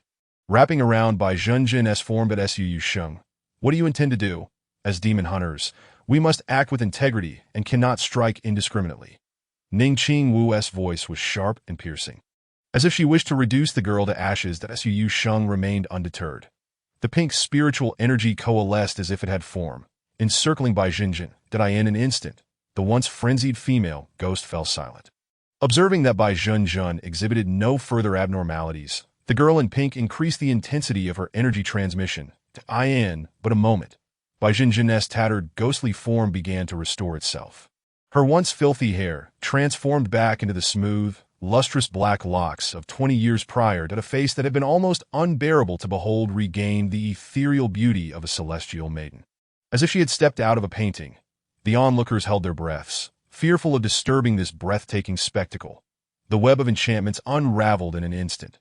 Bathed in the pink halo, the spirit that had recently crawled from the depths of despair transformed dramatically. Her skin pale as snow, her captivating features, and her delicate curves all testified to Hua Shufei's former beauty. Clad in bright red, she appeared even more enchanting. Yet alas, the beauty was blind. Zhenjun, I am grateful for your assistance. The ghost in red exhibited none of her earlier rudeness. Bowing gracefully, in her gestures, she embodied the poise and elegance unique to a refined young lady. Her gentle and bashful tone was reminiscent of an unwed maiden's innocence. The vengeful spirit had vanished entirely, revealing a dignified and noble young woman before them. The little rabbit spirit withdrew her hand, her demonic energy entirely expended. Her once rosy complexion had turned pale. Shen Bingwen's gaze darkened slightly, that he reached out to steady the girl at her waist. The Yu clan of demons. So this is your true identity, little rabbit, to be by all accounts. The Yu clan had been entirely eradicated by the Serpent clan a millennium ago, leaving but a single descendant. Did this mean a deep-seated enmity existed between him and the little rabbit? The man's index finger lightly rubbed against his thumb, his heart plunging as if sentenced to death. Such a remarkable twist of fate existed in this world.